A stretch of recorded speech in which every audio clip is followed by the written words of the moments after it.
Yo, what up? I hope you're all well. Good morning, good morning, good morning. Ooh, Belgium. Ooh. Well, morning for me. I just woke up.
Oh, sorry.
Need help? For the Alliance.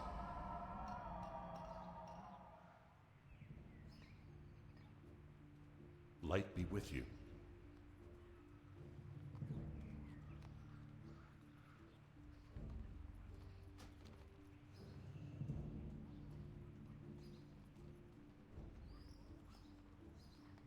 Light bless you.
Badlands.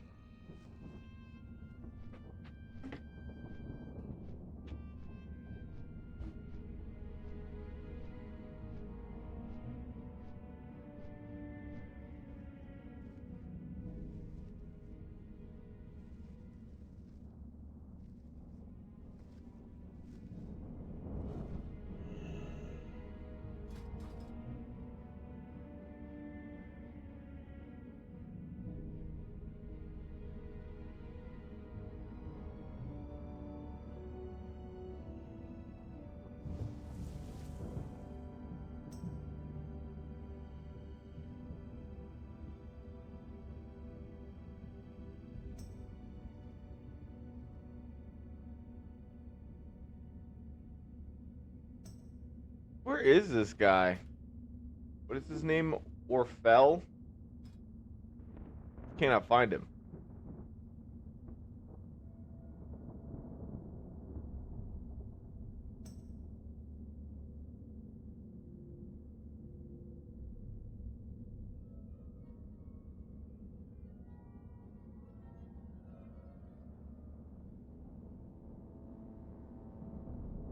Did he log off or something? Oh, he did.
All right, I just got to think about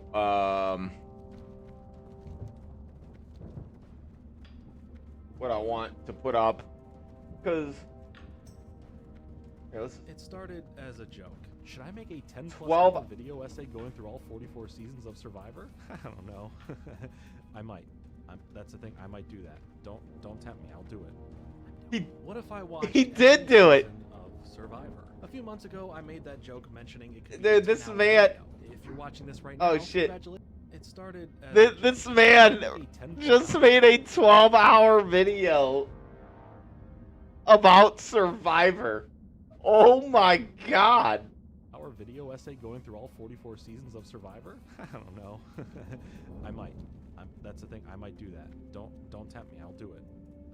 What if I watched every season of Survivor? A few months ago, I made that joke mentioning it could be a 10-hour video. If you're watching this right now, congratulations to myself, I guess, because I did just that. Little did I realize the journey I was about to go on. As someone who was only knowledgeable about the early seasons of the show, and obsessed with the shift in the media made and consumed since the turn of the century, this idea both excited me to dive into and utterly terrified me for what the rabbit holds. When it comes to deciding what the most important shows are of all time, we have to look at the mania around them, the longevity it would have, and most importantly, the impact and legacy the show has given not only to the people who watch it, but the other shows that came after it. While many shows can fit into that description nicely, none of them ring that bell quite as right as Survivor does. It, without a doubt, created one of the biggest followings for water cooler discussions the next day at the office, after an episode, and changed the format of what can be entertaining on TV, truly ushering in the rise of reality TV in every shape and form in the 2000s.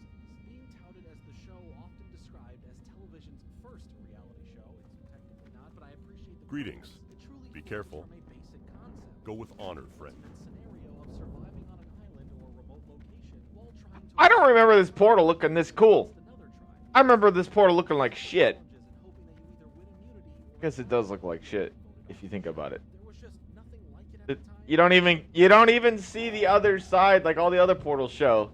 And spawned what Yeah. seemed like endless all the other portals show, like, if you're going to Dalaran or Darnassus or you're... Yeah, they show all of them. Oh my god. King's honor, friend. Light bless you. Go with honor, friend. Why do I have to bring reports when they're right here? How are you? See you soon. Be good.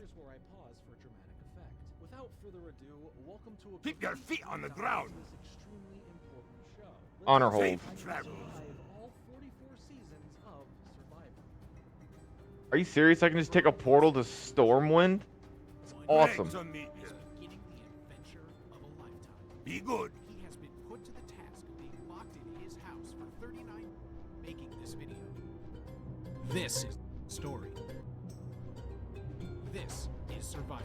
This is Survivor. It's like Survivor before school credit. Come on in, guys. I want this to be as much of an interesting look into the show for all of you as much as it is an experience for me, as I detail a bunch of stuff about the show throughout, from the incredible way the show came to be, the way it took off, the true impact it had, and of course, the incredible moments of drama on and off screen. If I am to truly understand the importance and effect Survivor has, I must put together what I know and what I will learn about this series I responsibly should, by the end, into a singular video. So together, you and I are castaways on our own island called my YouTube channel. As we began our... Oh, we control the Badlands too. Increase damage dealt by 5%. Very good. Now, reality shows as we know them today were heavily changed thanks to new and expanding horizons in the early 2000s, with what was okay or not okay to make shows about. Whether you have something like the semi-scripted but fully cringe-filled shows of MTV during this time, something I have been covering extensively this past year, or if it were stuff like Survivor that focused on a group of people in some setup situation and we watch week after week to see what happens Well next, met. who leaves the show, Be what careful, drama for the happens, Alliance. and finding our favorite people to root for, or Light find bless the you. people you don't like and adamantly wish they'd get voted off. Reality shows may seem and feel like this newer post-millennium craze that has become the juggernaut of a genre for TV that it is, but reality TV has been a thing for quite some time beforehand in various ways that are extremely different from what you think of when you hear the term reality television. The earliest examples of this include stuff that you may consider more of what a game show would be today, but there is one in particular that stands out, going back all the way to 1948. We're going to show you some of the secret films we made with candid camera. Here we have the show Candid Camera, which would film random citizens interacting with something they weren't expecting, which can kind of be boiled down to a prank show, which in a way, there's plenty of that on YouTube and on TV now as a society. So I'm glad we really haven't changed. Our true pranking values are still there. By the time we get to the 1990s, the real world, the show, not the place that we all live in, was really beginning to bring in the attention of people as you get to witness what the title says, the real world, helping define exactly what reality TV is today. In some ways, more or less. While this show would take a bunch of young adults and toss them all together What can I into do the for you? environment of a big city, Go with Survivor honor, would do friend, the same, for the except Alliance. say goodbye to the Big Apple and say Greetings. hello to searching for an apple to eat, as these contestants would be trying to survive careful. on an island or a remote destination to win a prize payout of $1 Light bless you. million. For the Alliance. Then what would you consider with the honor, 1998 film The Truman Show? A film that revolves around a person being broadcast live as a TV show to others around the world unbeknownst to him? Would it be considered a reality TV movie, or a movie about reality TV before it truly became what that meant just a few years later? Either way, just some food for thought. Just like I knew that Richard guy on Survivor was gonna win. Grab your favorite snack or drink and you could be a Survivor winner. First thing we need to note here about Survivor is that it technically is the American spin-off version of a show called Expedition Robinson. Later just called Robinson, the original came out in Sweden in 1997 before we would get to the show that most of us know.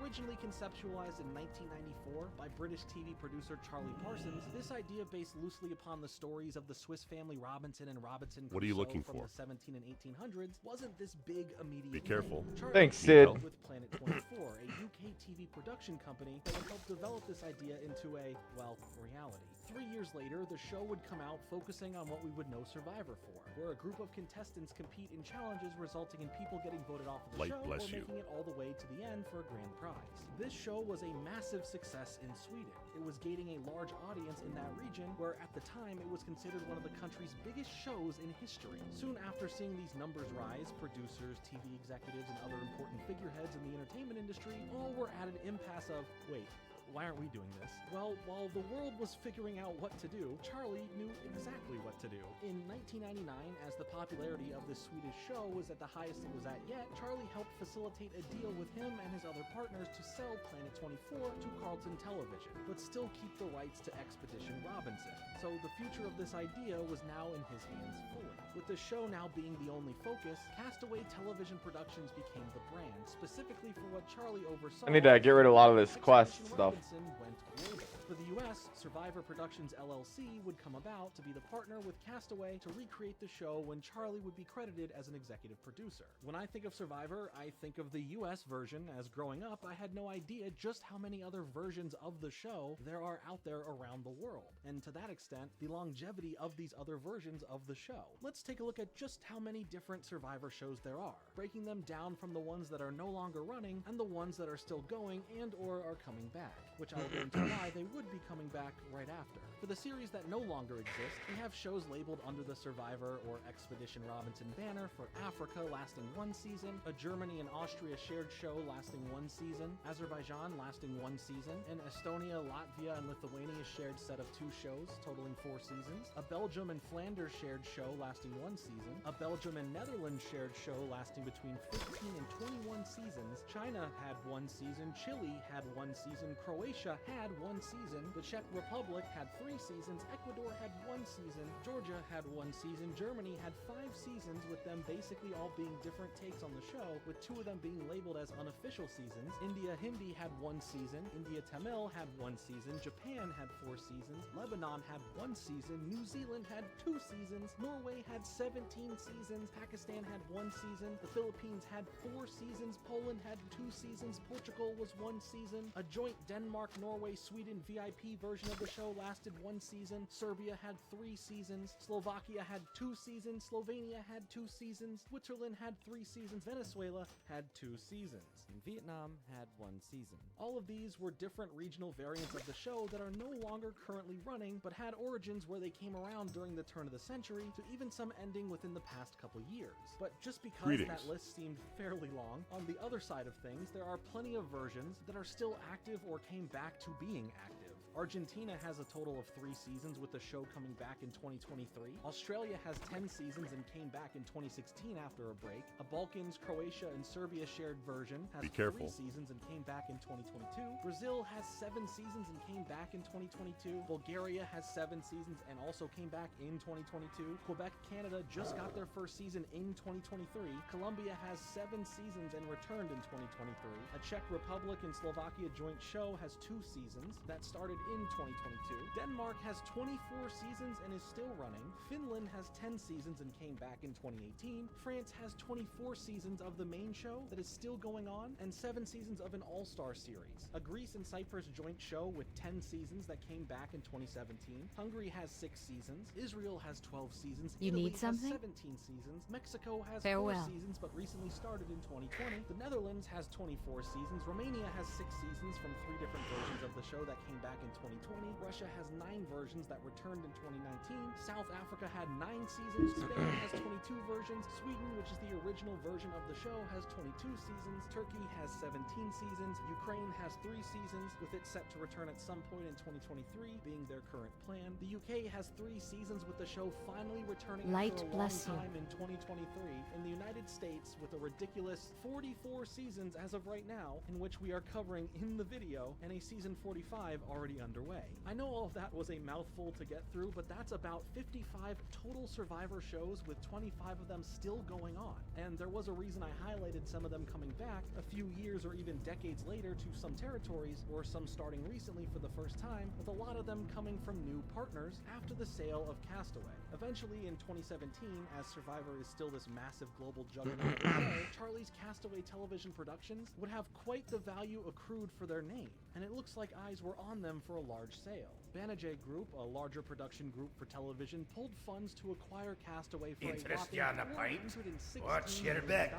solely for the fact that the value of having Survivor and every version of it around the world was extremely lucrative. But with the connections Banijay has to working Yeah, that's a nice around the world headpiece. for distribution through their presentations at MIPCOM, which is an event that serves as a way to showcase the TV shows and franchise potential concepts with the companies that can make international distribution Well and met. syndication happen. See you There was a lot of around. thought of where this Have a good property one. can go from here and what else they could do with it. This is why so many new versions or territories Farewell. that at one point had their own version of the show would seemingly at random come back, which is cool to see some new places also get their own show for the first time, as well as some seeing the revival of the show. One of them, though, is pretty interesting, as the 2017 deal from Banijay's end had partial focus on bringing the show back to the United Kingdom after its long absence there. But since then, it has taken 6 years to get set up, with its newest revival season still yet to come out at the time of making this video, but is said to come out this year in 2023. Peter Langenberg, the COO of Banijay, stated that having hands on the format means we can polish it and come up with a Survivor 2.0,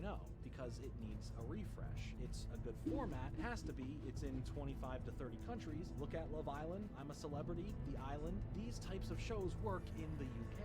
And while I can't speak on what the new UK version of the show is going to be like, or look at all of the current new versions of the show around the world, today we can take a look at the evolution of the US Survivor to see how the format has been played around with, how the rules may have changed or have been altered, just overall see where the show is today by season 44, back from where it started with season 1. At least one thing hasn't changed, and that's the nice smile-having host, Jeff Probst. But seeing this many versions of a hit show was something that happened frequently at the time, to test shows out in different markets before any deals could be made for syndication via making versions of that show unique to the region, rather than rebroadcasting or dubbing the audio. This is how another massively popular show got its start as well, with Big Brother, which filmed a group of people 24 hours a day for 100 days and was shown in Holland to much success. And touching back on the UK, Big Brother UK became one of the factors that prevented Survivor from becoming larger than it was with the first 2 seasons it had there. Being stuck here and making my way through Survivor is great and all that, but I can't help but stare out into the ocean, seeing how refreshing the water looks, how fun it would be to randomly pick up surfing and hit the waves. But then I remember,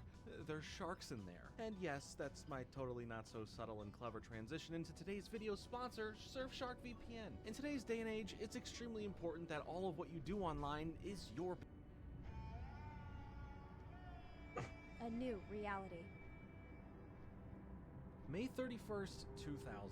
Survivor, now titled Survivor Borneo for the first season, would premiere on CBS, and while it's not like people were unaware of reality TV or what it was, Survivor had a lot to establish to bring an audience in. But most importantly, they just need you to understand the basic premise of a bunch of everyday people that may or may not have clashing personalities try and survive on an island or remote destination while competing in challenges, hopefully avoiding getting voted off and try to win the cash prize at the end. The 16 contestants for the first ever season were selected from all over the US and ranged from being in their 20s all the way to their 70s. It truly was a wide scope of very different people here. So let's meet the first ever cast of Survivor. Here, the 16 people being labeled as castaways would be split into 2 tribes. In no particular order, aside from the tribes they're on, the Bagong tribe consisted of BB from Kansas, age 64, Ramona from New Jersey, age 29, Gretchen from Tennessee, age 38, Jenna from New Hampshire, age 22, Colleen from Florida, age 23,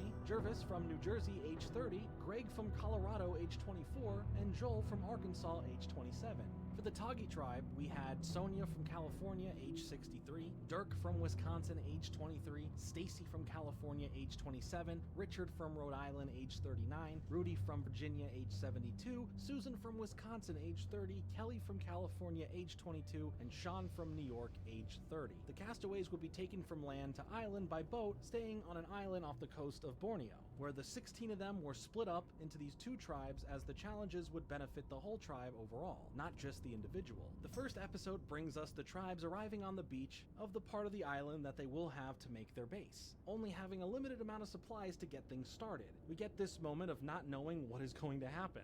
We're as lost as these people are, with the Tagi tribe using their immediate time arriving to begin putting some real strategy and structure together, with the Pagong tribe merely just celebrating the fact that they made it to the island, and they get to partake in this grand spectacle of survival without either team knowing just what that means quite yet.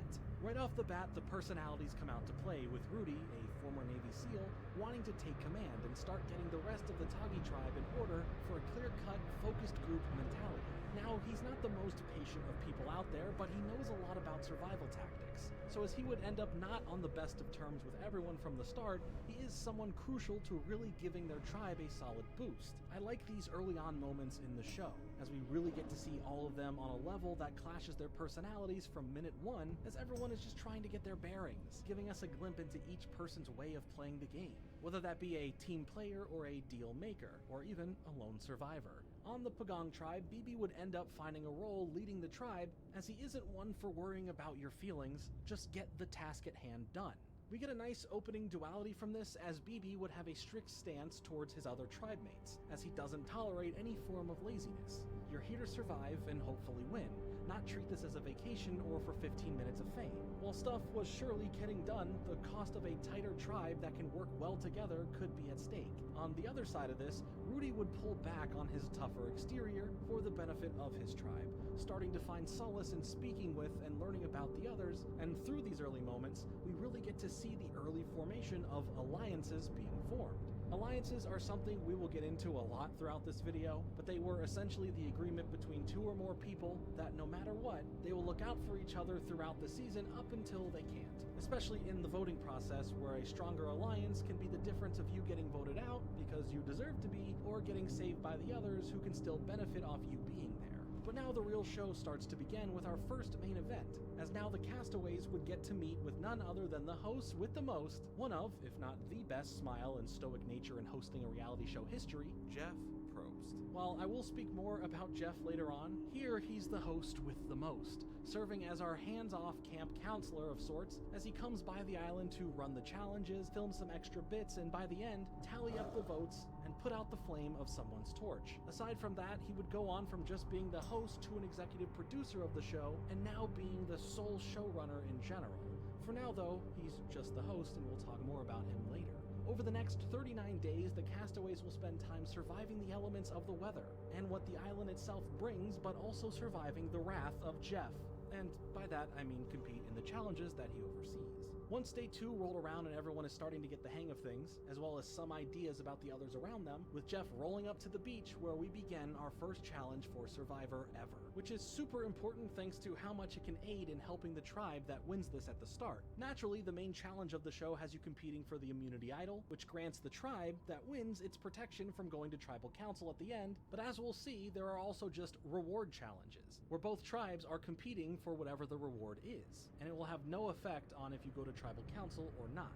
Only the immunity challenges decide that. But here you have a mixture of both the reward and immunity challenge, where the reward is winning 50 waterproof matches that help give you the advantage of survival, making life for the winning tribe just that much better than the others. As for what the first challenge was, each tribe would have to swim out and grab onto a raft that has a constant burning flame, and at all times each member must be at least touching the raft, as they would have to navigate bringing the raft to shore, lighting a number of torches while carrying the raft, making it all the way to the finish line that has a fire pit waiting to be lit, symbolizing the win. Now, the Pagong tribe won this, but it was thanks to the Tagi tribe having one member slip up a bit. Thanks a lot, Sonia. I don't think you're staying past tomorrow night. We get a bunch of infighting as we understand how quickly a team that loses a competition turns on each other and forms their personal survival navigation paths. This is always fun because now we get to start really seeing how people are, like Stacy, who we've seen not have the most enthusiasm or strength, and thanks to this has clashed with Rudy and his stricter ways. So just because she doesn't like his way of doing things, even if he is knowledgeable for help with survival, Stacy works on getting the others into voting in favor of getting Rudy voted off. She didn't count on one thing though. Others see her how Rudy sees her. So Susan makes a play of seemingly agreeing to the plan, breaking down this trust barrier, and then in confessionals, where one-on-one between the castaway and the camera, we get this reveal of her having her own plan and not playing into Stacy's. This is why you watch. This is where you make or break the rest of the season. The competitions, yeah, they're fun to watch. The survival element is cool as well, and sometimes dangerous, but the castaway Sometimes dangerous. Work together and strategize get you so invested. The drama factor, the reasons why we get hooked on scripted content. Here, just made real though. It's just so good. You can't write this stuff.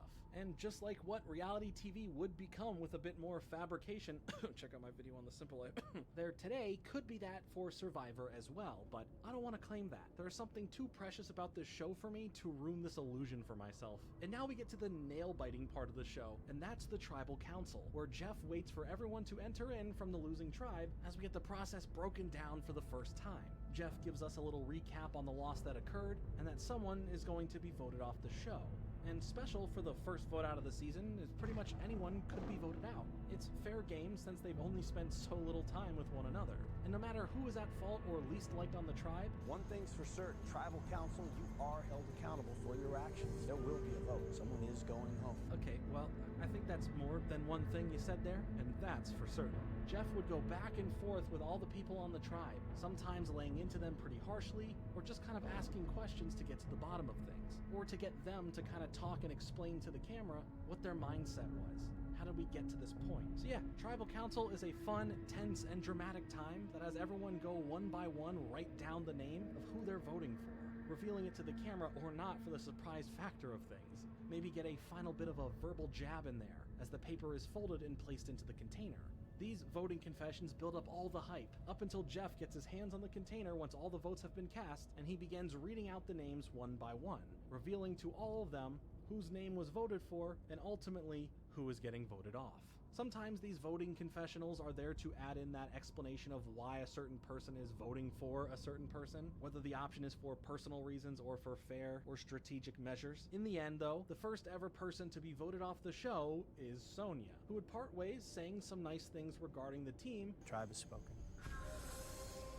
Go get him, guys. But still felt somewhat humiliated for gaining the title of first out ever.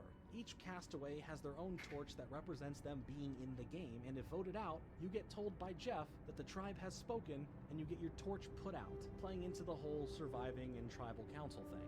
The vote here was pretty close at a 4-3-1, meaning that if Stacy used her vote on Rudy, he would have been eliminated instead of Sonia. So now maybe some conflict will build with both Stacy and Sonia over the voting here. So that's essentially the first episode of the show and how the base formula of the show works in that 3-act over a few days structure, having their own time figuring out how to survive and work with each other, then take place in a challenge, only to give them all more time after the winner lost to deal with all that drama, ending on the Tribal Council.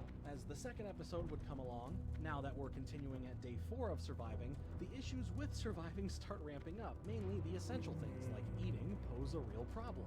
They're all ready to start eating rats since they haven't produced anything better. Rudy and Stacy's beef continues to build now, having this extreme perception of one another. What the fuck? I think I noticed. The other tribe, BB Ish. is dishing out the orders, having some people like it. That would have been as they annoying. accomplish making the hut, but some are not fond of how hard he is being on them.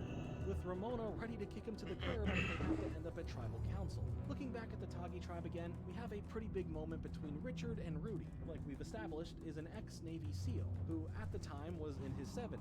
So Richard was a bit nervous in speaking with him about something, as they've been building up a nice respect and friendship with each other so far. Richard is gay, and based on everything he knows, and what we know about Rudy, is that he isn't in support of that. But Richard decides to just go up to him at some point and let him know.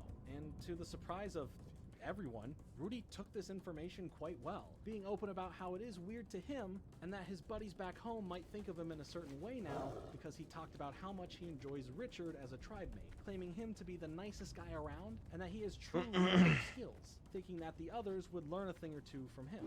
He thinks that they are pretty good friends, but he does make note that it's not in a homosexual way. And this was a big deal for TV in general in the year 2000. but there is even more to this that I'll bring up in just a bit. So for now, Bum after bum. a lot of tension is building between different tribe mates on both tribes, even a little bit of possible romance based on some comments made, and some action shown between Greg and Colleen. For where the show goes next, it's all just one giant surprise. As far as the next challenge goes, though, this episode had what would come to be known as an unaired reward challenge, set between days 4 and 5. There was a challenge that took place between Richard from the Tagi tribe and Joel from the Pagong tribe, with the prize of a map leading them to a water source as the reward. No real consequences here, just the prize to be won, where the two faced off in a weight-bearing competition, and Joel ended up winning that. The real challenge of the episode was about eating bugs. How fun. The bug of choice? Some beetle larva. Again, how fun. Oh my Also, these god. suckers aren't small. This shit's so annoying. That's a sizable bug right there. Before we get into any events that take place or special upcoming events, the castaways get some information alluding to what's happening. This would come to be known as tree mail. And for something like this challenge, it mentioned them attending their first annual Survivor. Having to compete so aggressively with other people is just so annoying. First annual? If it's only happened once so far, it's not an annual thing until the Well, next it's just one guy, but it's still annoying. It's a personal thing. It's like when reviewers call a movie a triumph. It just irks me, and I will not elaborate too further. far away. With each tribe having the member who is most My squeamish god, face dude. off to see Seriously? who can down a grub completely first. Stacy would end up coming through for the Tagi tribe, leaving the Pagong tribe in defeat, so the next tribal council gives us a look at the drama playing out for the Pagong tribe. For Phoebe, this whole episode just became okay with the thought of going home and leaving, but not by quitting, by just doing the necessary things to have everyone perfect. In a 6-2 vote, Phoebe ends up actually getting voted off. We move forward, though, as just surviving continues to be a struggle, not being able to fish all that well here. The issues between Susan and Stacy build up a whole lot more now, as Susan is focused on her strategy, which is to get rid of the weakest, and Stacy would try and build a connection with others because she's the weakest. My strategy would probably be just getting the strongest out first, but I can coast the rest of the time. Until I get voted out, you know, I never win things. Dirk would end up being shown using his luxury item, which is an additional feature to the survival game that changes from being what it is initially, or in general disappears from the show as the seasons go on. But here it was a special personal item that the castaway can bring from home as a way to help pass the time, or even something that can impact the enjoyment or not of the whole tribe. Dirk, though, brought a Bible for him to read and enjoy alone for some peace, but this affects the others by him becoming very preachy about it. So Susan was starting to get peeved by this. Dirk ends up getting pretty open about having a crush on Kelly, as well as he is waiting till marriage to, do the deed. Eventually, this leads to a conflict between Dirk and Richard, with Dirk hating gay people and the thought of any premarital sinning. For a reward challenge in this episode, we had a race where both tribes had to swim out to a treasure chest, and then drag it across the sea floor, back up onto the shore, and open it first, which here the Tagi tribe were able to do so, netting them with fishing supplies inside the chest. But for the new challenge, they would use a stretcher and choose a tribe mate to lay on, as the whole challenge was a plane crash simulation of a survivor from the crash, being the tribe mate they picked earlier, as they also choose a leader to do the job of, well, leading, so they can navigate the search and rescue of the survivor who is strung up in the jungle and needs to be freed and delivered to the first aid tent.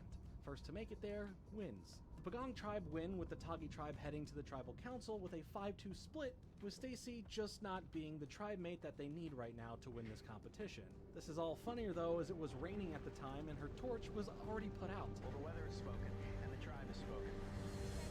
But for the sake of keeping things authentic, Jeff snuffs out nothing. This storm showed us that some elements of survival are just struggling with the weather getting bad sometimes. The storm was so bad that the Tagi tribe were able to stay there at the tribal council until the morning when the storm was over.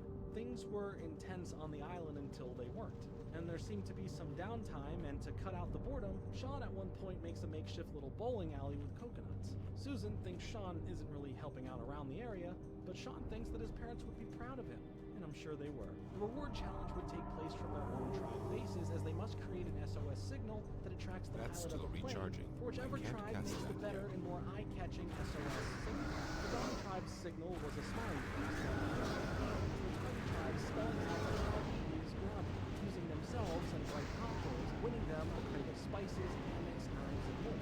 More alliances form as the tribe tribes are getting small, and Ramona and Jenna were at this weird spot of Ramona being friendly with her and putting in extra work to help out, but Jenna still thinks it's too little too late. The immunity challenge now would be a multi-part relay race that had each leg of the race have a few tasks before the next person goes, starting with swimming out to a buoy and diving for a treasure map in a bottle, as the second person would have to run over a floating bridge to a boat that together with the third person Dude, I was worried. The fourth part having a person break open the Oh bottle shit. and look at the map as they then head out into the jungle, climbing up a I was worried that my level would my 58 level would get in the way, but I feel strong. I still don't. and bring it back to the starting line to win. The Pagong tribe lost, and Jeff just tells it like it is sometimes, recapping who has been voted for in the group before. And these conversations give a chance at some last-minute thoughts of what's going to happen, and maybe sway the votes if possible for their tribe mates. In the end, Ramona received the most amount of votes, and so ends another tribal council with her being voted off.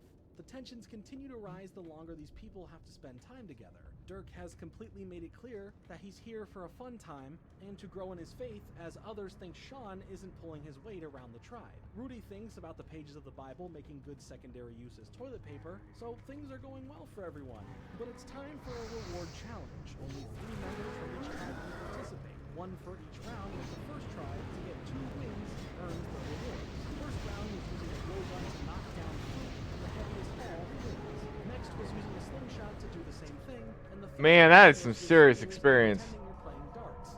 Out of 3 attempts, the person closest to the bullseye wins. The Pagong tribe took the victory here and won the whole lot of fruit collected and a few live chickens. They were named breakfast, lunch, and dinner.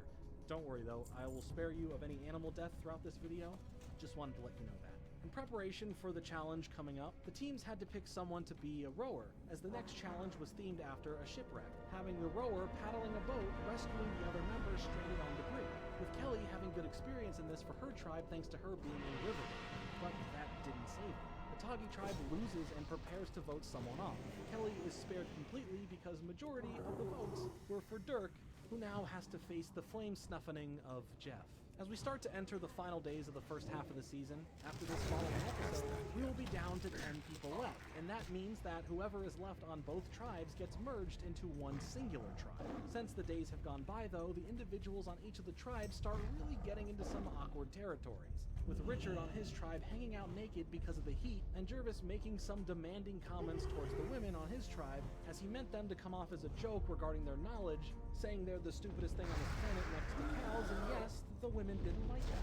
The next reward up for grabs is some canned food and a chocolate bar. I need to get closer. To win, each tribe member would sprint to a spot looking for 3 different items, and the team to get all of the items with no duplicates back to where they started win the challenge. Richard brings back a What the duplicate fuck? item Why with is the this so hard to get Pagong up? tribe to win.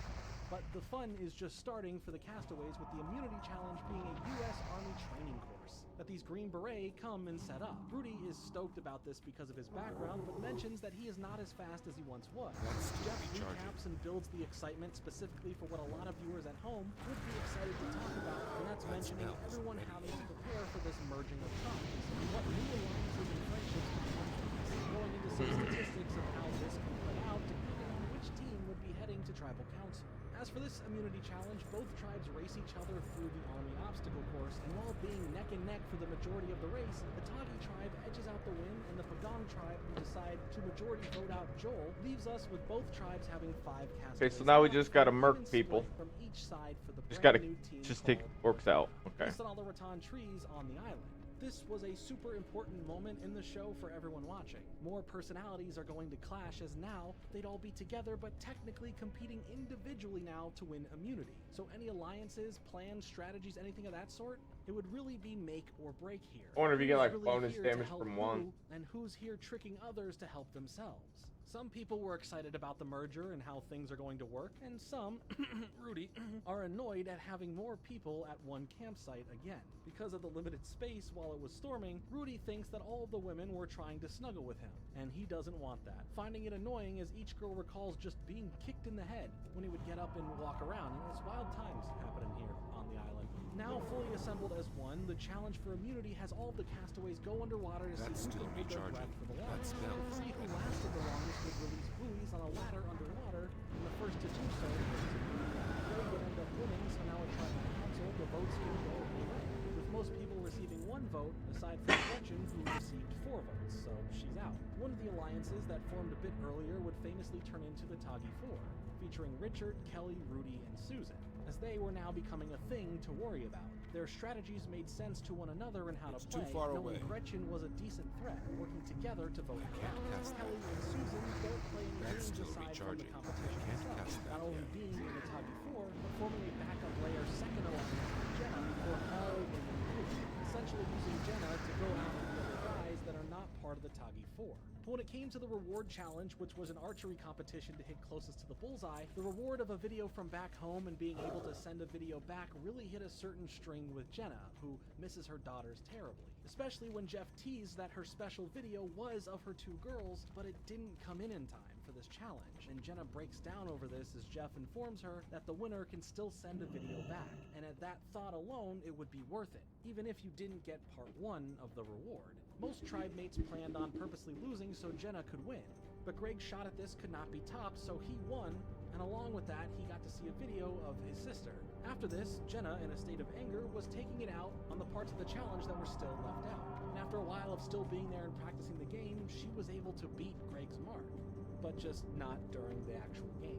For the immunity challenge, it would all have to be connected onto a rope that leads them on a jungle trail full of checkpoints they must hit.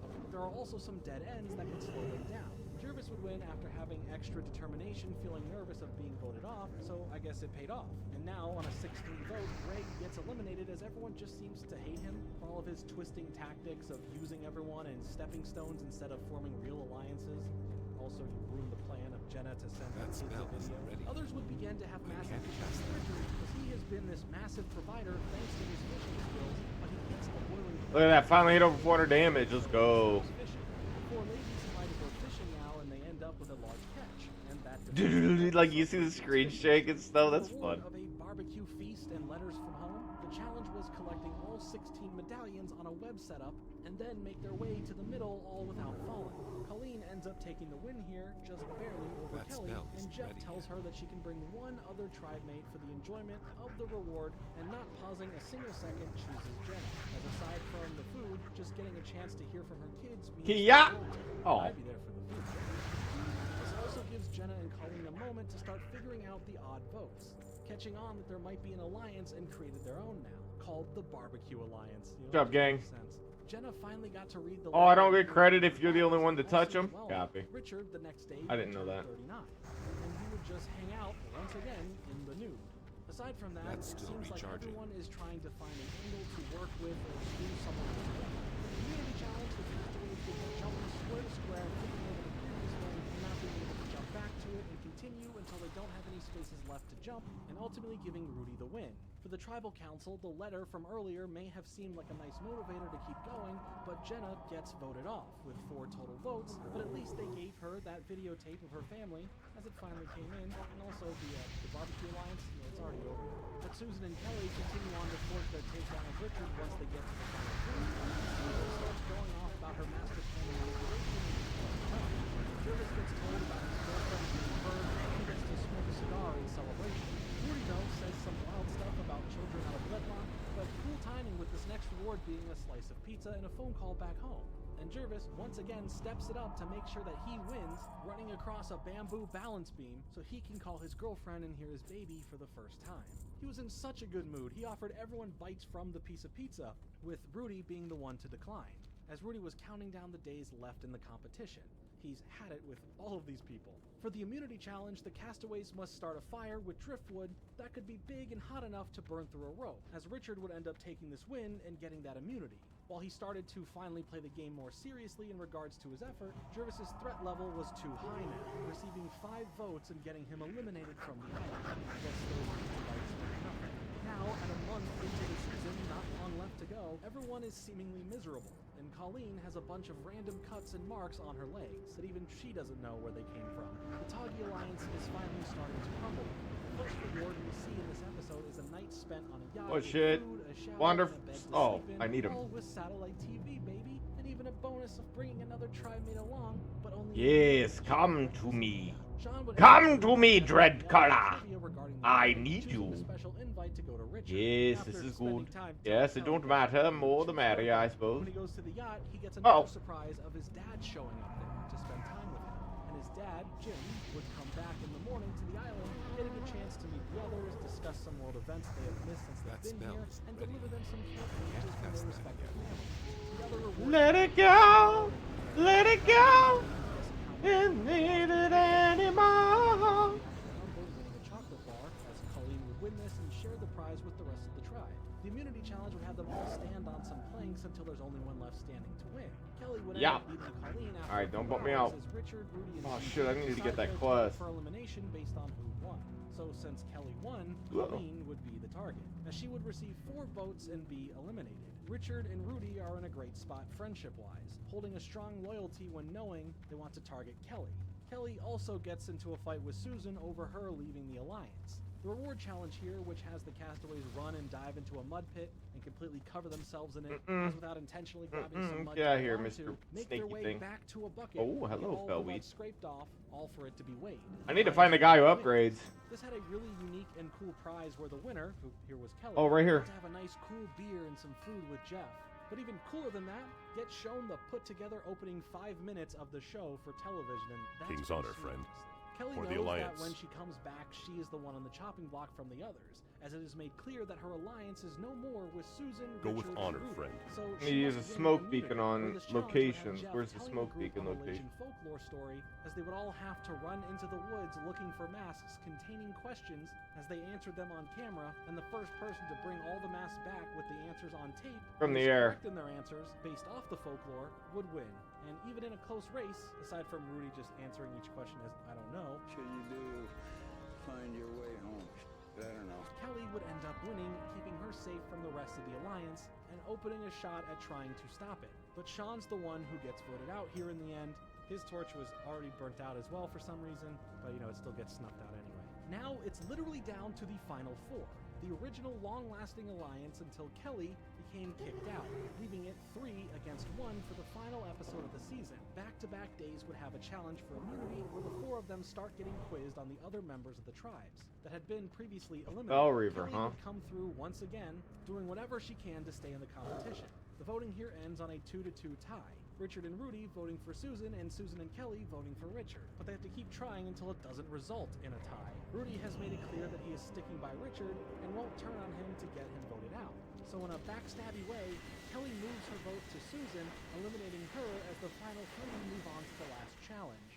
First doing the rites of passage ceremony, involving them passing the torches of those voted off the show, and honoring them. As this next challenge, however, is easy. I see it on YouTube all the time. It's a Mr. Beast challenge, where you keep your hand on something and that last person standing there with their hand on the, in this case, immunity idol, wins. And after a couple hours, Rich takes his hand off in favor of letting Rudy finish off Kelly. But after 4 hours, when they were refreshing positions, Rudy removed his hand for a moment without thinking, causing him to lose and be extremely upset, as something so dumb may have just cost him his $1 million.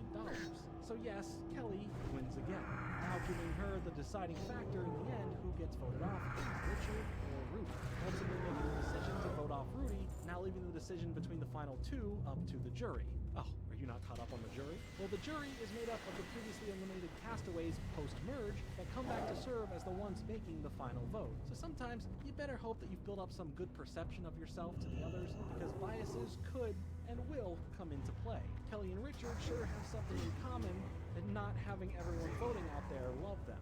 The 2 left would sit in front of the others, as they would make statements about why they deserve to win. Kelly would go for the stance of saying she cared about the others, as Richard says he played the game the best, simple as that. The others get a chance to each question the final 2, some serious, some interesting, and some pointless, where in the end, Susan goes off about both Get away from me! calling Richard a loser and Kelly two-faced and manipulative, referring to Richard as a snake and Kelly as a rat. And in case you didn't get the secondary meaning of that, he says it's only fitting for the snake to eat the rat. So after tallying the votes, the winner of the first ever season of Survivor is none other than Richard. And to hide from the world who the winner actually was, this scene of Richard getting his brand new car was shot with all 4 top finalists just in case. The world got to experience what a wild ride this all was. And for season 1 here, I decided to get into a lot more detail to help build the base formula of how Survivor worked and played out, as it would be easier with this knowledge to build onto for anything we discuss going into the other seasons. Following the finale, we would jump right into Survivor the Reunion, A staple of reality shows I don't know why I'm with hiding. more I should really context be into clearing everyone these guys involved out. and a bunch of things as well. It would be a live show that would see cast members now in the present day, giving those invested something to stick around for, and I think it would help build this bigger attachment to watching and rooting for reality show contestants. While they are real people, start seeing them as the portrayed characters they come off to be, regardless if it's all real or if it's all for the show. It just simply was entertaining. As you build an attachment to these characters, you want to know where they would go next, what became of all the fame that they would receive being viewed by tens and tens of millions every single week. This type of limelight could and would bring mostly everyone some form of opportunity, with more popular characters getting even more.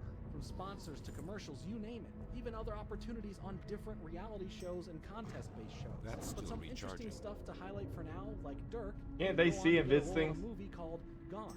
Have you not heard of it? It was nominated for Best Christian. Probably Movie should have gone in around 2003. on the outside. Davis, Cornell Law School.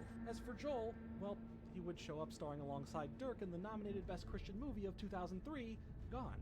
The guy with the movie star looks. Greg ended up becoming a fashion model, signing to Trump Model Management, and he would also receive his Master of Science degree from Colorado State before starting up his own green energy company. We will get to who does return for the other seasons of Survivor later as they do come, but it's worth noting that Greg was asked multiple times to join on to another season, but didn't want to as he decided to focus on his career. Jenna would have a private tape of her and her husband leak out, and would talk about the embarrassment of it all, but was mentioning how and where to find it for purchase online when speaking on it. In December of 2004, the New York Daily News would report that in fact she was behind the tape, leaking out along with her husband and her manager, while she put up a public front in the efforts to gain more fame off of it, or just for the revenue from the sales on the website.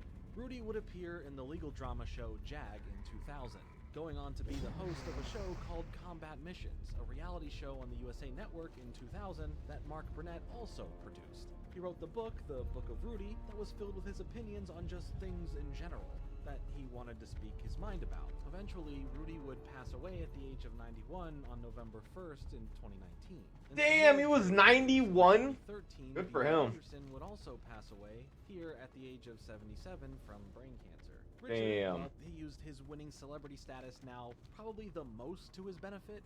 He went on to a handful of game shows and ended up losing them all, even joining The Biggest Loser, a show all about contestants losing weight. And here, he also lost, but in two ways, one being eliminated from the show, but also losing 4 pounds. Now, like I mentioned, there are some more stories here. Some people didn't get a mention as nothing really happened with them post the show, but Richard's story is far from over in this video. But for now, to top it all off, he apparently may have somewhere in the realm of 200 or more kids. The whole gang's gotta join in. Well, you know. So Get that starving thing. This initial season was pretty special for what you did see on screen and for what you didn't. Need To help? add more context to Or the earlier in the Alliance? show when Richard came out to Rudy is gay, he actually came out to the rest of the tribe beforehand around a fire, building up his confidence to speak with Rudy. This scene would be cut out from the show Damn, itself, hit rating and but it does spirit give is more lost. Context to how Richard was feeling. Mark Burnett wrote about this, saying that opening up about his past and the difficulties of being gay growing up was probably the most important moment of the season, and why the alliance we saw truly formed. There was also a lawsuit that pertained to the castaway Stacey, Go with honor, but I want to friend. save that for a special section of the video. And with that, the first season of Survivor is over. And it's not hard to tell why it all worked, why it was so successful from the jump, and that was the base core of the show itself, was an entertaining enough Damn, flat concept, 8% but it was also already? these average That's everyday pretty good. people that are genuinely interesting to follow. I honestly believe why Survivor worked is because of the different personalities clashing on the island they're stuck on, or wherever setting the show would be taking place. You get hyped rooting for the tribe you like the most to win the challenges, but you stay invested in people you feel you know in real life. While I was a kid when season 1 came out, I still watched it with my parents, and I remember clear as day them discussing what happened on the show with phrases like, "I can't believe blank did that. They really did vote off blank unfairly." And sometimes the occasional, "I could have done that challenge. Yeah, okay, and I can make a 10-hour Survivor video." Hey, wait a minute. The first episode premiered to a massive 15.5 million viewers tuning in, which already cemented the interest that people had for it. Need But help? Episode 2 went up even more to over 18 million. A common thing to see from word of mouth after a first episode. But then it just kept growing. Go with honor, Episode 2, friend. 23.25 million. Safe travels. And little by the finale, episode 13, over 51.5 million viewers would tune in to see the first winner of Survivor ever. keeping a majority of 19 the audience right under 40 million, continuing on to watch the reunion special right after. There's Gives no me more other way to spirit, say it, and I reality get TV spell pot, has which is a new big deal. champion. A champion that would put reality TV on the map more than anything that came before it, and lead the future of the race to make anything and everything a reality show. Even though this was before streaming services and a lot of people cutting cords, these numbers are still ridiculous. You couldn't have a conversation with most people that didn't involve, hey, do you watch Survivor? So now what? How do we continue this success? Well, based on the length of this video, it seems that we're just getting started. During the reunion special, Jeff wasn't in attendance, but in calling in, we would be giving the audience the surprise that he's currently on location filming the next season. And before you know it, Survivor the Australian Outback would premiere as the primetime show starting directly after the 35th Super Bowl. 16 real castaways, 39 days, $1 million. Survivor comes to CBS beginning May 31st. So for this new season, they decided to go big with the location being in the outback of Australia. Whoa, g'day, mate. Someone say Australia, Aussie, Aussie, Aussie and all that. Wood, you've lived in this country so long, you sound more American than I do. Alright, well I thought Hey Arnold was too long. This one's 12 hours. As well as making it a few days longer for survival, and a whole bunch of big personalities coming together. Now with 42 days to survive, and what can I do for you? Off with you.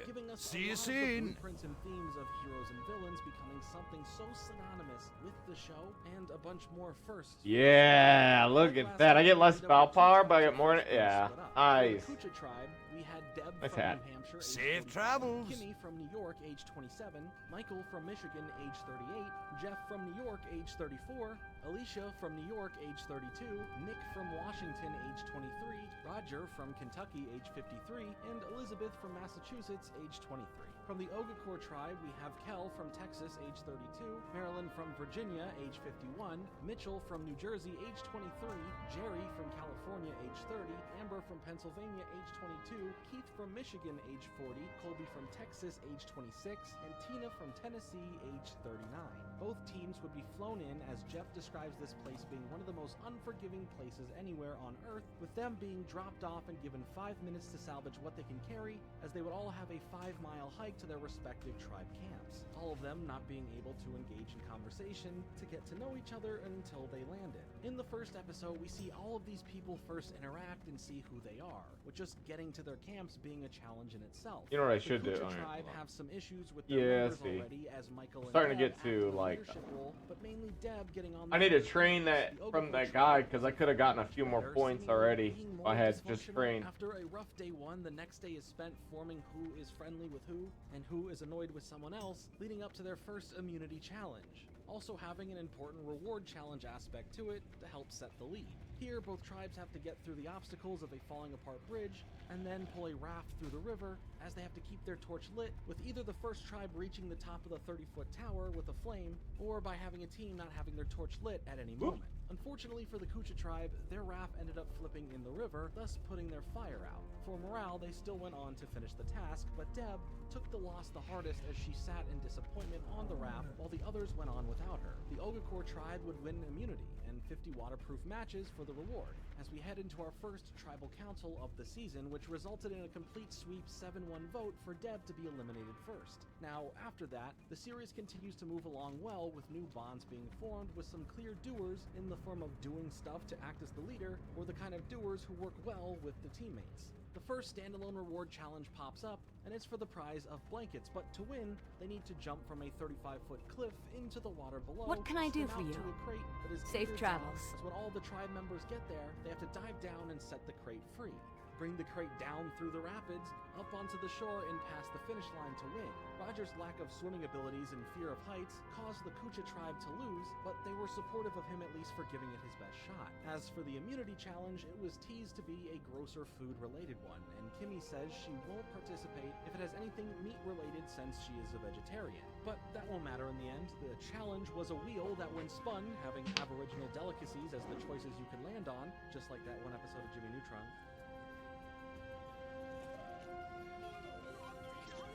It's time to vote. Each player will step forward and place their vote. Try to be a friend, but I have a planet to save. Sorry, Callie. The human race Be careful. And the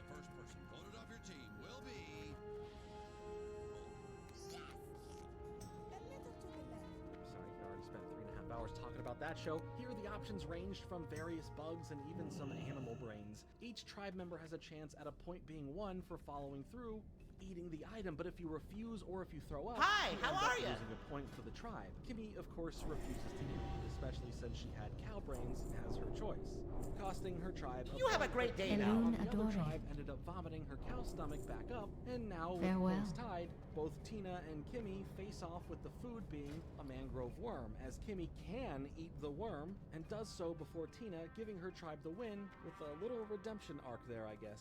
Now with the Ogakor tribe at Tribal Council, it's another landslide in votes, with 7-1, but not for Tina, costing them the challenge, but against Kel. I'd rather have the which A intel. few members in the tribe very much dislike Kel for his attitude and how he's been playing the game in general.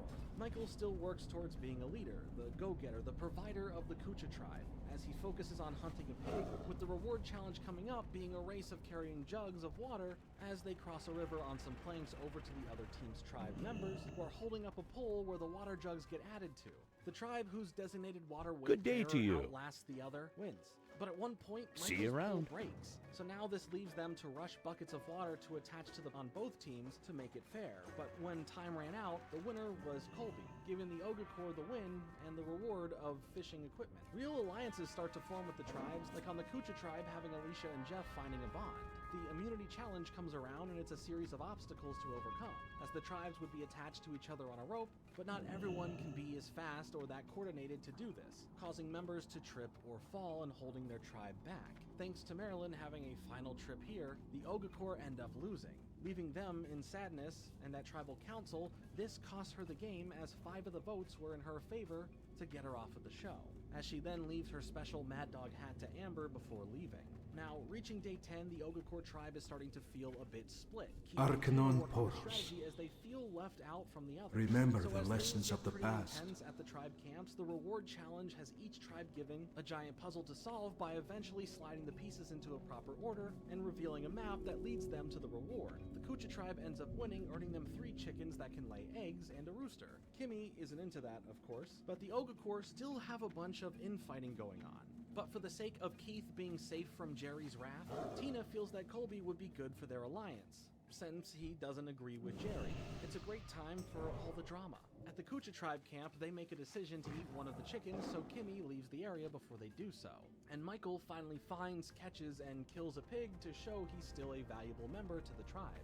As for the immunity challenge, each tribe member needs to answer questions regarding Australia and where they're at. The Kucha tribe ends up winning, sending the Ogakor tribe back to Tribal Council once more, where we shall see how well these alliances and dislikes actually play out, ending in a 3-3 vote with 3 for Keith and another 3 for Mitchell. Here there. Now they all have to vote Be again, good. minus those 2, but everyone stayed their ground, ending in a new deadlock tiebreaker rule from Jeff. Watch whichever your back. person out of the 2 Be good. had more votes for them from previous Tribal Council rounds will be the one that's eliminated, as Mitchell's time then comes to an end.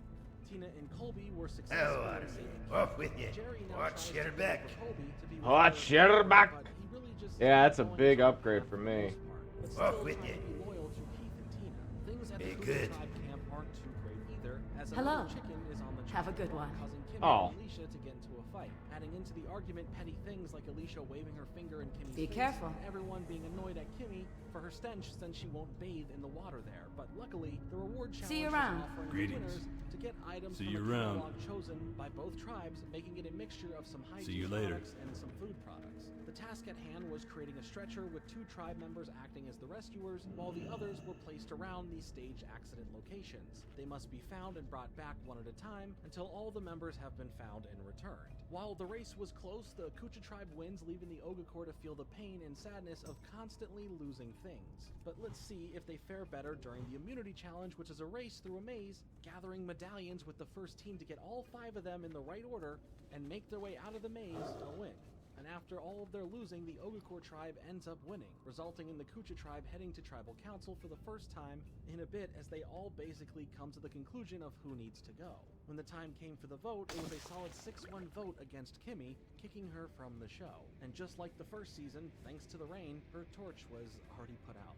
Going into the next episode, the merger is looming over them, but don't worry. If you were wondering if Keith and Jerry get into an argument about tomatoes, oh boy do they.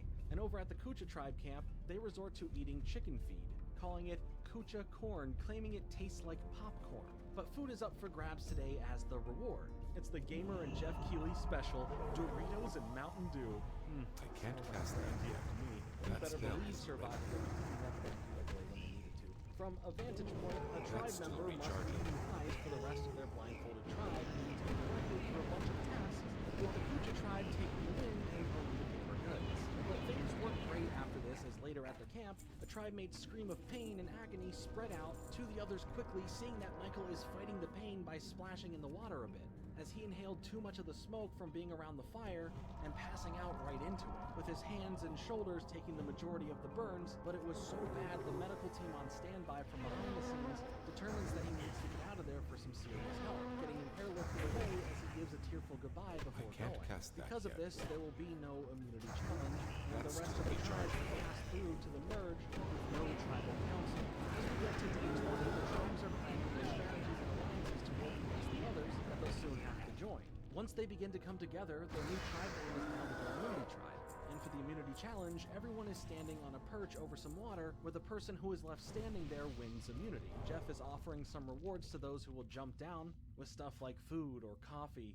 Wait, is Mr. Beast just getting ideas from watching Survivor? Anyway, some take the offer instead of going in for the immunity, with Tina and Keith left up there after 10 hours, but thanks to how close they were, he asks her to let him win, so she agrees because of their friendship and alliance.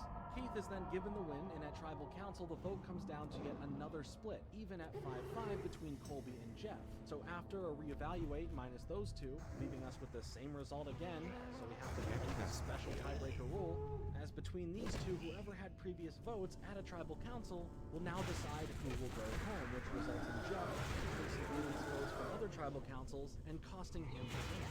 But now, Jerry seems to be everyone's biggest dislike, as people are getting annoyed with her being too bossy. But she ended up winning the reward challenge of boomerang slinging, which would give her a nice meal that another tribe member can be invited to, as she chooses Amber, and they have a nice time, but the rest of the people left still are recharging. absent of Jerry. So this may just backfire. The Immunity Challenge is playing giant dots and boxes, posts and ropes. The team turns connecting the ropes around the posts like a square, and to win, you must own the most squares, with Keith taking the win again. The Tribal Council, it comes down to a 5-4 split, as Jerry survives, receiving the 4, as Alicia would receive the 5 and be eliminated from the show. At this point in the show, they went off the air Holy for a shit. 1-week gap, and instead aired a recap that looked at the first 24 days, a way to catch you up halfway through. While being a nice refresher for some, they can also serve as a quick catch-up for those late to the Survivor hype train and didn't have the investment time waiting for reruns of the previous episodes that they missed. Upon returning, they must group up into pairs, now having to run a race with some obstacles in the way, and here Colby and Jerry end up winning, earning them a trip in a helicopter to the Great Barrier Reef,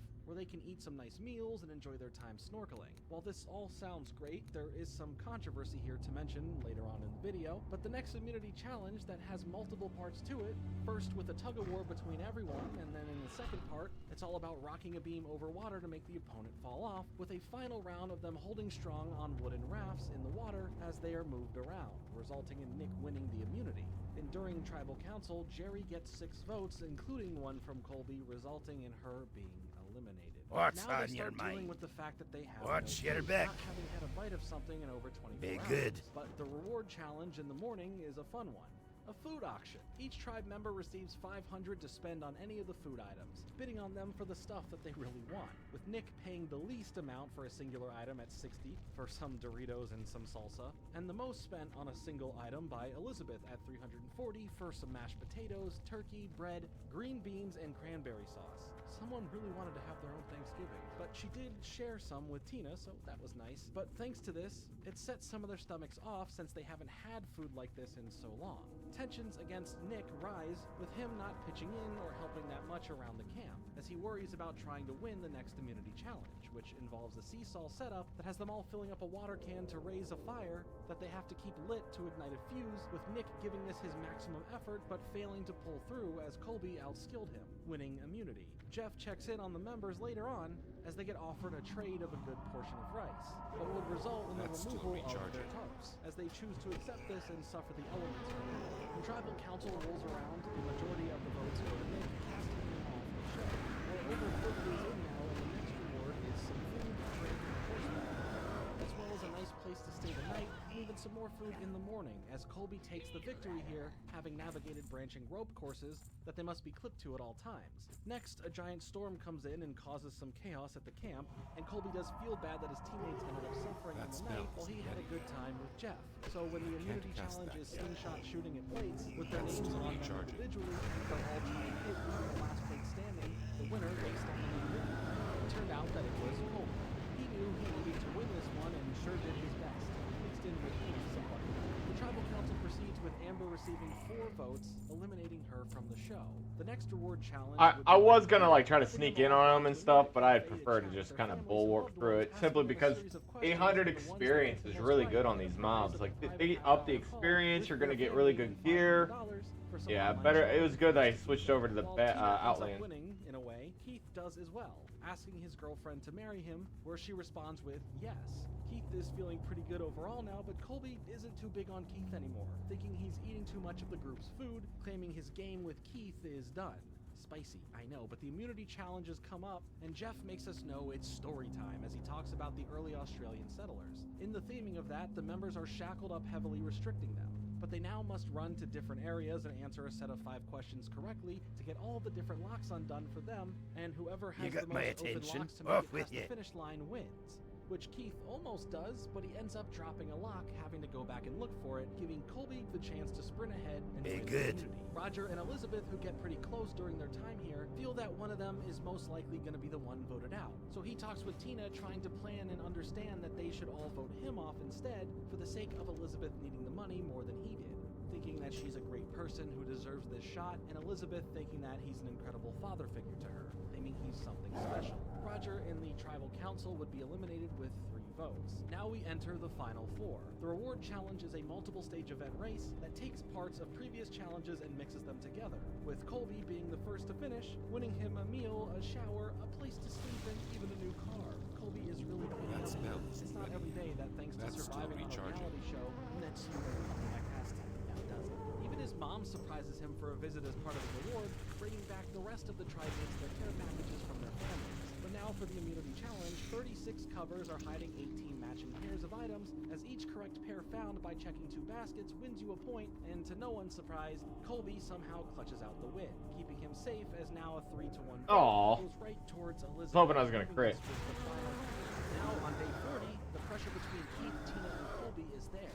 Having originally formed a kind of bridge for a small alliance, but in more recent days have I heard issues big thrown in thumping. there. This was a big deal finale here, I'll tell you what. They performed the rites of passage, paying respects to those no longer in the game at this point, as the Fallen Comrades challenge is here, and in front of the jury, the 3 of them must answer questions about them from Jeff.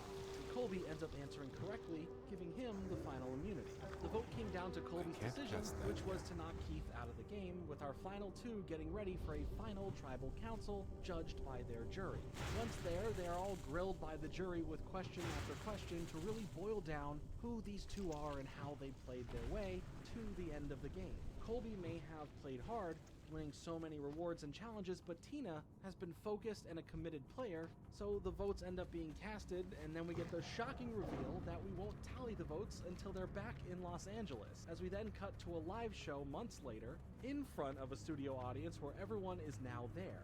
We get shown the votes now as it becomes a split 3-3, with Jeff pulling out the final card showing off the winner to be Tina beating out Colby. The reunion would follow the finale. Time is right money, after, friend! and it's Hurry a fun back! Time, learning fun facts like Keith Keep it originally was real! going to be on the first Talk to season me! of the show, but they held on Glad to I this could season. help! Beyond the show, there are a few things to mention regarding the players here. First, Deb would be the most down about the whole experience, aside from the loss of self-confidence real! being made fun of, as she was first out. But then even worse, as she regrets doing the show at all, as before it even came out, news would spread, as reported by the New York Post, that she was engaged to a person 11 years younger than her, who was also her stepson, from her husband who had passed away a few years prior. Yeah, well there's a fun bit of information you get to know now as well. Michael in real life turned out to be an awful person, as aside from a list of other things to dig into, seeing why that is, in 2016 he would be arrested for having multiple counts of underage material, and that was all found out thanks to them looking into a potential Ponzi scheme of his, and he ended up being found guilty for having said material and was in prison for a little over a year before being released. But I'm sure it's not like he'll be back on a future season sometime before 2016.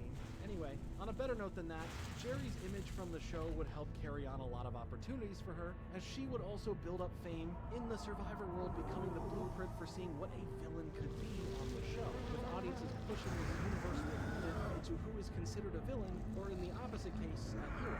Kobe would be considered the first hero based on his performance and how he worked with others, being offered plenty of opportunities since this season. Keith would end up having a show on the Food Network for a year, and then go on to create a few Emmy Award-winning documentaries. And finally, Tina, the winner, she would write her own book titled Outlive, Outlaugh, Outlove. And trust me, I know what you're thinking. Of course she did. As you can see, with the large status that the show now had going into Season 2, it was a bigger event all around. The production value for setting up the challenges felt more grand. The rules seemed prepared and ready for things like stalemate voting. And as you got to see throughout the show, they were getting into some sponsored territories, having more name brands used as a part of the rewards. Narratively, this season proved that a whole set of new characters can be just as interesting as the last, and maybe even more so in some ways, as there was plenty of tense moments, some dramatic moments, but it was all extremely entertaining, leaving this season particularly memorable because of where the trend started of hero and villain characters for us to be captivated by. These survivors living out there could be dangerous. What happens next? There has been an accident. Season 3 would bring us to our next location, Africa, specifically in Kenya. The two tribes here would be the Baran tribe and the Samburu tribe. For the Baran tribe, we had Diane from Nebraska, age 42, Jesse from Florida, age 26, Clarence from Michigan, age 24, Holly from California, age 22, Tom from Virginia, age 45, Lex from California, age 38, Kim from New York, age 56, and Ethan from New York, age 27. The Samburu tribe would have Carl from Florida, age 46, Linda from Massachusetts, age 44, Silas from California, age 23, Lindsay from Oregon, age 26, Brandon from Texas, age 25, Frank from New York, age 42, Kim from Pennsylvania, age 29, and Teresa from Georgia, age 42. The elements aren't the only thing out there that could harm the castaways, constantly under the threat of real wildlife in the area, as the show would need to have armed soldiers guarding perimeters of both of the campsites, as well as the tribe mates standing guard and taking turns being watch-out throughout the nights. After getting dropped off by a truck, the tribe grabbed the goods that they could all carry and made their way to their bases. Right off the bat, clear personalities were building up leading into the major conflicts this season. The big reward and immunity challenge to start things off was a race to move a chariot containing torches and a fire cauldron on rough terrain as they light all the fire towers on a path, finishing by making it to the end and lighting the bonfire. The Samburu tribe would start off with the win here, giving them the immunity and reward of matches and a car that would help transport supplies to their camp instead of carrying it. So the Baran tribe ended up at tribal council as some were mad at Clarence. Most of them, though, were mad at Diane, with Clarence being especially mad at her. And with 6 votes, Diane was voted off this season first. The next reward would be for blankets, food, water containers, and more, as they would have to move 5 logs from one spot through a bunch of obstacles, and then use them to make some stairs to get to the top of the tower first. The Samburu tribe would take this as well, but the inner working of alliances and strategies was truly beginning to form here. The immunity challenge would have each member on both tribes drink a shot of cow blood. If someone refused, that tribe would lose, but everyone did it, leaving it to a tiebreaker of a selected member of each tribe downing a glass of cow blood first. Linda defeated Kelly in this, giving the Samburu tribe another win. So the Baran tribe was back at tribal council, now voting off Jesse here with 5 votes. Tom, however, keeps voting for Clarence, and at this point, just not liking the guy. The next morning, the Baran tribe would have to deal with the Pride of Lions at their camp, truly putting fear into everyone there about just how real this game of Survivor is this season. The problems over at the Samburu tribe have hit a point that the older people are not liking the younger people and vice versa, something we will see a lot throughout Survivor here. But this would make their team split into 2 alliances. The next reward challenge, though, is for 100 gallons of portable water in a tank and some shampoo, as the tribe race an 8-foot boulder through a rough environment to get it to the circle at the end. And finally, the Baran tribe ended up winning something. The tribes would then need to start working on distress signals with an airplane coming by to judge them. And the Baran tribe would win immunity here now thanks to the idea of fixing more towers onto their signal, and the fact that they all got to their underwear only, they were all the win. Samburu now faced the tribal council for the first time, where the vote was equally split 4-4 between Carl and Lindsay, meaning we go to the revote minus those 2, which turned into the same result, leaving the tiebreaker rule to come out, and since there was no previous votes, it was relying on on who can ever answer some questions correctly. Carl would end up losing here, eliminating him from the game. Sambaru at this point was just crumbling, even though they would win the reward challenge, where they had to run a course getting a basket with food items back to their finish line first, one after the other, winning them all 12 food items. But the Baran would come back together and win the immunity challenge that had the tribes relocate their camps 200 yards up a hill and recreate it the exact same way, tasking people to remember it exactly the way it was, as the Baran tribe would bring the strategy of moving the heavier items first, making the rest a whole lot easier, sending Sambaru to tribal council, ending with 4 votes given to Linda, voting her off the show. Sambaru at this point are a tribe divided, 2 clashing Damn, dude. One.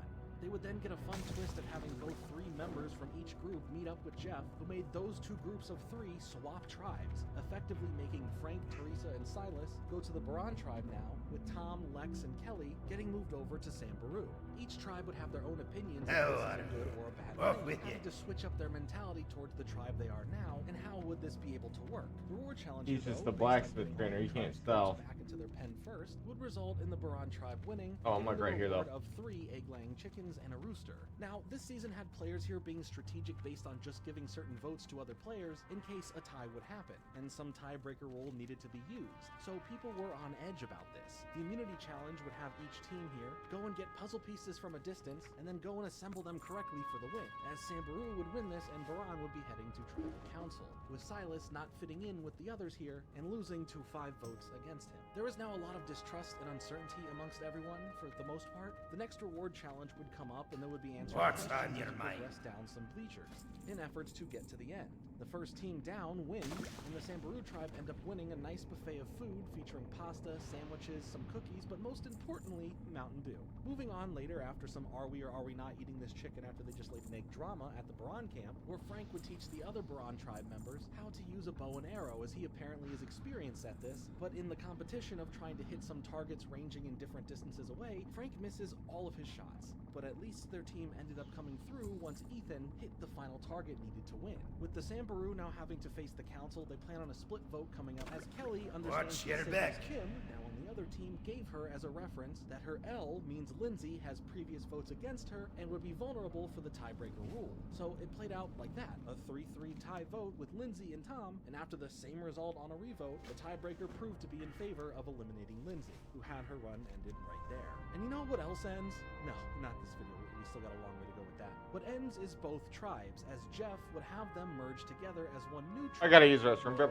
And their first individual immunity test was having each of them stand with their wrists tied to a bucket of water above them as to keep it from falling. They'd have to keep their hands above their head and not have any crazy movements at all, as Jeff would then attempt to give them some treats for them to step down and out of this contest. But in the end, it all came down to a rock, paper, scissors game between Clarence and Teresa, with her taking the win, giving her immunity as Lex warns Clarence everyone is voting for him, and even in knowing that, the 8 collective votes still stunk. Now past day 20, the reward challenge is launching some items up into a basket from a plank that you stomp on, which Ethan won, and the reward being 2 goats that him and someone who he's allowed to bring, which was Lex, to a nearby village and trying to sell it, and in exchange they get roughly 20 bucks worth of shillings, as they spend most of it on a meal, and then on some snacks, clothes, and even some bracelets for everyone back at the camp, so that was nice. But now for the immunity challenge, where you'd have to memorize the items within compartments of a barrel in a minute, and then try and recreate the items in the various compartments, and if your memory is good and you complete it perfectly first, you win,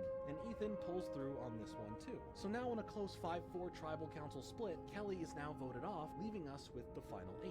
After 2 rounds of competing in an obstacle course, the 4 teams of 2 compete until Brandon and Frank end up winning the reward, which was a movie night and an all-you-can-eat meal. And it's funny because these 2 aren't that fond of each other, but at least they got some entertainment and a meal. During the immunity challenge of creating a fire with a magnifying glass that would grow to burn a cord, raising their flag, Lex is able to complete this first and take the win, leaving the tribal council majority voting for Brandon. Now, similar to what we saw way earlier, this Kim here has boils on her leg, along with others having some signs of their bodies not faring too well this long into the game. But it's time for another survivor auction, each given 20,000 shilling to bid on items that they want. Tom spending the least on a single item, which was a cold beer, and this Kim spending the most on one item to get a sundae. Tom, Teresa, and this Kim end up sharing sharing some of their stuff with the others, and in fact, the tribe overall was starting to get a lot closer, and was pretty comfortable around one another. But friendship aside, the next immunity challenge saw them then get told about an African social ritual before they would have to run between stations determining if a statement is true or false, as the right answer would give you a certain colored piece of leather, and a false answer giving you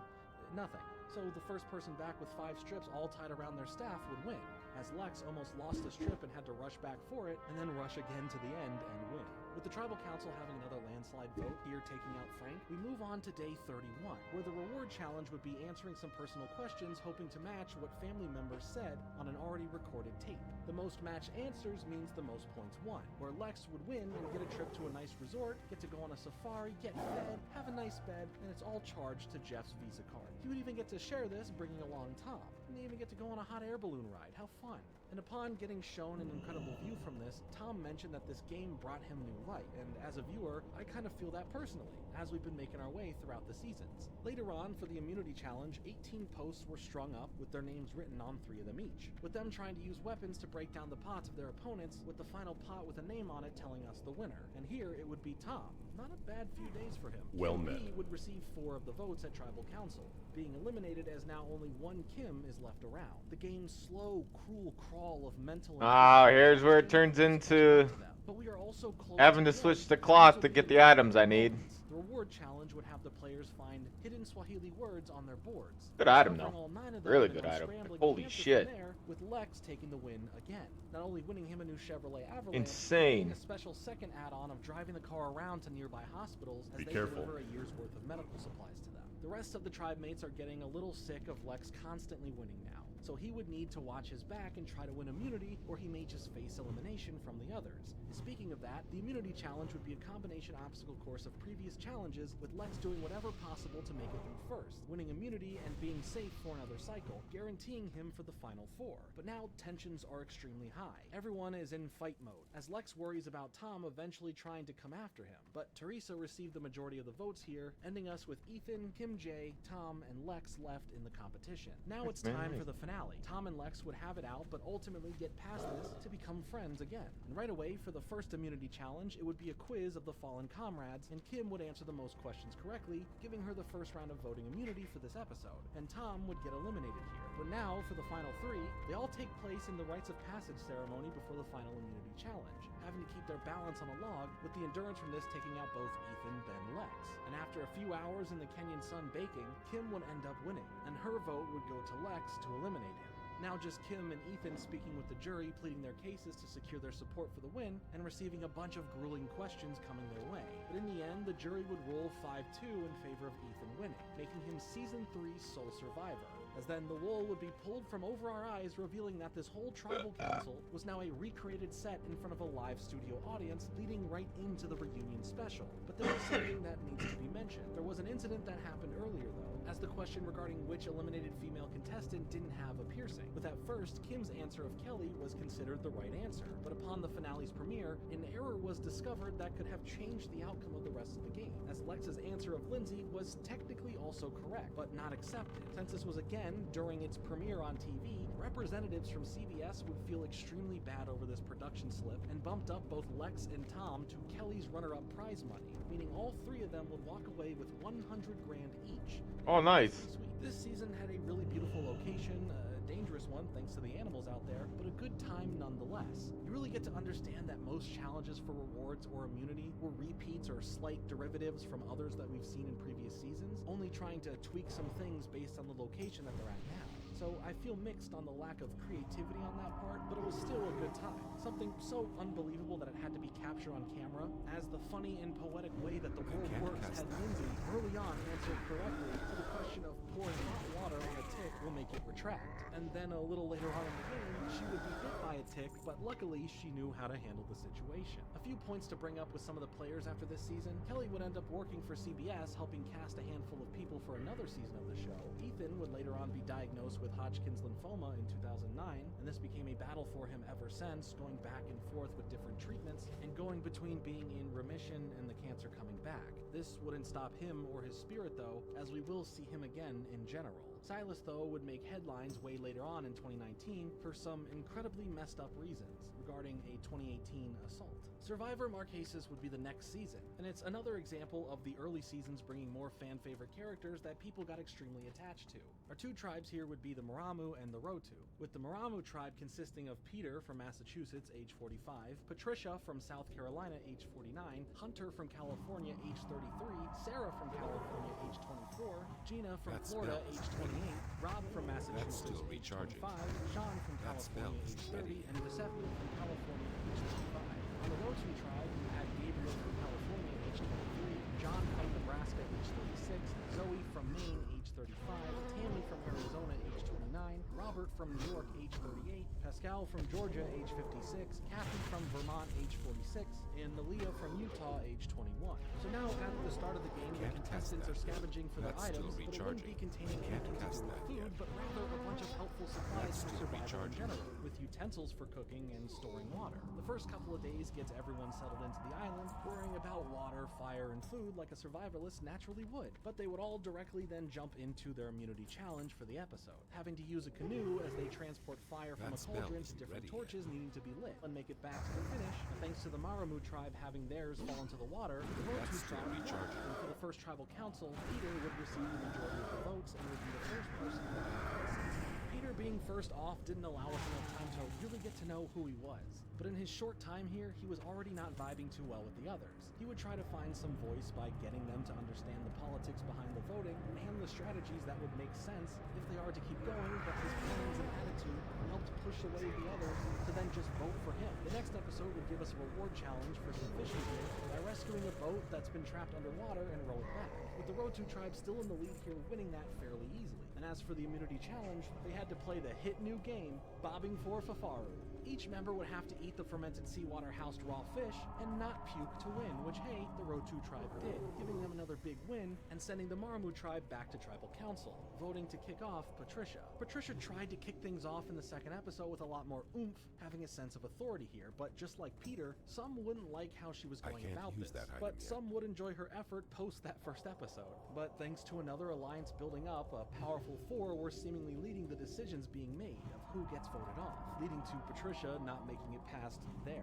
The next reward offered some comfort sleeping items and 3 lanterns, where you'd have to now build a raft to collect all of the crates throughout the course and make it back for the win, and lo and behold, the Rotu tribe take it again. And even for the immunity challenge, when it came down to the teamwork of making calls about how to navigate a puzzle on a pulley system to get the coconuts all the way through. Things at this point aren't looking too good for the Maramu tribe. Hunter was seemingly liked by the others aside from a few, and just like Peter and Patricia, he would try and find that leadership position in the team. But as his alliances would sway more with Gina, the last person kicked off Patricia, the other alliance would have to protect one of their own with Sarah.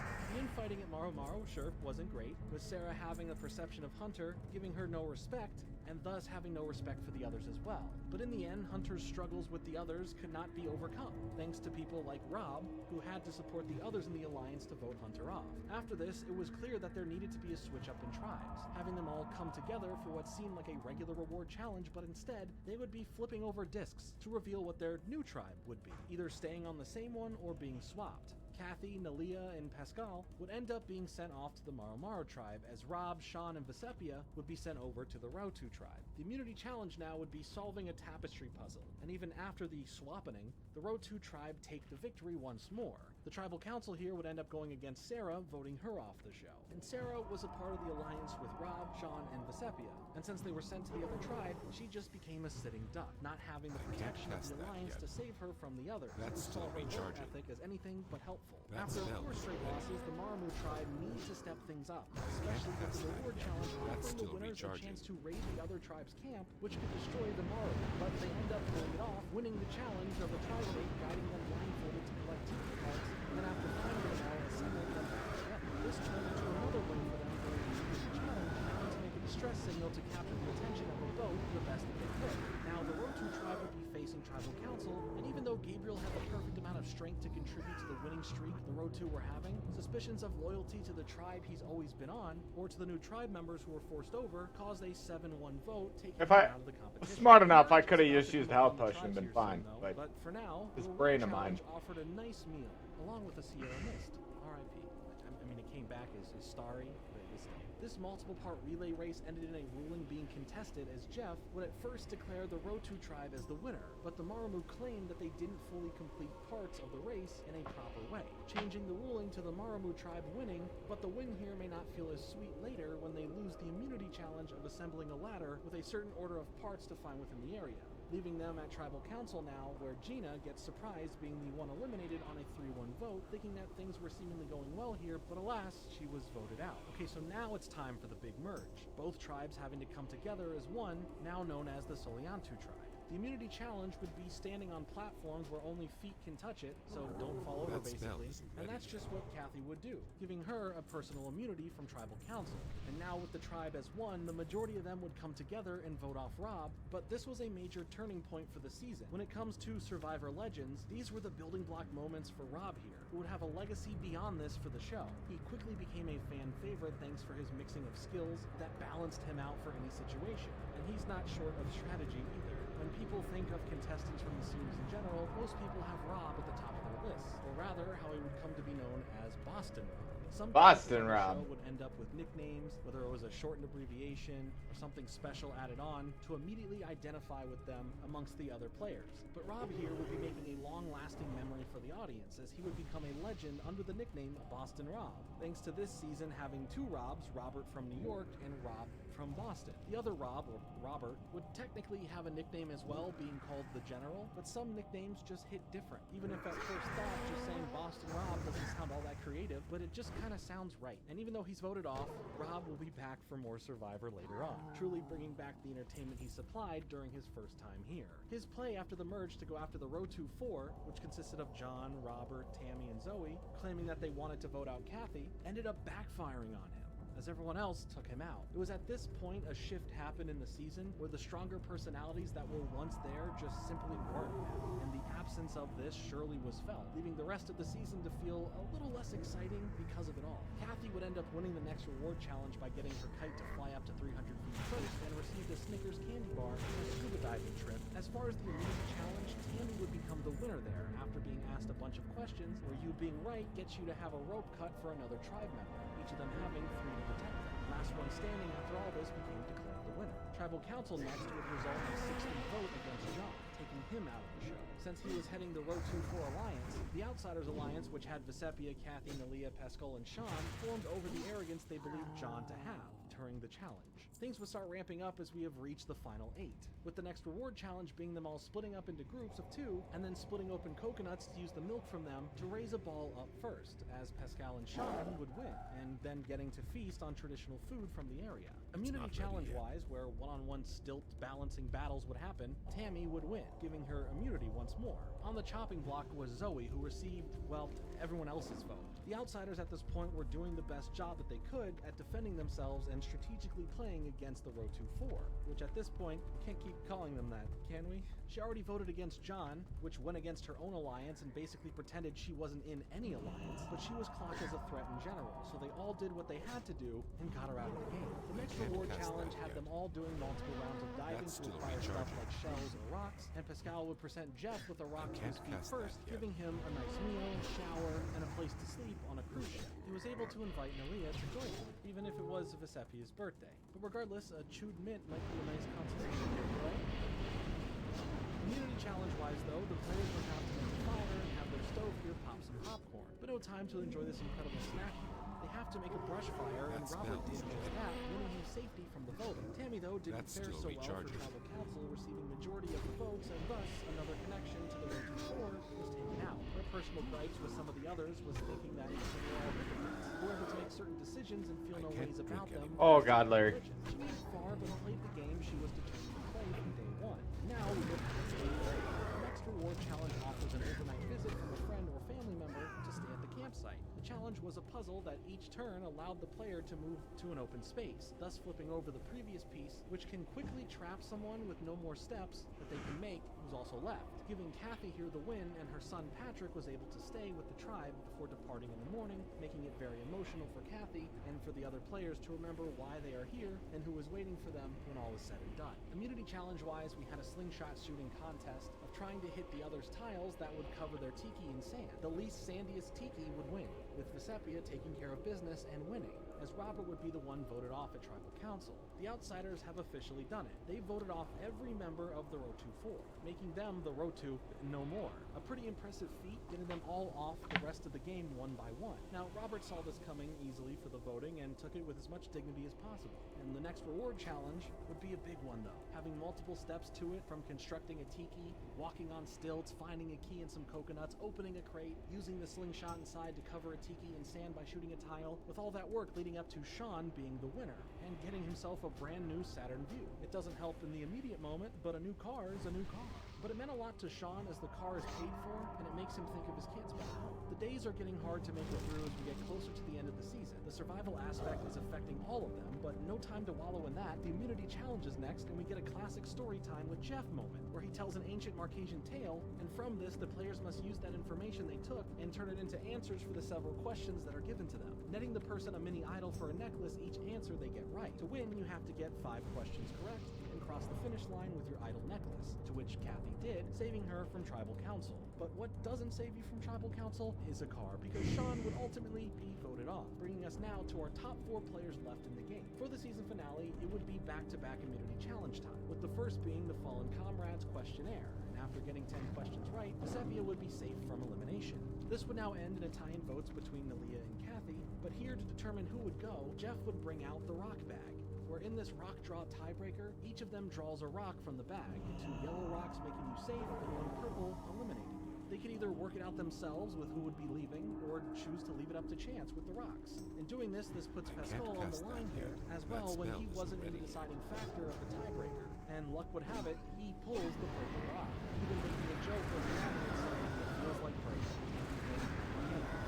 Pretty unfair. While there was tension here for sure, it felt too much of a random push out of the show, rather than through skill and strategy. This would later be a point of contention, as Jeff would later go on to explain to Dalton Ross of Entertainment Weekly that in the event of a Tribal Council tie, survivor pulls rocks out of the bag. There is that this time.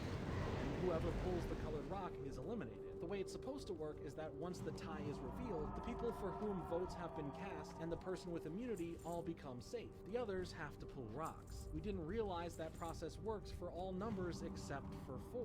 With 4 people left, only 1 person is eligible to pull a rock, since 1 has immunity and 2 have received votes. I realized something was wrong about halfway through, as Pascal, Nalia, and Kathy were all pulling their rocks out. Even if I had figured out exactly what was wrong, there would have been no way to correct it.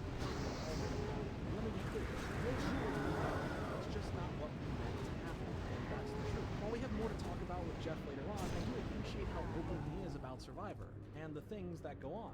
Never afraid to really speak his mind or share his thoughts, whether it be on screen during the show or afterwards in interviews, being straightforward about things. So after that, the final immunity challenge would come down to outlasting others standing on a pedestal, where Nalia would get the win, only guaranteeing her for the final 2, and thus Kathy would be eliminated, bringing us Nalia versus Vesepia in the end. Now, when the jury comes around to hear them out and make their final vote for the winner, 1 jury member wasn't there, and that was Pascal, who just yesterday was voted out, but the elimination actually caused him to pass out and be brought to a hospital. So aside from never having a vote against him the whole season, he loses this close to the end by chance, and then ends up having to be treated at the hospital right after. Luckily though, he's okay and he made it back. I can't say he was winning too much later in life either, as he was also a judge and had to resign in 2010 due to an internet scandal between himself and an assistant public defender, which aside from winning some trials, may have earned him his personal reputation. As for Kathy, she did a great job throughout the season, fighting her way through it all, trying to be a leader, and in the end was a key player in taking down the Rotu 4 with her Outsiders alliance. But now with only their alliance left, it was every person for themselves, as Nalia figured the jury would have her back more than hers for the win. Vesepia broke a deal with Kathy for the final 2, and had one with Nalia, making Kathy upset when it came to where her vote would be placed from the jury. Afterwards, at the reunion, it was proven through a mock vote that Kathy would have ended up winning if it were her in the end. But she didn't win, and now in the end, Pascal came back to serve on the jury, and after a few of them being able to speak their minds, the winner at a 4-3 split came out to be Vesepia. Poor Jeff here wasn't the happiest for this location thanks to the native species of biting no-no sandflies, causing a nuisance to everyone. But luckily, this won't be the season that breaks, or at least tries to break, this man's dedication to the game of Survivor. He did say he never would go back to this location again though, and it was also around this point in my marathon of the show, still realizing there were 40 more seasons to go nonetheless, that my view of the show started to change. Breaking down the show originally, the first structure of here are the events, then someone gets voted out. Now I was seeing it more and more for the castaways themselves, what they say or do, how they interact with one another, and their strategies, fully knowing what this show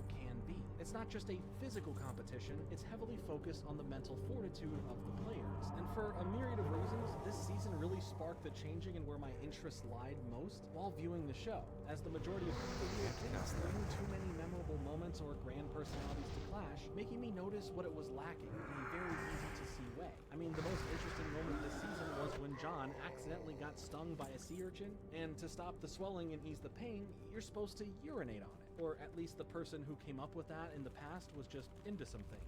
No judgment, do you, and just pretended this was a thing. But he needed someone to go number one on his hand because of this, and it's just the way he's saying it and asking them for help that truly gets me. I need somebody who has to pee. I need somebody who can pee on my hand. Leaving Kathy here just squatting down and letting the dam burst, thus helping him, and that's season 4 for you. Next week on Survivor. To win, you're gonna have to swim. Come on, man. That's like the 8th swimming challenge, dog. Survivor, only on CBS. Our next season of Survivor brings us to Thailand, giving us another large cast of characters to meet and follow with 2 tribes as usual. The Huigon tribe, which has John from Louisiana, Tanya from Tennessee, Ganya from Colorado, age 33, Ted from North Carolina, age 37, Helen from Rhode Island, age 47, Jan from Florida, age 53, Clay from Louisiana, age 46, and Brian from California, age 34. The other tribe was the Sukchai, and it consisted of Jed from Texas, age 25, Stephanie from Arizona, age 29, Rob from Arizona, age 23, Cheyenne from New York, age 28, Aaron from Texas, age 26, Ken from New York, age 29, Penny from Texas, age 27, and Jake from Texas, age 60. But this was done in a way where Jake and Jan, who were the eldest members there, being given the task of selecting their teams. Like a game of dodgeball in gym class, it would hurt to be picked last. Here, I guess they don't really know each other yet, so it doesn't really matter so much, but I'm sure both Clay and Aaron feel great about both being chosen last. The tribes would kind of be separated at this point by age, with Jake choosing based on athleticism, and Jan just being on the spot about it. Right away, things were getting off to an interesting start as Tanya got pretty sick already, dealing with some dehydration issues, and John for some reason wanted to pull a prank on the others regarding finding the perfect waterhole source to claim as the only one that can help, but in reality, it was just a tiny pit of some salt water, and it didn't go over the best with the others. But over on the other tribe, Jed seems to be the loner type, working more so on catching food than with building the shelter with the others. I gotta be careful here. Was focused on the food aspect of things right this second. Cheyenne ends up getting in an argument with Rob, where we get to see that Cheyenne is truly here to play the game and not be messed with. For the first immunity challenge, the tribes had to paddle a boat around a small island and stop at several areas to solve a puzzle or task to earn a flag, that they would then have to bring back when only one person can handle solving each station, which seemed not to go over so well for Jake. Nadia had a harder time solving the puzzle for her tribe, and she felt that she was a fall for it.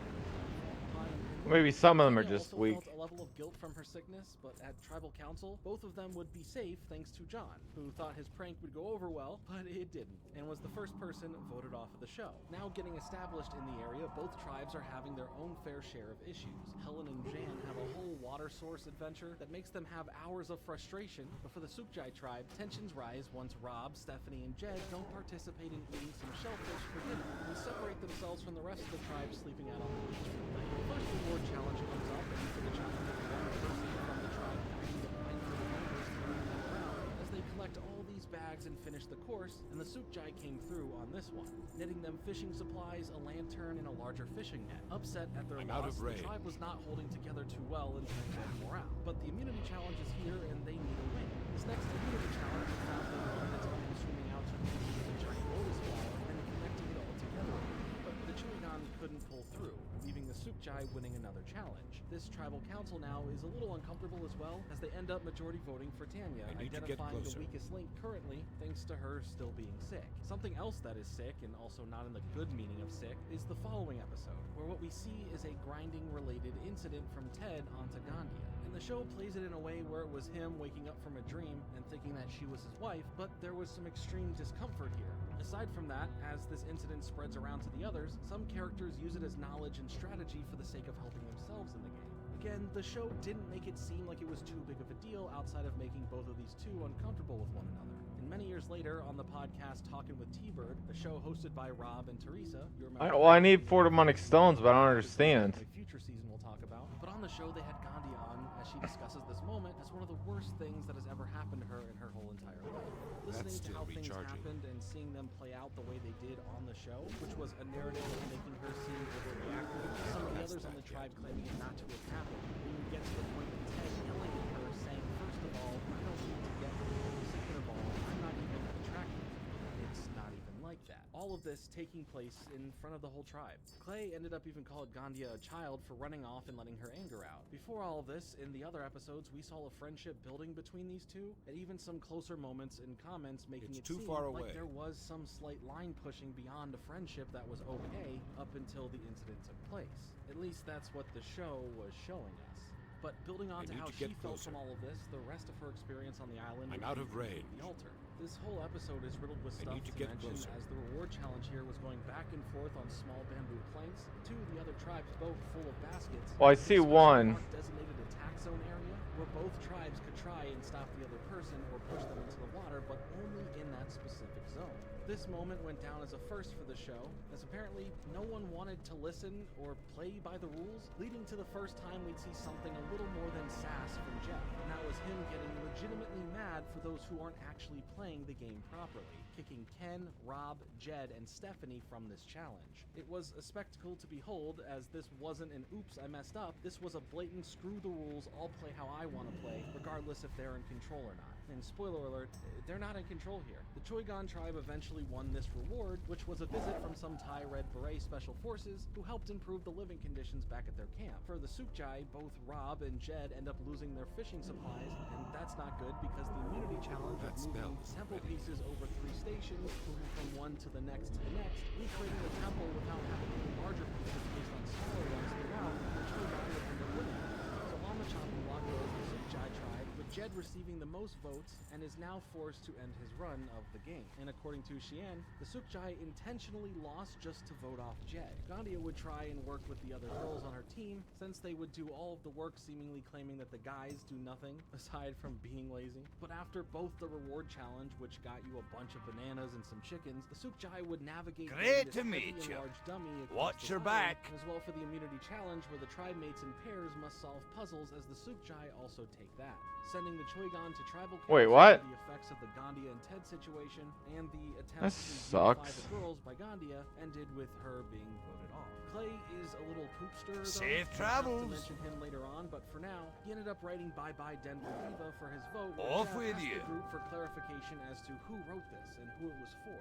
Now, the next episode has Rob get his foot stung by a stingray, and having to deal with that as we have the Survivor auction once again, where the tribes were given $1,000 and given the chance to outbid each other on various items that they want. The Sukjai won a hamburger with toppings and fries, a secret covered item, which was baked grubs, and another secret covered item of a hot fudge sundae. The Choigan would win a pitcher of lemonade, spaghetti and meatballs, with some garlic bread, and some nachos, along with a mystery item, getting them some margaritas. I could really use his buff.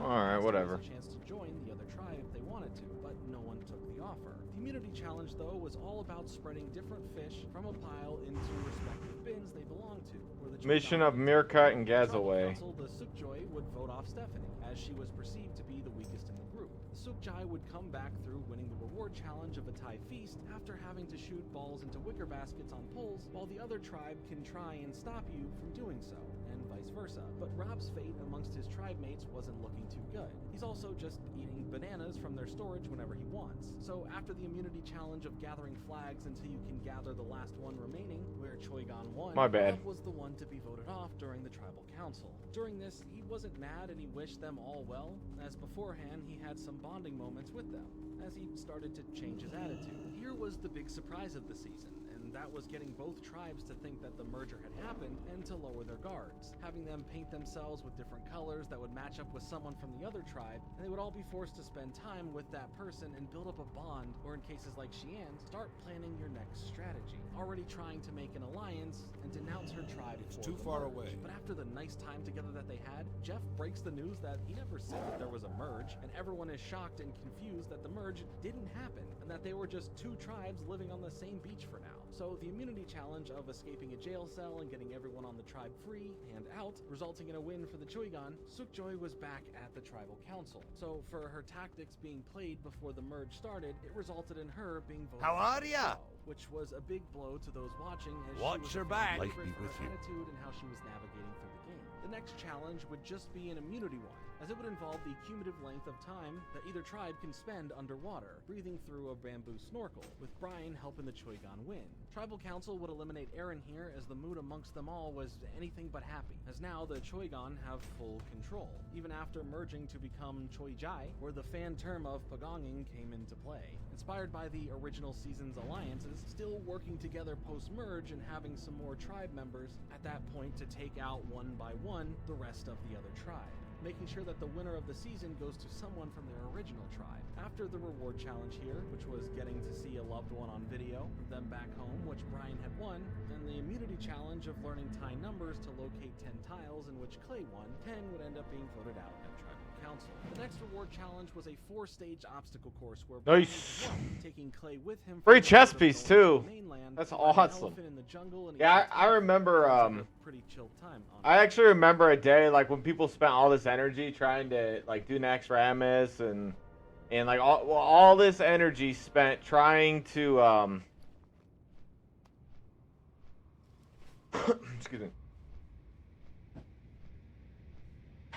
They spent all this energy trying to do these 40-man place jobs and stuff, only to have like their gear get beaten out as soon as they went into a dungeon or as soon as they did quests here. It was crazy. But the immunity challenge, however, would be the tribe mates being tested on Thai culture, as they try their best to have their torch lit, with answering questions correctly, granting them a chance to snuff out a flame Nice. from someone else. That was a free chess piece, basically. You got my attention. Penny, See you soon. The final part of the Pagonging was on us, as Helen would win the next reward challenge that had family members and loved ones compete in a Thai bug eating challenge. I have a much Those nicer chess people piece. willing to eat them, not getting to hug who they were there for, with Helen's husband staying at the camp for the next day. The immunity challenge has the player tied to their loved one, where they must solve their cube Safe with missing travels. pieces first, as Ted takes the See you immunity win, soon. and Jake gets the elimination at tribal council. The Pagonging is now complete. For the penultimate episode of the season, we are down to the final 5. The reward challenge, where they basically had to solve a word puzzle, would grant the winner a Chevrolet Trailblazer, as well as a nice Thai meal and a massage to boot, being able to share part of the reward with another person. So Ted, who ended up winning, took Helen along with him. But how much does that mean to someone that you brought with you for the reward? After the immunity challenge to So I gotta solve the kill jigsaw Orc. puzzle of putting together a staircase and reaching the top where Brian won immunity, it was a clean 4-1 vote against Ted, even by his meal buddy Helen, kicking him off the show just shy of the final 4.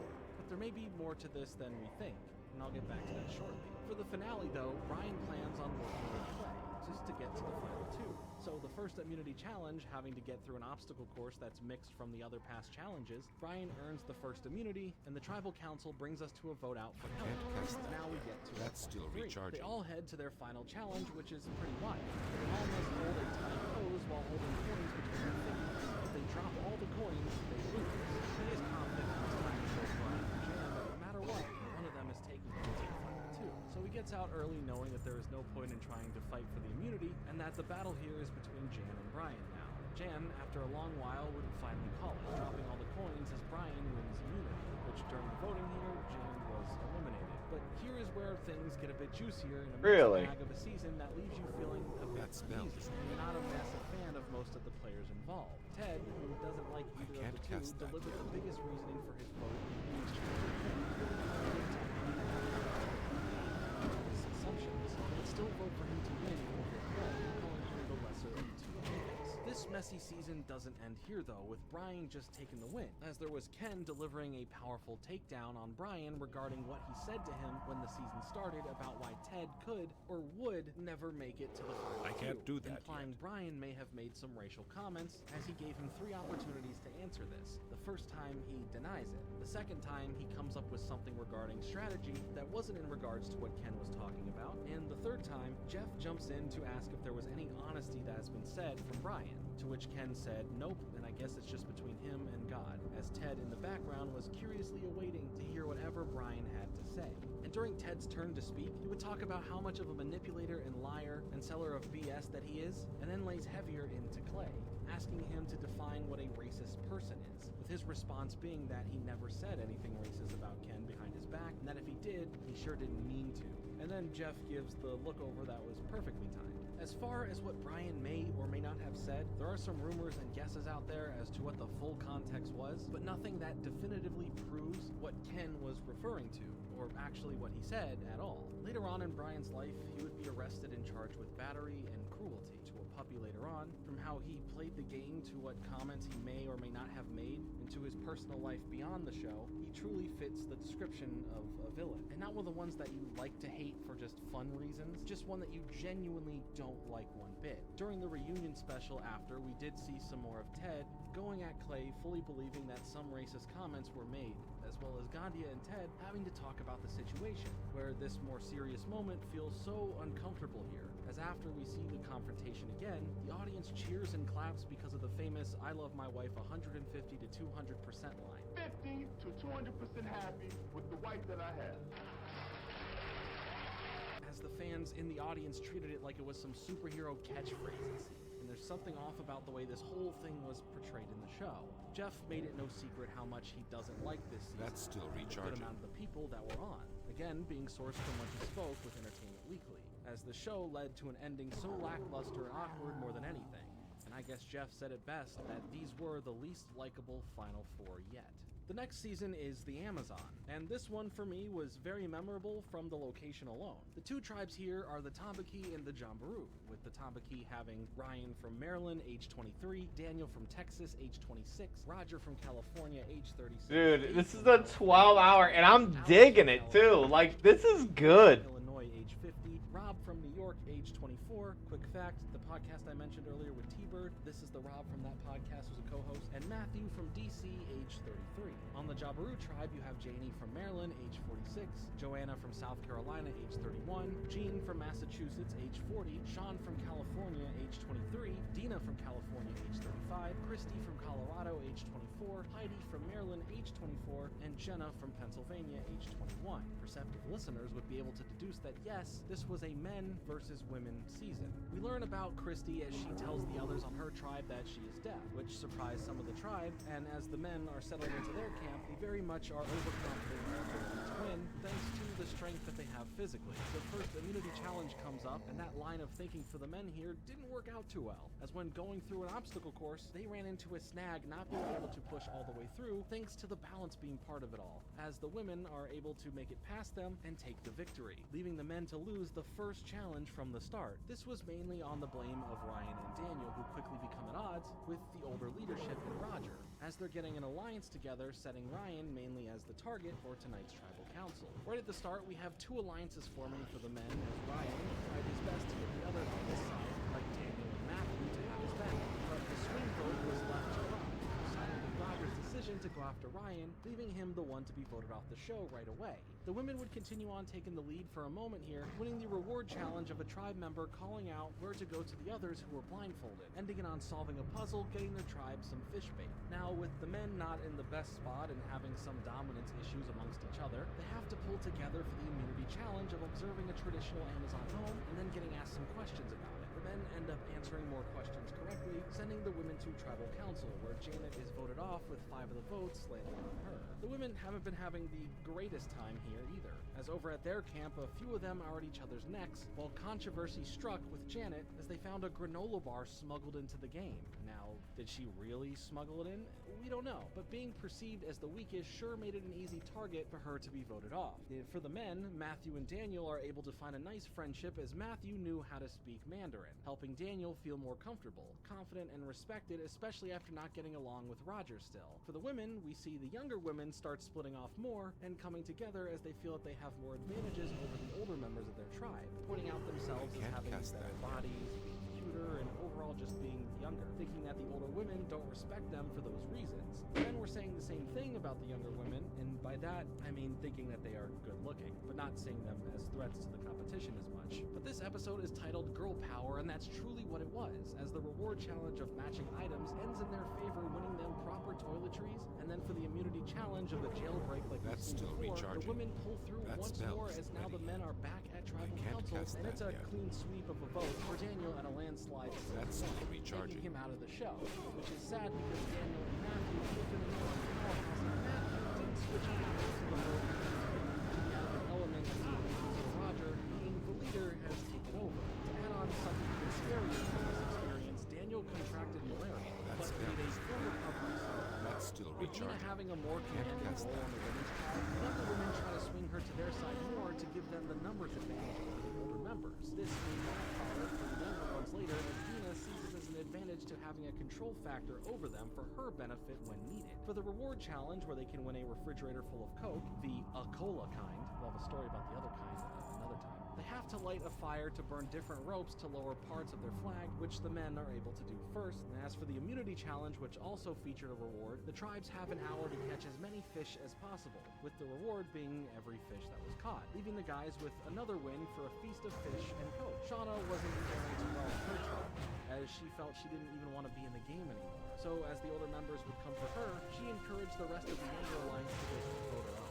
Dina had other plans, going and being aligned with Christy for now, putting aside her dislike of the younger girls, as at Tribal Council, the play from Dina was able to keep Shauna in the game for now and take out Joanne. The next day, we have the two youngest from each tribe being sent out to meet up with Jeff, who then had them hang out at a resort for the day in order for them to truly get to know each other and see what gets verbally traded strategy-wise with one another. Here, Dave is pretty reserved on speaking about what's going on at the men's tribe, while Jenna is a lot more open about the women's side of things. But these two are the cast of new teams forever, so the opportunity arose for Dave to split up Jenna and Jonah. Alex, Matthew, and Rob would be switched over to the women's tribe, with Christy, Heidi, and Jean heading over to the men's. This was good for shaking things up and re-rolling the dice with morale, for some of them. But regardless, the immunity challenge here was pulling animal names and going out to different small islands and retrieving flags that match up to the animals, as the Jabiru tribe took the win, with Tambaki heading to tribal council as Jean gets voted out. Now it's the final episode before the teams truly merge together, as Shauna was getting really close with Alex. I'm out of more of a range. true wanting to stay in the game feeling,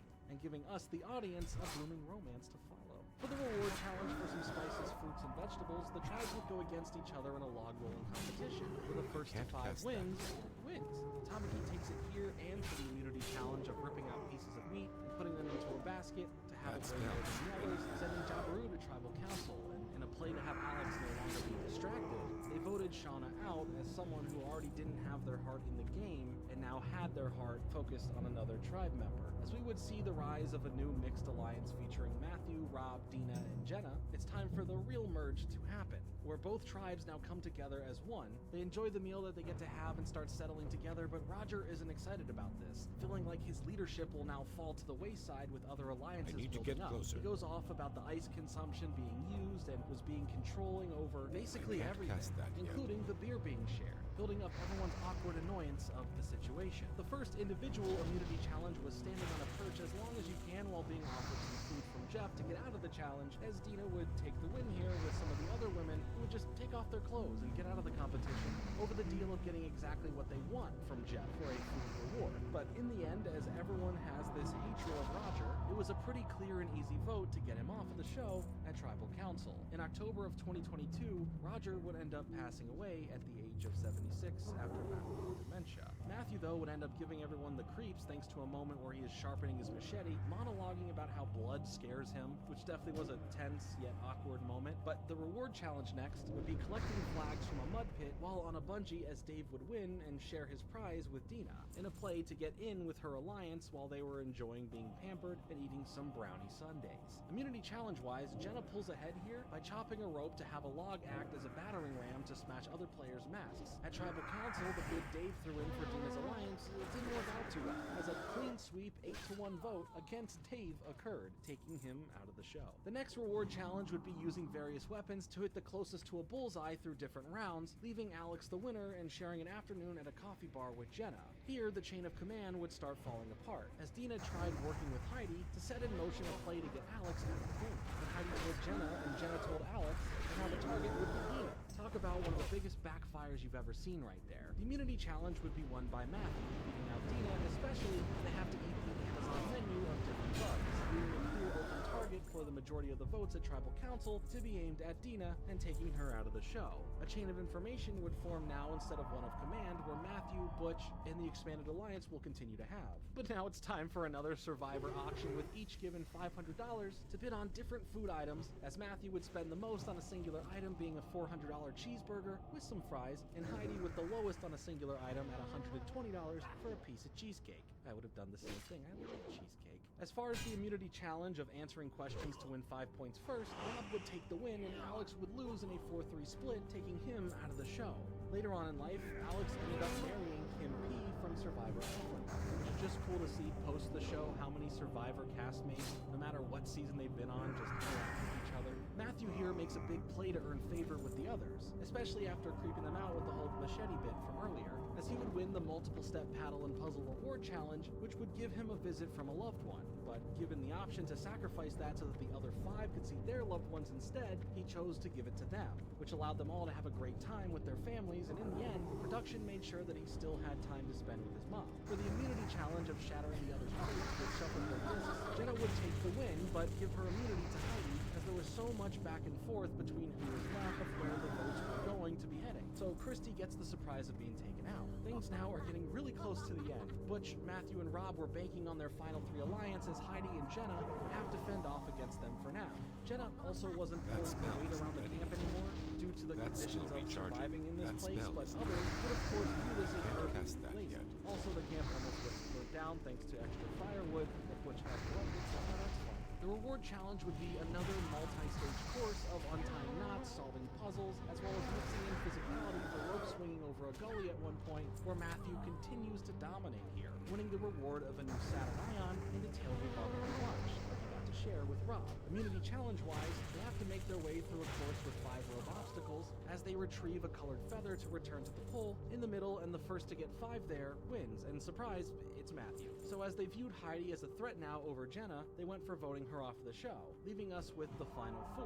Jenna finally gets herself composed once more, knowing she needs to win this first immunity challenge or face elimination, no doubt. Being able to complete the blindfolded maze, gathering medallions and making it to the center first, and saving her. So as for Tribal Council, Rob and Matthew were going after Butch, and he was voted off. For the final immunity challenge, the final 3 must balance on a small plank while holding a headdress above their heads, with Jenna once again winning immunity by outlasting both Rob and Matthew. Rob may have played a great game to get this far, but he now gets voted off, giving us a final 2 fight of Jenna and Matthew to determine the sole survivor. In the end, the votes end up going 6-1 to Jenna for the win, knocking out Matthew, who had some ups and downs throughout the show, but made it extremely far, as Jenna is looked at as an interesting choice because some felt that it wasn't earned based on some of her actions, with most pointing to her laziness. But I believe her comeback in the finale for the immunity challenges proved her endurance and want to truly win. Her story would be far from over, as we will talk about her again soonish. But eventually, in 2018, she would be charged with a DUI and in possession of a certain paraphernalia when she was found passed out in her car. She apparently also bit a cop. Overall, a really fun season that had a fun twist at the start, some fierce competitors, some of the best alliance building and taking down we've seen yet, and a really fun location to boot. 100 days in the jungle. Say hi to your uncle's friend, Terry. Hey man, I'm sorry, but like, where's my parents? They had a thing and couldn't move.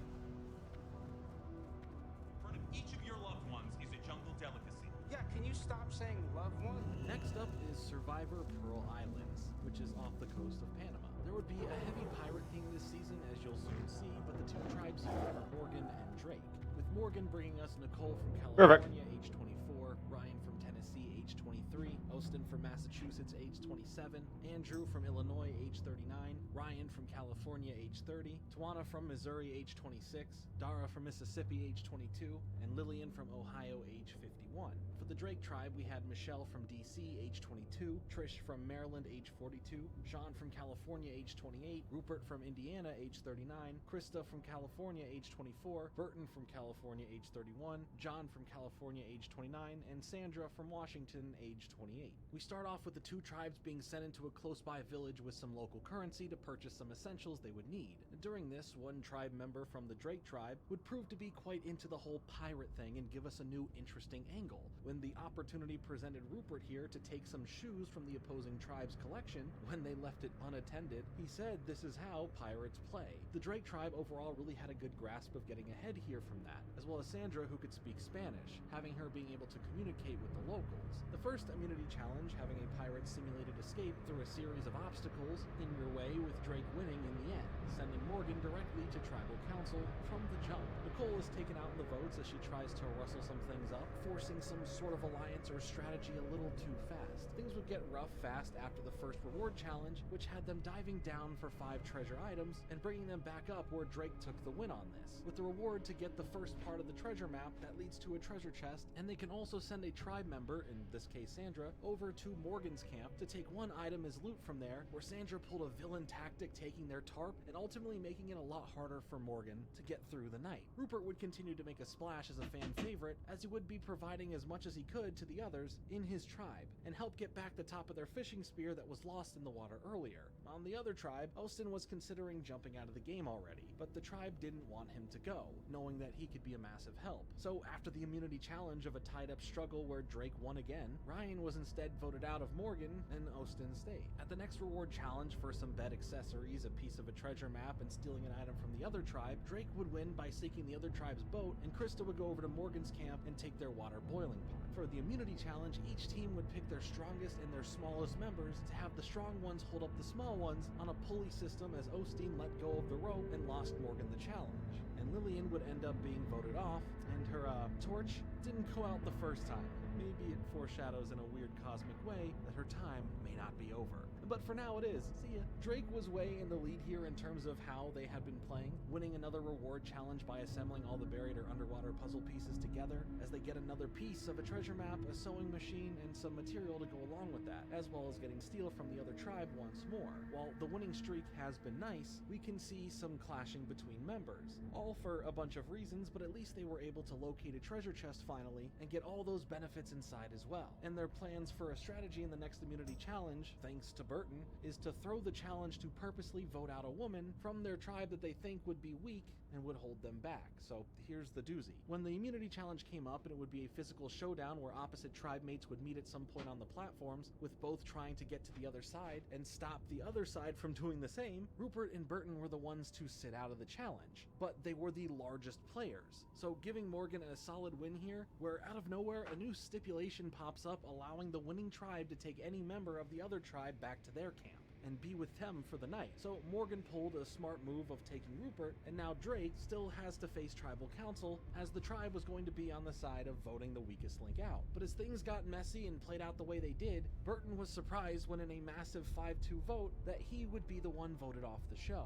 For the reward challenge of diving for some ladder parts and be a part of getting an idol at the top of an assembled puzzle ladder, the win here would be big, as Morgan would take it and get a bunch of hygiene, food, and survival items, a chance to loot something from Drake, and a piece of the map. But since they kidnapped Rupert, he had to work with them, and since they won, he had a chance of either staying with them some more or heading back to Drake, as he chooses quickly to head back. Drake, though, would get some tree mail letting him know that the next immunity challenge would be a food-eating one. So knowing that for a tiebreaker, the opposite tribe gets to choose the most squeamish player on the other tribe to go up against, and having Michelle here, who can just handle anything apparently, they planned on her faking her squeamishness so that she would be picked for the tiebreaker, and then easily become the winner. However, good plans don't always go right, as right away when the challenge starts, she downs the food like it's nothing, and so for the tiebreaker, Sandra was chosen instead, and Morgan ended up winning. So at Tribal Council, it was a landslide vote to get Michelle out of the game for ruining such a good plan. Austin, who again is really a half in, half out in terms of the game itself right now, gets into it with a pelican, as he is not a fan of animals, and he felt that the bird was messing with him. The reward challenge of hitting targets on a beach with a cannon had Drake winning this one and receiving a nice batch of food that contained steaks, lobsters, cooking spices, and even a grill to boot, plus a piece of the treasure map and the looting rule once more. But for the immunity challenge, Morgan would win as they were able to distribute weight better for the tribe members, holding up logs with weights being added to them, sending Drake to Tribal Council where Trish ends up getting voted out of the show. Krista and Sandra would start building a close bond with Rupert and gave Rupert the heads up about Trish's plans of going for him, which is why she was the target at Tribal Council. My bad, I got distracted. Aside from Trish, there was a second vote for Rupert, which set him off, and later that night he was walking around the camp shouting who voted for me over and over again, clearly in a fit of rage over this. John admits to it right away, and Rupert gets right in his face, questioning him on all of this as they went back and forth arguing but letting out their emotions and saying what they needed to say. And in doing so, they were able to then make up and not be hostile with the competition getting this deep so far. But do you like a good twist? Because I sure do. When the tribes both come together to meet with Jeff and thinking it was about the upcoming merge, out of nowhere, all of the voted out players thus far returned wearing purple, as they would be known as the Outcast tribe, making it a 3-tribe battle now. And if the Outcasts win the immunity challenge, both tribes would face Tribal Council, with a member from each tribe being voted out, and the Outcasts would get to vote 2 players back in, putting 1 on each of the tribes to continue the game. It's another prison escape challenge now, and lo and behold, the Outcasts come through with a win here, guaranteeing them 2 members back into the game.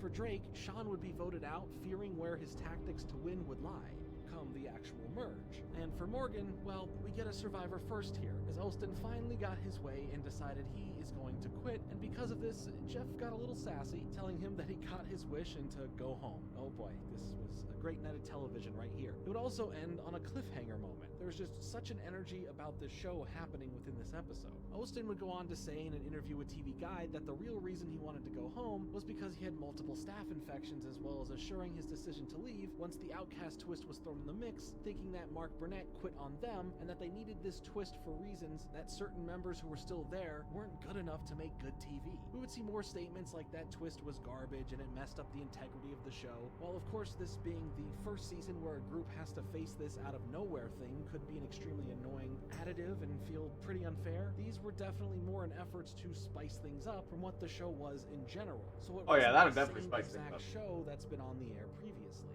As Mark went on to reply, noting that Austin's the big huge guy who could kill him outside of the game, and yet he cried about the game all the time, as the show really made a note to not include his final words, disrespecting his torch and acting like it was never there essentially, and Austin would find that all childish. Just a fun little bit of info right now for you as to how that all played out, but back to the show. We start off the next episode with who is coming back from the Outcasts. Burton and Lillian are ultimately the ones to get voted back into the game and even go back to their original tribes, where Burton apologized for his tactics from before and was there to ride for the tribe now, and Lillian was welcomed back just fine. But Andrew was more so like Austin, not really being a big fan of this twist. Another twist, although it's the twist we know and anticipated, the merge happens right away as both tribes now become one, and the immunity challenge would now be set for an individual to win, and this first one was all about breath control. We're going underwater and on platform doing laps, with Burton coming in for the win, but giving it to Rupert as things were getting tension-filled with Andrew, feeling nervous where Lillian's vote may be placed, as she is able to come back at him for the way that he played the game toward her earlier. So when it came down to Tribal Council, Andrew was the one to get voted out of the show. The reward challenge that came next was a nice feast on a separate sand island that they would be brought over to which the challenge had them breaking plates with a slingshot in the correct order to take a fire up to a crow's nest, and Rupert won, but gave the reward to Burton, who shared it with Lillian, and it was a wholesome time for sure. They may have some scheming to take out Rupert, but now for the immunity challenge, where it would be answering questions about pirate folklore and having to get them right and place coconuts in the other tribe's bins to make them hit 5 so they would get eliminated, resulting in Rupert winning. And unbeknownst to him, there are people coming for him, and he just spared himself for now.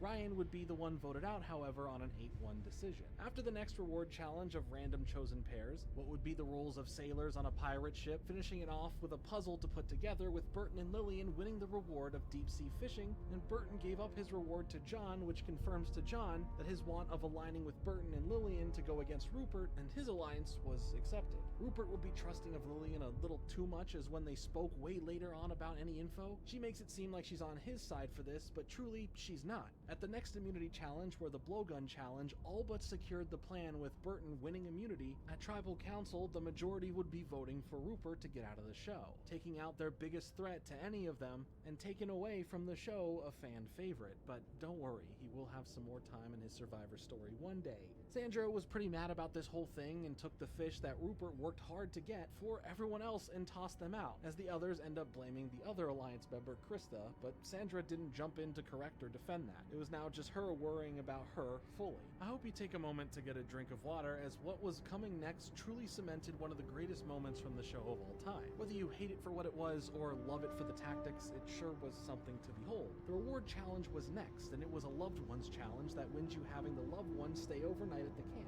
John would end up winning this as his brother was there, and he asked him about his grandma, which quickly turned to shock and sadness when he revealed to the group, after looking extremely mortified, that it was either his brother or his grandmother showing up, and clearly she wasn't able to.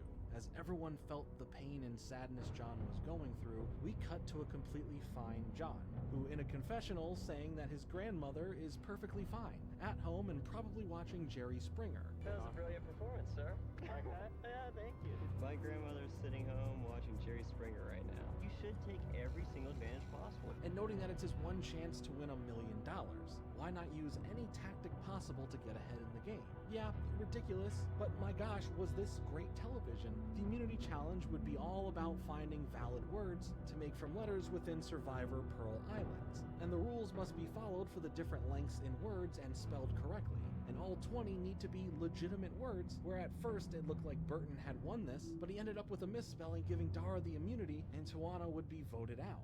And it was the day before her birthday too. Come on, that's not fair. The next immunity challenge had them all face an obstacle course in pairs of 3, with Dara pulling through with John and Lillian winning an overnight spa visit, but with Dara also taking the immunity challenge of using muskets to hit and burn all the sails. For Tribal Council, the votes went to Krista, leaving Sandra an open target from the split in alliances. The next reward challenge of a jail escape again went to Burton, who won an overnight trip at some Panamanian ruins, as well as a feast that he got to share with John, and also get a GMC Envoy XUV. But was Burton's luck going to officially run out again? The immunity challenge, where balance was key, no, literally, their balance helped them get keys, as Dara would take the win here, and in a 3-2 vote, Burton would face his second time being eliminated on this show in the same season. The finale now would make things pretty interesting, as when we get into the first immunity challenge, it wasn't just trivia against each other, but it was trivia against those who are in the jury, to which the jury won, possibly thanks to not having to have been roughing it out on the show anymore, being more clear-minded, and because of this, all the tribe members left were up for elimination.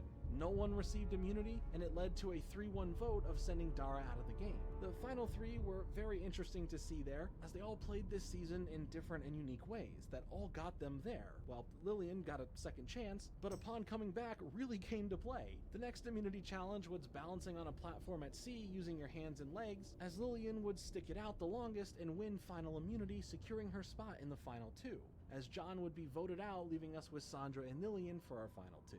When it came down to the jury hearing them both out, it seemed that many of them really didn't like Lillian, and in a 6-1 vote, Sandra would be announced as the sole survivor, winning this season of the show.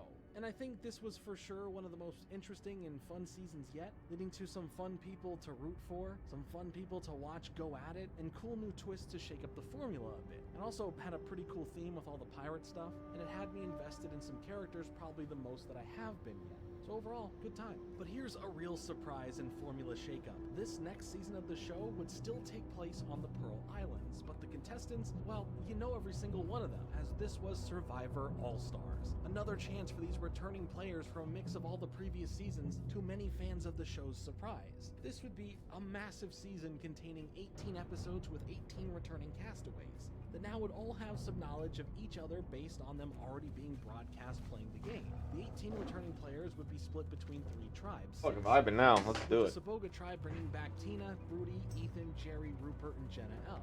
The Mogo Mogo tribe brought back Jenna M, Richard, Colby, Lex, Kathy, and Sheehan. The Shapira tribe brought back Rob C, Susan, Alicia, Rob M, Tom, and Amber. Yeah, that's a lot of people here. You have people who are winners, people whose time was cut short earlier in games, and overall, there are just some social dynamic butterflies ready to hopefully make a fun season. Some people turned down making the return for this season, and some apparently just didn't make the cut. But at least everyone playing now will have a chance at larger prizes and cash compensation, as a major update for this season would be the money you get for being voted off had to jump from the typical $2,500, which covered your time putting in the work to go do the show and, I guess, not work. Instead, now it was $25,000. It costs a lot to get this season going and bring in all of these fanfare characters. As this almost felt like a finale series, the culmination of all the series prior all coming together. But it was from the jump, it was hard for all the tribes to find their footing. Having characters now already knowing the game, having strong personalities that don't work well on every level. The first immunity challenge showed us how the competition part for the challenges would or could work, and that's a tier system where the first 2 tribes to make it through are good, as the tribe in 3rd place gets sent to tribal council. Both Shapira and then Mogo Mogo are able to get their torches lit, get their rafts back to the shore, and make their way through the bamboo crawl first, as Saboga would not be so lucky, going to tribal council now. And after coming back, after all this excitement, getting another shot at winning, the first person out of the All-Star season was Tina. For the reward challenge that comes up next is all about getting these logs to build some stairs, with the prize being a tarp and some blankets. Saboga won, and they were able to give those prizes up for some flint, cooking pot, and a clue to the location of the first key to unlock their mystery crate that is full of rice. Making this choice, though, grants the same reward for everyone, so I guess they all win at the end of the day. Rudy, though, may have been hurt from the reward challenge as he was limping a bit around the rest of the tribe, causing concern about what this would mean for their tribe. So after the immunity challenge of freeing cargo from the sea floor and getting it to a boat and across the finish line, where Shapira and Mogo Mogo were the first 2 tribes to finish, Saboga would hide to tribal council with Rudy getting the boot from the team over the concern of him holding them back now because of the potential injury. He was surprised by the decision, and also I think his final words are a threat. If I was them, I'd stay clear of me. I got a lot of friends. That's about all I got to say. Saying that if he were them, that he would stay clear of him since he has a lot of friends. And that's all he's gonna say. So whatever that means, right? Rupert gets a chance here to build up his leadership abilities with Jenna L and Jerry working on the camp, and Rupert fishing for food. Ethan, however, seems like the weak link on the tribe, but Rupert is determined for them to truly start working together properly, regardless of how small their team is, claiming to be little but mighty. For Mogo Mogo, Richard goes toe to fin with a little shark, and he ends up getting bit from it all over his arm. But then he bites the shark back and wins this battle. Man, this shark was just trying to survive too, man. I don't really think I needed to see any of that. But the next reward challenge would give first place tarps, blankets, wine, and the next clue for another key for their rice crate, while the tribe that comes in second would just get a clue for their next key only. The challenge was making a decent shelter that would provide tools as an expert would come and judge them as most livable to least livable. Shapiro won with Mogo Mogo coming in second. But now for the immunity challenge, it would be delayed and not used this episode, as Jenna M from Mogo Mogo would take herself out of the game, having an emotional moment with her tribe due to her mother's declining health, so that she could go home to be with her during her final days, as Jeff lets her know that they're all thinking about her and understand the decision that she's making. Continuing on to make it past 8:10, Richard is still on a mission to fight all of the sea life out there, bringing back 5 pounds of eels. I didn't even know that you could eat an eel. Either way, Lex is hoping to get the final key needed for the rice crate to be opened, as it would be making a play to get Richard out of there, since he wouldn't be as useful then. The reward challenge of matching items to win a bathroom complete with a shower, toilet, some toiletries, and another clue for the keys for the respective crates, as well as second place just getting a clue as well. Shapiro wins first, with Saboga coming in second. Shapiro was able to celebrate as well as find the final key to unlock their food. Saboga, though, is coming together nicely, it seems. pieces, each member pulling their weight, having a certain task to focus on that will benefit all of them as one. need to And get the immunity closer. challenge comes up with a member who will guide the other tribe mates, who are blindfolded, to get a bunch of big puzzle pieces that they will then have to solve, and Saboga's efforts have worked in bringing them to become a more focused team, taking first in this with Mogo Mogo taking second, and Shapira heading to tribal council as Amber and Tom lead a plot of trying to vote out Rob C from the tribe. And the other Rob on the team, Rob M, tricks Rob C into thinking the vote will go towards Alicia. So the vote now ends in 5-1 in favor of Rob C getting off of the show. And then the competition continues on. Before the next reward challenge, the tribes were asked to prepare some rafts out of bamboo, where we can clearly see some tribes gave more effort to theirs more than others. And to christen the building of it, naturally, Susan pees on it. So that was a moment. Oh, you guys don't move. I got pee. So I pee right on the raft. The reward challenge itself has members on a raft paddling out to rescue stranded members, grab their tribe flag from another crate, and make their way back to the shore first to win some fishing materials, but the add-on twist here being that if either Mogo Mogo or Saboga finish first or second, they will get their clues to their final key, so that either of them can finally open their rice crates, but in the end, whichever team finishes last will be no more. Okay, that was a bit dramatic. I mean that as in they will be dissolved into the other tribes. Mogo Mogo comes in first with Shapira in second, and since Saboga takes third place here, they get dispersed out, but they were small. Mighty, but small. So it was an easier time to integrate them into the other tribes. Easy 2-2 split where Mogo Mogo chooses Ethan and Jerry to add to their tribe, while Shapira chooses Rupert and by default gets JL, with her being the last pick. Mogo Mogo though now gets to feast on some rice after finding the last key, but when opening the rice crate on day 14, the rice Grabbed was them rotten, both. and Lex's dreams of having Richard become useless to the group right are crushed. And maybe, we shall see. The next immunity can't challenge loot would be that like right it used to be. now. I One can't tribe loot that versus right another now. tribe. As here they have to run. Why does it say I can loot it but can't grabbing loot it? flags Alright, and whatever. bringing them back to their area going. while having an attack zone where combat can only occur within that area. As Shapira would end up taking the win here, but one of the things that Richard does is utterly gross and uncomfortable for everyone to watch, as he gets nude at one point in the challenge and then rubs his body all over Susan from Shapira, who expresses how uncomfortable she felt because of this and wants him voted out tonight for what he did. So on Mogo Mogo, Colby speaks with Ethan to plan a blindside against Richard, while Colby This guy has pretends flying? to be Oh, I the can get notion flying that at Ethan is 60. the I vote need to go tonight get when he it. speaks to Richard, giving the perfect setup if believed. Colby speaks with Lex, who of course agrees to this. Finally, his wishes are coming true, but there are 7 people on the tribe, and this is only 3 I'm out of of them range. confirmed. They needed a 4th, or hope the vote is spread enough that 3 is plenty. Jerry wasn't gonna join in, thinking that Richard is needed for their tribe. Oh, right dude, now, you're and such a fond of dick. Colby for feeling screwed over by him from their last series together. As Lex Yeah, tries if he speaking with leaves, Kathy well, he and won't be a Cheyenne, dick as if they're not he sure what doesn't they're leave, planning but to do. like, Having the impression that Ethan was the vote out for tonight for tribal council. Yeah, it's getting pretty intense here for this vote out, especially when Richard catches wind and believes these 3 are looking to go now, and his counter strategy to this would be getting the rest of the girls on his side to start taking them down for plotting against him. But now for the votes, let's see how this I need to all plays target out, something because there's first. a way here. But in a shocking turn of events, a 6-1 vote takes out Richard from the game. Both Cheyenne and Kathy choose to go against Richard, but more surprisingly, Jerry did as well. She truly is not to be trusted by anyone, making her such a perfect villain for the show, and the perfect chaos stirrer that she Can't is. cast Things that go yet. further regarding what happened in the past episode, as Susan is very upset over his actions, and just Richard as a person in general, becoming more distant from the tribe and is trying to work through her emotions as the others on the tribe, like Rob, see her doing this as a pity tactic to not vote her out, while Amber would see this as someone struggling and dealing with true sadness. Susan is at the point of not wanting to be there anymore, so when Jeff speaks about the incident the next day, Jeff brings it up in a way that That's is both still recharging. non-calling it what it is, but not trying to deny or breeze over anything happening. But the tone and verbiage used would cause Susan to really open up and lay into Jeff and in general to everyone about what this whole situation was. Alright, The reason nice. that this was such a surprise for some members on her tribe and the other tribe and Jeff was a point that Susan brings up, as this happened while his back was to Jeff, and where the other tribe couldn't actually see what Richard did. So when she explains what happened, as the cameras had captured the moment, the others console her after she fully explains it, and she no longer wants to be in the game, regardless of him being involved or not anymore since he was voted off.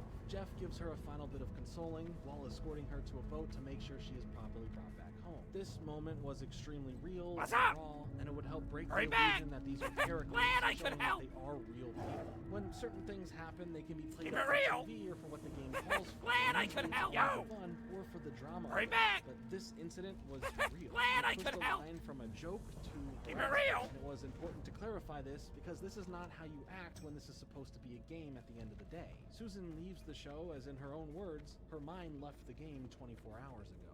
In an apparent Lex Ask Me Anything on Reddit, someone brought up how CBS was handling the situation with Susan and Richard, to which Lex would reply saying that he doesn't think Richard meant any harm by what he did, and that to Lex, it didn't seem like a big deal at that moment in time. But when Susan had a chance to speak in front of everyone, he claimed it as being bizarre.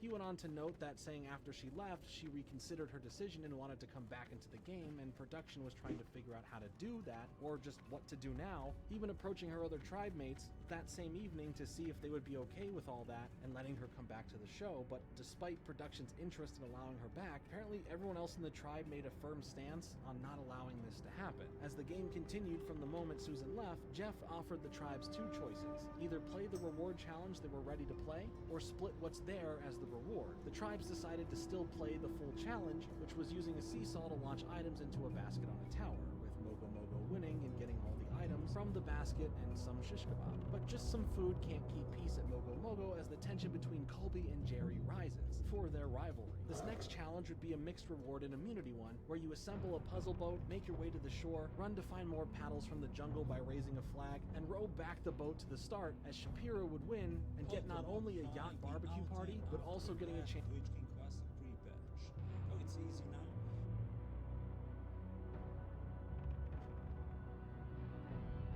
Now, there's not many videos I do where I really think everybody needs to see this, so I would highly recommend sharing this video with your guild. It's going to be a super short one, but it's going to affect everybody from people who are leveling, people who have got farming alts, people who have just come back to the game, but definitely people that worry about gold and don't think they're going to have enough in Wrath of the Lich King. So I think it's safe to say pretty much everybody. Now, one thing everybody needs to do in Wrath is fly. If you've got normal flight speed, where at the moment it's only 60% and you can't actually afford to get epic flying, fear not, it will change to 150% speed in Wrath of the Lich King and does actually now feel like you're moving somewhere. But odds are, if you haven't got epic flying to go 280% speed, you're probably pretty poor. I don't mean that disrespectfully, it'll make sense in a second. Now, cold weather...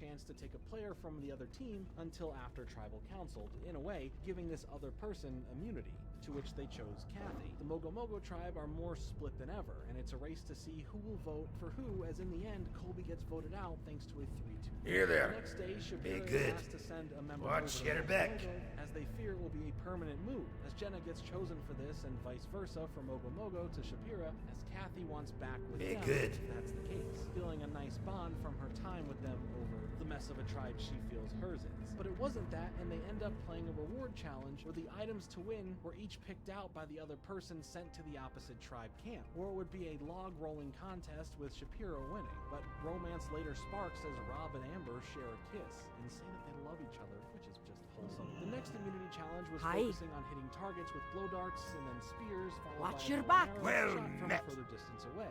Oh, nice. And Tribal Council would then see Ethan voted out in a 4-1 split. We Safe then get the travels. teaser of a merger happening, Welcome. but when they meet with Jeff, he has them privately chat with one another in pairs, and just when they drop their buffs for a merge, it's revealed to be a swap, bringing us a new 5 versus 5 setup, as Amber stays on Shapira, but is now joined by the 4 remaining Mogo Mogo members to make up a new Shapira now, and every other Shapira member becoming a full Mogo Mogo tribe, and every other Shapira member becoming the full Mogo Mogo tribe. Keep your Immunity feet on the challenge ground. would then be Survivor history based on the previous seasons of the show, where Mogo Mogo wins and Shapiro would be sent to Tribal Council, or here Jerry would be hit with a 4-1 vote and be taken out of the show.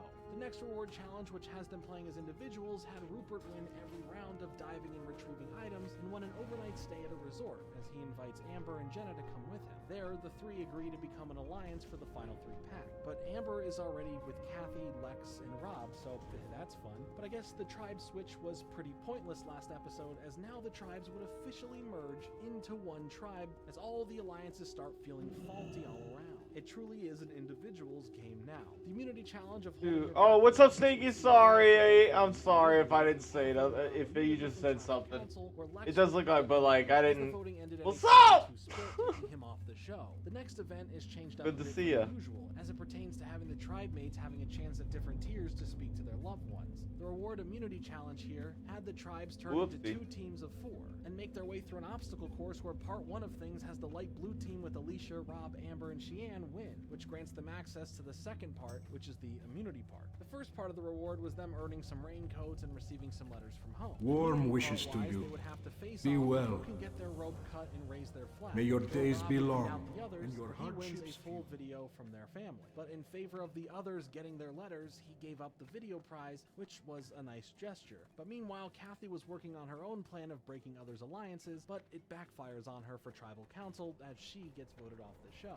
The next reward challenge would be answering questions based on the players in the game, while the right answers would allow them to cut other players' ropes, to which each of them have 3, with Rupert being the last one standing and winning what he wants to order from a restaurant, and then choosing what the others will get. For the immunity challenge, they have to have their arm above their head, with their Oh, I wrist could tied probably to a bucket queue. of water on a platform, as Cheyenne lasts the longest and doesn't spill the bucket of water.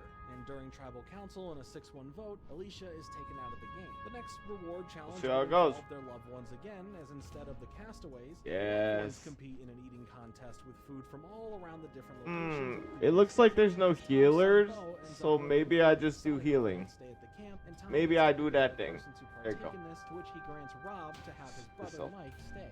After time with their family members, the show must go on, and the next immunity challenge was the seesaw challenge of raising a fire and filling up a drum of water to ignite the fuse at the top, and Tom wins this as well. Cheyenne gets put on the chopping block here in the What end can I and help you voted with? out 5-1. Things are starting to wrap up for this season. The next reward challenge was for a GM Chevrolet Colorado truck. After facing the past mistakes challenge, as Rob wins overall, but gets to pick someone to get a Malibu Max, and it ends up going to Amber. Interesting, keep that in mind. Immunity challenge-wise, the challenge here was trying to find the previous pre-merge names of past... Well, one gives me a ton of stamina. ...letters, as Rob must truly live and breathe Survivor, being able to But get like, all what? 17 first and win the immunity. I mean, even if it Before is vote at Tribal Council for Tom, more the armor, last person voted and I get a off before few the bits final more spell four. power. And here we get to the season finale of All Stars. Everything has led to this. Final plans of who is aligning with who for the final 3 and final 2 are on. All of them were given a nice breakfast together before they face off in their first immunity challenge, which was a maze that needed 8 I runs don't to know. be attained in I order don't to like build it. a ladder and get to the top Keep of it like the this. tower, as Amber would win immunity. Oh, shit, Tribal I could've Council sold was that. a session of understanding the strategies and tactics used Actually, I thus don't even far know if I and how could've it sold seemed it. things may go, as then after the votes are shown, Rupert would lose 3-1 and be eliminated from the game once more. The final immunity challenge had them all placing a hand on an idol while standing on a small platform, and to last the longest, Light as bless Rob you. My does this, gosh, what winning is immunity happening? for himself, as Jenna would then be voted off, leaving the final 2, Rob and I Amber. buy and When trade. facing the jury, some of them were definitely not happy with the 2 at the end here, with Lex taking out some frustrations on For the Rob Alliance. for how he played the game. Then some Horrifying. questions started getting into their relationship, as Amber was grilled about it being real, where she admits at first it was just flirting as a strategy, but she does have feelings for Rob, wanting to be in a relationship with him. Tom eventually goes to shake Rob's hand, but pulls a fake out saying, "Don't be stupid, stupid." Don't be stupid, stupid. Which Philip DeFranco would later take on as a catchphrase and make shirts of. This isn't a call out, that's just the other place I've heard it said often. Don't be Tainted boar meat. stupid. Maybe he's a fan of Survivor. I don't know. In the end of all the votes, we end up live in Madison Square Garden as we continue with the show. But before Jeff gets to the votes, clearly some crucial time has passed between then and now the live show. As right then and there, Rob would propose to Amber, and she said yes. And the person who would win would be Amber. Now, I guess they both win at the end of the day. They also got both of those cars from earlier when he chooses to give her the other one. And from here, they got married and went on to compete together in the Amazing Race, keeping their reality competitive nature alive, having CBS film a special for their wedding, even getting their own 10-episode show called Rob and Amber Against the Odds, and eventually have some kids. So, lots of great stuff coming to them in the future, but this wouldn't be the only couple formed. Ethan and Jenna M would reveal that they are dating during the reunion show, but after a decade, they split up. There was a special twist, though, that happened at the end, as announced to come a few days later was Survivor, America's Tribal Council, giving the audience a chance to make their voices heard regarding contestants to win things. One of the 18 contestants would be chosen to get $1 million and win the Fan Favorite Award. For Best Survivor Fight, it went to Rupert and Johnny. from the Pearl Islands. For sexiest survivor man, Colby would take the title. For hottest survivor woman, Amber ended up winning that. Best survivor villain went to Johnny. Most memorable moment went to Rupert for when he took the Morgan tribe's shoes at the start of the Pearl Islands. And of course, the fan favorite winner went to none other than Rupert, as every fan that he had got to rejoice in this massive win, and in the end for him to still get 7 figures. The fans really made sure to let Rupert know just how much support he's garnered from his 2 seasons of the show back to back. And that was All Stars, a season that for sure had some really good moments, some awesome alliance building, and it was just cool to see a lot of people coming back again, this time all against each other. It was like a reality show crossover before that would be a more common thing. But this season did have some heavy down moments that weren't so great, definitely dragging down the season as a whole. But Survivor clearly would be far from over. This did feel like a celebration of the past 7 seasons before it, but now we move on to where some claim to be the new era of the show. Yeah.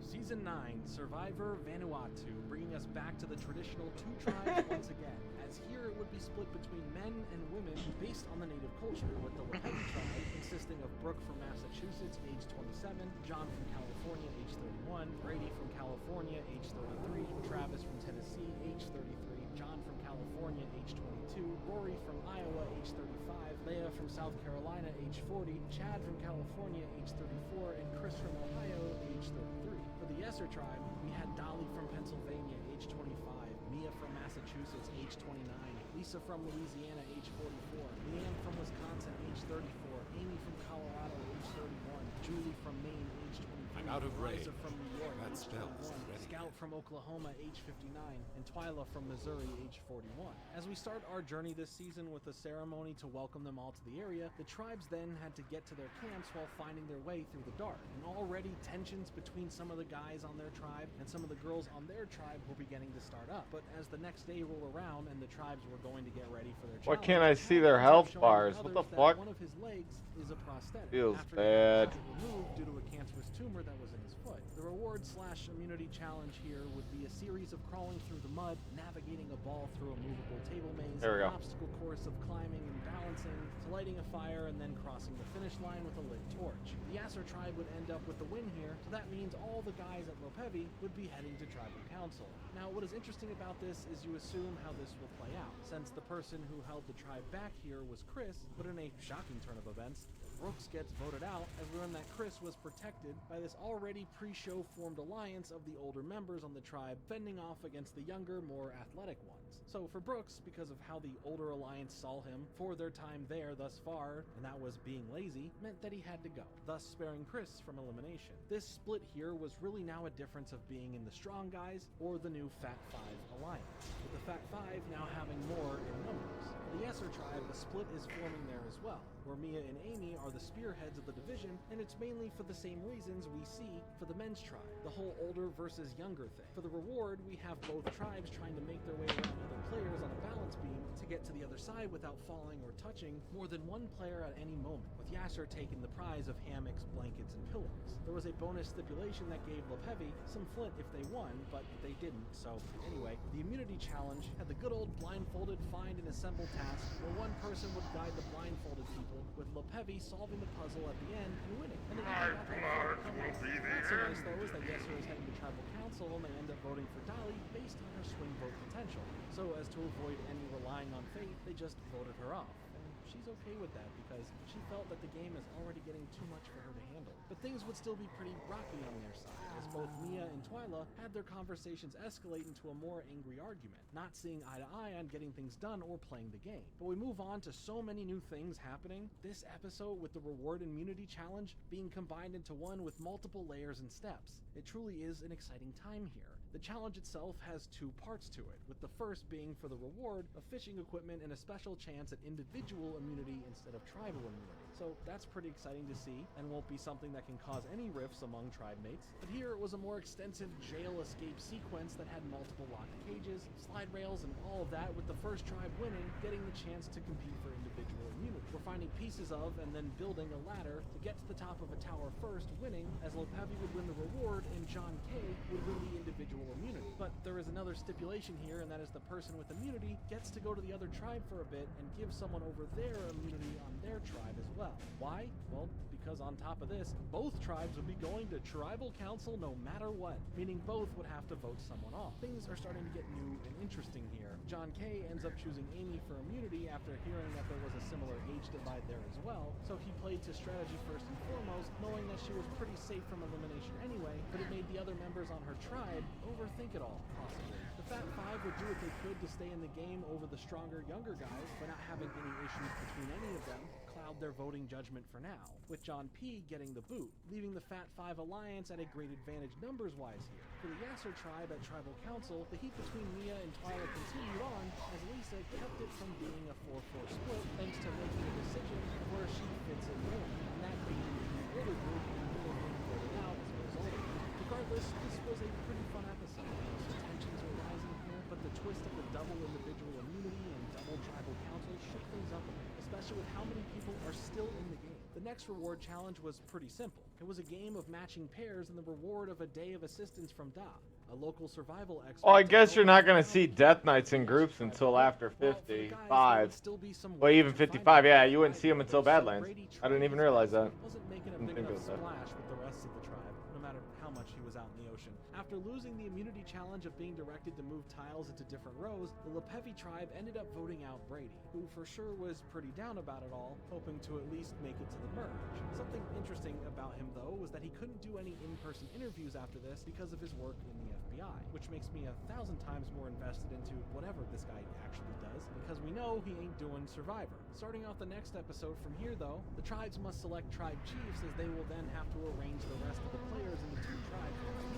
But thanks to the odd number of players, the final person gets to choose which tribe they will go to, as the tribal chiefs of Blaze and Scout divide them all, with Julie and Twyla brought on to the Lepevi tribe, and Rory and Travis going to the Yesser tribe, Lisa being the odd one out and staying on the Yesser tribe. The reward challenge of collecting markers as they move along an underwater rope went to the Lepevi tribe for the win, giving them the reward of a trip to some beautiful waterfalls on Vanuatu, as well as a nice snack of Pringles and beer. These new tribe setups, though, gave newcomers onto the tribes a point of being outnumbered based on how the pick went. As on the Yesser tribe, Travis and Rory aren't in the best position with all the women there, specifically Travis, though, as during the immunity challenge of racing out to find new parts, assembling it and paddling it to get a flag to bring back, Travis tried, and by tried I mean barely, to secretly signal over to his old tribe for any sort of help to at least get to the merge, but the Lepevi ended up winning, and the rest of the Yesser didn't appreciate him doing that. So at Tribal Council, a landslide 6-1 vote took him out of the game. While Yesser would have fun figuring out their next moves here, especially with Rory on their tribe now and they aren't the biggest fan of him. The Lepevi tribe has both new members get situated, with Julie and Twyla finding their My work must not be interrupted. With the older guys on the tribe. And Julie, well, she easily gets the guys around to be distracted, as she admits that she likes to flirt and would hang out with them using her bubbly personality and even bare sunbathing body to get them. Stay away from The tribe would take the win with a reward giving them some steak and eggs. But aside from the next immunity challenge of moving tiki parts through an above and below water course to assemble it on the beach, where Lepevi won again, the next vote out here seemed to be a shocker based on bad communication and too much overreaction. As Lisa mentioned, she wanted to go search for food with Amy just in case, but what was meant for a plan to be alone and to talk some strategy just came off different. Yeah, these guys do a lot of damage. Holy shit. Replace what Amy provides to get her eliminated. But that wasn't the case. And that thought process didn't get dispelled, though, as at Tribal Council, Lisa would be voted off, so that's really unfortunate. The next reward challenge would be for a trip to a cafe with some snacks, coffee, juice, and even getting some letters from home. By opening up coconuts, taking the liquids, and filling the jars, they must make it all the way back to the finish line without spilling, and the Yesser tribe would win. But Rory isn't in the best position here on their tribe, so to really play the game now, he needs to step it up, which he does during the immunity challenge when slingshot shooting some tiles would turn out to be his specialty, saving him, and by extension, his tribe from Tribal Council, as Lepevi would head there next. The girls on their tribe now have been well liked by the older members of the tribe, and John was worried about who could be voted off, thinking that he needed to get someone like Chad out. But nothing here seemed to be pointing in John's favor, and during Tribal Council Council, he was unanimously voted out. The next episode would start out as a normal set of days. We would have a reward challenge of gathering water, tossing it to each other to eventually raise up a torch from the weight, helping light the fire at the top of the tower, with Lepevi winning and getting some chocolate cake and other various desserts along with milk. I hope no one's lactose intolerant on the island. But later on, during the immunity challenge, the surprise this episode was the merge happening as the tribes would become one tribe and get right into the immunity challenge. They must race to then climb up a tower, cross a balance beam, grab 3 flags, play Assassin's Creed by jumping off the tower, and race back with the first 2 winners going on to the next round and doing the same thing basically as Leia would win immunity. At Tribal Council though, the gloves were off for the girls towards Rory, as the guys all voted for Amy, while all the girls voted for Rory, outnumbering them 6-4 as Rory would now be officially voted off the show. This vote though symbolized the split of men and women still being there, which would worry the men a bit as they are completely outnumbered. The next reward challenge would be more answering questions that if you answered them correctly, you could ignite the skull of another player, as they would each have 3, with Leanne taking the win and sharing her picnic filled with chicken wings and champagne with Julie. As for the immunity challenge here, they would all compete in replicating a mosaic by memorizing what was shown to them, as Amy would outlast the others and win in the end, giving her immunity with Tribal Council, ultimately landing on Leia for the vote out. The next reward challenge was a trip to another island where they would get to take place in a ritual with a local village and enjoy some food, with the tribe mates being split into 2 teams, as one from each team would be labeled as a sacrificial lamb, being in a harness and having their hands tied up, while the teammates would have to guide them to the finish line. The orange team would win, which had Amy, Chad, Chris, and Eliza, and they all got to go enjoy their reward. For the immunity challenge though, Twyla would win by having her hold the longest over everyone else, and Tribal Council would all end in Chad being eliminated from the show, as the women were still extremely tight on their pact with one another right now. The next episode would be the Loved Ones visit, with the reward challenge having them all answering questions based on previous challenges they've competed in this season, with the reward being their loved ones staying the night at the camp, with Eliza winning the reward. The immunity challenge had the loved ones work together with who they're there for, as Amy and her girlfriend would take the win, granting her immunity after guiding her loved ones through obstacles, grabbing a puzzle piece, and solving the puzzle.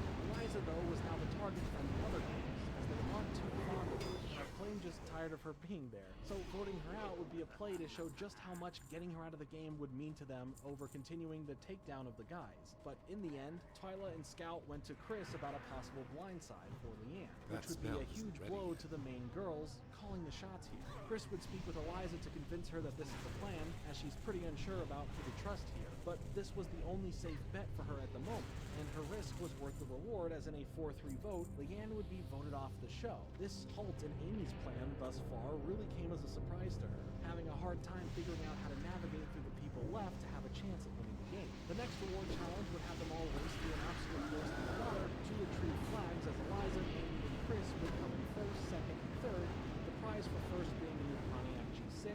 No, that's not the one that people claimed in 2010 to be fly-like. Second and third place would be able to tag along with first place, other prize of going to a resort for a night to get some food, have a warm shower, and have a bed to sleep in. This time provided Amy and Eliza moments to reconcile, but Eliza needs to play focused here, not having her emotions manipulated. The immunity challenge had them all playing some Survivor shuffleboard, trying to land on Vanuatu on the map in the board. Chris would end up winning this, and in the end it all came down to a vote to get Amy out of the show and run her end this season. But Twyla and Eliza were now not on great terms, with Eliza calling her out for the way that she played during that tribal council, which the next day Twyla didn't like. But Julie would see Eliza as someone she could align with, as they would now need to go after Twyla to survive the final 5 here. The reward challenge was the embodiment of the challenges throughout the show, and Julie takes the win here, getting a trip to Mount Yeser, which is a volcano on the island that just seems right to incorporate based on the earlier tribe name, also having a picnic included with some hot dogs, beer, and even some hot chocolate. All of that stuff together just sounds like it would ruin your stomach, but she would invite Chris on this in the efforts to align for his vote, but he was not going to break from his promise with Scout and Twyla, as then Eliza would win the immunity challenge, which had Jeff telling the story of Roy Mata, a Melanesian chief on Vanuatu back in the 16th or 17th century, where then they would answer questions at different stations,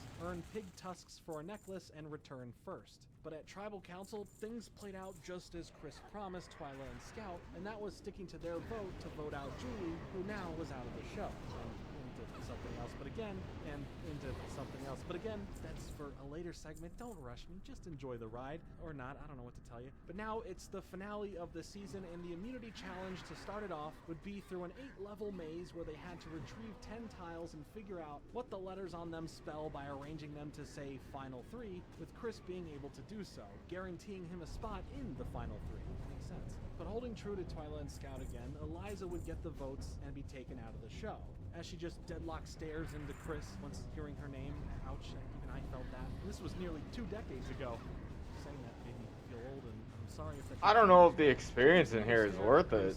It doesn't just gives us feel like it is. The next day for the final immunity challenge, the 3 of them would have to hold a warrior's pose while holding a bow and arrow and not being able to move from the platform and position that they're in, resulting in Chris winning immunity again.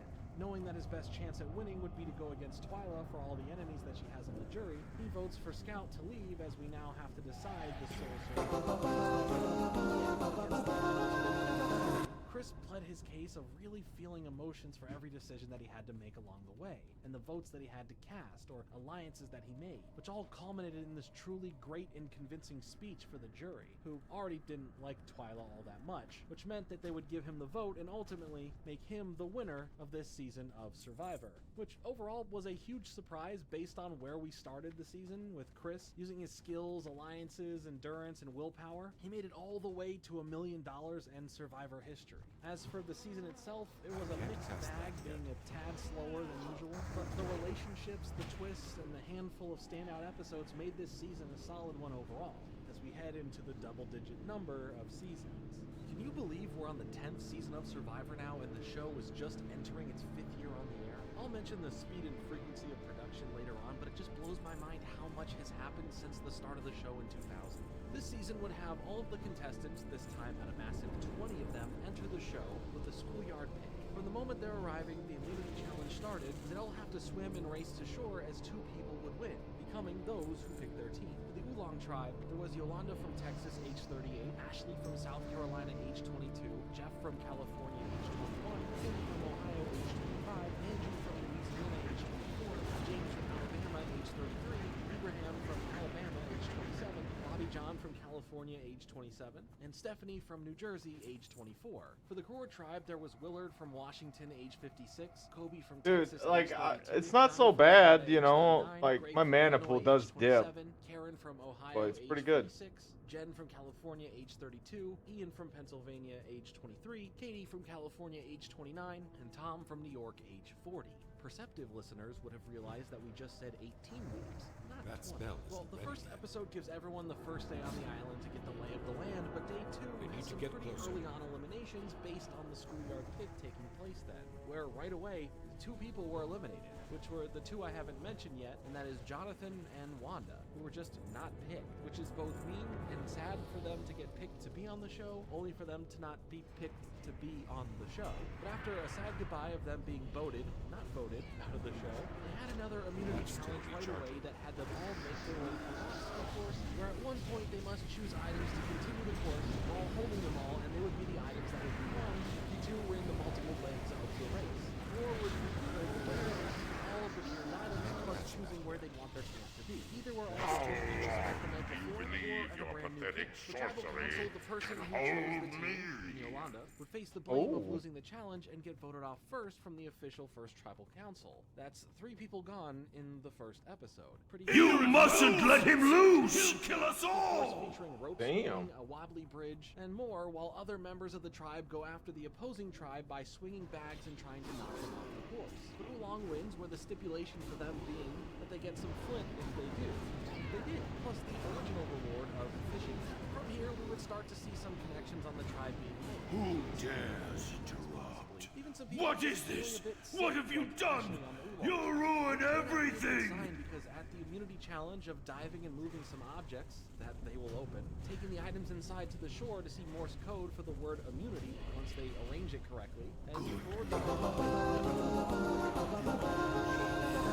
Ashley's sickness made her the weakest on the tribe and easiest to vote out. Karen would end up not getting along well with Katie, feeling like she's just constantly telling her what to do. And you never tell a Karen Sorry. And you never tell a Karen what to do, no matter how their name is spelled. For the next reward challenge, where it would be 2-on-2 battles trying to get an inner tube to your tribe platform while fending off from the other tribe members. I'm going to be bulked up, got 61. For the immunity challenge, where endurance and strength will be your best friend while having a 20-pound backpack on while you're in the water, where if you decide to drop out, another member will get your backpack. As both tribes are on opposite sides of this oval, and the first to catch the other one would win, the Korra tribe would do exactly that, sending Oolong to tribal council, where it was a decision between Kim and Jeff, as Kim is perceived to be the weakest link. But Jeff, well, he hurt his foot the other day, and he fears it is only getting worse, as he had to sit out of the challenge earlier, making the sacrifice for his tribe as someone who would only hold them back. A couple others wouldn't want to let him go just because of this, but the majority of the others still voted for Jeff,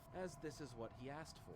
Oolong hasn't been doing the best so far for this season, and their luck doesn't turn around just yet, as the reward challenge for the Survivor production team to build a really nice and well-made shelter. The Korra tribe would beat out the Oolong tribe in a competition of using Home Depot tools to build the better full-on bathroom, shower, and all. Now, for the immunity challenge of trying to knock opponents into the water, also went to the Korra tribe, so suffice to say that Oolong was not doing so good here, especially for tribe morale. With the constant losing and how they're losing truly making this a detrimental moment, they would quickly need to turn things around. And at tribal council, they ended up voting out Kim because she was already the other option. Alright, what I need to do... Flying is so helpful. So, despite all the issues going on for Oolong, the infighting still continues, but today, things are going to get weird for everyone, with the main challenge being a reward challenge, as no matter what, both tribes will face tribal council at the end of the episode. The reward challenge had them all hoist each other up over an underwater shipwreck to then dive down and collect some bottles, and bring them back, with the first 6 winning the reward of beef stew, root beer, and being able to sit on the other tribe's tribal council, and see firsthand what's going on over there for future strategic knowledge. There is a stipulation though, as the winning tribe will have the power of bestowing immunity onto a singular member of the losing tribe. The initial winner of the reward challenge though would be the Korra tribe, and they would go through their tribal council first, and while they're planning future strategies of who could or should be the target of a future vote-off, I never did go get my spells. I need to go Stormwind anyways. Impressions he's given the others thus far, not really being someone who can help out that much around camp. So yeah, he would be voted off. For the given immunity to a single person on the Oolong tribe, the Karar voted for Ibrahim to get it, as this may be a smarter play based on him being a reason their tribe lost, and their tribe may have voted for him off anyway. Where So this forced the Oolong tribe isn't to there like a vote for place someone to go to who could be a tougher Stormwind? threat down the road. When the Oolong head into tribal council for their own votes, it ends up being a tie at first between Angie and Bobby John, but after a revote, it majority went to Angie for the elimination. Sadly, on January 8th, 2021, Angie would pass away from a rare form of cancer that she was diagnosed with in late 2017. The Oolong would finally feel some encouragement in their efforts thanks to winning the reward challenge to hit some tiles, giving them the reward of a trip to Jellyfish Lake. As someone who was stung by a jellyfish as a kid and it freaked me out, from ever being as far out in the ocean as I was, this would be terrifying. But luckily, these were sting-free jellyfish, and I didn't even know they made those now. Must have been an earth patch that I wasn't aware of back then. A serious answer as to why they don't sting though is from the fresh water that they live in, taking it away. How? I don't know, I'm not a marine biologist. But aside from that, they have a Pringle party. It's exactly what it sounds like. However, later on for the immunity challenge, where the castaways have to seal up the other tribe's flag and make their containment of it as hard to break into as possible, how to with get the limited supplies that they have, the Korra tribe were first on securing their flag and raising it up, sending the Oolong right back to tribal council, where Ibrahim was back up for grabs and for the vote out, but initially he tied with James. So on a revote, in a surprise, the votes go to James, as Ibrahim survives another tribal council. Now I know this next episode... Oh, I thought there was one directly in there. I really think that Tom was the great provider, and in this situation of surviving, I totally understand the necessity of, well, you know, surviving. So I have accepted that animals being hunted for food is part of the show, but here, Tom catches a legit shark, and once it's on land, the way the show in detail just captures how they slowly bring it to its end is extremely uneasy, at least for me. It's one thing in fiction where it's fake, but here, in real life, something about it made me personally look forward to the next scene because of how long it was focused on at first. It just feels like forever, and it's this poor little shark. But please don't take this as me thinking anyone here is bad for, you know, surviving,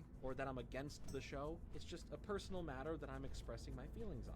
Aside from that, though, the reward challenge was for some fishing gear, wine, and military rations, where Karar would take the win by doing the whole SOS signal challenge, and we've seen it before, capturing the plane's attention the most. The immunity challenge later on would be a 16-square moving puzzle, with one member guiding the other to move it around. The Karar tribe would win here again, sending Oolong again to Tribal Council, which they may as well just make their camp at this point, but Ibrahim couldn't make it past another voting since Bobby John and Stephanie made an agreement to do so. Oolong would now be down to literally 2 members as a tribe, which is pretty crazy to see before the merge happens. But things on Karar, even for all of their wins, aren't going so well. Kobe is pretty fed up with all the stuff he is tasked with doing and is willing to help get done, whereas the others aren't pulling their weight or just plain not doing anything around the camp, causing the tension to boil up over there. For the reward challenge of eating gross things, specifically balut, which is fertilized developing egg embryo, Karar takes the win as Bobby John couldn't stomach it, and Karar gets 55 gallons of fresh drinking water. And that also comes with a portable shower head and various toiletries. Immunity challenge-wise of going and securing puzzle pieces multiple times to then use the word search I got up here, perfect. to find the secret phrase, which was victory at sea. The team who did this, yep, you guessed it, was the Karar tribe. As now between 2 people, Stephanie and Bobby John, they would face Tribal Council. To determine the vote here, they had to verse each other in a fire-making contest where Stephanie would beat Bobby John, as we get a new sentence from Jeff, as he says the tribe definitely did not speak tonight. The tribe definitely did not speak tonight. Nonetheless, it's time for you to go. Nonetheless, it's time for you to go. Chilling. I felt that. Stephanie would now be all alone as a singular tribe member. Being at her camp, the vibes were anything but immaculate here, but despite this, a new twist would come naturally. As there really can't be a proper merge now, there's no other tribe really, so in the morning, Stephanie is informed that she will be joining the other tribe and be heading to their camp, as now it would just act as the merge and everything would be an individual competition. The problems on the tribe though would be aired out though, as Kobe has really hit the point of not holding back, going off about what's been going on, who is allied with who and all of that, but he wouldn't win the immunity challenge, which he probably would need to at this point, where they all had to stand on platforms in the water while being tempted by Jeff for food, resulting in Tom taking the immunity win. Tribal Council went exactly how you'd expect. Kobe talked more smack about not liking everyone, and the majority of the votes all went to Kobe, and he was eliminated from the show. This next episode, however, would introduce a light version of a concept that would later come in future seasons of the show. After the reward challenge of assembling a tower in the water to retrieve a pennant, with the tribe being split into 2 teams, the light green team would win, which consisted of Karen, Janu, Greg, and Tom, winning them a feast of food, but Janu was vomiting from it all. So when later we make it to the immunity challenge, where you'd have to hold on to some bars holding your face outside the water as the tide's rising up, Janu took herself out first, with the stipulation being that the first person to bail would be sent away to a different island, all by themselves, known as Exile Island, as Tom would eventually win immunity here. At first, Janu enjoyed the peace and quiet of being exiled, but would be back with the tribe for Tribal Council as she ended up reaching her own limits of handling the game, as she didn't enjoy being around the rest of the tribe. Stephanie was going to be the original target for this Tribal Council, but Janu says that she would lay down her torch and leave the game to save Stephanie from elimination for now, which surprised everyone. She was allowed to be part of the jury though, so she would not just be sent home over quitting. But now it's auction time. There was some food items to bid on, and that's nice and all, but they all pitched in at one point to receive letters from home. This really helped a lot of them continue to have that game face to carry on for the rest of the show. With some other new alliances trying to come together with the women discussing this, Karen seemed to be the holdout here, against wanting Stephanie around or wanting her to be a competitor in the late game. The immunity challenge was almost Tom's again, but when fumbling at the tile grid, where they had to throw coconuts to break theirs, Ian would end up with the immunity, and despite her efforts, making it this far and trying to find and make an alliance, Stephanie would be voted out 6-1 from the show. I am sure we'll see her plenty of other times later on throughout other seasons of the show, but next, the reward challenge would be a rousing game of question and answers, with 3 torches representing each contestant's life points in the game, with Greg surviving this and bringing both Jen and Katie to the reward of a cruise, where they would all be met with their loved ones for a surprise. It was a nice moment, but back at camp, Karen, Tom, and Ian were thinking strategy here, and a potential final 3 pact between them. The immunity challenge of weeding down tribe mates each round through courses that represent past things they've done so far results in Ian taking the win for immunity here as well, with the Planet Tribal Council to now vote off Greg. More tensions would rise though thanks to the broken promises, as Ian would win the reward challenge of retrieving 5 bags and bringing them back to the shore and using the distance markers to try and accurately show the distance from where they are to some major cities, and be given a Chevrolet Corvette, as well as an overnight stay at a mansion, complete with a feast of food and the ability to bring someone, which he originally promised Katie that he would bring her, but instead changes it up after the win to bring Tom, causing her to be extremely upset over this. She would have a chance to speak with the remaining women to discuss an actual alliance now, but Ian says he is sorry, and for some reason, she forgives him, and the Lady Alliance is no longer a thought. For the immunity challenge, they would have to traverse a course of obstacles while they would try to memorize a bunch of images in their grid, then returning to the start and trying to recreate it. Tom, unsurprisingly, gets this done, giving him the immunity, and now the vote here could have gone in a few different ways, but the writing was on the wall for one person in particular, as Karen was very much alone here right now, and got voted out 4-1, thus leaving us with the final 4. For the final episode, Tom was the one that the other 3 would need to take out, as Ian would count on this for his plan. But for the first immunity challenge, where they would make their way through a 3-level tower course to retrieve keys, unlock their flag, and raise it, the first 2 to succeed here would then have to race into the waters and get another flag from a lockbox, having to raise that one as well, as Tom would of course take the win here again, ruining the initial plan for Ian. But maybe he isn't out just yet. Before Tribal Council, they all would have different moments of speaking with Tom, as Ian came off to Tom as someone who would break the alliance, as Jen would confirm this to Tom about Ian's plans to get him out. Now at Tribal Council, it would be a tied vote between Jen and Ian, which after a revote and another tie, it would be up to the fire challenge once more to see who would be sent out of the game, which Ian barely made his way into continuing, as Jen would now be out. With both her and Greg out of the game after their time on the show, both of them would date, but just remained friends after a few months. Sadly though, in January of 2010, Jen would pass away from breast cancer. Jeff would actually end up being good friends with Jen, and was there during her hard times battling this by driving her to the hospital. There's a bit more to this that I'd like to speak on when talking about Jeff, which will have its own section here in just a little bit. Tom and Ian after Tribal Council, however, would clash regarding everything that has come to light about who is playing who and what that all means in the end. Well, both of them would get to sit there and really think about it all, as the final immunity challenge called Baba Booey, which yes is a direct reference to the Howard Stern show, had them hold on to and balance on a buoy in the water as it moves around and sways side to side, making it hard to try and keep balance and stay on. This would go on for such a long time that at one point Katie would just drop out, as the two guys had a battle of will and endurance here, as Jeff, well, he's just kind of chilling on the dock this whole time. But right under 12 hours of doing this, the time here has really helped the two silently but effectively work things out, as Ian says he'll jump down and Tom should take Katie, as he does that, and the choice of the vote out would be Tom saying some kind and supportive words about Ian,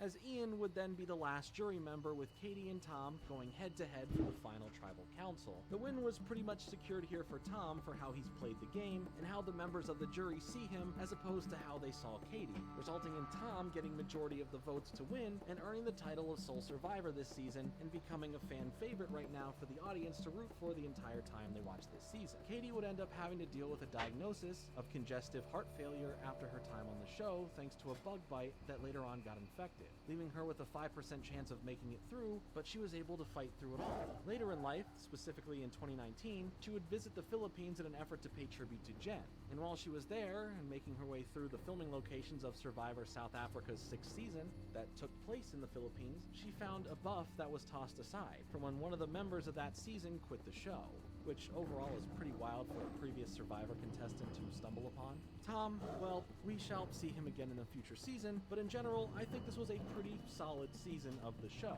More so for the fact that Oolong became a tribe of one, and because of this, there was no merge, as well as we got the first instance of what an exile island could be. So, not a lot of surprises, but some cool additions to the game.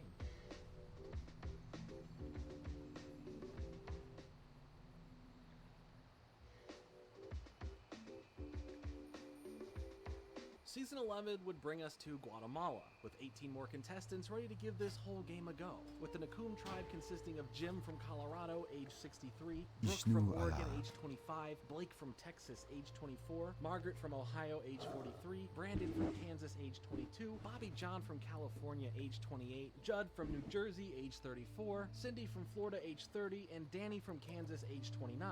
The Yashaw tribe would have Morgan from Illinois, age 21, Brianna from Washington, age 21, Brian from New York, age 22, Amy from Massachusetts, age 39, Jamie from California, age 24, Gary from Michigan, age 46, Lydia from Washington, age 42, Rafe from Pennsylvania, age 22, and Stephanie Goddess, from New watch Jersey, over you. age 25.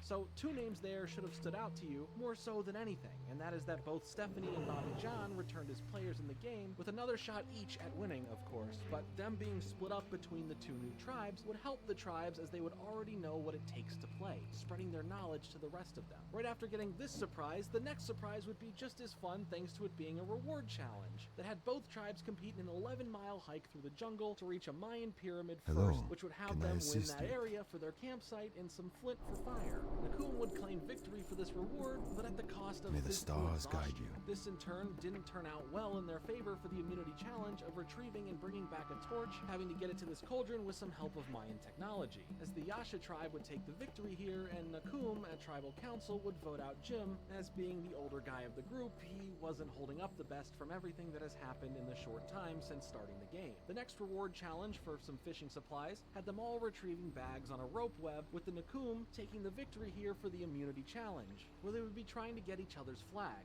pulling back and forth as each tribe was attached to the rope. The Yasha tribe are preparing for who could be on the way out for their tribal council, but we learned some secrets, specifically about Gary on their team. See, Gary is keeping under wraps who he truly is, first claiming to the rest of the tribe to just be a landscaper, but in reality, years prior to this season he's on, Gary Hodgeboom would use the fake last name of Hawkins since his real occupation was at one point being a quarterback in the NFL, giving us a contestant with a somewhat already being famous history, which is something you'll start to see happen in the show, which I know is a big point of contention for a lot of people, with a lot of them being retired athletes, but it still takes away that feeling of the everyman doing something. Going against an athlete, whether retired or not, it just seems a little unfair. And sometimes they're just rich, potentially trying to take away $1 million from someone else. But I digress. At least for now, the plan went from voting out Lydia and shifting that all over to Morgan, thanks to Brian stepping up with his voice to question the initial thought process. For the Nakum tribe, while some tensions do arise, they still all come together to win where they can,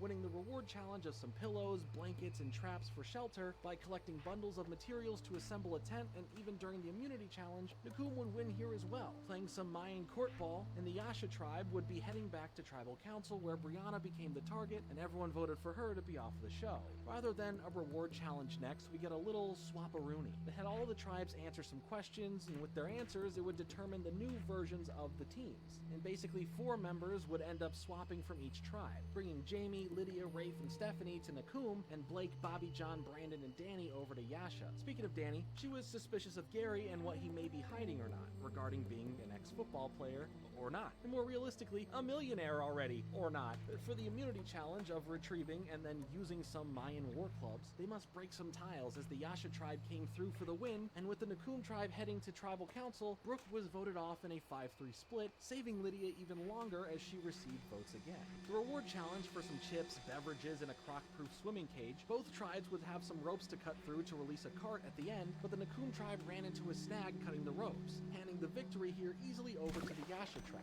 But the Nakum tribe were determined for a comeback here, so during the immunity challenge where both tribes would be split into 2 groups of 3, they would hold Mayan catching nets to capture the balls being launched at them, with the first to 5 points winning, as the Nakum tribe does, sending the Yasha tribe to Tribal Council for the episode. Brian has been all about strategy here so far, and his target this episode was Blake, playing a game he calls Baiting Blake, where he would manipulate conversations to get Blake to look bad or less intelligent in front of the others, resulting in Blake getting voted out. The next episode would bring us the return of a double Tribal Council, with both teams having to go no matter what. But the reward challenge has the winning tribe get some barbecue supplies and the chance to individually compete for immunity later. with the reward challenge itself having the tribes move this ball and fighting to move it past the opposing goal line, with Nakum taking the win here, but we see some people here taking it just a bit too far with their aggression, as Bobby John and Jamie go at it a little bit. For the immunity challenge, Rafe would end up being safe with his own personal immunity now after collecting and spelling out the correct phrase with his tiles, as the Nakum tribe would then head to tribal council first here, where after Judd goes off on Margaret for all of the comments and attitude that she's been given, she gets voted off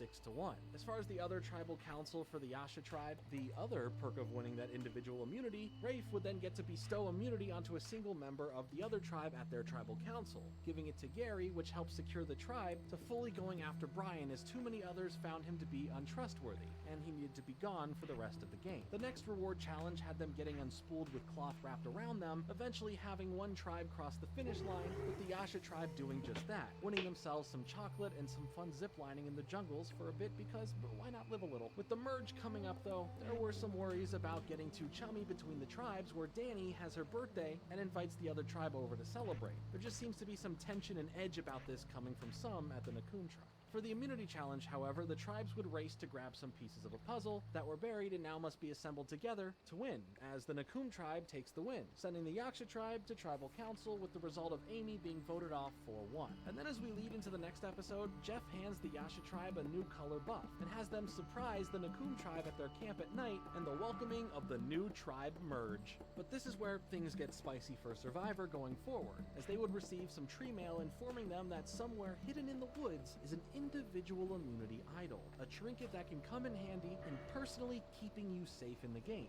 For the regular immunity challenge though, that had them stand on a cube with a pot on their head for at least an hour, and if people are still in it at that point, they'd race to the top of the ruins, as Jeff tried to tempt the others to sit out who just wanted to enjoy a nice meal to celebrate the merge, which most did. Gary would still compete in the challenge and win immunity, and for tribal council at the end, Brandon would be the one voted off. But now, this episode is why you watch Survivor. The surprises, the character arcs, it has it all. Starting off, the reward challenge had them throwing arrows at a target, with the closest to the center target being the objective. The reward, however, was based on where you placed on this. So with different food being the reward, first place would get lobster and steak. And in a show of good faith, Jamie decides to hold back on anything above last place, taking the food reward of some nuts, while Judd won first place and along with the food received a hint to the immunity idol. Jamie was on a mission here to make good with the tribe to show that he's a team player, even working out his differences with Bobby John and eventually winning the immunity challenge of balance, crossing beams, and bridges. But before tribal council though, we would see Judd on the hunt for this idol and seemingly give out false helping hints to those who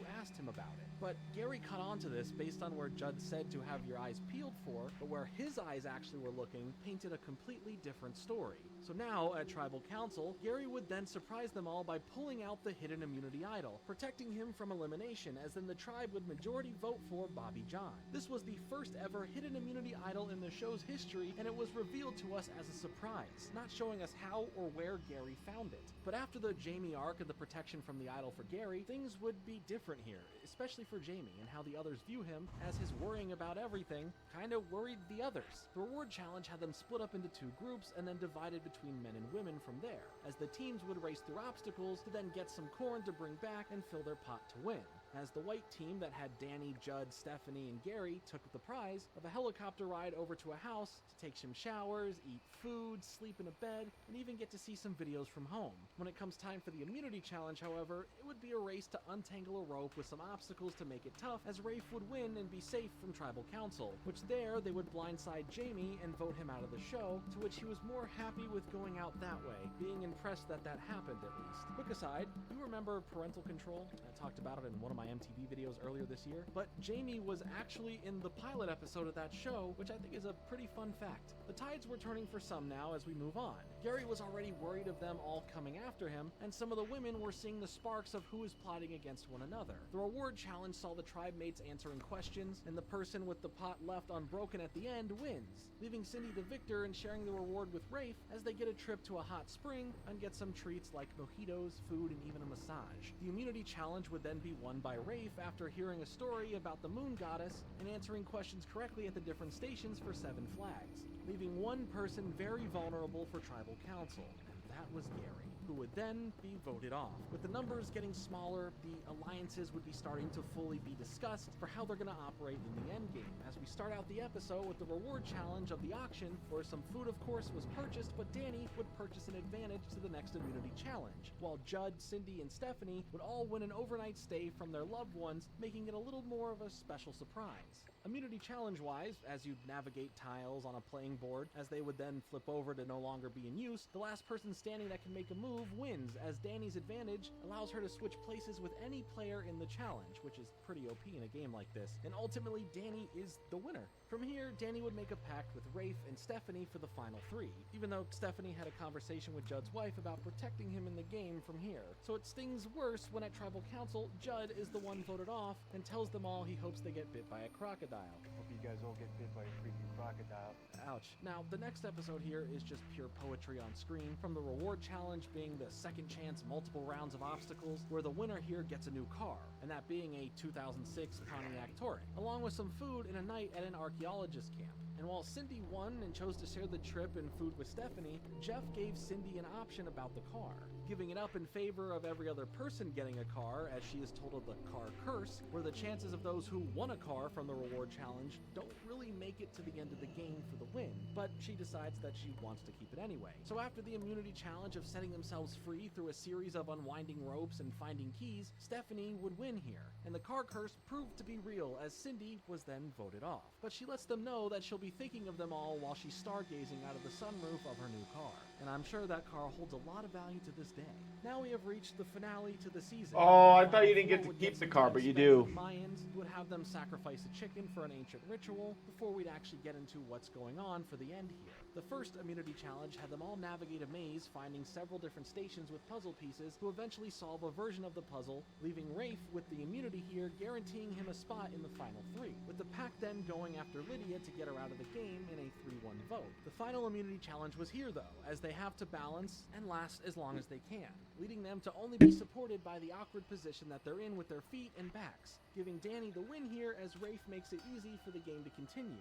Seeing Stephanie distraught over what'll happen next, he makes it clear to Danny that any packs can be broken here that they had, and it was okay for her to choose Stephanie for the final 2, as Danny felt that she had a better chance against Stephanie than she did against Rafe in the end. She would listen to him, and Rafe would be voted off. Rafe's performance this season and how he developed relationships with all the other tribe members made him more of a fan favorite from this time, but he never came back for another season, sadly. In the end, the jury was pretty much all against Stephanie for her tactics throughout the season, leaving Danny with a quick victory and ultimately winning this season of the show. Danny would later admit during the reunion that she had figured out that Gary was an ex-football player, being able to recognize him but kept that a secret from the others, which was pretty slick of her to do. While the season overall wasn't too exciting, it was very important as it had some pretty entertaining one-off episodes that overflow with why a show like this is so fun to watch and why it makes you want to I need reagents. Discourse around it. But it truly is the fact that the hidden idol immunity was introduced here, ushering in the start of more new mechanics into the game that would become a staple of it, or just something used more often. But whew, at this point, we need to take a moment to breathe, recollect our thoughts from all that we've just consumed. Open for business. That was 11 seasons, which is only a fourth of the show down at this point. I already knew that I enjoyed the show from the seasons I saw growing up, and so it's not a hard concept to sell me on, but watching now, through the eyes of an adult, I feel so much more included in on the real entertainment here. And that's the people and why I am making the points to go over certain moments thus far. Sure, the action and suspense of the challenges build upon your support for the tribe you're rooting for, but I'm so invested in all the moments outside of this. When we are just spending time at the camp seeing how these everyday people interact, become friends, become enemies, or become nothing because they sadly get voted off first. And legitimately just being impressed at how this show is made. Oftentimes when you're outside and it's windy or it's storming, mic equipment would be affected by this and the sound quality would be horrible. But somehow this production is done so well to hide and mask all of that. When it's windy, you do not feel or hear the wind. You see it happening, but you clearly hear what's going on. And for the production team, I think they need to be thanked for that. But for now, to keep my excitement going, my interest flowing fresh, I want to go into what I noticed at the turn of the century and the following years. The reason that helped grow the show into the seemingly endless behemoth that it is. The challenge is on. Survivor was everywhere. No, I'm not talking about after the show started in the US, I mean before it. How did people know to tune into this show? Mark Burnett would be super hands-on in helping get this US version of the show going, marketing the announcement of the show by telling those hearing about it that anyone can apply to be on the show, and all of the info on how to go about applying. This spread to many outlets who would nonstop talk about this, and there was the calling in of CBS affiliates to help out. But what was playing a big active role was hosting open calls throughout different cities, and all of that being covered on radio stations, as well as handing out flyers at different sporting events or athletic activities. The next space to target would be the online space, thanks to regular online ads, but word of mouth would spread through email as well. Thousands of submissions were sent in. While the internet side of things was new for many people to discuss over email or see any ads regarding the show, the majority of people sent in tapes, the old school method of auditioning, giving a showcase of who you were as a person and possibly what you can bring to the show. These tapes, though, would be showcasing why someone, any random person in the US, should pick, what they can do, what they have to offer. But there was another aspect that would come to change the game as we know it for television, and that was finding the perfect, entertaining personalities. After weighing down the choices to a few hundred, those left would be invited to participate in interviews throughout the states. From there, the top 48 would be brought out to Los Angeles to have deeper interviews and conversations. All of these interviews would eventually end up with the president of the network personally meeting with them and giving the final say to officially approve them for season 1. From pre-production, oversight wasn't an issue, as these people would be screened for an evaluation to make sure that they would be okay on the island. As during the 1997 first season of Expedition Robinson, Sinisa Savio would be voted off of the show, something he was super emotional about, trying to hide his true feelings of not being able to continue on the show, as he was also the first person voted for. 2 months before anyone who'd be the wiser and tuning in to see the show, he had sadly taken his own life. His family points at his loss of the show to him not being able to return back to who he was before he joined on as a contestant. After some back and forth regarding the reasons of why this sad situation happened, the most important thing to never overlook going forward is making sure every contestant was evaluated by a psychologist. From there, it was down to understanding their personalities and playing entertainment matchmaker. Playing with the concept of putting more dominant and commanding people together on the same tribe or some clear opposites together. You get the idea. But more importantly, they got the idea. The final 16 would all be called after they had been back home for a couple of days, leading to the news that they made the show, and to get things in order, because in a month from right then,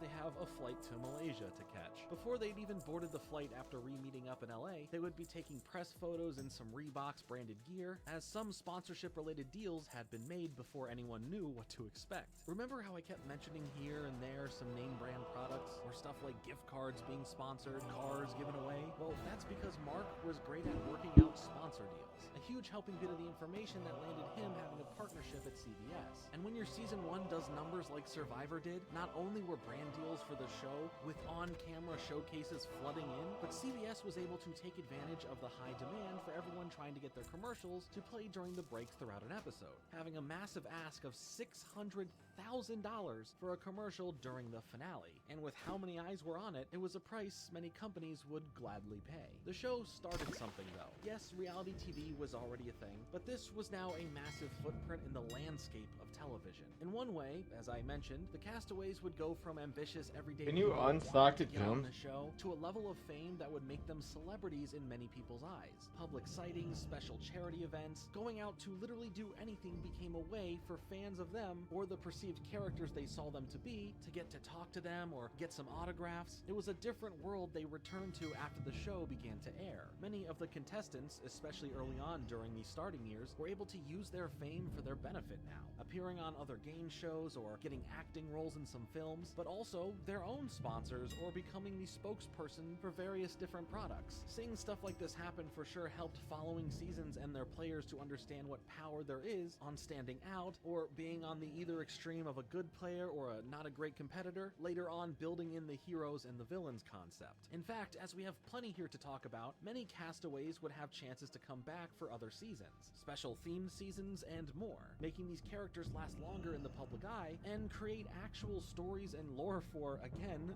the characters. It was still real people, but as the show went on and continued to take off, some people definitely saw the opportunity to play more into strategy. So sometimes, someone could be playing a front from the very start, only to reveal their true plan in the end in a shocking twist. Whether it be for relatability or feeling like you know someone personally who is like someone on the show, or finding a strong dislike of someone for their attitude on the show, or whatever else. Survivor was both parts carefully crafted hype leading up to the show, and partly a natural spread of excitement as each week we would spend time with a shrinking cast of people that delivered on what they promised to give the audience. Survivor's success was not just successful for itself and for the contestants, but also the industry as a whole. Reality TV fully formed into a massive blooming genre after this, going from something that is there and some people are into, but a majority of the masses are not, to everyone and everything becoming all about the hype of reality TV, for both the executives making the shows and for the people watching. This early on era would quickly grow in bringing out shows to the States like Big Brother, you know, the more traditional form of reality shows. Then came the scripted era, where some shows would figure out new ways to make a reality show different, manipulating the setups, but the people were still real, like within The Simple Life.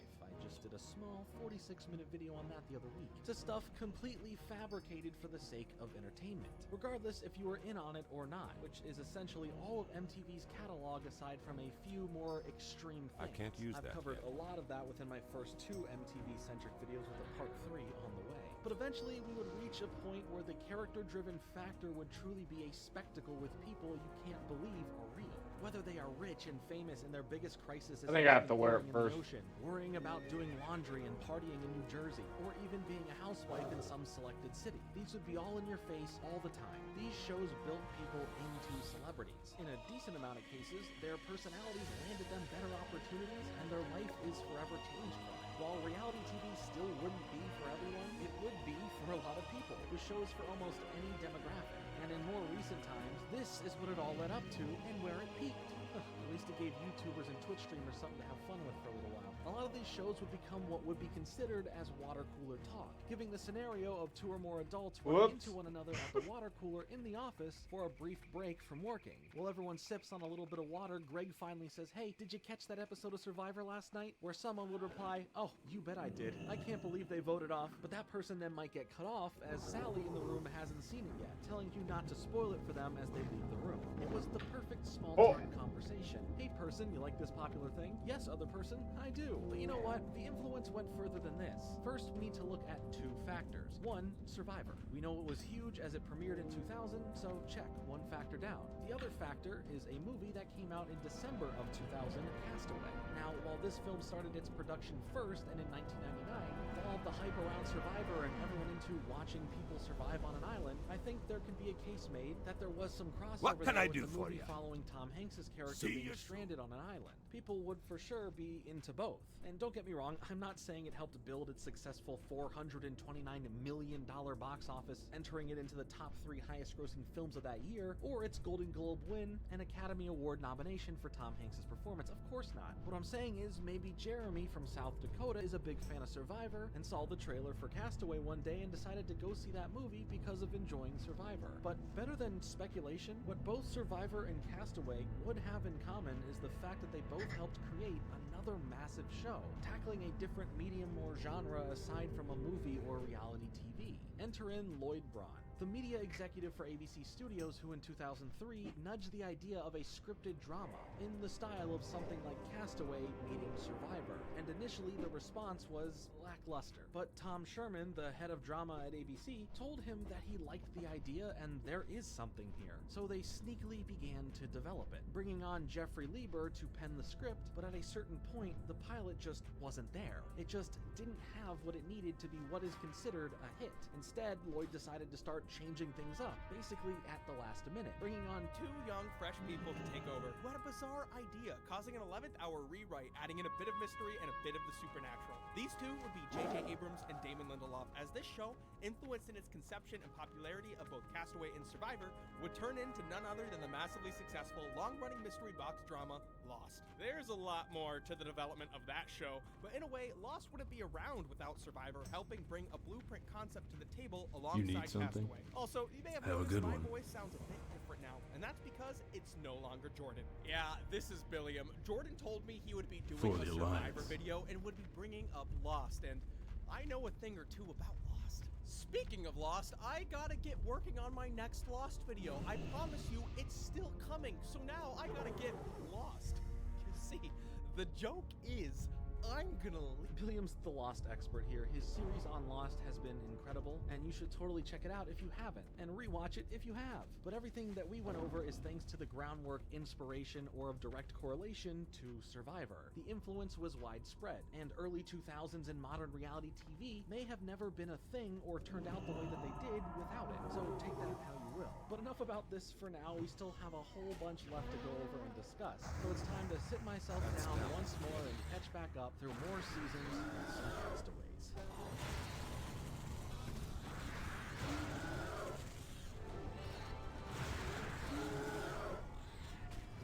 They're rough years.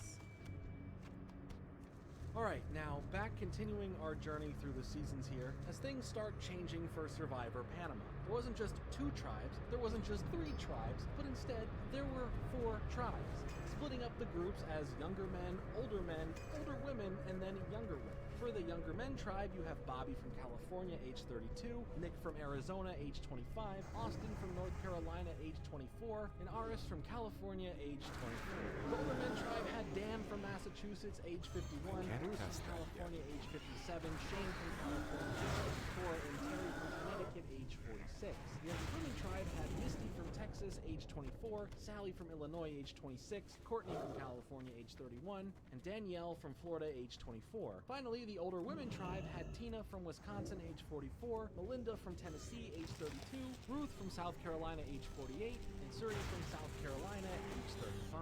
This season was different. Get 'em, boys. Other than that as well, by bringing in the hidden immunity idol concept and another concept we saw at one point already, and that's Exile Island. So there sure is a lot going on here for this season. The first reward challenge was them taking turns cracking open skulls to find an amulet, with the first 3 tribes winning Flint and the losing tribe having to send someone over to Exile Island, with the younger women coming in last and Misty being sent to the island. But on Exile Island, there was a bonus there. Yep, the hidden idol is somewhere on that island. Just, you know, it's hidden, making part of being exiled a potential bit of strategy for the players. Misty didn't have the greatest time on the island, nor did she find the immunity idol, and came back for the immunity challenge, where the tribes would race to compete in a series of tasks to, by the end, raise a flag, with the first 3 tribes winning immunity, and the tribe in last, which would be the older women tribe, being sent to tribal council, where Tina would be voted out in a 3-1 split. Survival on the island was already proving to be tough thanks to thunderstorms and flooding taking place,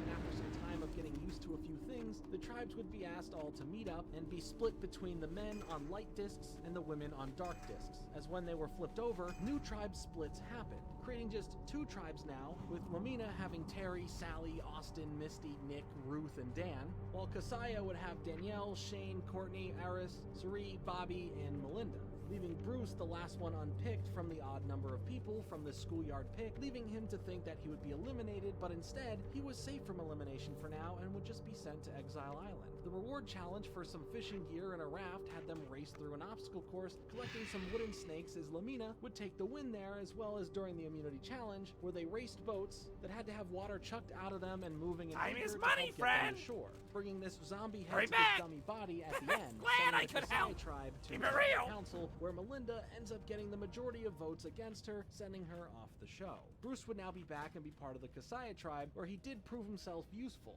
ushering in a way for them to filter drinking water. But Bruce's time here wouldn't last long, as the next reward challenge, where tribe members would stand on balance beams, trying to collect balls that would shoot out at them, as Lamina would take the win and get a tarp, a lantern, some fuel, blankets, pillows, rope, and water cans, while a tribe member... Bird farm is where it's at. Yeah, it was Bruce again. Things were starting to get weird at Kasaya, though, as Shane is going through it, yelling and clashing with others and making it a pretty tense tribe of castaways now. But the immunity challenge of finding hidden bags in the sand, the Kasaya tribe would win here, sending the Lamina tribe to tribal council, where Misty tried to bluff towards the others that she has the immunity idol, but they all still went after her for the vote and took her out because, well, she didn't have it. The next reward challenge would have them all assembling floating puzzles, as the Kasaya tribe would win and receive some toiletries, a toilet seat, a shower, along with some fresh water, while Terry from Lamina gets sent to Exile Island, but actually ends up figuring out where the hidden idol is, and now has it for his own protection. The immunity challenge would raise up a player using a water weight system system on a pulley to release open their tribe flag, the Kasaya tribe would win, sending Lamina to tribal council where Ruth was voted off of the show.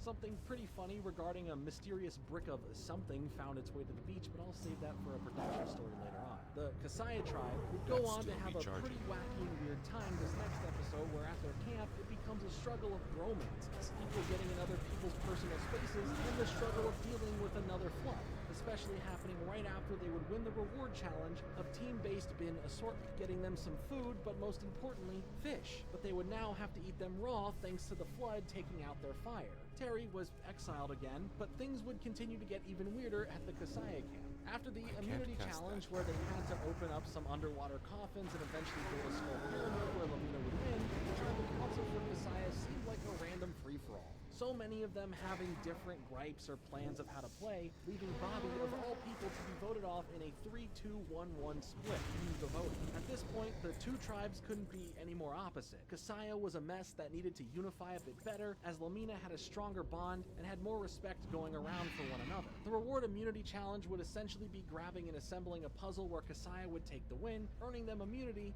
and get to go and hand out some toys to a nearby Panamanian village, while enjoying a big feast at the end. Sally from Lamina would be exiled, keeping her safe for now, while Dan feels that he blew it when it came to assembling the puzzle, costing his team the win, but spoke with the others about this, knowing he had to be the one to go. And in a touching moment at tribal council, they all voted for Dan as they hugged it out and gave nothing but respect to him as he left.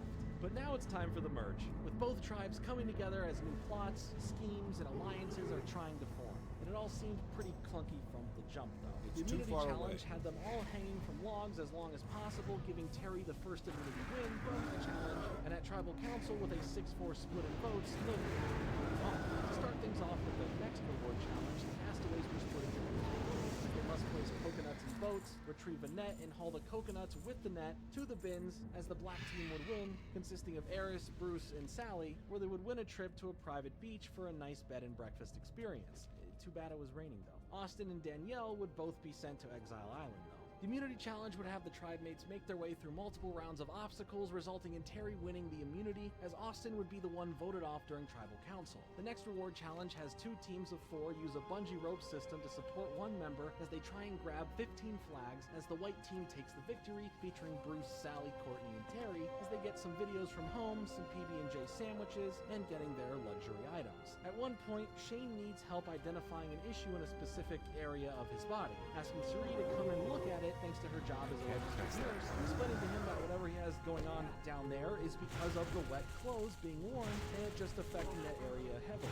For the immunity challenge, they would all dive down to see some symbols that they would have to memorize and get back to the beach and solve a 3-sided puzzle because of it, giving Terry another win here for immunity. But castaways were able to choose to sit out of this one and enjoy some hamburgers instead. At tribal council, Sally would be the one voted out of the show. For the next episode, we start off with a reward challenge that had the players answering some questions regarding the other players. Oh, holy shit. The majority answer of what that would be, as Courtney would feel pretty bummed out that everyone was basically choosing her for saying some mean things, when people like Suri was keeping the spirits light and just trying to make it known that it was just for the fun of the game. Oh, and she ended up winning and sharing the prize of a spa day with showers, food, mud massages, a bed, and getting their clothes washed with both Eris and Danielle, as Terry would be sent to Exile Island. Shane's insanity level was reaching new limits, where at one point he was threatening Courtney's life post being on Survivor, causing a fight over this of him claiming this to be a joke to prove how sensitive and or annoying she would be about everything, as she was more mad at the fact that he insulted her apartment or living space over her life. But aside from the arguing, Bruce would need serious medical attention after not being able to go number 2 for a few days, and had to be taken out of the show for his own safety, leaving us with no tribal council this episode. I guess when you gotta go, you gotta go. Or in this case, when you gotta go, but can't go, flying is so nice, dude.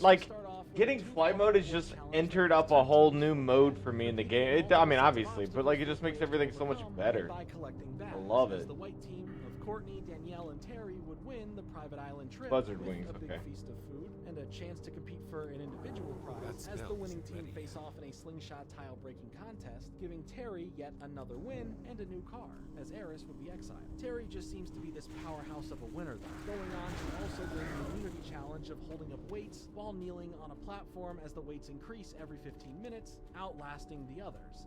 But at Tribal, as Suri and some of the others see Courtney as an actual threat to the end of the game, Courtney just barely gets voted off in a 3-2-1 split vote. The reward challenge next would be all for the chance of who gets to see their loved ones as Terry ends up winning, and giving Shane and his son a chance to come to a Private Island resort that him and his loved one get to go on as well. And even got Suri a chance for her loved one to stay at the island camp with her for a night. Eris gets a chance to hug his mom, as Danielle, well, she gets a chance at Exile Island, which has nothing because Terry still has the hidden immunity idol from there. For the immunity challenge of standing on a pillar and raising up water to fill up a bamboo shoot to raise a flag, yep, Terry wins again, as during Tribal Council, Eris, Suri, and Danielle were able to plot in the private time that they had when Shane and Terry were away to go after, in this case, Shane, as he would be voted out and be in total shock about it. Chocolate ice cream bar in about 1 minute. But now things are getting down to the wire with the final 2 episodes. Danielle needs to align with Terry, but Terry won't sacrifice his hidden immunity idol to save her, and Eris and Suri got to bond thanks to Eris winning the reward challenge of counting and memorizing numbers to unlock their flag and raise it, sharing the prize of a trip through the Panama Canal on a yacht, getting a bed to sleep in, and a 5-course meal shared with Suri. As from there, tensions between Terry and Eris heated up, but no matter what, Terry and Danielle would now be heading over to Exile Island. Later on, for the immunity challenge, where they had to dig up puzzle pieces and then go solve them, Eris would win immunity here, really stepping it up in the end as Tribal Council comes down to a split, Suri and Danielle, as they would then have to face off in a fire challenge like before to win.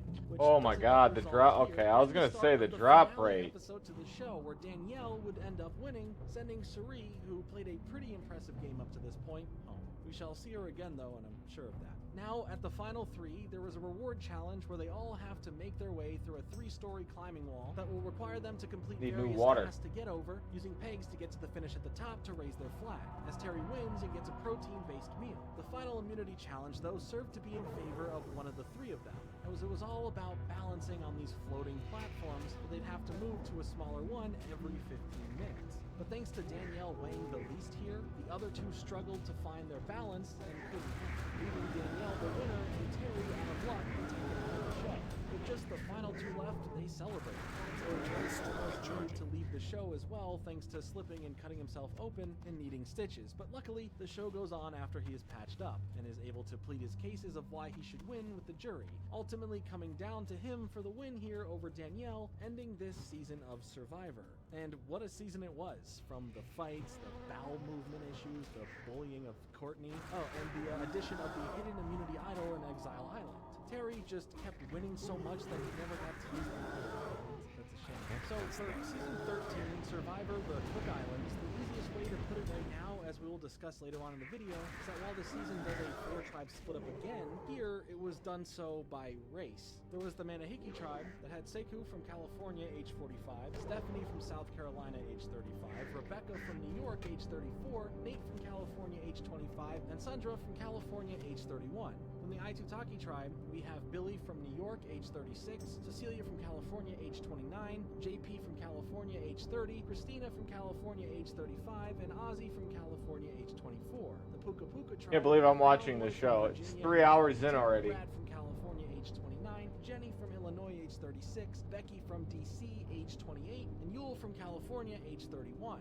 And then there's the Rarotonga tribe that had Jessica from California, age 27, Candace from DC, age 23, Jonathan from California, age 44, Parvati from California, age 23, and Adam from California, age 27. The season starts off with one of the longest titles I have ever seen for an episode of a TV show, being called I Can Forgive Her, but I Don't Have to because she screwed with my chickens. So yeah, welcome to a new season of the show.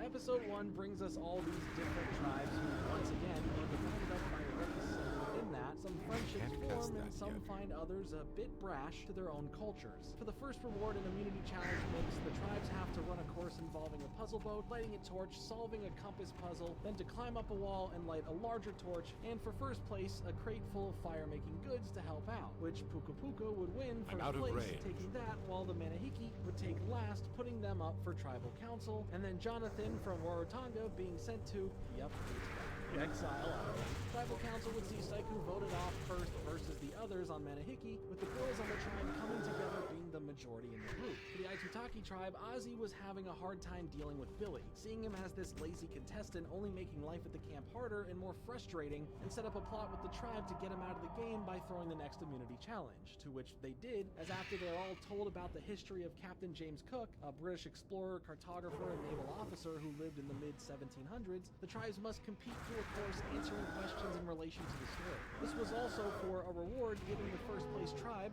Puka who actually tackled the Tonga here, some hubs. Even the Aitutaki tribe last rule for Puka heading to Exile Island, which may be the best thing to happen to him, but dealing with more Aitutaki, Billy here could be seen flirting with Candace over at the Rarotonga tribe after the challenge. Or should I say, he thought they were flirting, as at one point she mouthed, "We love you," but in a communal sense of the word we, as he would reply instantly with, "I love you." And talk about moving fast there, buddy. Yule on Exile Island wasted no time in figuring out where the hidden immunity idol was, being a make-or-break move for his time here going forward. At Tribal Council, Billy was the one getting voted out, but admitted that he fell in love with Candace, as Jeff just has the best reaction face yet. But better than a one-sided love story, though, was a tribe swap, as now the former 4 tribes became 2, and it's no longer set up in the way it was. The 2 tribes left now would be the Aitutaki and the Rarotonga, with the schoolyard pick making the Aitutaki tribe Cecilia, Jonathan, Jessica, Yule, Sundra, Ozzy, Becky, Cowboy, and Terrence. And the Rarotonga tribe, Brad, Parvati, JP, Jenny, Nate, Christina, Adam, Rebecca, and Stephanie. So now for the immunity challenge, while harnessed together, they play that walking around the oval game with weighted backpacks, while trying to grab the other tribe first and not get grabbed first, with Rarotonga taking the win, with the stipulation that the winning tribe gets to banish a member of the losing tribe to Exile Island, which also saves them from being voted out. Candace would be sent to Exile Island, while the newly formed Aitutaki tribe try and figure out how to navigate each other and what the right or wrong decisions of play are for their time now, ultimately resulting in a blindside voting out. Can I help you? Something Be that we've careful. seen glimpses Have a of, good one. and what is a See you technique around. to win that will be See you used later. more is flirting. And the women For over the at the alliance. Rarotonga tribe are making some of the guys pretty open targets for later, especially since at the reward challenge of going through a course of obstacles and then decoding of a phrase, the Aitutaki tribe wins, giving them some blankets, pillows, and hammocks, as Adam from Rarotonga gets sent to Exile Island. This would already be a bit of a blow to the Rarotonga tribe, but it'll be even more so when the immunity challenge of building a stretcher, rescuing a tribe member, and lowering your flag, where the Aitutaki tribe win again, sending the Rarotonga tribe to Tribal Council, where all of the flirting and convincing worked, as JP would get voted off in the end by a majority. The next reward challenge was putting pairs on individual platforms hooked together, as they hold a hook in the air with weights getting added onto them to see who would be the last standing, which was the Rarotonga tribe, and they won some food supplies and they sent Jonathan to Exile Island. Stephanie on Rarotonga, though, was definitely not really feeling the game anymore and seemed somewhat ready to go back home for some good food. So after the immunity challenge of eventually having all members of the tribe on the same platform, where the Aitutaki tribe would win, the Rarotonga tribe would head to Tribal Council with Stephanie in a landslide getting her wish and was ready to head back home. The next episode would have a lot more in it, as it would be a double Tribal Council no matter what episode. The reward challenge, however, would be getting the opposing tribes over the line 3 times, giving the Aitutaki the win, which was a nice feast, and listening into the other's Tribal Council, along with taking one of the Rarotonga members for the time being, as they chose him. But before the Aitutaki tribe go to Tribal Council, Cowboy is onto something, trying to wrap his head around what to do and figuring out who has an immunity idol to then defeat if it is there, essentially creating the future use system of a split vote. And he got this idea just from a dream he had. But in telling Yule this, who has the idol, Cowboy would need to go, and at Tribal Council he was then voted off, which is crazy to think that the person who invented the way to defeat the immunity idol was instantly voted off because he told the person who had the immunity idol. As for the Rarotonga Tribal Council, the tribe went for Christina, voting her out as well. The next reward challenge had the tribe move in the box with a club to get a key, then swim to the shore, and use the keys to get some puzzle pieces, making a map of the world where the Aitutaki tribe wins, getting them some potatoes and peanut butter, as then Adam from Rarotonga would be sent to exile. The immunity challenge was focused on building a staircase, ziplining, making your way back to the shore with a bag of puzzle pieces, and then solving that puzzle as the Rarotonga tribe do just that, leaving the Aitutaki tribe to deal with Tribal Council, and leaving Jessica open with no one on her side, being voted off of the show. A mutiny option will be given in the next episode where a swap can happen if any of the tribe members on either side want to switch, and both Candace and Jonathan leave the Aitutaki tribe and head back to the WotLK tribe. As we lead into the reward challenge of having played with barrels, booties being moved, and flags being died for, ending with the tribe flag being arrayed, which the Aitutaki tribe was able to do first and receive the reward of a trip to a new getaway spot to enjoy some brunch while getting some letters from home. And Candace over at WotLK gets exiled. In general, things were great now with such a big team in comparison, and Nate, not being a fan of Jonathan on the team, and regardless of him being open about his alliance with Candace or not, she isn't too happy about being exiled and thinks that Jonathan is getting some extra time in with the tribe without her. But either way, the immunity challenge had the tribes paddle a boat with a glass bottom, as they would find underwater targets to hit and release buoys to arrange them to the correct answer to the given clue, with the Aitutaki tribe taking the win, sending WotLK to tribal council where Brad was voted off thanks to a bunch of distrust amongst the entire tribe. But you don't know chaos until we get to the next episode, where we have the reward challenge like usual, where they have to navigate around and find treasure and take the pieces inside of them out, and to which the victory there goes to the Aitutaki, where they want to flight to an island for a giant feast, and Candace gets exiled again, and then surprise, new twist, before the immunity challenge, a sealed bottle with a note inside that is given to the losing tribe of the upcoming challenge that will not be opened until after the voting at tribal council. The immunity challenge, though, focused on being able to correctly name the 10 islands within the cluster in the Pacific Ocean, as the Aitutaki tribe takes the win and WotLK gets the message in a bottle. But first, it's tribal council, where Rebecca gets voted out, and the surprise inside of the bottle afterwards, well, it was them having the pleasure of voting another person out. Yeah, you heard that right. So in a state of surprise, they would end up voting out John.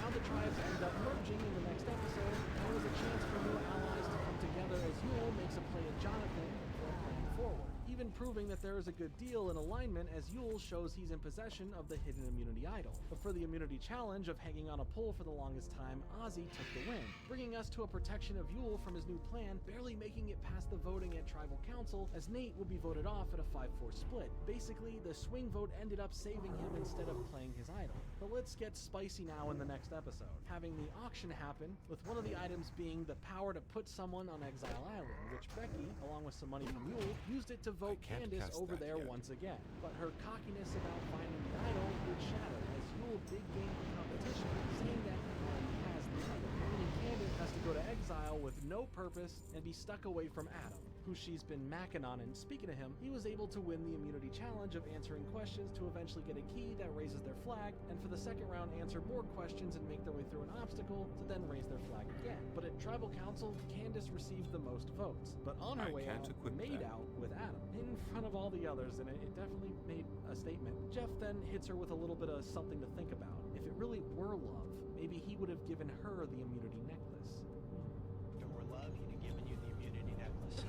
Things are now on the ramp up for the end, and Yule gets put in a situation of a guaranteed bit of help in the late game if it meant taking out an ally. But first, the reward challenge, where the loved ones is that what I need? What the fuck? I fucked up. I must have. Was going to another island with your loved ones and seeing a sacred cave where they will have a nice feast at, as Parvati would win and shared this with Adam and Sundra, and sending Jonathan to exile. The immunity challenge had a mixture of various things we've been seeing thus far in the season, and in general, with Ozzy winning and getting immunity, that is now at tribal council, where Yule makes a play to go against Jonathan with the others, taking him out of the game. The reward challenge next would have them do the mud dip and dump, with Ozzy, Parvati, and Yule winning, and the reward was a trip to the spa, getting some food and a nice bed to sleep in, as there needed to be a play on Ozzy as he's dominating these challenges in general. But of course, for the immunity challenge of carrying puzzle pieces over 3 levels of balance beams, assembling them into a table maze, where 2 cannonballs get maneuvered through it to get to the corners, as Ozzy did in fact win this as well, making things harder for most of the remaining tribe members. And for tribal council, Parvati is the one who gets voted off here. And now we enter a stuffed finale episode with 5 members still left, as Adam fears he's gone next, especially after the first immunity challenge of the 8-foot, which was collecting 8 bags from 8 different obstacles and building the compass puzzle, where Ozzy did win again, and at tribal council, Adam was in fact the one to be voted out of the game. Now, for the final 4, Jeff made it clear to all of them that it's going to be a special finale with 3 tribes going in instead, as the final immunity challenge was standing barefoot on individual perches above the water with every 15 minutes, they have to release part of it to make it smaller. After an hour, though, the platform platform would be no bigger than half the size of a postcode, as Ozzy would indeed, once again, unsurprisingly, win the immunity. I also like that after the first few times, where the lasting the longest contests have happened and have run upwards of nearly half a day, that they've added some sort of add-on rule to force it to not run longer than it needs to be. The vote out from here came down to a tie between Sundra and Becky, based on letting both of them duke it out for a spot in the final 3. So they face off in a tiebreaker, where Sundra ends up losing and is the last person out before the final tribal council. It also took an hour and a half to get the fire started by either of them in that tiebreaker, by the way. The anticipation, though, was on, as between these 3, Jeff would make comments before revealing the winner, saying that Ozzy was one of the best physical competitors yet, while Yule may just be the smartest competitor they've seen, with sadly no chance that Becky was going to win based on counted votes. But Yule would take the overall win with a 5-4 vote and become this season's sole survivor. And honestly, this season had some fierce competitors, interesting romances, whether one-sided or not, like Billy's, and a heck of a lot of twists or game mechanics that made the episodes feel engaging. But I must say, when we get to this many competitors in a season, it feels a little bit too dragged out at some parts. Only then to feel a little bit rushed towards the end, but that's just in my opinion. For our next Survivor season here in Fiji, we went back to having 2 tribes, the Moto tribe and the Ravu tribe. The Ravu tribe had Jessica from California, age 27, Erica from Louisiana, age 26, Sylvia from California, age 52, Rita from Texas, age 38, Anthony from California, age 32, Rocky from California, age 28, Michelle from Ohio, age 22, Rufy from Illinois, age 24, Yao Man from California, age 54, and Earl from California, age 35. The Moto tribe would have Gary from Minnesota, age 55, Liliana from California, age 25, Lucy from California, age 36, Edgardo from Florida, age 28, Alex from California, age 28, Stacy from Colorado, age 27, Boo from Louisiana, age 34, Cassandra from California, age 42, and Dreams from North Carolina, age 24.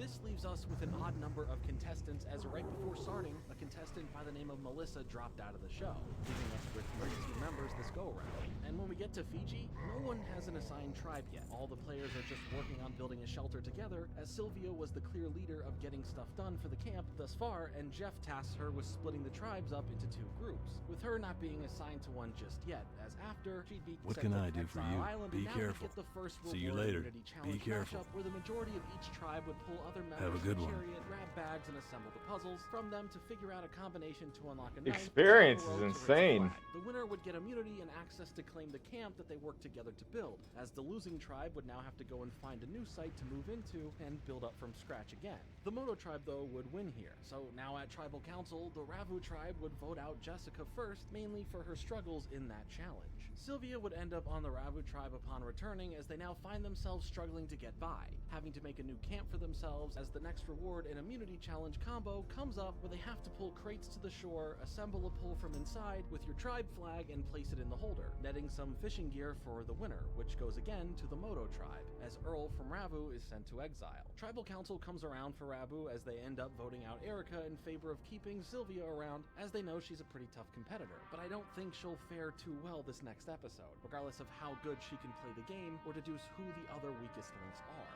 The reward challenge had one-on-one matches of slipping, sliding, and shooting a ball into a basket, with the Moto tribe winning once again, and the reward would be some luxury items, more fishing gear, and or some more fruit, with Sylvia now being exiled again, which is so much fun, I bet. The immunity challenge would be eating some local delicacies, with Moto still on top and defeating Ravu, getting the immunity and sending Ravu back to Tribal Council, where Sylvia would be voted out, ending her run fairly early. Gary on the Moto tribe, though, has been having some health complications on the island, as all of the bug bites that he was getting was leading to an allergic reaction that required him to be taken out of the game, which saddened his tribe mates who all really liked him. But with the next reward challenge being the one where they had to cross the beam while getting past the others, the Moto tribe would still win here. Getting them some food and bedding needs, as Yao Man from Ravu would be sent to exile. Rocky was not too happy with the losing streak, putting a sour mood onto the rest of his tribe, and even now, for the immunity challenge of setting tribe members free, leading to a human pyramid to reach the final member, and setting them free resulting in yet another win for Moto.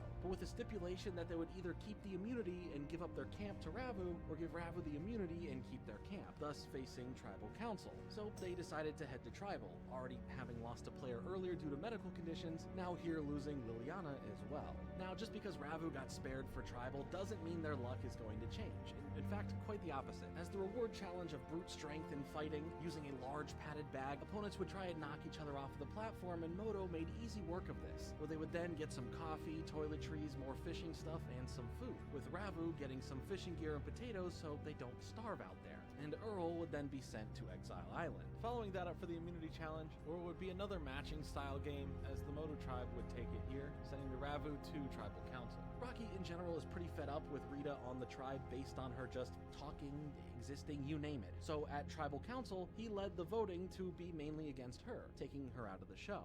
But now we swap things up with a tribe swap, starting with a schoolyard pick, leaving Lisi the odd one out, and she would have to go to Exile Island and come back to join whatever losing tribe is the result of the next challenge later. But she kind of accidentally made it very clear that her head's not really in the game, and is fantasizing over the idea of not being there anymore.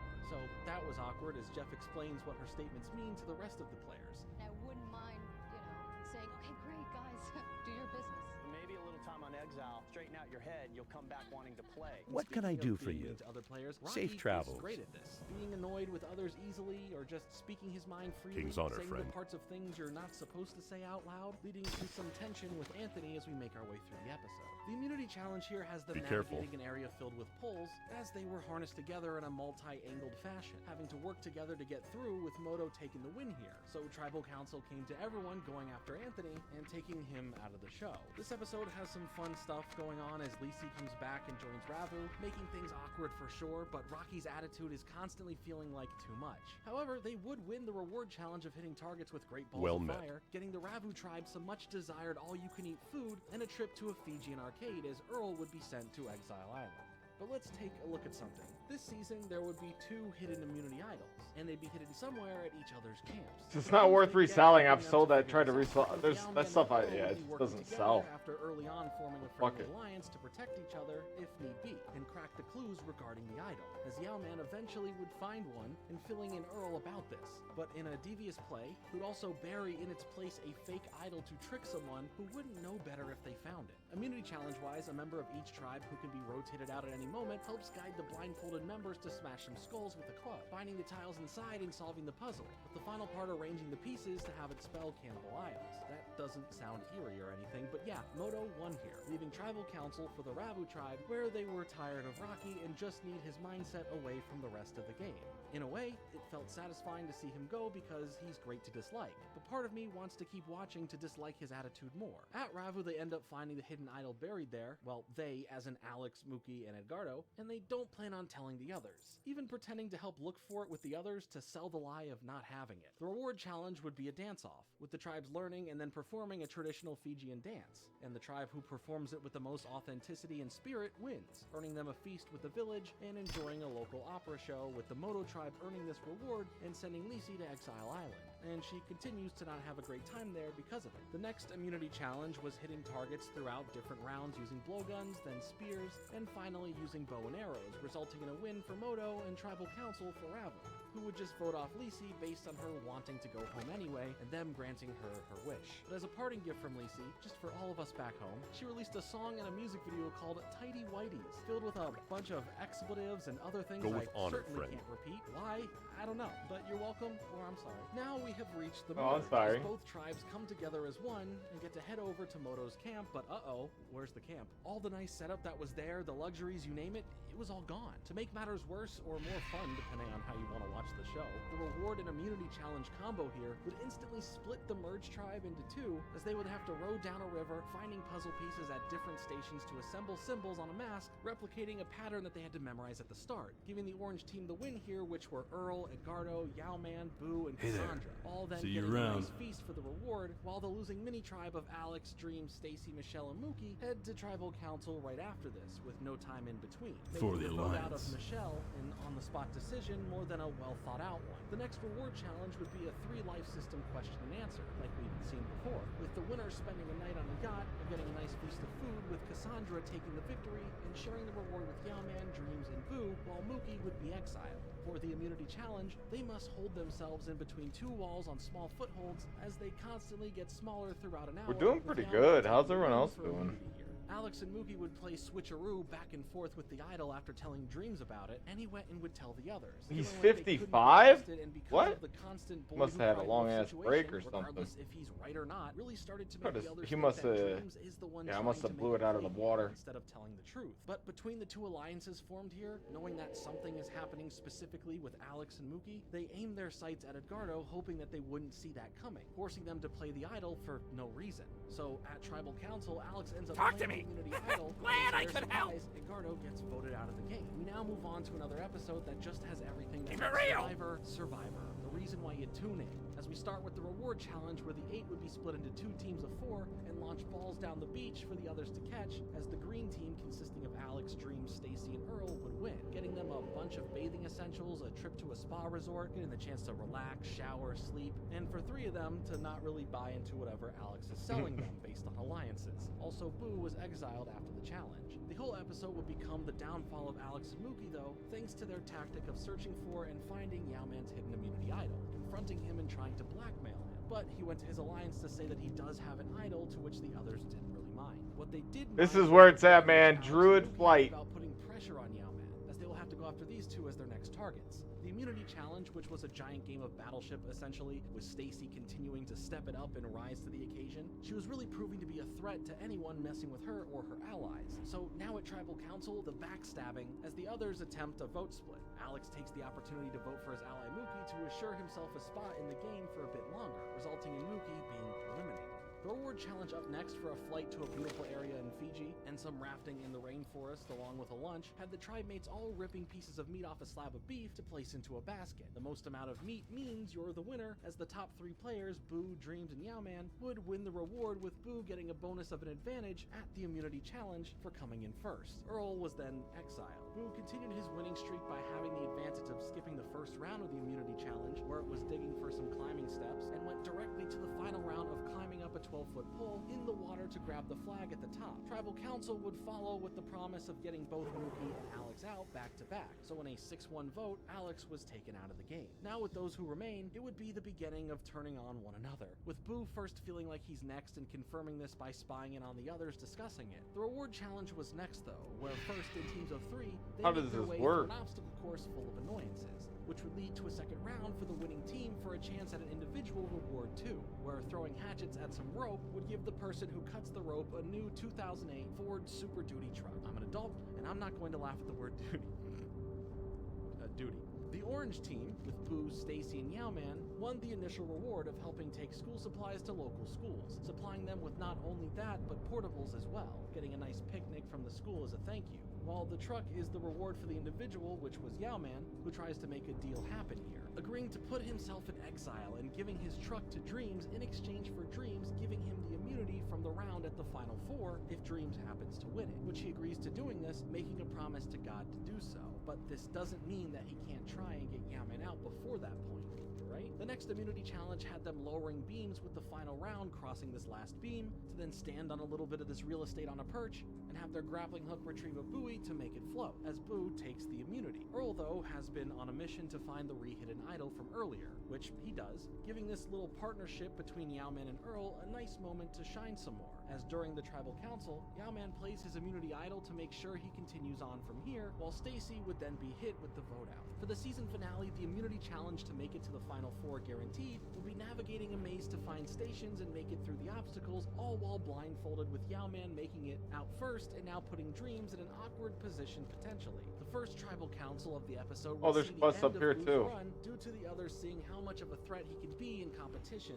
and they already had their eyes on him anyway for a vote out from earlier. And just like beautiful poetry, the last immunity challenge between the 4, where they would all be hanging at more dramatically increasing angles on a platform, only holding onto a handle, where Dreams would end up taking the win. So now what? He made a promise to Yao-Man that if he won this specific challenge, that he would give Yao-Man the immunity in exchange for the truck he was given earlier. And at Tribal Council, he backstabs Yao-Man from the deal and keeps the immunity for himself, as he picks himself over Yao-Man in fear of him being voted off if he did honor that deal. Yao-Man would now be officially voted out, and my god, this hurt. He's played such a smart and tactical game, going on to take a risk with a deal only to be let down when the moment comes, as Dreams took the chance at $1 million and honored a different promise over honoring the one that was thrown at him from Yao-Man, which again he made a very strong public promise to. Given what Dreams was in the middle of here, making that call may not net him favors in the end, as the jury at Final Tribal Council would be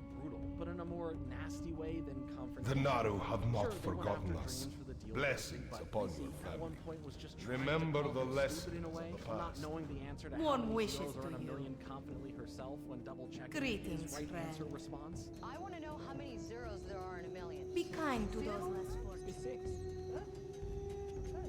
Okay. What, you think I'm stupid?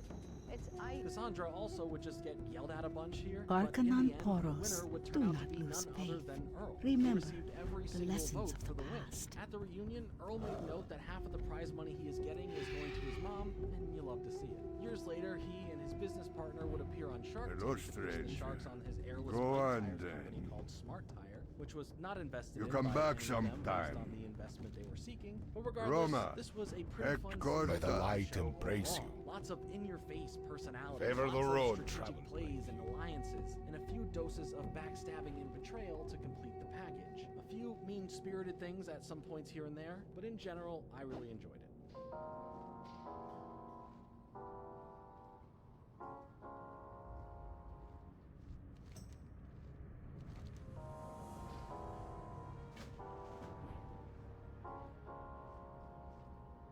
The 15th season takes place in China, with our castaways split into two tribes, the Zhanhu tribe and the Fei Long tribe. Zhanhu translating to fighting tiger and Fei Long translating to flying dragon. The tribes were predetermined before the contestants. The Legion's end Zhanhu, draws we have Chicken near. From Virginia, age 47, Ashley from New York, age 28, Dave from California, age 37, Sharia from Georgia, age 25, Jamie from South Carolina, age 21, Frosty from Illinois, age 20, Eric from Tennessee, age 26, and PG from California, age 29.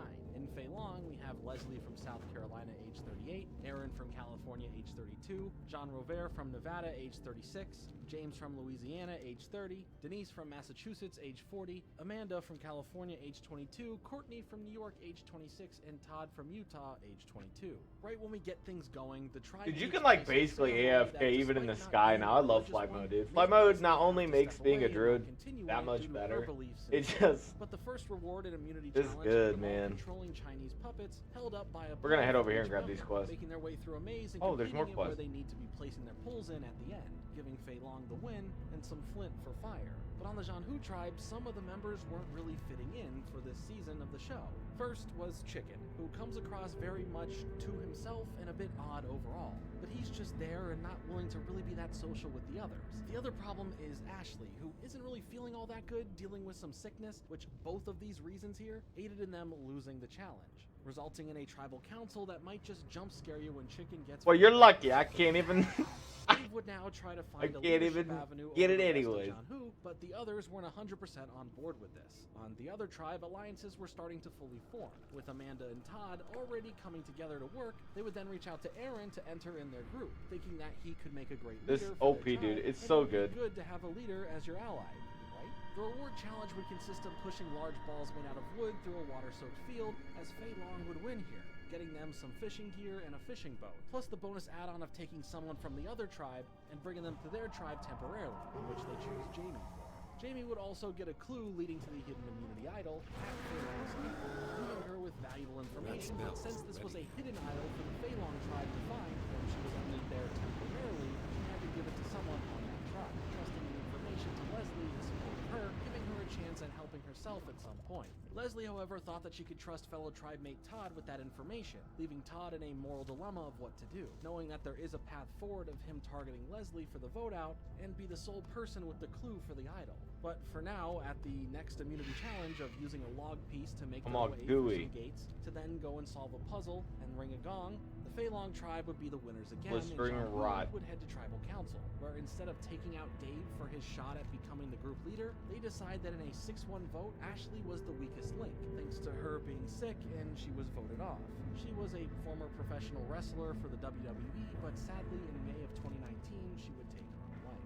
The The next episode Oh my had the God. reward challenge of trying to force the other tribe members into the water to score points, with Jianhu taking the win, which was for a lantern, pillows, blankets, and some other essentials to help out in being able to take someone from the Fei Long tribe, to which they chose Leslie for now. Some things were already starting to get uncomfortable on the Fei Long tribe though, as what we would see happening during the night would be John Robert trying to snuggle up with the women on the tribe, making them all feel uncomfortable from the unwanted advances and comments made about potentially getting with them. And at least for now, he seems like a What's decent up? vote out at the next tribal council. Keep it real. Leslie, however, while on the opposite Have a tribe, good would one. return the favor to Jamie regarding the clue for the hidden idol. Those two, while again not on the same tribe, had a trust for each other more than their individual tribe mates. For the immunity challenge, they would chop at a piece of wood to eventually release some hanging discs that would be brought back, put on a pole that had a heavy base to it, and have to drag it to the finish line for the win, giving Jianhu the immunity and sending Fei Long to tribal council, where instead of sending John Robert out of the game, Leslie would be the one who got the majority of the votes based on clearly not being in support of the rest of her tribe. Jianhu wasn't all sunshine and rainbows going into the next episode, with Dave getting in Sharia's face about what she had done with some rocks and shells that he was collecting, where after them already having less than a friendly tone with each other before, she, out of anger in this whole situation,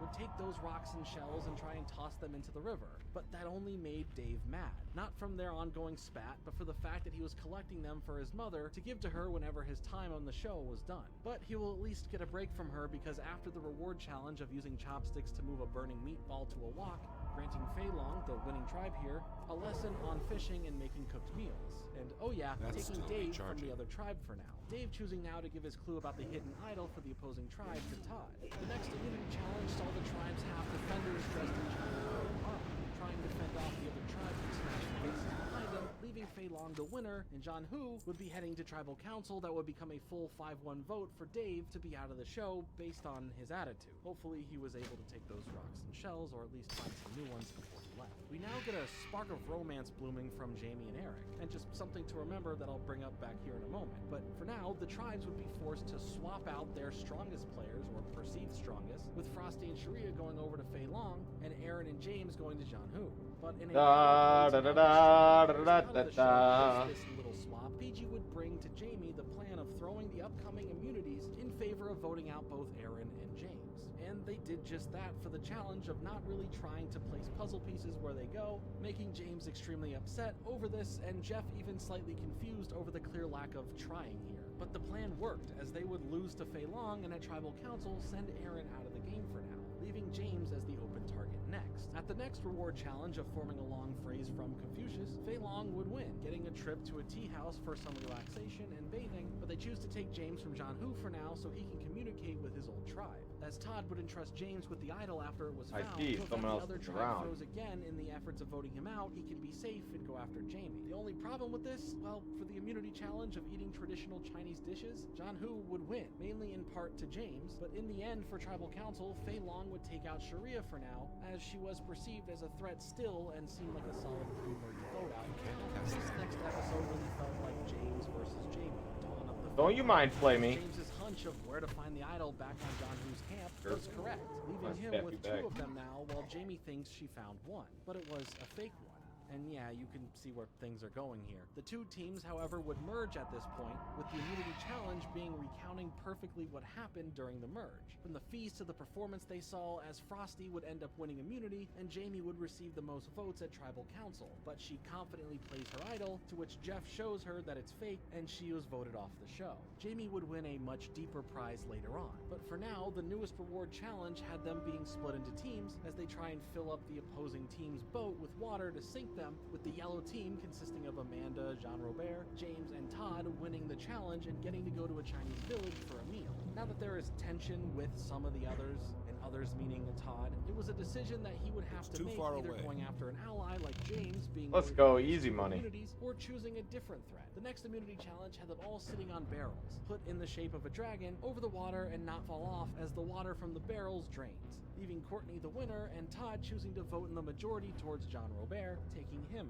out of the game. Yo, the next reward challenge be good. was also a split of the Keep tribe it into real. teams again, as they would use drums to bounce a ball with them down a course and into a barrel. Have a As good the one. yellow team here, now consisting of Amanda, Eric, Be Foxy, good. and Courtney, would Be win, good. spending a night on a cruise with a nice dinner added on. For the immunity challenge, however, the contestants have to match symbols to the correct animals of the Chinese zodiac, with those who don't want to do it sitting out and eating cheeseburgers, as PG wins personal immunity to keep herself safe, as at Tribal Council, Frosty is the one being voted out. But now the next episode here definitely makes anyone watching the end of it feel a bit of, hey, why didn't you save yourself? As the reward challenge at first gives us a quiz on Chinese culture and China itself, which PG won and was able to take Eric and Denise with her to a Shaolin temple to spend the night, with the immunity challenge then being about throwing metal stars to get the most points, with Eric winning immunity. But the rest of the episode felt like it was a who was or who wasn't going to try and plan for James to force his hand and play an idol. And when Tribal Council took place, Jeff makes an announcement that anyone who has one, they should play it now,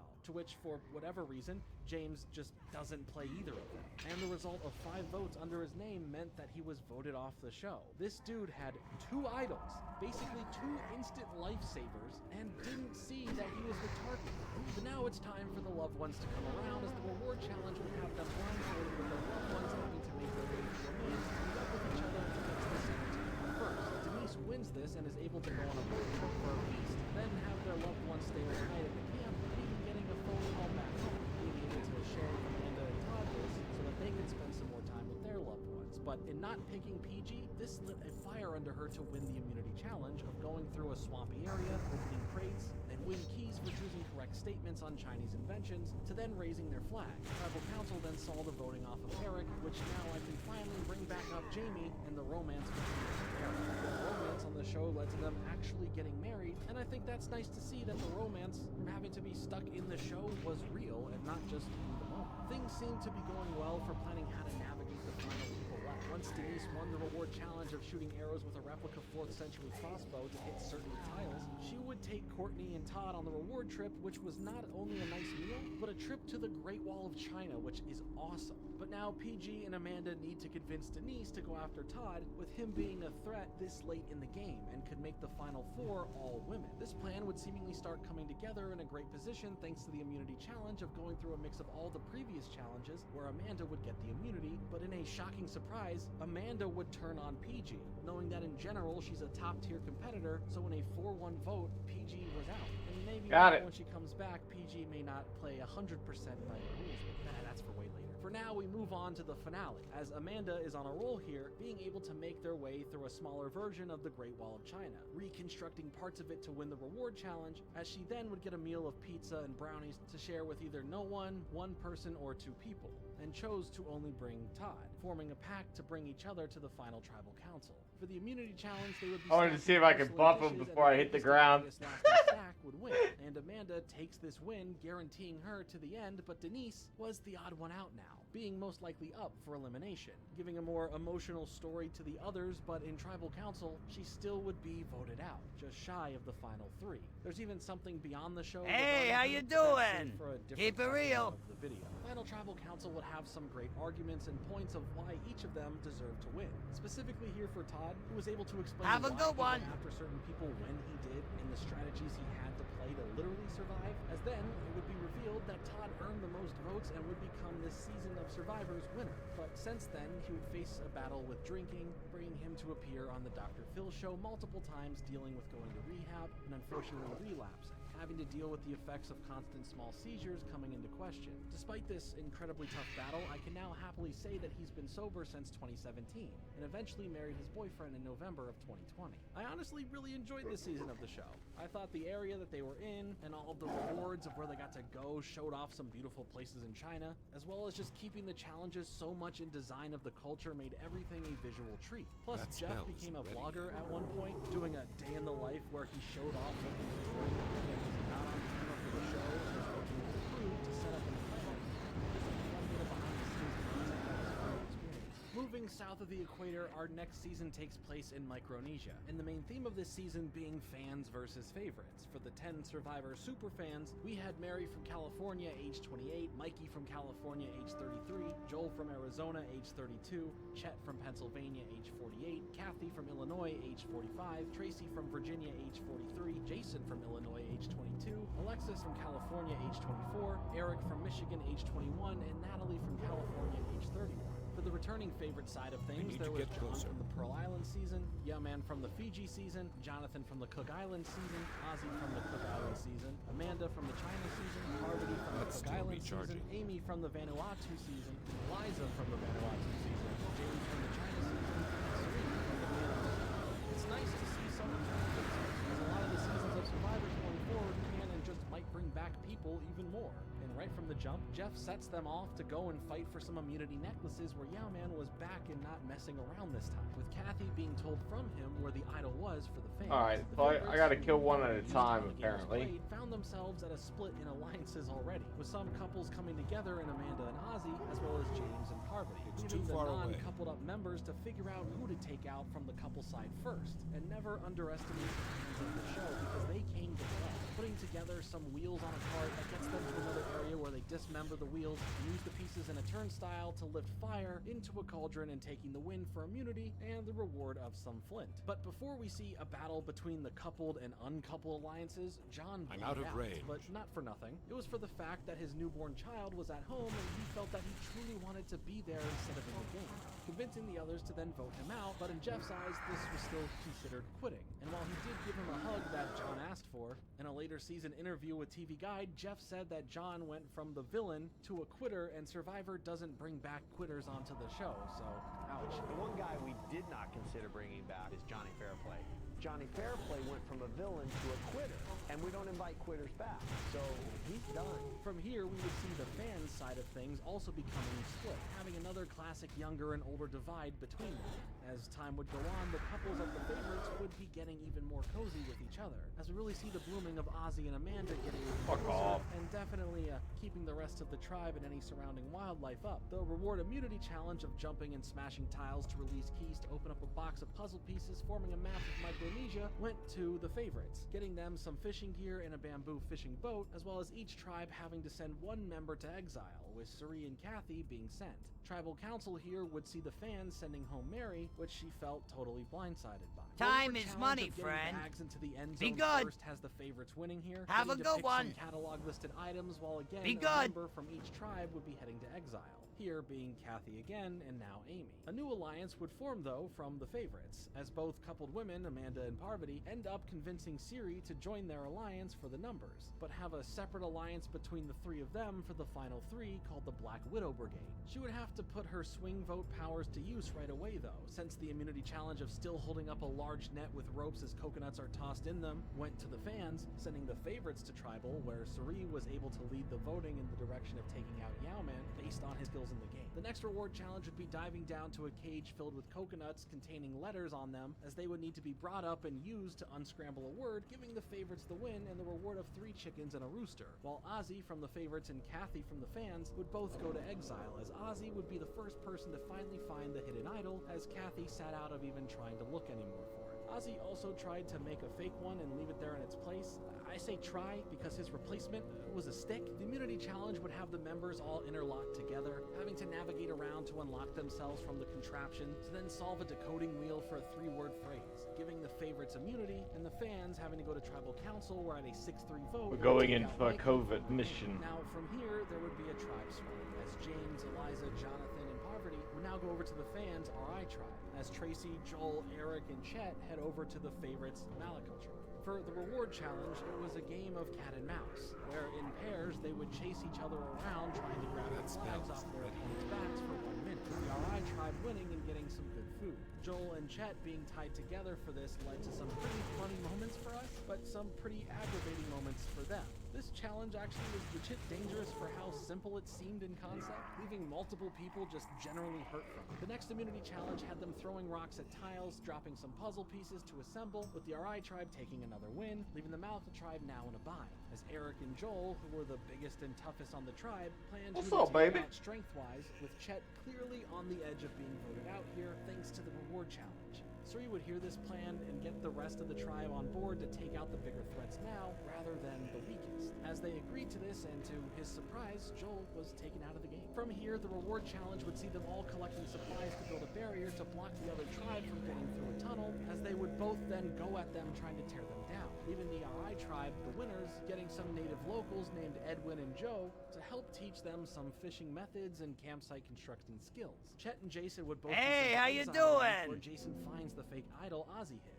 The only problem is that Ozzy's stick plan works. Keep it making real. Jason fully believe that this plain, average-looking stick was the real idol. I mean, it made Jason happy, but it also may make him very sad in the future. But for now, Jonathan on the RI tribe was not doing so well with all of his injuries. Getting checked out some more and seeing the infection get worse, he would need to be treated outside of the game itself, as it was becoming a fatal matter. So unfortunately, he was taken out of the game, but he will be back in the future to give it a go all over again for a third time. Next, for the immunity challenge, the tribes would use stepping pools to cross two members to platforms at sea, as the other members swim out to a smaller tower to get the whole tribe on as the RI tribe take the victory, and Malakal went to tribal council again, where Chet wanted to be voted out based on his foot injury and just being drained from it all. But the others would rather have him here for another round to help vote out another player off, but he just didn't want to, so now he was voted out. This season was definitely taking a toll on everyone. So many players were getting hurt or losing steam or just not wanting to be there, like in the case of Kathy. Because after the next reward challenge of 4 members being blindfolded, pushing a stone through a course, being directed by 2 others, crushing tiles along the way and using a smaller stone to solve a cog-based puzzle, to which the Malakal tribe won a trip to a spa and to get some food, Kathy on the RI tribe spent the night pondering her existence on the show, noting that there was a clear difference in watching the show and then truly participating in it, something that Jeff will make note of later on in the game to other competitors way down the line. She was really feeling depressed and felt so alone that she made the decision to quit the show. But we would still have the immunity challenge, where they would race to a bundle of puzzle pieces and attach a rope to them as they pull them back onto the shore and assemble them together, leaving the win for the RI tribe. And at tribal council for Malakal, where Tracy's plan would get stopped as she went for Ozzy, the rest of the members went for her, taking her out of the game. From here, on the other tribe, Parvati would work on building up the Black Widow Brigade, getting Natalie and Alexis on board for this. The reward immunity challenge that came next would be a full-on obstacle course to retrieve a flag and make it back, and the ante would raise with multiple members running and other tribe members trying to knock them off. It does take forever without having multiple people. Get some pizza and beer brought to them as Alexis and Ozzy would head to exile, and to Ozzy's excitement, his fake idol was gone, meaning someone must have it, and he's looking forward to seeing how this plays out. For the tribal council, the Malakal tribe would end up voting out Amy based on her still being a threat as we lead into the merge the next episode. Eliza and Jason, who at least still had each other, as everyone else was in support of anyone but them, felt that they were 2 easy targets right now. Jason, however, has that fake idol, which to him is real, and lets Eliza in on the fact that they are protected because of it. I guess we shall see about that. The immunity challenge after the merge had them hold on to a gate as the tide rises, giving them little breathing room, with the last remaining person winning, to which it went to Jason, opting to then give his idol, his fake idol, to Eliza for protection. While the gesture was nice and truly in the spirit of working together, it may not be helpful at all, as before tribal, she was able to realize that this was just a regular stick and not the immunity idol, and that she just might be screwed here in the end. After they discussed this, they still double-checked, since there was nothing that they could do, as Jeff confirms, much to Ozzy's delight, that the stick was just a stick, and yeah, she was voted off the show. Fun information though, when she was given the idol before opening the protection around it, a bunch of cameramen ran up to her, freaking her out for a moment. But according to Mario Lanza, a survivor historian, Eliza mentioned that if the cameraman didn't capture the moment she realizes it was fake on camera, that their jobs were on the line. The game continued on, and boy did decisions need to be made. As at first, the reward challenge of a schoolyard pick splitting the teams in 2 had them Hopefully I can do it. the wall of Micronesian symbols, where upon returning back, they would have to replicate the pattern, which here the orange team featuring Amanda, Ozzy, Eric, and Jason would win, getting them a feast at the village, allowing them to attend a traditional dancing performance, and getting a night at the chief's house, with Suri having to go to exile because she wasn't picked between either team because of the odd number. But with the immunity challenge being the hand in the air attached to the bucket of water setup, Jason was fighting for his life in the game since he never had an immunity idol, and he truly needed the win. The others offered a safety deal, which of course would have originally been too good to be true, but Jason took it anyway after 6 hours, letting his hand come down and giving the win to Parvati. But what if they blindside Ozzy right now, who has this idol to protect him, rather than just trick Jason to an easy vote off? Well, Amanda sure was not on board with that, but 5 others were, resulting resulting in Ozzy being taken out of the game. Next, we would see the auction with food being the main thing that they would be bidding for. But Natalie would get a covered item that turned out to be the power to send someone to exile, as Jason would be chosen, but luckily for him, he'd find the real immunity idol after it was re-hidden, giving him a fun redemption here. The immunity challenge, however, would be a multiple-step event, going from breaking tiles to finding keys to assembling puzzle pieces, ending on racing over platforms suspended on ropes to get to the other side first, with Eric winning this, and on his birthday of all days. Oh, it's For on his Tribal birthday. Council, That's where nice. Jason is still a top target, it'll be his big moment here to use that idol and stay in the game. He didn't play it, and he was voted out. Initially being under the false illusion of the others promising him that he was safe, so that whole redemption arc ended with him just finding it for real, but not using it. The deadliness of this season continued though, as after the reward challenge of 3 life question and answer, Alexis would win a trip to Jellyfish Lake and hang out with those stingless jellyfish again. Again, why has no one told me about this? But it would also be with the loved one, and Siri and Natalie along with their loved ones would come as well. Amanda would be the one chosen for exile. This is very but she fortunate. would Whoever focus ended up to where the idol capturing is these now, as a figuring horde out player. that it is re-hidden back at camp. James, however, had a messed up finger from his time in the game, with the medical team on day 31 seeing how infected it was getting, needed to take him out of the show, or he could lose his finger, or worse, the infection would spread beyond that. The immunity challenge was next though, and it had them shooting at sake bottles, with the first to break their 3 winning, as Eric took the win. Alexis, however, would be voted out in a 4-2 split at Tribal Council, but that 2 represented her, as Amanda's votes were null and void thanks to her actually showing up with the immunity idol to save her in this round. But now, Eric tries playing his heart out, worried about being eliminated from the game, winning the reward challenge of being quizzed on past seasons of Survivor, giving him a helicopter ride to a resort for the night, sharing this with Amanda and sending Parvati to exile. To which she mentioned in an interview that she found the multiple times over re-hidden idol, but chose not to bring it back. But when it was time for the immunity challenge of finding coordinates to different sand pits to find a bag of puzzle pieces and solve the puzzle, Eric saves himself by winning the immunity. But the Black Widow Brigade proved to be something fierce, as their wild plan of convincing Eric to give up the immunity to Natalie by lying to him about it redeeming himself in front of the jury, as well as the others would then turn their votes to Amanda, seemed like a solid play. But this lie actually worked, shocking everyone at Tribal Council when he gives up his immunity to Amanda and is then blindsided in a 4-1 vote to take him out. But now it's a finale power battle, 3 against 1, as Natalie was the target here. The first immunity challenge had them all on a pole above the water, and using a leaky bucket to help lift up keys for them to get back to the shore, get pieces for a ladder and climb up it, for the flag at the top, giving Amanda the win and allowing an easy 3-1 vote out of Natalie. But this would make things hard between these 3, as Suri played an incredible game, becoming a leading strategizer for her alliance and helping set up some of the biggest plays to get people out that we've seen yet. But at the immunity challenge, where they have to balance a metal ball on top of separated cylinders pushed together and only held at each end, she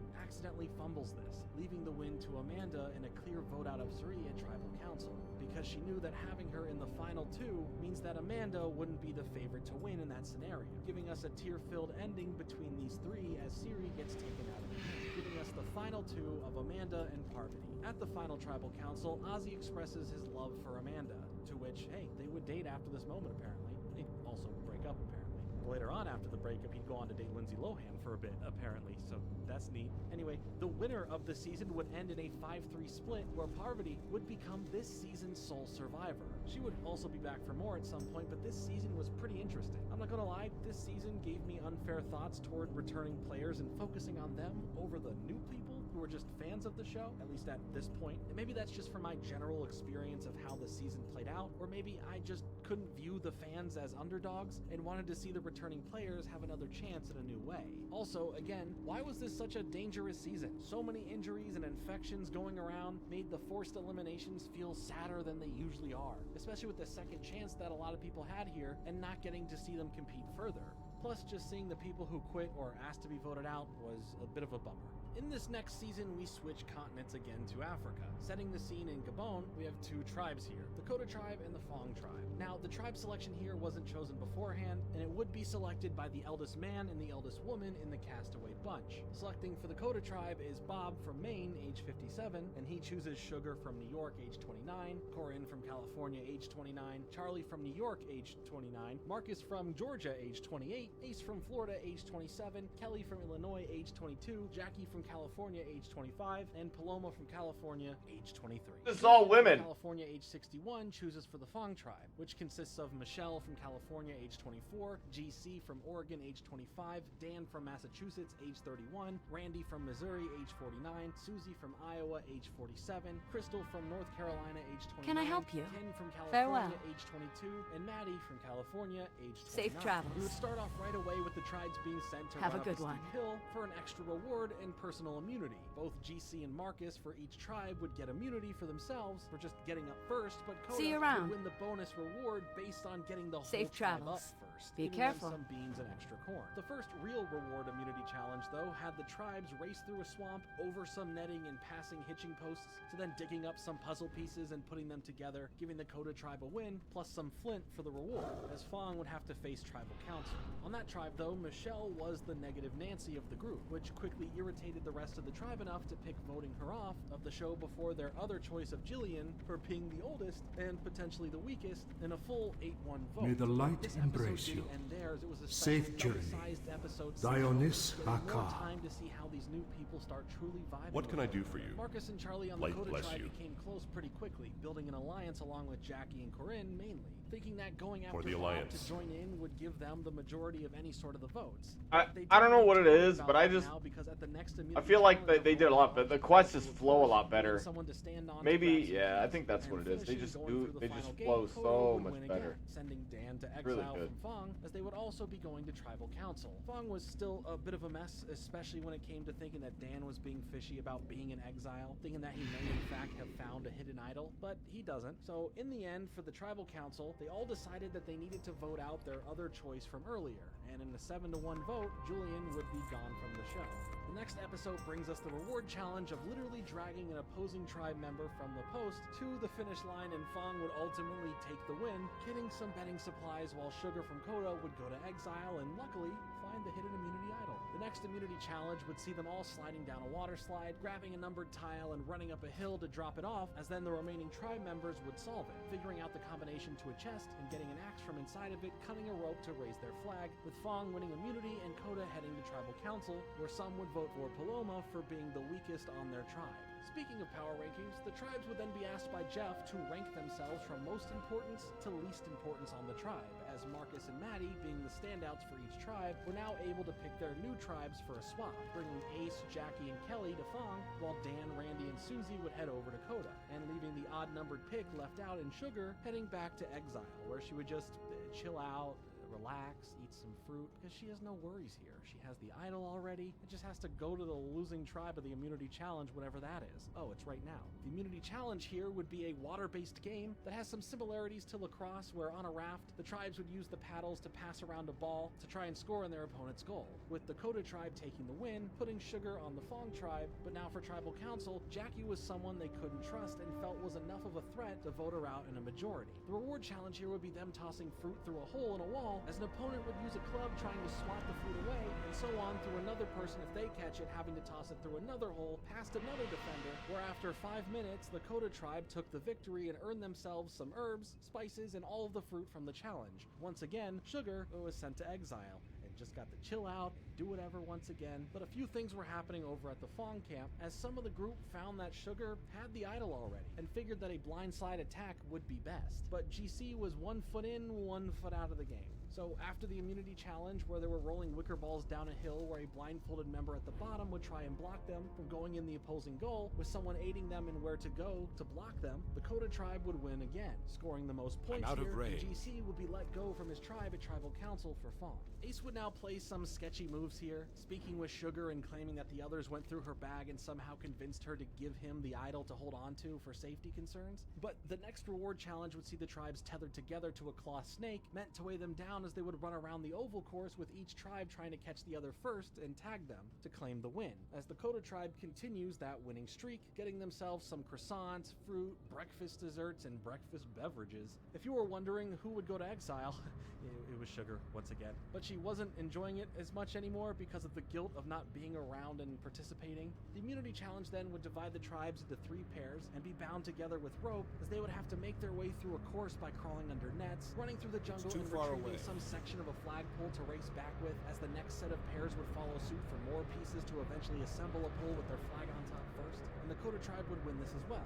But luckily, Sugar was convinced to take the idol back from Ace, just in case, to which Ace does so and returns it, regardless of wanting to or not. Tribal Council here would see Kelly get voted out of the game, though. The next episode gives us one thing that'll make you unliked by some people, and that's spilling the food supply, as Crystal did just that. But the reward challenge was coming up, and maybe that afternoon picnic reward could make things better for Fong. Unfortunately, in the case of the challenge being a game of trying to break the other tribe's ball, being tossed back and forth, the Kota tribe would come out What's with on the your win, mind? and yeah, Sugar is Keep sent your back feet to on the exile. ground. At this point, I Be just think good. it's funny. To add on more to the reward, Kota was also brought some letters from home to enjoy, which was a nice little add-on bonus because now no tribe is safe. Jeff makes the announcement that it is one of those each tribe has to your go back. to tribal council episodes. On top of this, the immunity challenge Off was for with you. individual immunity. What's on regardless your of both mind? tribes still Watch being your separate. back. It turned out to be a log rolling contest, as they would go head to head, resulting in Marcus taking the win, as then another special bonus was bestowed upon him, and that was to bestow another member, that being from Fong, with an individual immunity. See you as he soon. chooses to protect Sugar. Ace and Maddie were working together here in general to originally take out Sugar, having to pivot over to Crystal, but more powerful than the want of food not being spilled over is having others that have your back, and Ken would be on Crystal's side to go after Ace and convince Sugar that Ace and Maddie have been after her, as she has connected the dots of what Ace has been doing to manipulate her. So at Fong's tribal council in a 3-2 vote, Ace would be voted out of the show.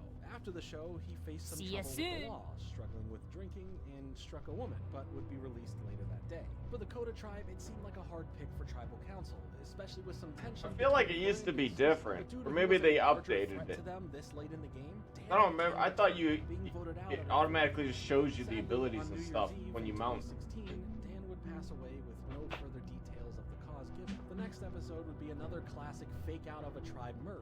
First having the tribes come together for a big feast and bask in each other's company, even getting a shared clue to the idol, but together choose it was only right to toss the idol into the ocean for fairness of coming together, celebrating that fact rather than tearing themselves apart already over an idol.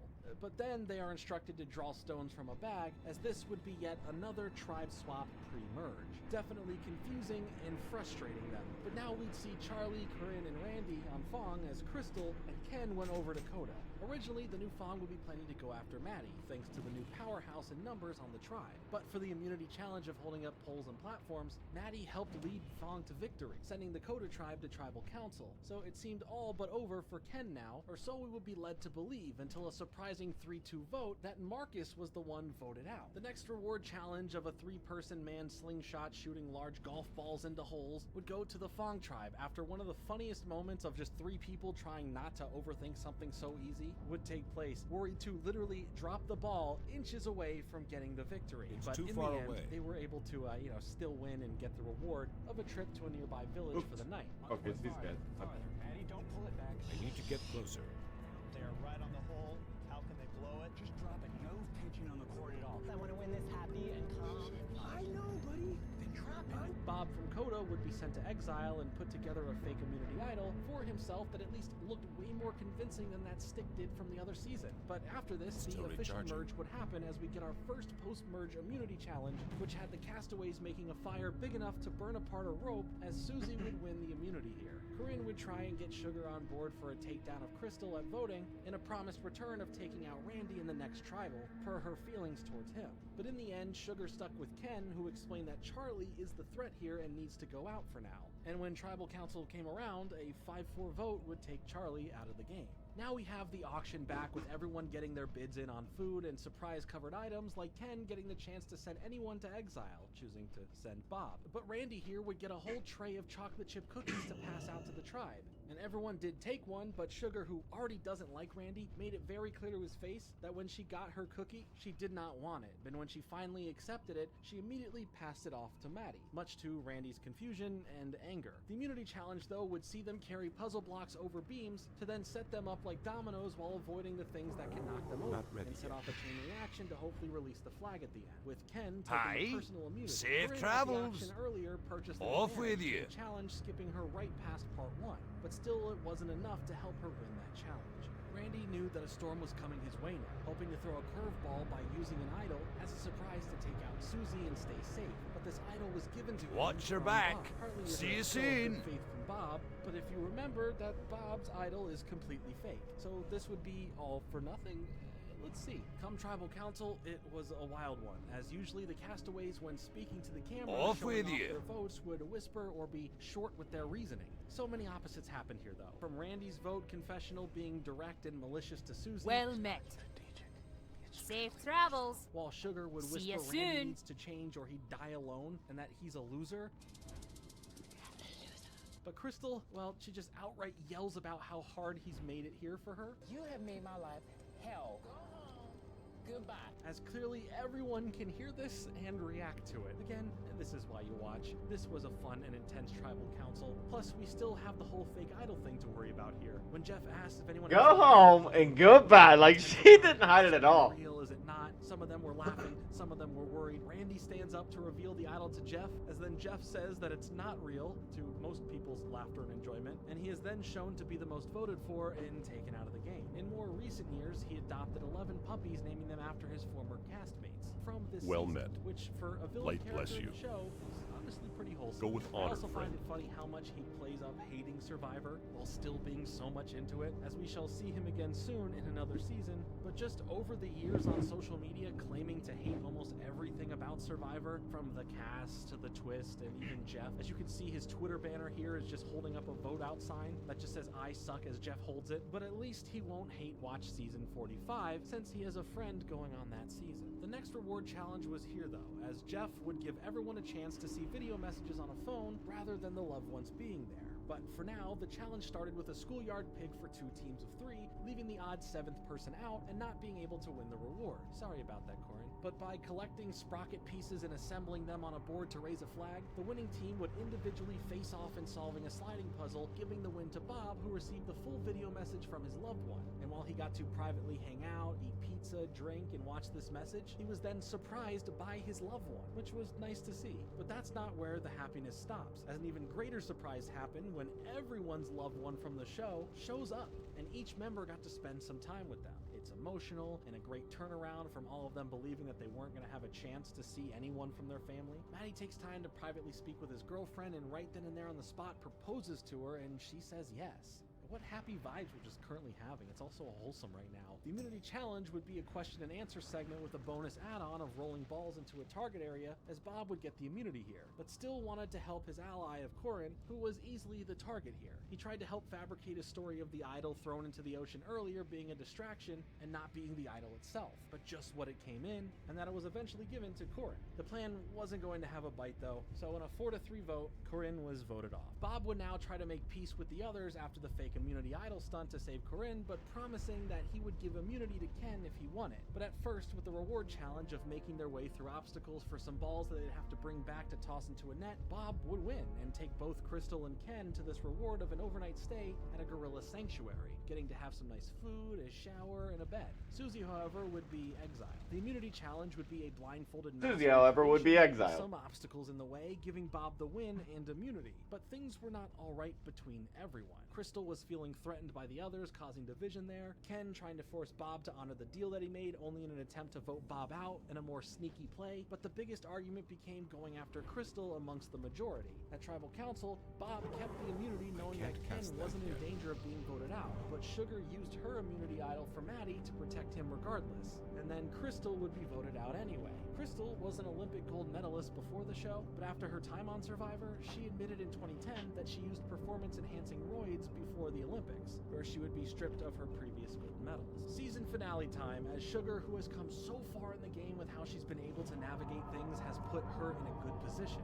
She speaks with Ken to rebuild trust for the final 3, featuring her, him, and Maddie, but in reality, she had this with her, Maddie, and Bob, clearly making a potential play here for Vegas. The first immunity challenge had the castaways digging a hole under a wall, making their way through a maze and opening up a gate that had a bunch of huts behind it, with only 3 of the huts containing a bag of puzzle pieces, and once each bag is returned, the first person to solve the puzzle would win, giving Bob another win and immunity under his belt, really leaving this tribal council up to if Susie or if Ken would be the one for that. And unanimously, Ken voted out. And now, as of 2021, he was ranked the 4th best player in Super Smash Bros. Melee, so that's pretty cool. But now for the final 4, the last immunity challenge would I fucking love Boomkin, dude. It's so good. 10 feet high, or at least who can build the highest in a half an hour, with Susie taking the immunity win on this and truly saving herself.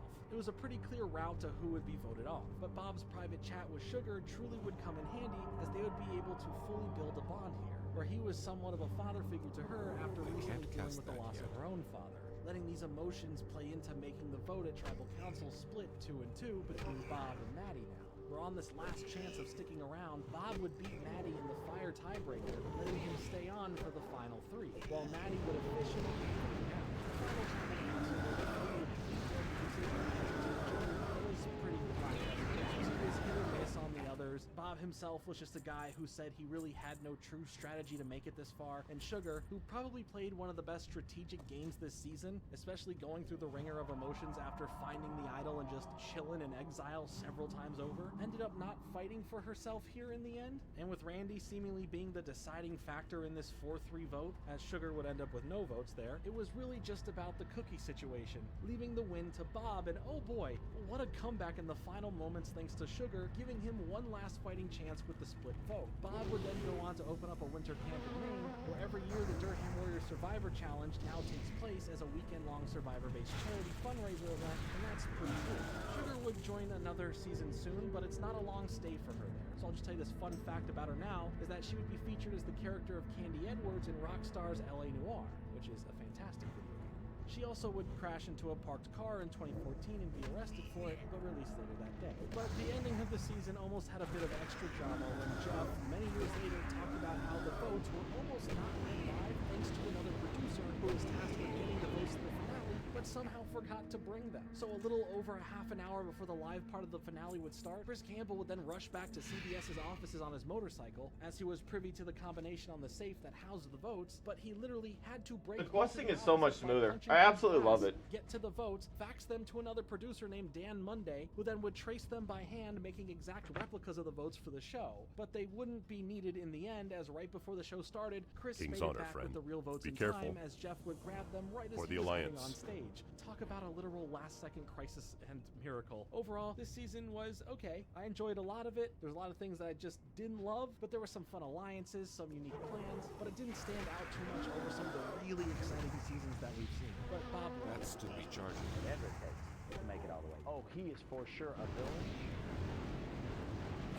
The Ultimate Survivor. Tune in to CBS Thursday with 8, 7 Central to find out. our next season takes us to South America, where 2 tribes must compete in the Brazilian wilderness. Split into 2 tribes beforehand, we have Jalapão, with Carolina from California, age 27, Sandy from Kentucky, age 53, Spencer from Florida, age 18, Sydney from California, age 24, Joe from Texas, age 26, Taj from Tennessee, age 37, Steven from New York, age 29, and JT from Alabama, age 24. In Tibira, we have Candace from California, age 32, Jerry from South Carolina, age 49, Brendan from Colorado, age 30, Tyson from Utah, age 29, Sierra from California, age 23, Debbie from Alabama, age 46, Coach from Missouri, age 37, and Aaron from Wisconsin, age 26. Upon arrival, the first thing both tribes get asked is that they decide who is the weakest player on each tribe. And this is, of course, based on assumptions here. Jalapão choosing Sandy and Tibira voting for Sierra. But the surprise here wasn't voting them out or giving them some sort of random penalty, but rather a free helicopter ride to the campsites while everyone else would have to walk there. The perk of being considered the weakest gave them 2 choices upon arriving at the campsites, way before the rest of the tribes would even get there. And that was either follow some clues and look for the or start setting up the camp to be a team player.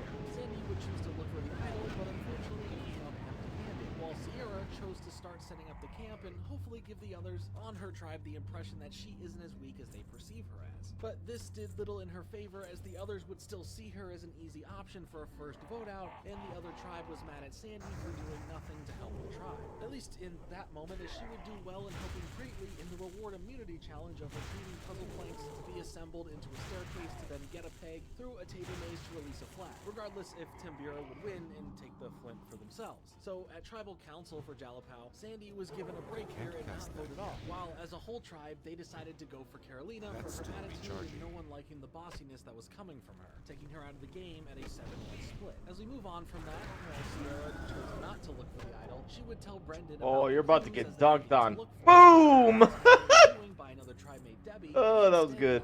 2100 damage, just skunked him right with damage. Fully accepts, no questions asked. That was easy. Coach was getting a bit fed up over Candace based on Yeah, that little wheat break really feels good. It was nice. Coach retorts about how rice soaks up the water, leaving the beans to be undercooked if that was done that way.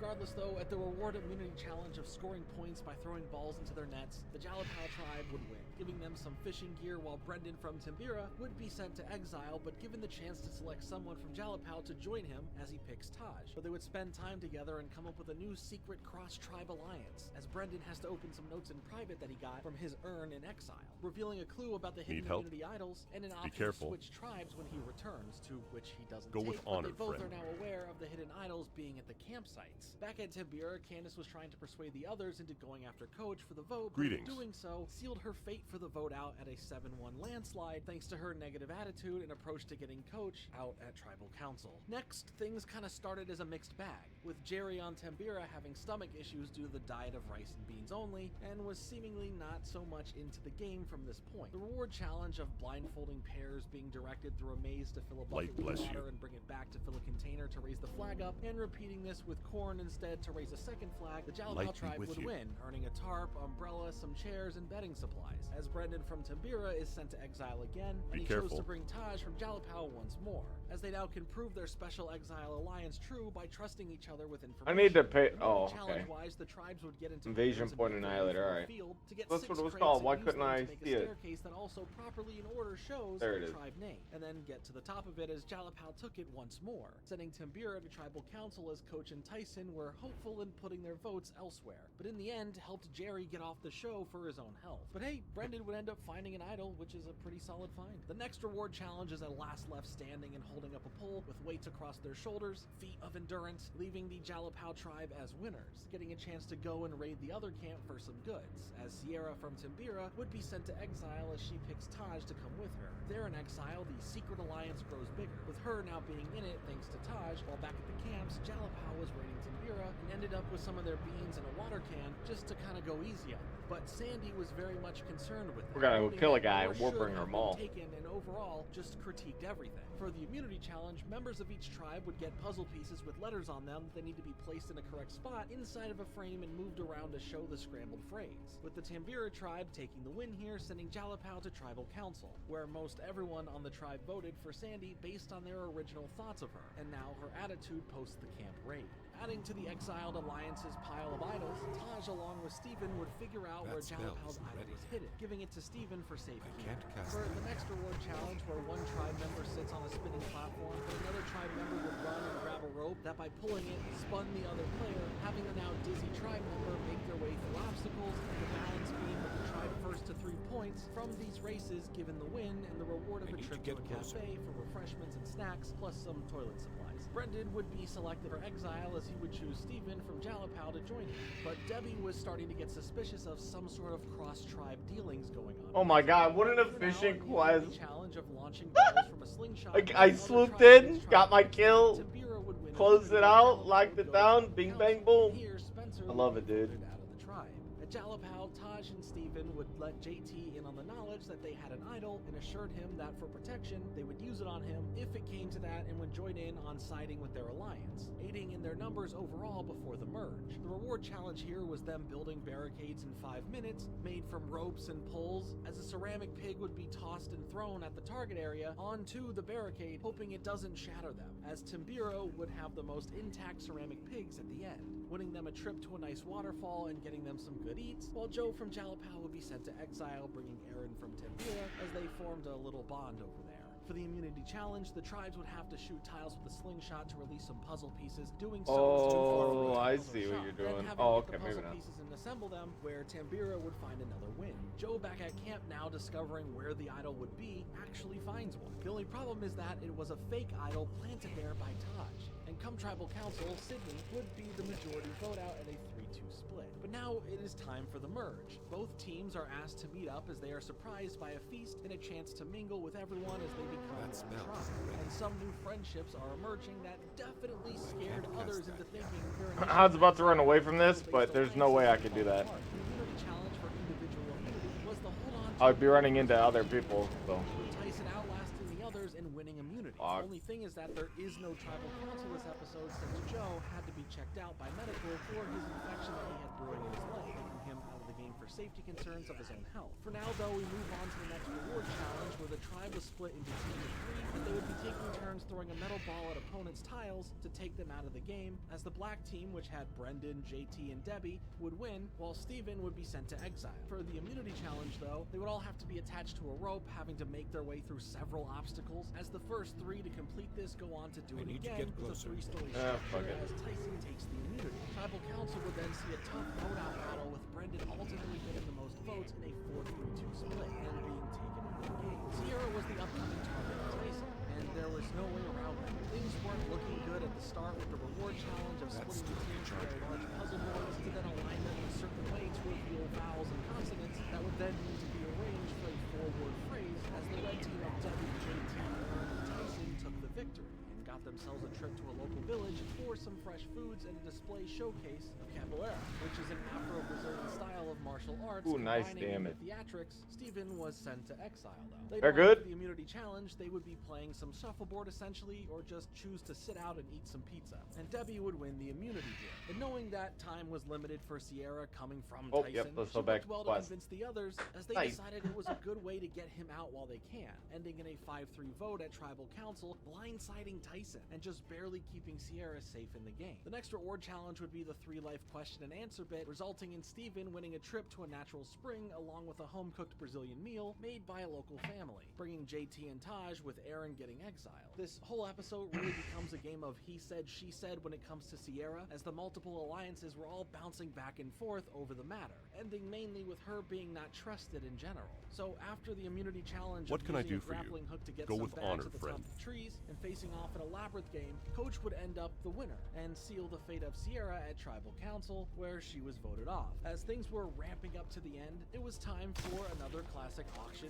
all for food, except for what Taj purchased, and that was a video message from back home of her husband, former NFL player Eddie George, who slipped in a line about seeing her back at camp, which took her a moment to hear what he actually said, as she is over the moon excited over that fact, literally ripping Jeff's arm off. But for the chance that the others can see their loved ones, she heads to exile voluntarily to let them experience the same feelings. For the immunity challenge, they would have to make their way through obstacles to memorize mathematical By the symbols, light of run the back, and moon. then put them in the correct order to figure out the problem, as Steven would do this in his first attempt, giving him a quick immunity win. And as far as Tribal Council, Debbie was the outlier here, being the one not fully in or out of things, as most everyone didn't trust her pleas of any dealings offered. Oh, I should have gone and buffed him. I didn't This even next think about it. episode turns into one of the most inspirational ones out there thanks to Coach, who lets it be known that when his body is failing him, even when his asthma is flaring up, there are no excuses. He will always do what it takes to carry on in this game. The reward challenge had them have their feet shackled together running through a maze in the shape of the Survivor logo, where at the end they would build a pole long enough to reach a sandbag that swings to hit 3 different targets, which JT won and shared his reward of an overnight trip at the governor's retreat for all of the amenities and a nice feast, while Coach was exiled, as we see his one-man trek into him no matter what, surviving. Immunity challenge-wise though is where it all comes down to for Coach, as they all do the holding themselves up between 2 walls challenge, where every 15 minutes their foot pegs get smaller and smaller, but in the end, Coach wasn't able to outlast JT, who secured the victory. There was a nice emotional moment of them all comforting Coach, and even a promise by a couple of them to spare him to keep him in the game, that unfortunately JT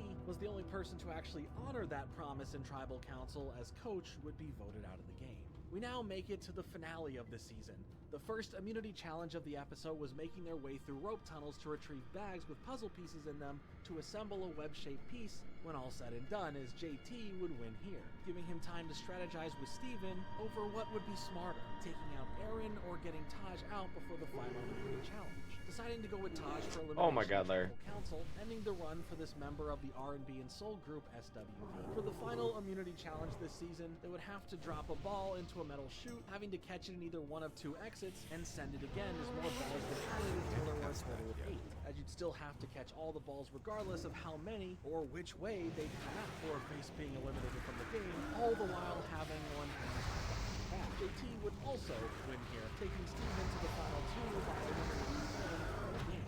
During the final tribal council, JT's efforts in speaking with the jury would earn him votes across the board for a win, not losing a single one to Steven, making JT this season's Oh shit, I may not have done this correctly. contestants this season. I felt a little lost when it came to the alliances and who was working with who, as others would find themselves in the middle of multiple situations as we got closer to the end. Maybe it's a bit of burnout from watching the seasons consecutively, but overall I think it was a very okay season. Yep, my bad. I didn't think about this. And maybe we just need something new to refresh the formula once more. For this next season, we're heading back to Oceania, specifically to Samoa, where the Foafoa tribe and the Galoo tribe were facing off. In Foafoa, we have Marissa from Ohio, age 25, Mike from California, age 62, Betsy from New Hampshire, age 48, Ben from California, age 28, Ashley from Minnesota, age 22, Liz from New York, age 33, Jason from Illinois, age 28, Nick from California, age 33, Russell H from Texas, age 36, Natalie from Arkansas, from Galoo, we have Damn it. California, age 33, Russell S. I'm... from Pennsylvania, age 42, Eric from California, age 28, Kelly from California, age 25, Laura from Oregon, age 39, John from California, age 38, Monica from California, age 24, Dave from California, age 38. Ooh, that's Shambo from brutal. I Washington, gotta age actually 25, full on and walk Brett over from there. California, age 23. Right when arriving and meeting with Jeff, both tribes would have to elect a leader, giving us Russell S. for Galoo and Nick for Foafoa. From there, choosing other members of the tribe for other various titles based on what role they can fit into, like swimming or being the strongest or most agile or smartest on the team. But after He's this, they would just also hard pick the enough to first require challenge, somebody else, combining those because he traits hits really together, hard. depending on a puzzle statue being put together as Foafoa would win, earning them some flint. A character you really get to meet this episode is someone who came to play the game in a very interesting way, and that is Russell H., who worked to get every girl privately on his tribe in a special alliance with just him. As we see him spending time and promising the same things with each girl, Ashley, Natalie, Betsy, and Marissa, all for his so-called dumb girl alliance. The immunity challenge gave the Galoo tribe a win here, pulling a wooden crate across a ramp and up to the final platform where they would disassemble it and use it to solve a puzzle. So with Foafoa heading to the season's first tribal council, one of the girls on the tribe was a bit weary of Russell H, based on seeing him speaking with all the other girls, but this would end up costing her the game since Russell H felt that by telling him this, that she was dumb and became his target. And in a 7-3 vote, Marissa would be the first person voted off the show this season. Russell H here wouldn't only be a threat to the many women of the game he's promising all these alliances with, but to just anyone this season in general, as he came to play a whole different game of Survivor, knowing that there must be a hidden immunity idol around the campsite somewhere, and without any clues, he just eventually finds it, giving him the most advantage on his tribe even more so now. He lets Jason in on knowing that he has it though, thinking that he is someone that he can trust going forward for now. The reward immunity challenge that comes up has the tribes face off in a brawl over some balls to score some points, but the contact aspect of it all was pretty rough, even leading to Ben being overly aggressive and using cheap tactics to take the others out or just hurt them, leading to Jeff, who has already won them already, to get extremely upset and pull Ben out of the challenge here. The reward of some fishing gear would go to the Galoo tribe, and Foafoa would be sent to tribal council, with Yasmin from the Galoo tribe to observe Foafoa's camp for the day beforehand. Sadly, Foafoa would be down a tribe member as a result from the intense challenge. Mike would suffer some complications from it, with problems breathing and being lightheaded as medical would officially call it, and take him out of the game for his own safety here. For tribal council, Foafoa would also lose another member, with that being a 7-1 vote towards Betsy. Ben was already not well liked in terms of his playstyle and tactics, but just in personality as well. Last episode making some comments towards Yasmin, and at one point calling her ghetto trash. She's ghetto trash. She needs to go back to eating ketchup sandwiches and drinking Kool-Aid. I love computation. To which his tribe mates very much had a problem with, especially Jason, who would speak with the others in efforts of making sure that he's next out. The next reward immunity challenge was having each tribe make their way from the beach to some crates to bring back to the shore, having to make it past the battle zone first, where the opposing tribe would try and stop you from getting past them, as the Galoo tribe would win again here, getting them some comfort items instead of more survival-based items after given the choice, which split the team on the decision. But on top of that, Galoo would send Shambo over to Foa to observe them for the day, which may not have been the best idea because they like her over there. But you know who they don't like? Ben. So, come Tribal Council, it was a clean 6-1 vote off of Ben, taking him out of the game. Galoo would also have their idol found next, thanks to Eric taking a look around, evening the playing field between tribes here for individual immunity. Come the reward challenge, which Jeff decided he wasn't going to be around for, they had the tribes play a game of tossing tribe-colored balls the closest to a flagpole that they could get, giving Galoo the win and the reward of 3 chickens, which Shambo let one of them loose almost instantly, so really, we'll call it 2 chickens. Foa though would make a small comeback here in the immunity challenge, where they had to race carrying blocks to a platform that they would be stacked into a tower, then having to cross a rope bridge to another platform, untying 2 nets to unlock more blocks for another tower, and sending Galoo to Tribal Council, where even though Shambo let a reward chicken out, Yasmin would be the one receiving the majority of the votes based on the others thinking that she was being lazy around the camp and not contributing enough. We get to our next reward challenge though, which was a nice roulette wheel of those smoothies for the tribe members to fully would end up winning here based on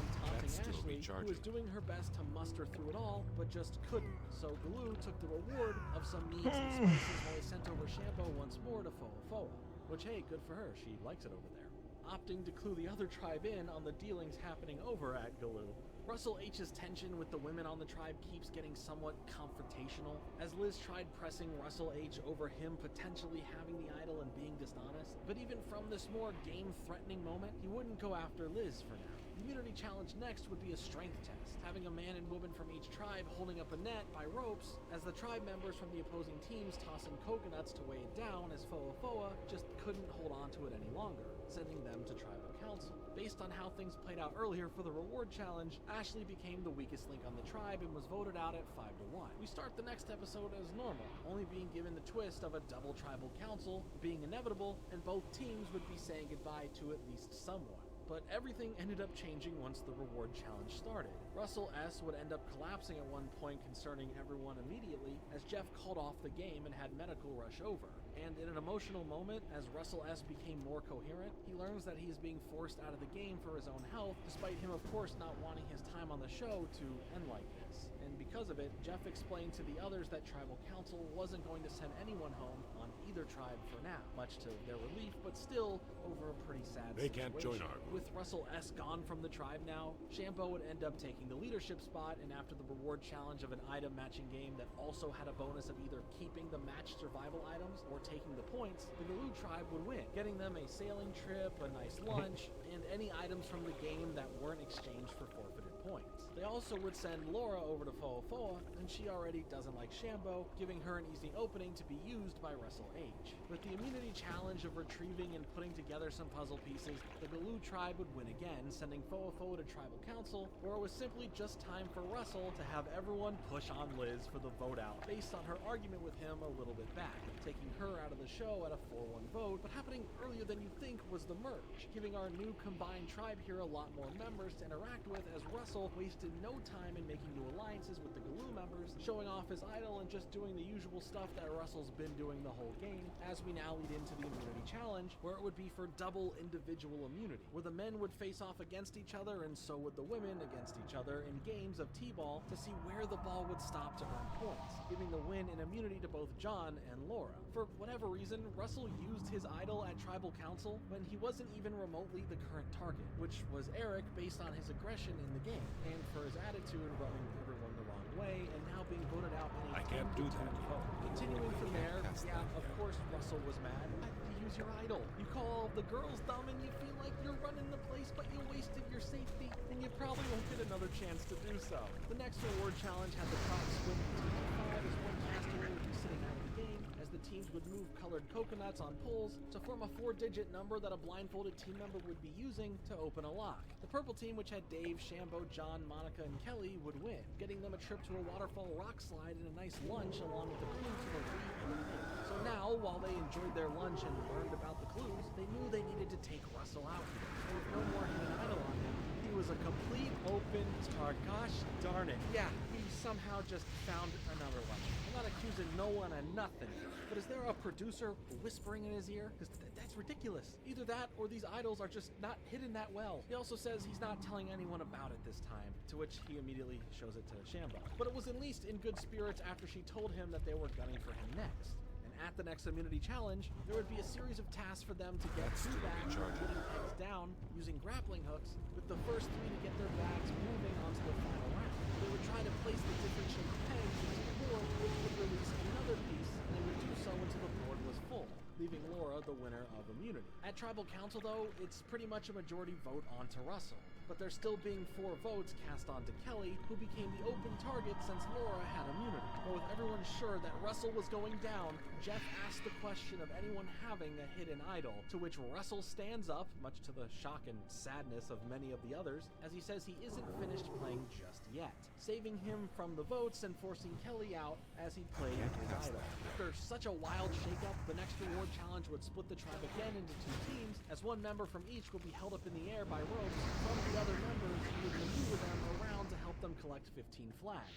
The purple team with Brett, Dave, Russell, Natalie, and Laura would win, getting them a trip to another island for a meal that gave them a clue to the new re-hidden idol. But there's no way that Russell would be this lucky enough to find it a third. Are you kidding me? He found it. He found it for a 3rd time. I have nothing to add. That's just wild. Moving on to the immunity challenge, for every tile out of the 3 that they would break with stones, they are given a spear for the next round, where they would shoot them to get the closest to the center of a target, where Mick would end up winning immunity.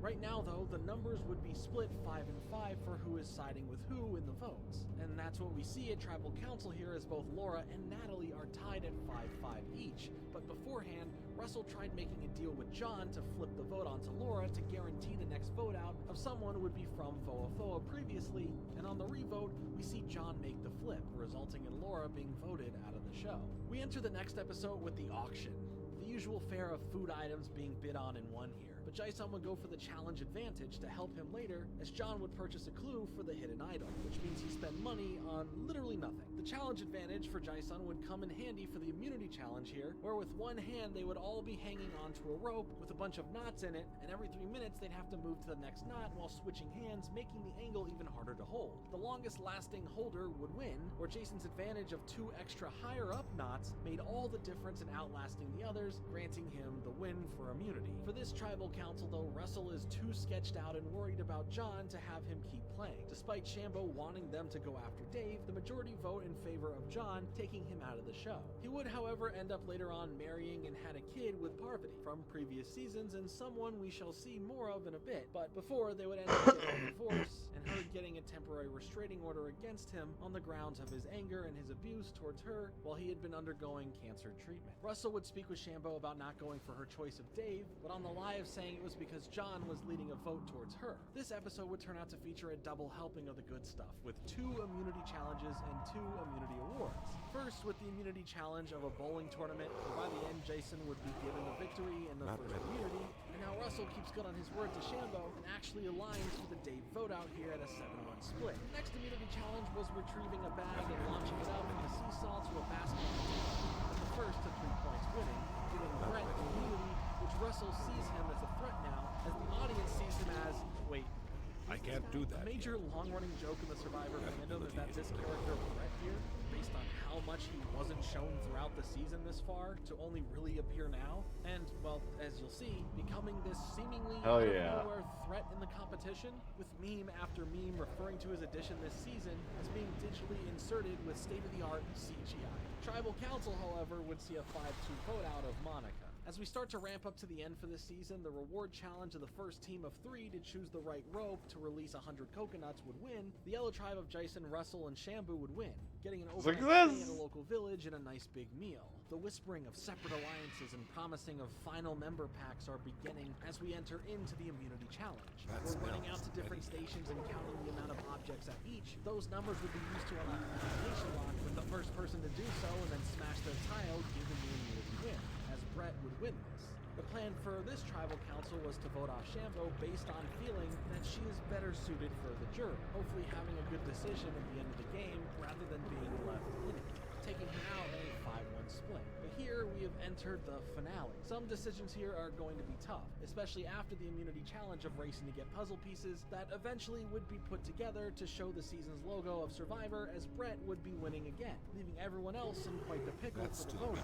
While Russell believes that Natalie is someone easy to beat in the end, the vote becomes clear as Jason wasn't giving it his all in the end, mostly finding that their head was no longer in the game. So in a 4-1 vote, he would be taken out of the game as well, and now we would enter the final 4. The final immunity challenge was a test of holding up a pole that held on to an idol at the top of it, and every so often they would have to add on another pole piece at the bottom as they balanced the idol higher and higher, ending in a standoff between Brett and Russell. And while he's not Mike Tyson, he's Brett. It couldn't save him again here, as at over 7 feet, Brett's idol would fall off, leaving Russell the immunity winner here and safe for the final 3, where Brett would be voted off at Tribal Council. Too far away. And as we now enter the final Tribal Council, things seem like a pretty decent lock for Russell. As spoiler, Mick would not have received any votes to win, so it was just down to Russell and Natalie. The jury, though, sure did give Russell a fair dose of their issues with him and his descent, which applies to so many others. So after an incredible run for Russell, well, doing all of those things he's accused of, plus his luck of just finding idols and just making it this far, he would lose. He lost. Natalie would beat him out in a 7-2 split, despite him thinking that she was an easy target to beat. That's why you should never assume or underestimate. But there's a few things to mention here, specifically for Russell. First, going back to his immunity challenge win against Brett, he would claim that this was done twice. When he was on a live stream with Twitch streamer and entertainer Will Neff, he spoke out about Brett's idol, saying that it had fallen, so he dropped his as well and celebrated, but Jeff didn't call the game yet, saying that there was no ruling, having them reset it back up based on the producer's call for him to then just beat him a second time. He's in the Discord. Can someone bring him into my office? You hear me? I can hear you, brother. It's good meeting you finally. Me and Brett was holding those sticks up and the statue was on top. Yeah. That, to give you a little insight, his fell down and hit the ground. When it fell down, I threw mine to the side to grab the statue because I thought I won. And Jeff said, no. I'm like, when you're talking, I didn't say no. I said, his hit the ground. His hit the ground first. No. So we had to do that challenge twice. I beat Brett twice in that challenge. That is crazy. So the thing is, I was not losing that challenge. Russell is someone that you'll see back on the show quite a bit beyond this point, but in general, outside of the show, there was some controversy with him as well. Like in 2010, for engaging in a fight with a woman at a bar that he owns, to which he shoved her down to the floor, resulting in a misdemeanor charge. While there is more to speak about with Russell, some stuff coming up shortly, and some way later on in this video regarding potential leaking of Survivor results before they happen, I'd rather move on to the next season of the show, as it's the one that technically started the spark of making this video in the first place, as I think this previous season of the show in general had a lot of fun moments as well as a lot of unbelievable ones, from Russell's triple immunity fine to Brett just existing all of a sudden.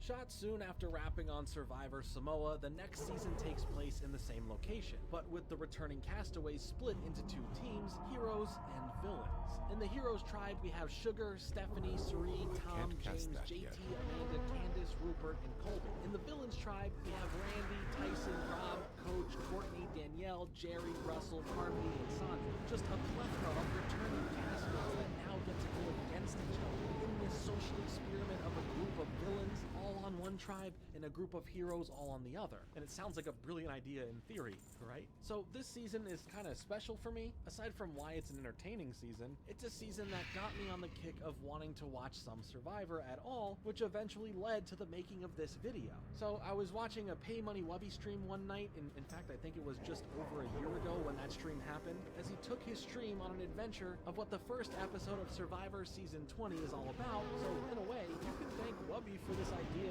snowballing into what this video became. So in the first episode, we have to get through, but this show is one of my favorite shows of all time. Let's take a look here, chat. Let's take a look here. First episode, that was a long one too, a double feature of Survivor Season 20. I had a good time. Didn't ask him. What a great, exciting, and even painful start to this whole thing, as right away the tribes would face off in pairs to try and dig up a singular bag, and they would all get into a brawl over it, bringing it back to the finish line first, as the first to 3 points were winners, to get the heroes taking the victory and some full war.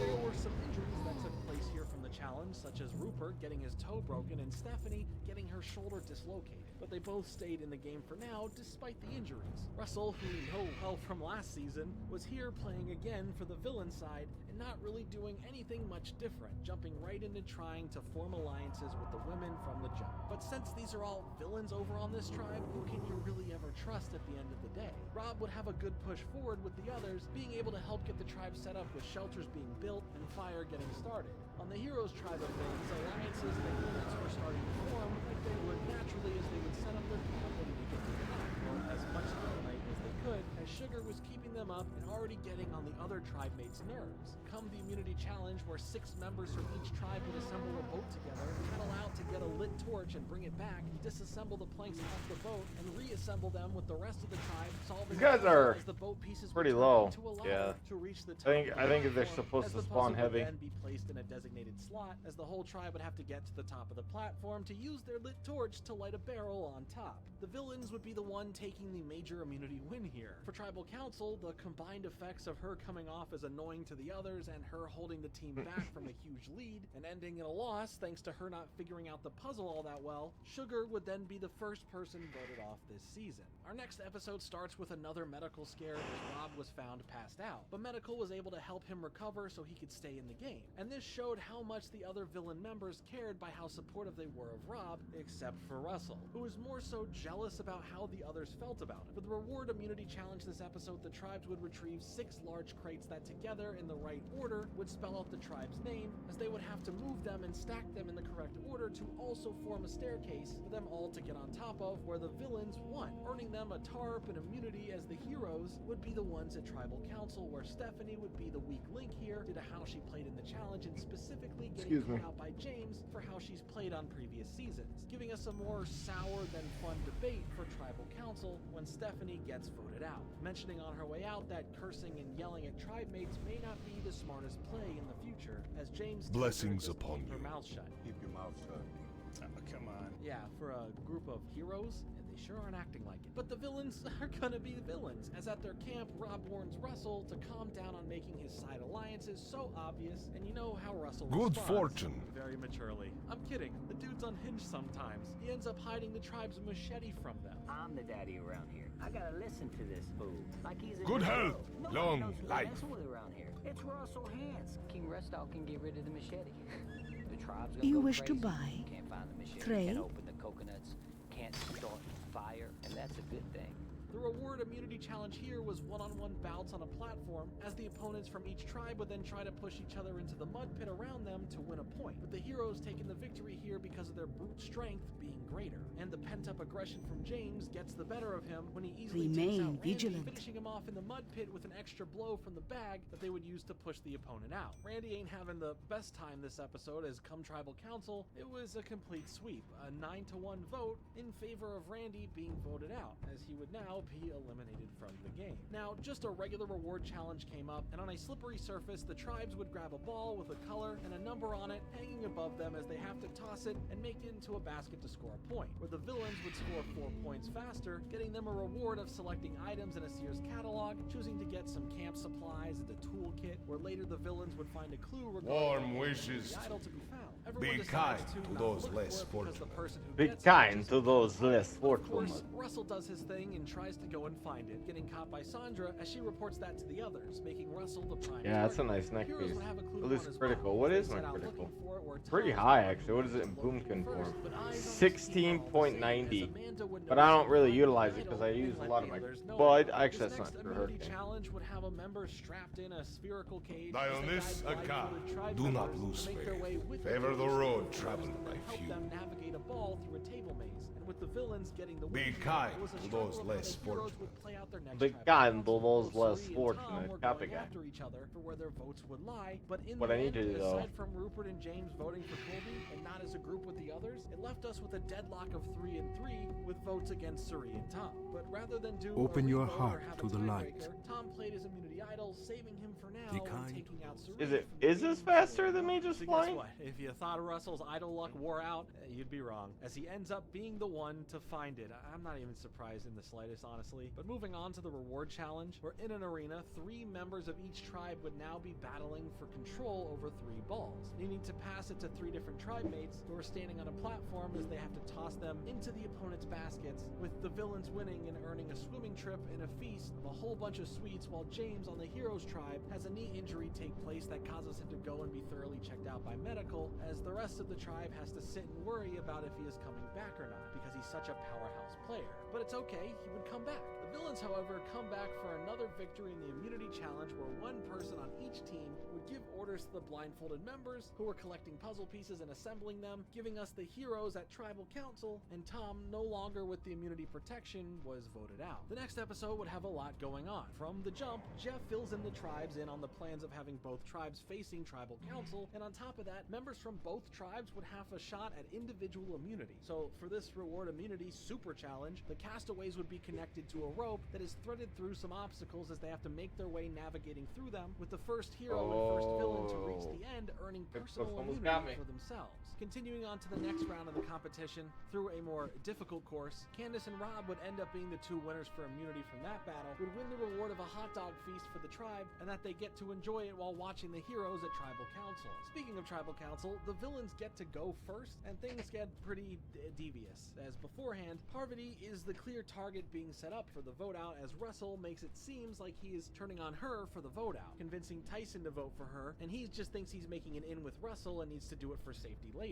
But secretly, a few votes would be placed on Tyson while Russell shakes things up, pulling out the immunity idol and then handing it to Parvati, keeping her safe from all of the votes, as then Tyson becomes the next victim of Russell's gameplay. As for the heroes, I guess needing James around wasn't the honest truth, as a mixture of his attitude and his abilities going forward here were just now the concern of the rest of the tribe, as he then gets voted off 5-1. While the villains are starting to all break apart, which is par for the course in their respective roles, the heroes would find some domination this episode, as the reward challenge had them face off in the water for control of a ball and shooting it into the opponent's basket for a point, where the heroes would score 3 points first and earn the reward of a nice meal and a trip to a waterfall for them.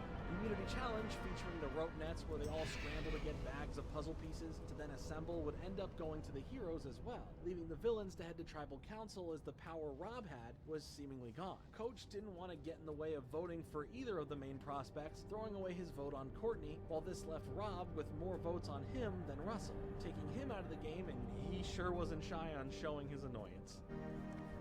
Little man. I mean, That's still recharging. Moving on, we have JT finding the idol for the heroes camp, but was spotted by Amanda, so to keep a good show of faith, he reveals that he found it for the rest of the tribe, as Jeff decides to pull a big old prank on the tribes by making them think that they would be merging, as he would then say, drop your, then taking a pause as some rejoice for the merge, but he continues on to say, expectations. Drop your expectation. We are not merging. As as they would not be merging, at least not yet. The reward challenge would have them do a little bit of bowling, giving the heroes a win and the reward of a pizza party. The immunity challenge would then have the tribes in pairs of 2 belted together as they would make their way through a mud pit and over obstacles to grab a flag for a point, leading to a 1-on-1 round and a third round of 2-on-2 again as the heroes clutch another victory, sending the villains to tribal council, where in an effort to make the other tribe think that there is a full girl alliance coming their way, Coach is voted off in a 4-3 split, which just kind of made me feel sad for Coach here. The villain's strategy though was seemingly working as the other tribes made note that Coach was voted off, and even JT seeing Russell make a signaling gesture that he's on their chopping block next. The reward challenge had them all be ranked from weakest to strongest, as face-offs between tribes would see them having to last as long as they can over the opponent, standing on small footstools that only get smaller, giving the villains a win here as they got to enjoy Outback Steakhouse for their reward. Parvati would find a clue to the hidden idol in the camp, with Danielle helping her look for it, and when she does find it, they end up keeping it a secret from the others. But on the hero side of things, they were prepared to give Russell the idol, placing his plans of action of manipulating the other tribe into thinking that he needs them and can become an easy flip for their side once the merge does happen. So after the heroes win the immunity challenge of getting a bag of puzzle pieces through a course while it's attached to a rope and then assembling it, JT slips the hero's idol into Russell's pocket, who gloats about it in his confessionals, but come tribal council, the easy pick off here was Courtney, as they would vote her off 4-1. The merge though is finally happening now. Probably need to go back and respect my stats here, for the villains, it's okay. overthinking that there was a full woman alliance, and to put Russell up to the test to make sure he was on their side when needed, they would give him a name to vote for while they would choose someone else just to see if he was truly on board with everything, or just a guy who's good at giving fake promises and stories straight to your face. The immunity challenge here was them all holding on to a pole the longest as Danielle would win and earn immunity. Russell though ends up giving up his idol to Parvati for protection, but this just now gives her 2 of them. But here's where the most Yu-Gi-Oh feeling move in the game would happen. As the heroes are planning their real vote out of Jerry, Amanda tries to persuade Parvati to play the idol for herself, but knew that she wasn't actually the one people are after. And that also takes away Russell from the equation based on the tribes trusting him in general before making any decisions, leaving their real vote on either Sandra or Jerry, as then she would sacrifice both of her immunity idols, leaving JT as the accidental only other target where votes would be, taking him out. Russell would now convince Candace to come to the dark side, which wouldn't be too hard apparently, but this would come in handy. The reward challenge next would have them divided into groups of 3 as they play some shuffleboard, giving the blue team that had Amanda, Danielle, and Colby the reward of a night stay at Robert Louis Stevenson's home to watch Treasure Island and eat popcorn. Oh, what's that? A clue for an idol hidden in the popcorn? How else could you see this play out? Obviously then, the hiding of the note from Danielle had Amanda instantly suspicious and trying to take it, as Colby was just trying to watch some women wrestling, and yeah, everything is just fine here. This felt like a skit, and I'm talking like an SNL skit where they can't make it through the skit without laughing. Sitting on the bed, watching Treasure Island, I didn't enjoy any of it. Wow, I have found a clue in this bowl of popcorn. You're hiding it under the bed. Seriously, grab it out of here. Relax for a second. Give it back to me. Do it. You're a psychopath. Give me back the clue. I found it.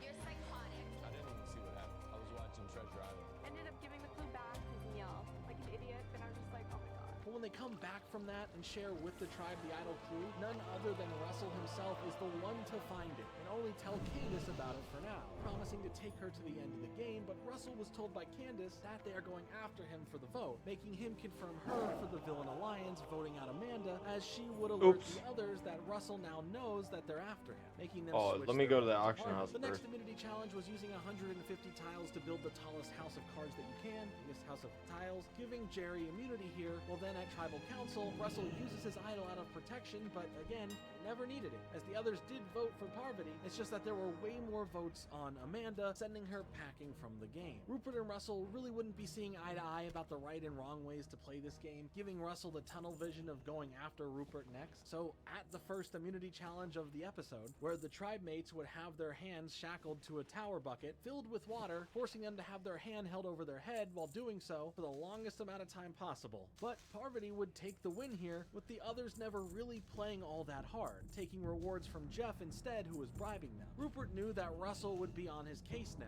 as he then hid a rock in his pocket to make it seem to Russell that he also found the re-hidden idol. Sandra, however, yeah, she found the idol. This tribal council though wasn't too crazy other than Russell losing Candace as an early ally to help bring to the end. Oh wait, he voted for her too. Well, the next immunity challenge of finding a wooden peg and getting it through a table maze, as some would make it through to the next round, where they would use a few pegs to climb a wall, with the last 3 competing at solving a sliding puzzle, as Russell would be safe from tribal council now for winning. And as some alliances were coming together and deals were being made, Danielle would be the next one voted out of the game in a 4-3 vote over some tensions that were rising elsewhere due to where Russell's focus now was, which was doing anything and everything he can for himself. The next reward challenge had the tribe mates and their loved ones compete together in a game of passing a bucket and filling up another bucket on a seesaw with water and weigh it down first, giving Jerry a win, getting to go to the Alafaga blowholes and enjoy some good food, being able to also take Parvati and Sandra with their loved ones there as well. The 3 guys back at camp set up a final 3 alliance between them in fear of the women were doing the same. Parvati would then be their target first,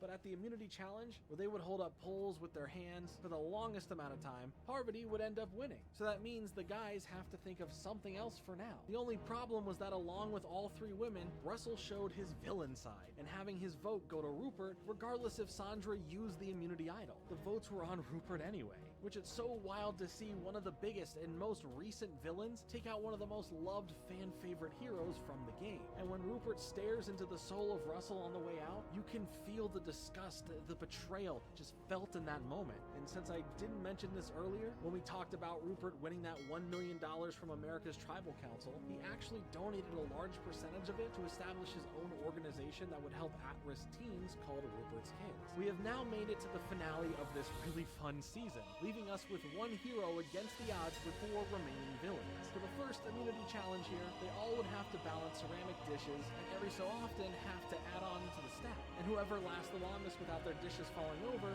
would win, as Parvati would do so, making it an easy vote out of the final hero, Colby. The final immunity challenge was for them to navigate a maze blindfolded and retrieve 4 necklaces at different stations, and then find the immunity necklace itself for a win. As Maybe I Russell did would something assure wrong. himself I don't know. with This, victory. I'm being Wayne plans to stupid bring now. along I just Sandra wasted feeling my like he would time. beat her pretty easily when dealing with the jury. Telling this to her, but she isn't too worried about that, having just a bit of faith in herself, you know? Jerry would be the one to be voted out at Tribal Council now, leaving the final 3 as Parvati, Russell, and Sandra. And this final Tribal Council, however, could be pretty harsh on Russell, as he would come to learn the same reason again, that you can play your way to the top all you want, but the more backs that you stab, the less support that you'll have, as he was heavily spoken down to about his playstyle, with everyone discussing how they don't respect how he sees playing this game is okay, even having Rupert get some nice final digs in there that really displayed one final message to him. That would be he would receive 0 votes to win. If you think you should be proud of how you got here,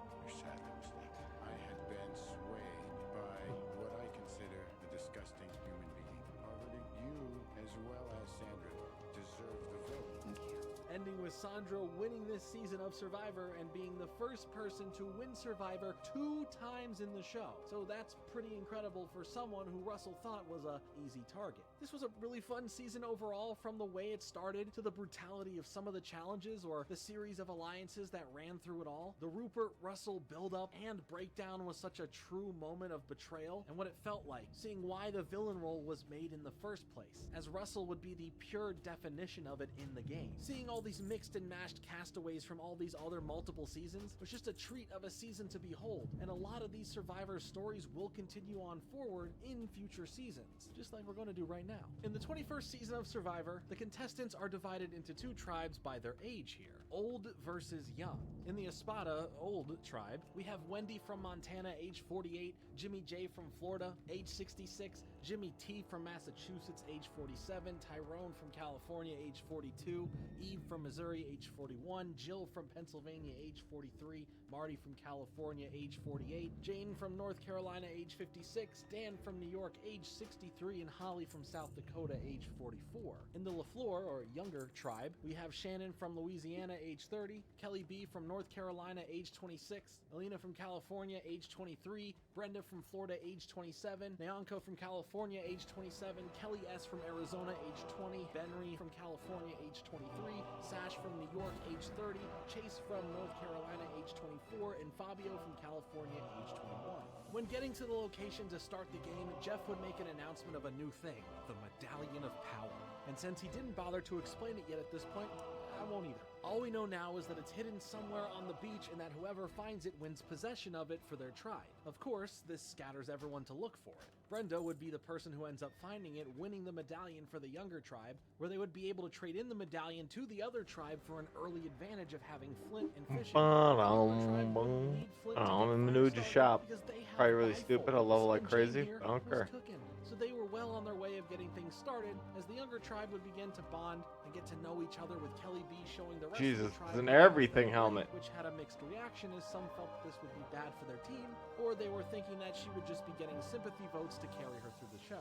But right away, Kelly B, along with Alina, were able to find a clue for the hidden immunity idol, but couldn't figure out what it meant, leaving them to keep the clue to themselves for now. For the immunity challenge, both tribes would have a tribe member stand at the top of a tower, pouring water down 5 different gutters held by 5 more tribe members. That would fill up a barrel, releasing a net, setting free the puzzle pieces that need to be assembled. But now we get to see the use of the medallion in action, as it offered an advantage to the I one do tribe need over chest the other, like giving pieces the to older be tribe replaced already though. full buckets worth of water in their barrel. But the other stipulation with the medallion, though, is that if it is used, I think I have something though. A quest. Afterwards. So they decided to hold on to it for now and not use it, to which the younger tribe would end up winning immunity. As the older tribe head to tribal council, debating on which member was their weakest link, after a 9-1 vote, Wendy was the first person voted off the show this season. With the younger tribe now, Nyanka couldn't find her socks, getting ready to go after whoever may have taken them. Oh, maybe not. None of these offer. Or she would take Fabio's socks to where they would get in an argument about it, and this just made Fabio sad and not want to even be there.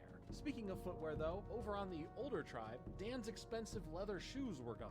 My thinking would be, hey, maybe don't wear your $1,600 shoes to a survival game, but also, sure, don't steal someone else's shoes, especially if you end up filling them with sand and tossing them into the ocean. Right here, a nice shoulder piece right here. But why would she do that? Well, Dan called her crazy, and she overheard that, so she acted this way in retaliation. So clearly, both tribes are equally mature despite their age gaps. For the reward immunity challenge, they would need to make their way through some hay to find a case of balls that they would need, so they can bounce them off of other tribe members who are holding shields and into a barrel, to which the older tribe would use the medallion of power here, giving them the advantage of a ball already being in their barrel. Only needing 3 more, the older tribe would end up winning even though it was a struggle, getting to pick between a tarp or fishing gear for the reward, as they chose the fishing supplies and received some clues to the hidden immunity idol, as the medallion would now go over to the younger tribe. Using the clue, Marty, Dan, and Jill on the older tribe would I'm gonna get tons of nether weave. I'm just gonna sell it for now because like I don't have access to the. As some were fearful that Shannon was plotting against them. The majority of the tribe would come together in a 7-3 vote, taking out Shannon from the show. There we go. There we go. Certain remarks made by Shannon during tribal council, with accidental and intentional double downs later at the reunion and on YouTube, making him a not so well-liked contestant. The other tribe was dealing with how some of the others felt about having Jimmy J, or Jimmy Johnson, on their tribe. Jimmy is a multiple Super Bowl championship winning coach for the Dallas Cowboys, but currently is retired. So his celebrity status doesn't have everyone gelling so well with him, Marty specifically. So he wanted to earn some favor with the rest of the tribe by showing them all that he has the idol, and that he wants to use the idol against the younger tribe, giving them the assurance that it wouldn't be used on them, but rather to take out someone on the other tribe when the time is right, making the tribe pretty happy to hear that. Nyanka and Fabio have their feud continue on the younger tribe, as others are just having a good time while she feels Fabio is, quote, stupid, I can't stand him. So, things are going great, it seems. At least alliance building wise, Brenda, Nyanka, Sash, Chase, and Kelly S were eyeing Alina as the next potential vote out, as we now enter the next reward immunity challenge. If you like barrels, there sure are plenty of them this season, as now they have to collect 10 barrels and set them up properly as they toss sandbags at them, trying to get them to land on top of the barrels. The medallion advantage that could be used was 2 barrels would already have sandbags on them. Oh, you know what? I did. Let's just do that. Yeah, let's just use the Hearthstone. No point in taking myself out there if I can just Hearthstone out. Decides to take the game into her own hands here. As Kelly B had the basket of fruit and was looking Here, back guys, restroom and grab some water. Comes and shoves her aside and starts tearing up the fruit, wasting it in the efforts of finding the idol clue for the reasons of doing what she has to do in the game, claiming that the paper with the clue is basically like $1 million and the lifeline of the game. Going on to say that it's a game, she has one leg, and that she's not going to be nice or play nice because of that. I'll push you so hard that damn leg will fly off. Don't think that I'm gonna be nice to you because you have one leg. The rest of the tribe who weren't in the alliance were mortified to see this, thinking that it was rude and uncalled for in general if she did that to anyone. She did walk away with the clue because of her actions, though wasn't able to figure it out. While on the other tribe, there were a few prospects for the vote out, but Jimmy J would seal his fate by admitting to Jeff at tribal council that he is the team's weakest member due to his age, which convinced everyone fully to vote for him, much to Marty's delight.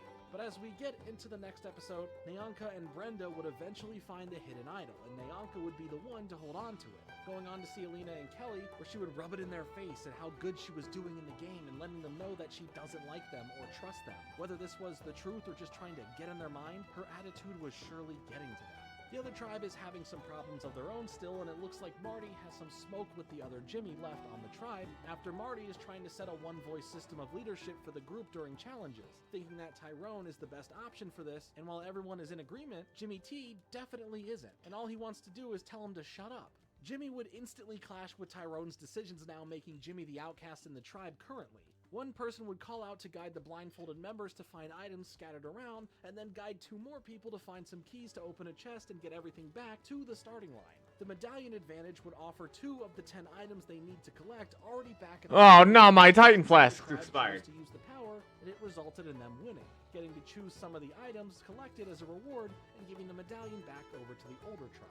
Clearly, after this loss, Jimmy T was a detriment to the older tribe, not listening to the one-voice system, just claiming that he couldn't even hear Tyrone, but regardless, during tribal council, another Jimmy bites the dust as Jimmy T is voted out in a 5-3 split. While he was a strong player for them, he was just too much to deal with and could be more of an issue rather than a help down the road. But now things get shaken up as Jeff has them meet up and drop their buffs as it's time for a tribe switch, having Brenda pick the new LaFleur tribe and Holly pick the new Espada tribe. Brenda, Fabio, Jane, Jill, Kelly B, Kelly S, Marty, and Sash would be the LaFleur tribe, as Alina, Benry, Chase, Dan, Holly, Nyanka, Tyrone, and Eve would be Espada. At this point as well, Jeff takes back the Medallion of Power and says that it is retired from the game for now, as we get the reward challenge of throwing a ball onto a board that'll shift the ball's trajectory, where other tribe members would have to try and catch them without any being missed, and if they were, that would be a point for the other tribe. The Espada tribe would end up winning here and getting some hens and a rooster, as now the new tribes have to adjust to the new people on each tribe. Having Nyanka on the same tribe as Tyrone now made them immediately have a difference in how the game is going to be played, once he explained to them how the tribe was working previously and how it would continue to operate. But what would really bring down Nyanka's passion for the game in general was a pretty bad storm that had her fully consider quitting before being convinced to stay. This breakdown would either set in motion a burning fire to stick it out and win, or lead down a path of self-destruction for the game. For the immunity challenge now, a few members from each tribe would be strapped onto a large wheel, while others would spin it, causing all of them to have their head be dunked underwater at one point, getting a mouthful, and as it spins around, they would spit out the water into a tube to fill it up, as a ball then would be released so that it can be used to break some tiles. LaFleur would end up getting all of the tiles broken first, sending the Espada tribe to tribal council, where beforehand debating on eating one of the chickens or letting it lay eggs, Tyrone's option of staying hungry for now was outvoted, and then they all became more upset with him over perceiving that he was eating the largest amount of it, sparing the others from then voting out Nyanka, as Tyrone would be voted out. But the theme of quitting prevails as Dan speaks with Holly about leaving, which becomes a point of contention once Eve finds out about this and is worried that they would come for her as the next vote when Dan doesn't want to be there. As far as the older tribe members now on the floor, they are clearly the ones under watch from the younger members. June, however, has merged well with the younger members though, so they are more welcoming of her as they plot to force out the idol by splitting votes between Marty and Jill if they head to tribal council, which they will because both tribes this episode are being forced to. You gotta love it. This reward and individual immunity challenge had them dig up rope rings with paddles and chuck them into baskets on their back, and after getting 3, the first person from each tribe to make it back to the start wins, where Jill and Holly do so, as the next round would be the tribes competing for the reward of a chicken and beef feast while getting to see the other tribes' tribal council, as they now compete in ring toss where LaFleur would win. With Jill having immunity though, the new plan for getting the idol to be used would be splitting votes between Marty and Kelly B, while lying to her about who else the split would be between. At the same time, Marty would be manipulating Fabio over claiming to be a chess grandmaster, to which he believed, and was convinced to stick by him for now.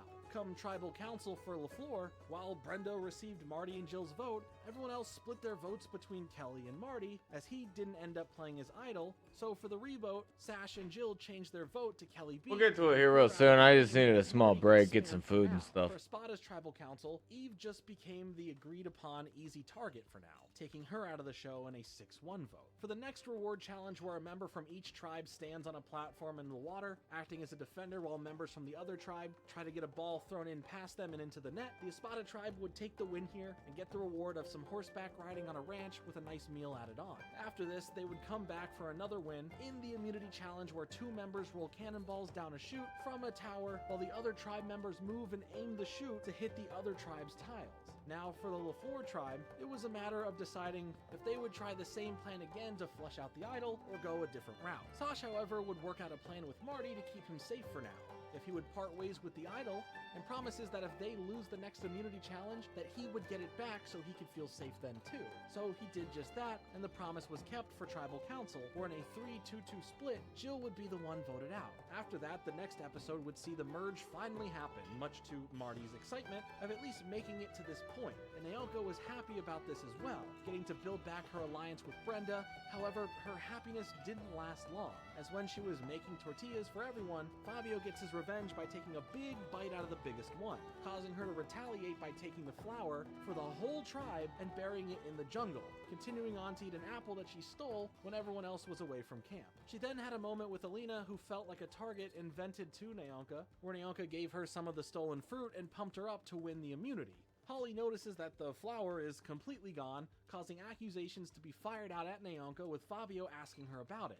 And after denying it for a bit, both Alina and Chase think that she should confess to what she did, eventually ending with her owning up to it, and claimed it was for the conservation of food, and not everyone believed that. The immunity challenge was coming up though, and it had them hold some handles to hold up to a bar, trying not to let go, and let it drop down and break a tile, leaving the last man and woman standing, the 2 people to win immunity, as Jane and Fabio would take this win, thus leaving Alina the target still, with even Naonka voting for her, taking her out of the game.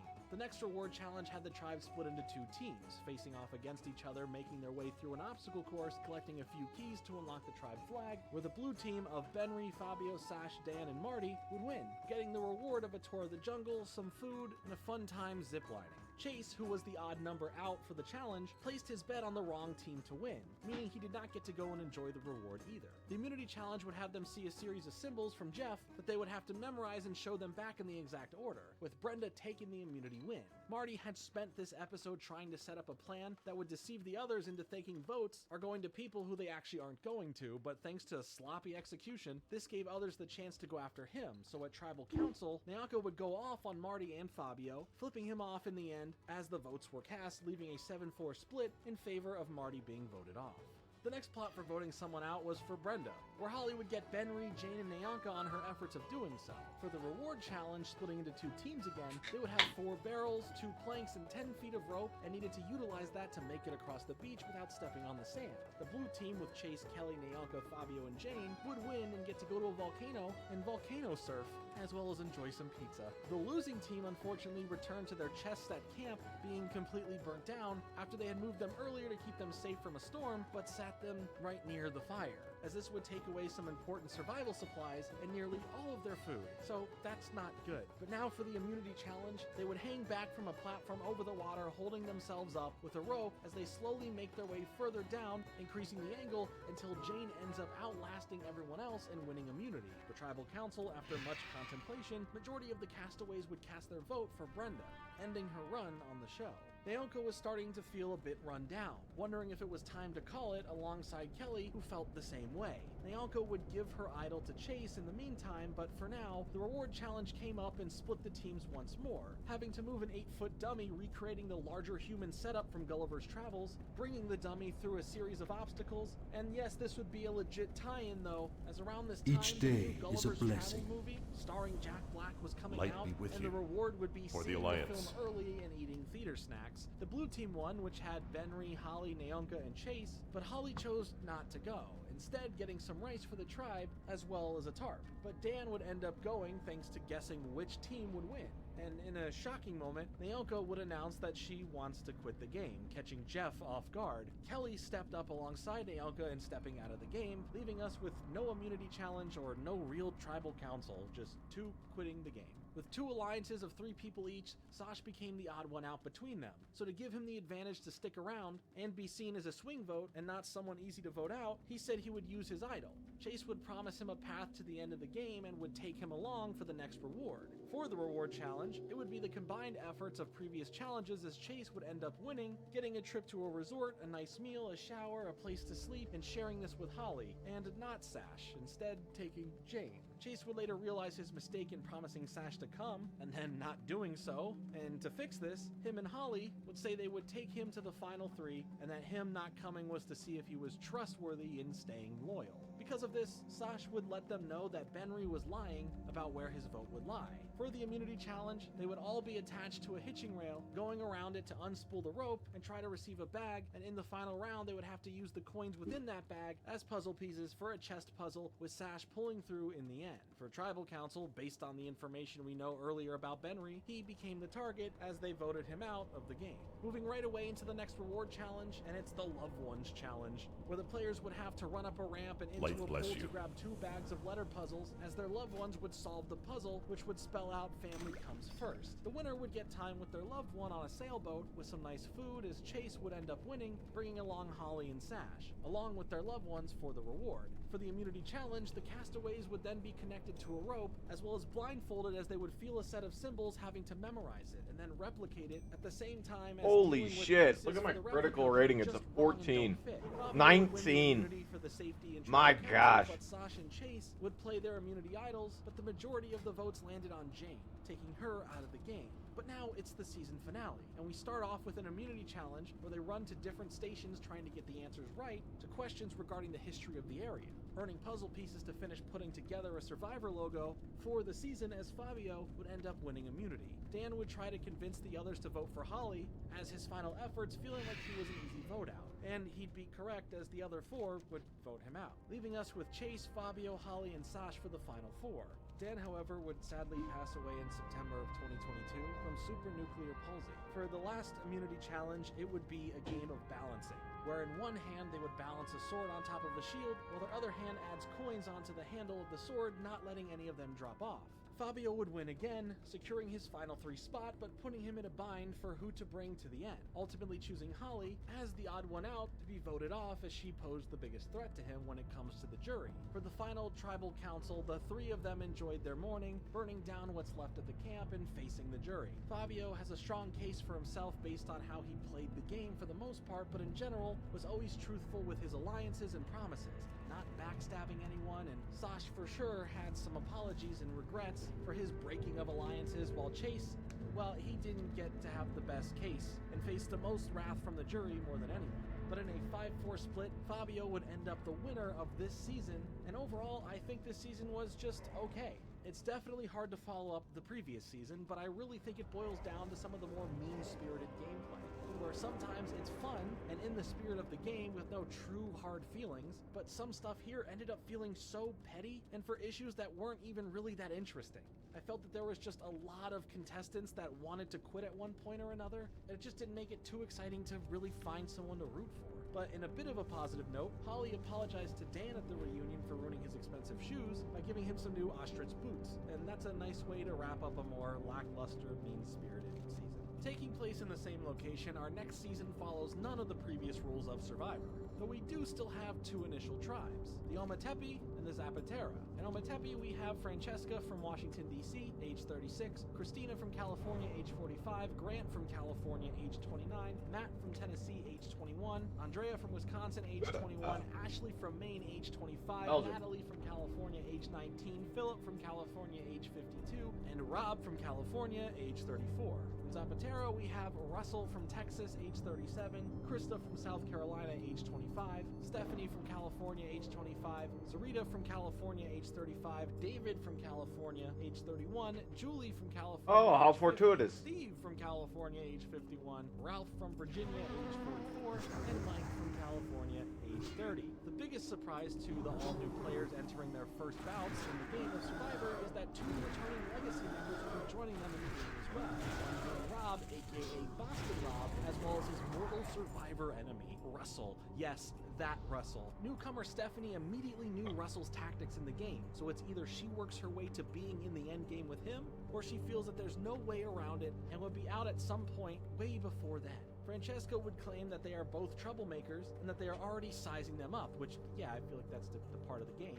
But I guess it does feel different when they both have played the game multiple times. Jeff would inform them that this season of Survivor is a bit different, and by that, he means that when someone is voted out of the game, they are not voted out of the game just yet, as they would head over to Redemption Island, the name of the season, where over there they would have a chance to re-enter into the main game. So aside from adding in the redemption layer, this would also change relationships and alliance dynamics. If you backstab or blindside someone to vote them out, they may just come back and I'm sure they probably wouldn't be happy. Redemption Island would work like this. Once someone is voted out, they would head over to the island as they would live by themselves until the next person is voted out, when those two would then face off, with a winner staying on the island and a loser getting sent out of the game for good. And eventually, whoever is left standing on the island after all of the duels will be able to re-enter the game at a certain point. Russell would immediately speak with the rest of the Zapatera tribe once they were at camp, promising them that he is playing this game completely different and that as a tribe they shouldn't be playing dirty or in any way that he did in the past. Have a good one. Most of them really didn't See you buy around. that, but oh well, the Be results careful. are going to speak for themselves, I'm sure. Russell, though, would notice Stephanie mean mugging him, to which he'd go and speak with her and set some future plans in motion as he thinks that they can work well together, shaking her hand to enter into Russell's first deal with a woman this season. For the Ometepe tribe, Christina was looking for the hidden immunity idol, to which Rob already knew what she was up to, as the other members of the tribe are cautious around him and trying not to be intimidated, standing their ground in confidence in themselves. Going on to day 3, Christina would end up finding the idol when Rob was distracted, quickly building an alliance with Philip and Francesca as they feel Rob is their biggest threat in general, and the sooner he's out, the better. Before they can even fully come together, Philip was immediately concerned, bringing up questions about how they can do so, not giving a chance for Christina to finish speaking or reveal her idol, which wasn't the best impression on both of the girls, but the alliance is for the greater good for now. And here we move on to the first reward immunity challenge, pushing up blocks to build a base for them to run up, where a member would then chop ropes with an axe to release another set of blocks to continue up to the top to finish a puzzle first. The reward was some flint, and Zapatera would win, as the Ometepe tribe would have to face tribal council later on. Christina would show Francesca The that she Legion's found the end idol draws earlier near. and detailed her plan to Blessings rob out in upon the your first vote, family. but Do not Francesca lose thinks faith. maybe he should keep Dionys around Aga. and just in case, cut some of the Good winning health, numbers first, long making their life. numbers greater for a vote out of Rob eventually. Christina wasn't really vibing with this, and it didn't align with her strategy specifically. Regardless of what was for the betterment of the tribe as a whole or not, Rob was already trying to make a plan to split votes between those two girls, though, thinking there's a chance that one of them has the idol. Philip's skepticism caused him to call out Francesca, letting the others know that Christina is the one who has the idol, which made both of the girls upset and placed their votes on Philip, leaving an easy opening for 4 votes to be placed on Francesca, who would now be the first person voted out of the show and first person ever to be sent to Redemption Island. Upon arriving, she was given a lantern, flint, and a plaque to read that said "Life on Redemption Island." Things back with the Ometepe tribe were surely different now after the twist in turn filled tribal council, leaving Christina, that odd one out, but the one who was determined to keep up the fight. Philip would be more emotional after last night, reaffirming himself that he is a good person. Russell, over with the Zapatera tribe, was starting to form more of an alliance, bringing in Krista now, as he was setting his sights on Ralph, claiming him to be the dumbest person on the face of the earth and to play Survivor.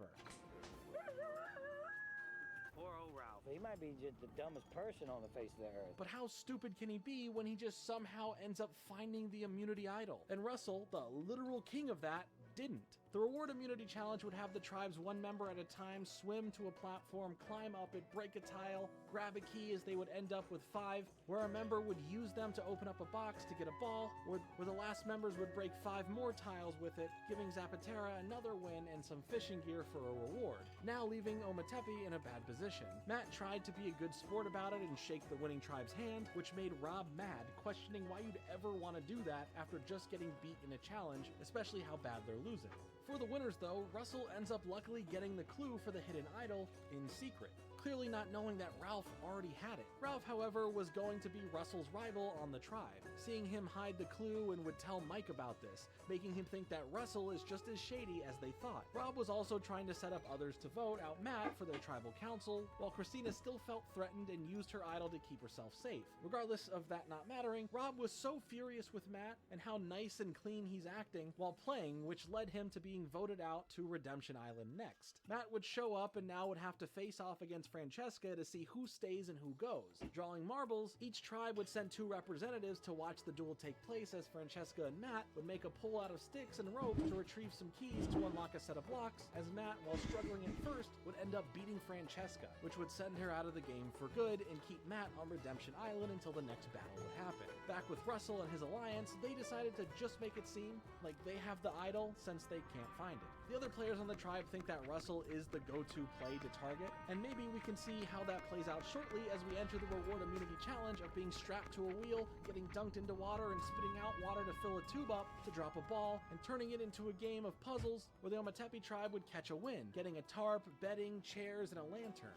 Rob would also end up finding a clue for the immunity idol. For Zapatera, the majority decided that splitting votes I supply on Russell only and the Stephanie finest would be a solid goods. idea, and split they did, landing 3 votes on each of them as Russell, Krista, and Stephanie stuck together, landing 3 votes on Ralph, making it a 3-way tie of 3 votes each. But on the revote, Russell would end up being sent to Redemption Island, and this should be interesting. Ralph would end up showing the others, aside from those aligned with Russell, that he did in fact have the idol to build trust among them. But both tribes would send out people to Redemption Island to watch the Alliance, duel, which had Matt versus Russell. And Russell somehow always finds a way to make it so far into the show, and after setting up wood blocks like dominoes, avoiding obstacles, and setting it off to the end where it would break a tile, he would lose. He lost. Russell's run this season would officially come to an end, and he got a bit emotional about it. Losing is cool a bit after the others are watching this, as he would now have to head out of the game, and Matt would be able to stay even longer now. Back with Rob, though, he would eventually find the hidden immunity idol. The reward immunity challenge of completing different tasks with different tools at separate stations, eventually completing a ramp that they would have to use to get to a platform, break a few tiles, and putting the tools away, would be won by the Zapatera tribe, where they would get a barbecue feast, and for the Ometepe tribe, there An sure ambitious was a split for who plan. should be voted out. Christina was the clear, obvious choice, but some of the others felt that it was time to send Philip to the island. But in a 4-3 split vote, Christina would be the one voted out and must go face Matt. And at Redemption Island, the 2 raced to get some puzzle pieces to assemble into a cube as Matt... That was a good meal, man. I'm glad I did it. I feel a lot better. I feel refreshed, you know. For the reward immunity challenge, where a member from each tribe would call out to blindfolded members to help them collect puzzle piece bags that would then need to be solved, spelling out the sweet taste of victory, the Ometepe tribe would take the win and earn the reward of some breakfast beverages and sweets. Enjoying their reward, both Grant and Rob would see the immunity idol clue and work together to keep it a secret from the others, with Rob ending up with it, only to switch it with the previous clue, pretending that the old clue was the new one, giving Rob the advantage of the new clue. For tribal council, Zapatera would ultimately decide that Krista should be voted out as she tried to stir the pot between the alliances, claiming there are some alliances between them, but they didn't break, and now she would be heading to Redemption Island. Krista would have to face off against Matt now, using a grappling hook to retrieve some bags that could fall, and use them to complete a table. Whoa, what the which fuck once was again, that? Matt would make it another round while Krista would be sent home. Luckily, they had this friendly bond over her luxury item, which was a Bible that she gifted to them. For Zapatera, a toothache crisis would occur for Sarita, which was made a larger issue for some of the others as they were annoyed with dealing with it, leading to some potential vote-out strategies to get her out. Things at Ometepe were also fun, with Philip not being happy with how Natalie and Ashley were too comfortable and not being a big help around the camp, and ended up confronting them about this, but Rob tried intervening to broker peace to keep things on their tribe strong for now. The reward immunity challenge would have them shooting balls with slingshots, with the others trying to catch it, scoring a point, as Grant would be a dominator of this challenge, helping win it for the Ometepe tribe, as they would win a trip to a mountain overlooking San Juan del Sur as they enjoyed a meal. Philip would catch Grant and Rob reading the next clue to the idol and didn't like how sneaky they were being about it, and felt more betrayed than anything as they didn't show it to him, holding on to those feelings for another time. I can't for do that. Zapatera, tribal council would come as a surprise, as the plot to take out Sarita by both David and Stephanie didn't work. Instead, Stephanie would be the one majority voted for, sending her to face off against Matt. The two would then verse each other What the fuck? from matching tiles to together as they took turns flipping 2 over at a time. But Matt still came out on top, beating Stephanie, and at this point for both tribes, there were suspicions of certain members flipping alliances when the merge happens, leaving some distrust in this game. The next reward immunity challenge would have them tackle some obstacles in their path, collecting ball bags and shooting them into a basket, and the Ometepe tribe would win. Now, having those nameplates really messes me up. Like, it's hard to see.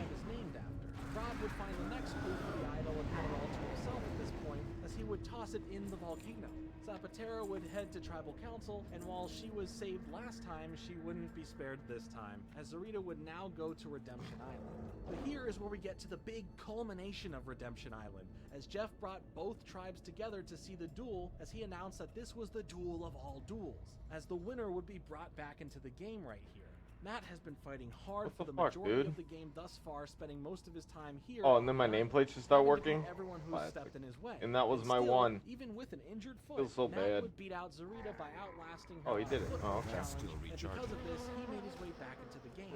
So after all of that, being separated, being injured a bit, beating every opponent sent his way, Matt is officially back into the game, and who knows? He might just go all the way. After this, the tribes officially merged, coming together as one. For the first individual immunity challenge, they would have to balance a ball on a disc while Need to do standing more. on a I don't want to ball. stay here, Balance dude. more balls as time went on, as Natalie would be the one who ended up beating everyone else. Following his faith in not flipping on Ometepe members, Rob would be filled in on Mike's plans for the rest of the game and his idol offerings, as Matt's honesty here turned into throwing others under the bus, but many were unsure where to place their votes and who to make some agreements with.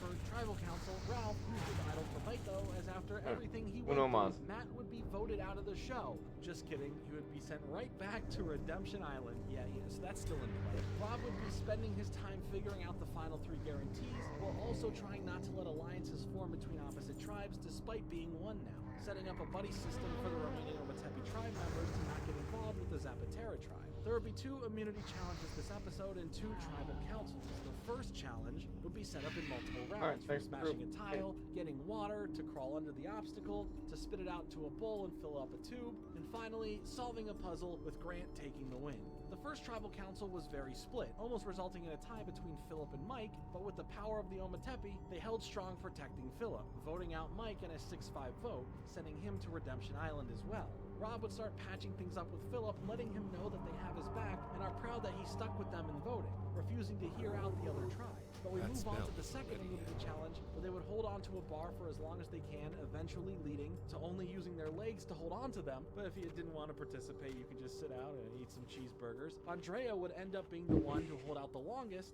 winning the immunity, as tribal council would see another protection from the Ometepe, as their 6 votes to David would save Rob. There's probably a better way to do the bar system and stuff, And but now we would see the results of those 2 heading to Redemption Island to face off against Matt in our first 3-way duel, as they would use wooden tiles to build a house of cards, trying to get it 8 feet in height, where Matt and Mike would beat out David, sending him to the jury, as Mike and Matt would stay on the island for now. After this, Rice would cause a heated fight between the 2 tribes, that are supposed to just be one tribe now.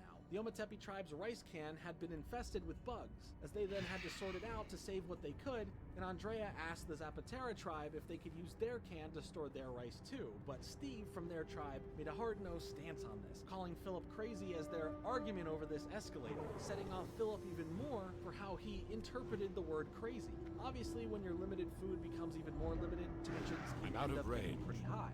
But for now, the immunity challenge, the castaways would try to complete a multiple-step puzzle, going through multiple rounds to finish it off, with the final result of it being a sundial as Rob was doing immunity. Rob made sure to push hard in this case, as the person right on his tail that he had to beat out was Steve, making this win for the remaining Ometepe one built on determination. The pettiness from the Zapatera tribe resulted in Philip's swim trunks being buried when he wasn't around by Julie, and all of this built up to a pretty explosive tribal council where Steve and Philip continued their heated conversation, going back and forth with Philip claiming Steve to have made some racist comments, while Steve says that this isn't true.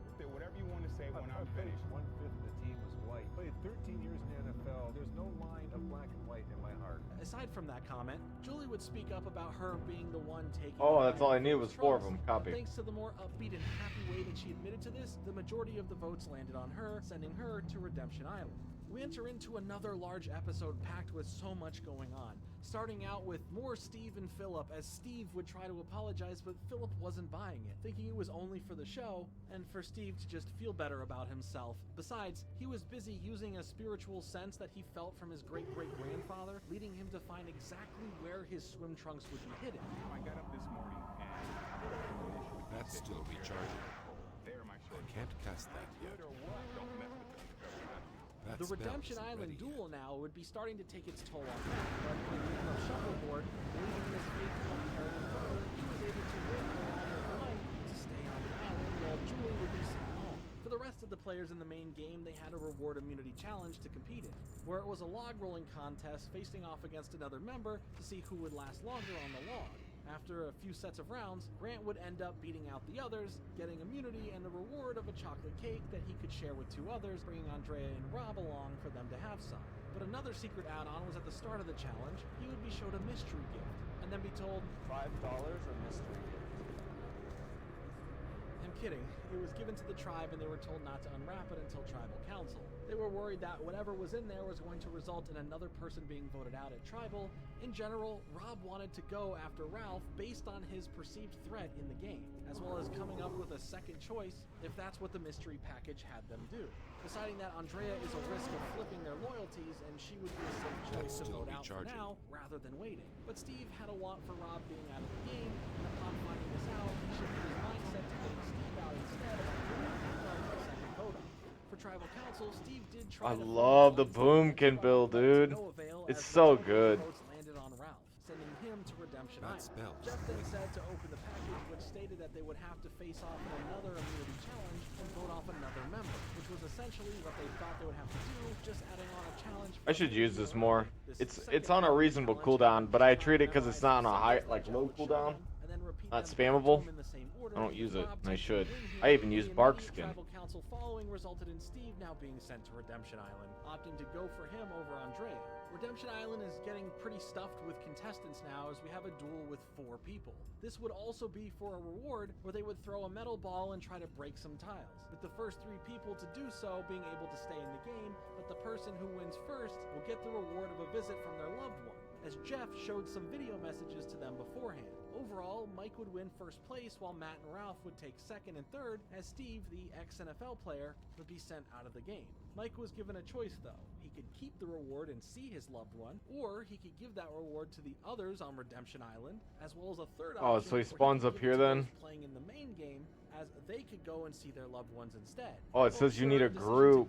We'll see. Back in the game would give him good favor. He chose to listen to his spiritual guidance, leading to give the reward to the others in the main game, as it was a chance to give a larger amount of people a good experience over just him or just 2 other people on this island. Matt, of course, was impressed by this, while Ralph clearly wasn't. For the castaways still in the main game, they would face off in another immunity challenge, putting a staircase in the correct order for the puzzle to work before getting to the top of it for the win, which Rob would do, winning immunity again. In general, it was Andrea that would be the main focus to take out of the game. Philip would eventually fully play into the villain-type character for the show, trying to be seen as someone easy to vote out by tearing up the shelter and tossing it around into the fire, and complaining over little things here and there to annoy the others. Rob would still lead the vote towards Andrea though, keeping Philip around. In another 4-way duel, they would compete in getting a handle through a table maze to then use to break open a box that had a puzzle inside, with Andrea, Matt, and Mike finishing it first, leaving Ralph to be the one taken out of the game. He played a fierce game from the start, going toe-to-toe with Russell in a mental game of hidden idols, but sadly, Ralph would Damn, what a nuke. April of 2022 and would pass away. Rob now was making sure Natalie knew she would be taken to the end, while Philip was making the game less enjoyable for his arguing and strategy-breaking moments. Ashley, who was scared of being voted out, made a play to plead with Rob about going after Grant, saying that he was too big of a threat to risk for the final 3. Rob said that he would think about it, but I guess not for too long, because he would tell Grant about this, still leaving Ashley as the open target. But in a case of pure willpower to stay in the game at all costs, the reward immunity challenge that had a multiple-step fish skeleton puzzle that you had to put together with one arm tied behind your back would be won by Ashley, protecting herself from being voted out to Redemption Island and earning the reward of a 3-course meal and getting to share it with the person she chooses, which was Natalie. So now in a predicament, Rob pivoted to siding with Ashley to go after Grant, taking him out in a 4-1 split. And now, in a massive season finale, we start off with the last Redemption Island duel, where all 4 of them would place one foot on the end of a seesaw, while on the other end, it holds a ceramic vase. And they would have to sit there and balance it, making sure not to drop the vase, and see who would last the longest. And after 40 minutes, the other ex-NFL player, Grant's vase, would fall and he would be out I of the would game definitely officially. like But to the complete challenges all we my would get, stuff as only one winner could together, come so from this is a make it bit back into the annoying. game. It was all or nothing now. Heartbreakingly, after an hour, Matt, who essentially has spent the whole month at Redemption Island, would have his vase fall next, taking him out of the game. And in a shocker to most, Andrea would beat out Mike, as he would then be out of the game and she would be fully integrated back into the finale for a shot at winning still. She came back strong with stories as well as playing into a strategy saying that Philip is who some of the others on the jury are going to vote for in the end, just as a way to secure some trust with the other girls left. For the second to last immunity challenge, they had to run across a balance beam collecting numbered tile bags that they would have to organize from 1 to 100, as Ashley ended up finishing first, saving her a spot in the final 4. Afterwards, Rob noticed what could happen if Andrea makes it past this point or to the final 3. She has an easy case for the jury based on how helpful she's been around camp, how well she would do in challenges, and in comparison, had essentially no one on the jury who was angry with her specifically. So he pulled the others aside to explain and plan this whole thing out. Is he underground or something? To them. Ashley did have concerns with Rob privately about Philip, but he told Oh, her he's that underground. Come on, Tribal Larry. Council would be where they would make their move to get him out, which she understands. At Tribal Council, Andrea really wanted the girls to team up together, but they would all hold strong.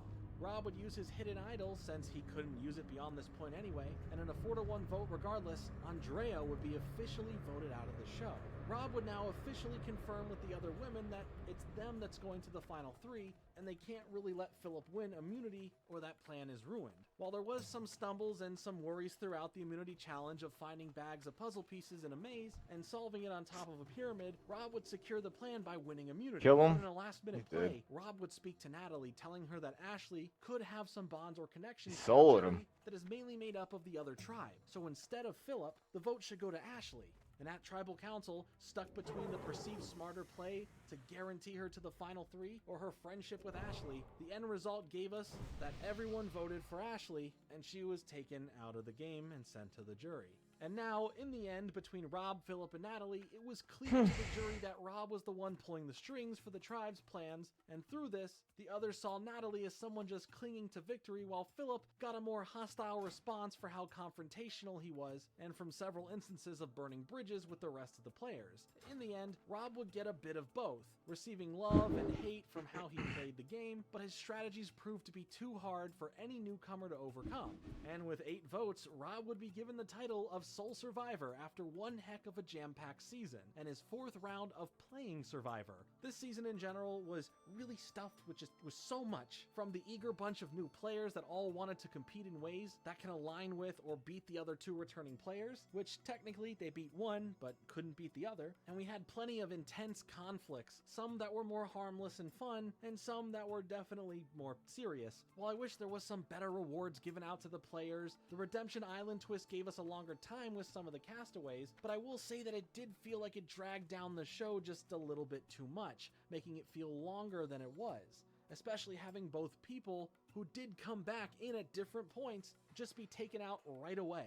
It felt like all this inspirational stuff we're getting to see them fight for their survival in the game, only to have it stripped away instantly. So it's just, I mean, it is what it is, it makes you feel kind of bad. Oh, and to continue on with some stuff about Russell, with this being his final run on Survivor, at least the American version of the show, as he would go on to be in a season of the Australian Survivor in 2018, in recent years, he's been outspoken of how he views Survivor. He uploaded a video on YouTube in 2021 calling modern Survivor woke and Jeff woke as well, specifically based on Jeff's catchphrase of "come on in guys" being changed to just "come on in." He would go on to discuss other grievances with the show in recent years, leading him to feel ultimately negative over his time with Survivor, choosing to auction off some memorabilia that he had in 2022. And while there's even a bit more to discuss regarding Russell coming up, let's leave it there for now, and let's actually go ahead and talk about Jeff in general.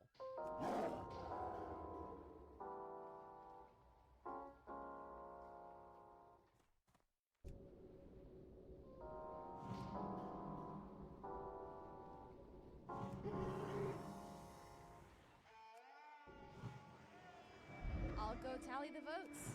That's still recharging. So, who That's really now is steady. Jeff Rose?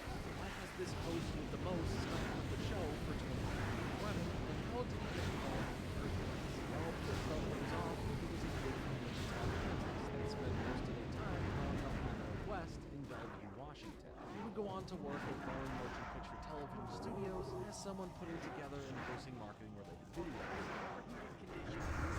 That's that. Eventually turning his future career here into that and finding an interest of hosting shows. If you're ever in this part of town, hold on. Yeah, a lot more health than I expected, but yeah, we crushed him. And mostly at this time, they were some form of game shows.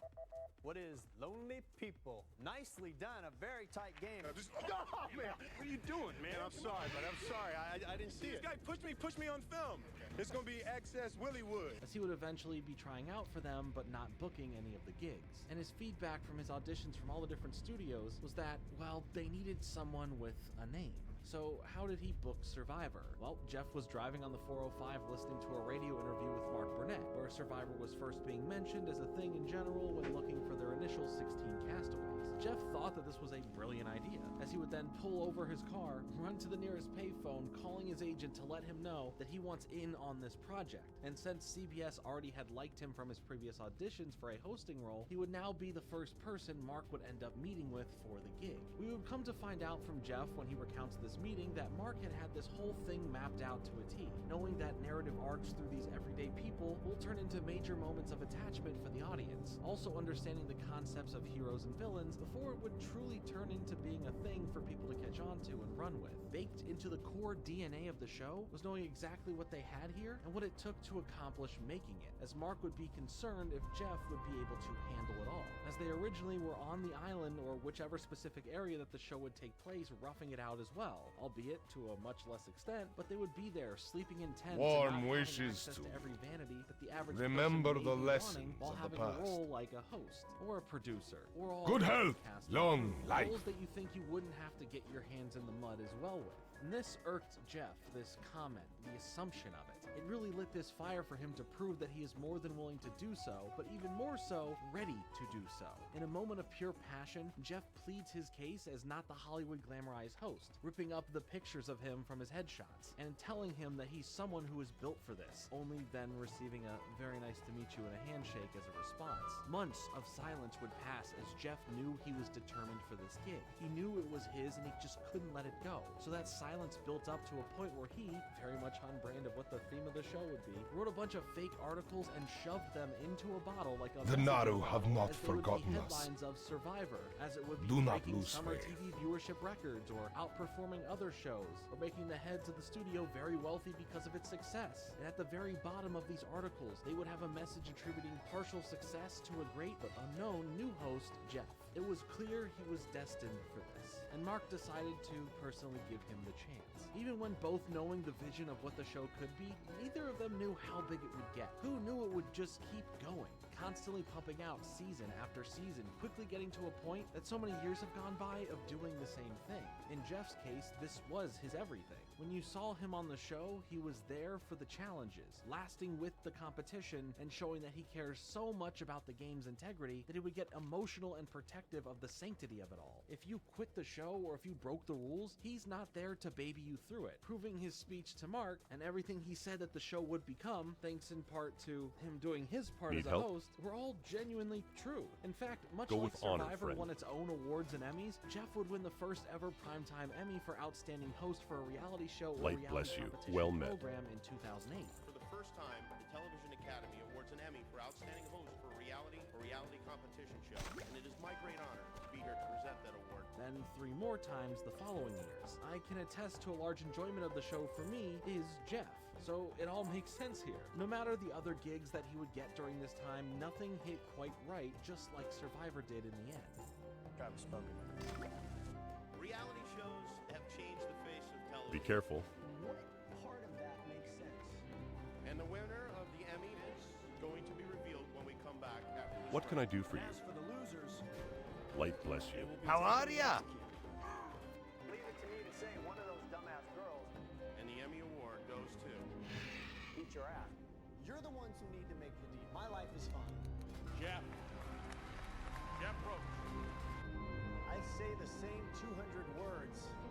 Thank you very much. This has been a great experience for all of us. Over and over and over and over and over. Thank you for letting reality in. But therapy, I say the word so often. And finally, to the Survivor family that I work with who are making me look good enough to warrant one of these. With the ceremonial Blessings loser upon you. dismount. Favor the road Thanks for traveled having us. by Good night. few. Good night. Be kind to those less fortunate. Well, we all agree Dionys that Akar. Award would host the rest of the show alone. That's me. Good night. Hold up, bro. Blessings upon your family. I just always wanted to say that. The Naru have not forgotten us. Jeff would end up sparking a relationship with a contestant named May the Julie light after her time embrace on the you. show, and that season in general was over, which would block her from ever being allowed to compete in further seasons. But the struggles of relationships in general, mixed with Jeff's work and travel schedule because of the show, made it very difficult to have the most normal relationship or future personal life overall. As a few years later, they would break up, but Jeff, regardless of them staying friends afterwards or not, says Each that day Survivor is a where he found blessing. love, and the idea is to try and pursue it afterwards. And for that, he's grateful and wouldn't change a thing. Survivor is hard to host and have a significant other. His first wife and him Arcanon separated in Poros. 2001, but post his dating life, he would eventually get married to Lisa Ann Russell in 2011.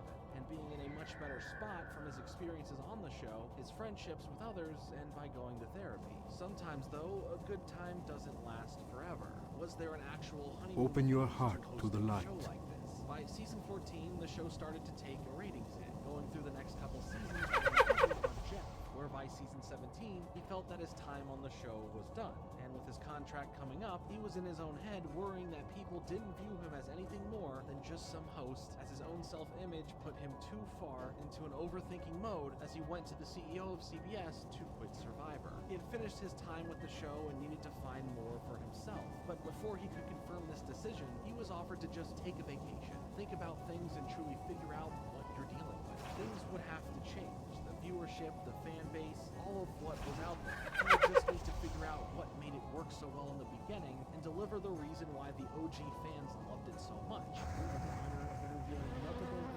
Jeff Probst. Jeff stated that, "I'm not going to lie and say I would love for more people to start watching Survivor, but I'm not making it to attract a new viewer. I'm making it for people who have kept us on the air." Continuing on to say that, "I feel like I've been given the greatest gift and no one really realizes it." In the years since, his role on the show, or should I say for the show, would become a lot more connected to the property beyond just hosting it. I'll get to that shortly. But in knowing that and bringing us to current day, Jeff has essentially remained the face The Naru of the have brand. not Him forgotten still us. hosting and even today taking something away from it as he was starting to feel the burnout again and needed another break between productions to figure things out and evaluate where he's at, but ultimately would understand where he feels he belongs right now still. It's impossible to describe what Survivor represents today. Impossible. It goes beyond creative experience. or Warm professional wishes to you. recognition. It's much deeper. It's right in line with the ideas I try to impress on our players. It's about pushing myself further than I think I can go. About trying to stay in the moment and adapt to my surroundings. About being a good driver. About being open to new ideas and new people. The same opportunity Survivor offers the players it offers me. I love Survivor and I still need Survivor. As of now, he doesn't have any plans to step away. You from have the other season. matters to attend to, He is yes? older, now being 61 years old. The show is quickly approaching the grand 50th season number coming in 2025. So I guess it's a wait and see where Jeff feels it's time to call it for himself and snuff out his own flame and go home, while the show either continues a legacy or reaches a natural conclusion. Either way, Jeff has always and will always give everything to the show he's cared about since the beginning. Now being solely responsible for how the show plays out, the attachment there is harder to control. Earlier, I mentioned that Even the close patience of the friendship with Jen Draenei was has there its during the limits. battle with breast cancer. Jen was someone that Jeff reconnected with some years after the season that she was on, That's and the too two of them recharging. became really close really fast, in Jeff's words. She was accepting her time left and would still attend the Survivor 10th Anniversary special event. Who 10 taught you days to act before like she this? passed away. Jeff would help and be a part of what time she did have left, learning from Jen as she showed him how to love someone who is dying, having to understand what that truly means. Up until the end, she spent her final holiday season opening up a Christmas tree lot and taking all the profits and donating them to the Susan Love Cancer Research Foundation. Jeff and Jen May the spent light a lot of time embrace you. discussing Jen's experience, Remember the how lessons she of the feels, past. how she values life and is preparing for what death is, how scary yet inevitable it is. Jen did such a good job of showing me how to love someone who is dying that it is surprisingly easy to talk about her passing. I feel there is great knowledge in wanting to share with others about how to deal with someone who is dying. Throughout her battle with cancer, friends would often encourage her to fight harder, stay positive. It's a well-intentioned gesture, but as I learned through Jen, it's not always the right one. Near the end, Jen worried that some people may think she gave up and didn't fight hard enough. We talked a lot about the idea that death is such a hard subject and so many of us simply don't know what is an appropriate thing to say, so we end up saying the wrong thing for all the right reasons. If I learned anything from Jen, it is this: don't be afraid to ask someone how they are truly feeling about dying. Don't shy away from the scary parts of death. They What can need I do someone for to you? talk to For about the what is Alliance. going on inside Go their with head. honor, friend. Most importantly, encourage them to let go of the expectations of others and give them permission to do what is right for them, even if it means letting go. I think his time with Jen hit on a deeper level when it came to having the chance to make his own show for CBS, which was called Live for the Moment, that would give people with terminal illnesses their last adventure before they would pass away, wanting to give these opportunities to fully embrace the life we all have a limited time with to those who sadly know when their time is coming. The show didn't last longer than the pilot, which aired around the same time Jen passed, but you felt that this was an emotional passion for Jeff to be able to do this for and with others. His other ventures in life have been creating a book with Scholastic for grades 4 through 6 called Stranded that focused on some people left on a deserted island as they fend for themselves, and he even started a nonprofit called the Serpentine Project that helps young adults transition out of the foster care system, and eventually partnering that with the Alliance for Children's Rights, providing legal assistance and advocacy for 100,000 kids in Los Angeles, and helping raise funds for this through the auctioning of survivor items. His journey on the show in terms of his role on it would change as well, like I mentioned.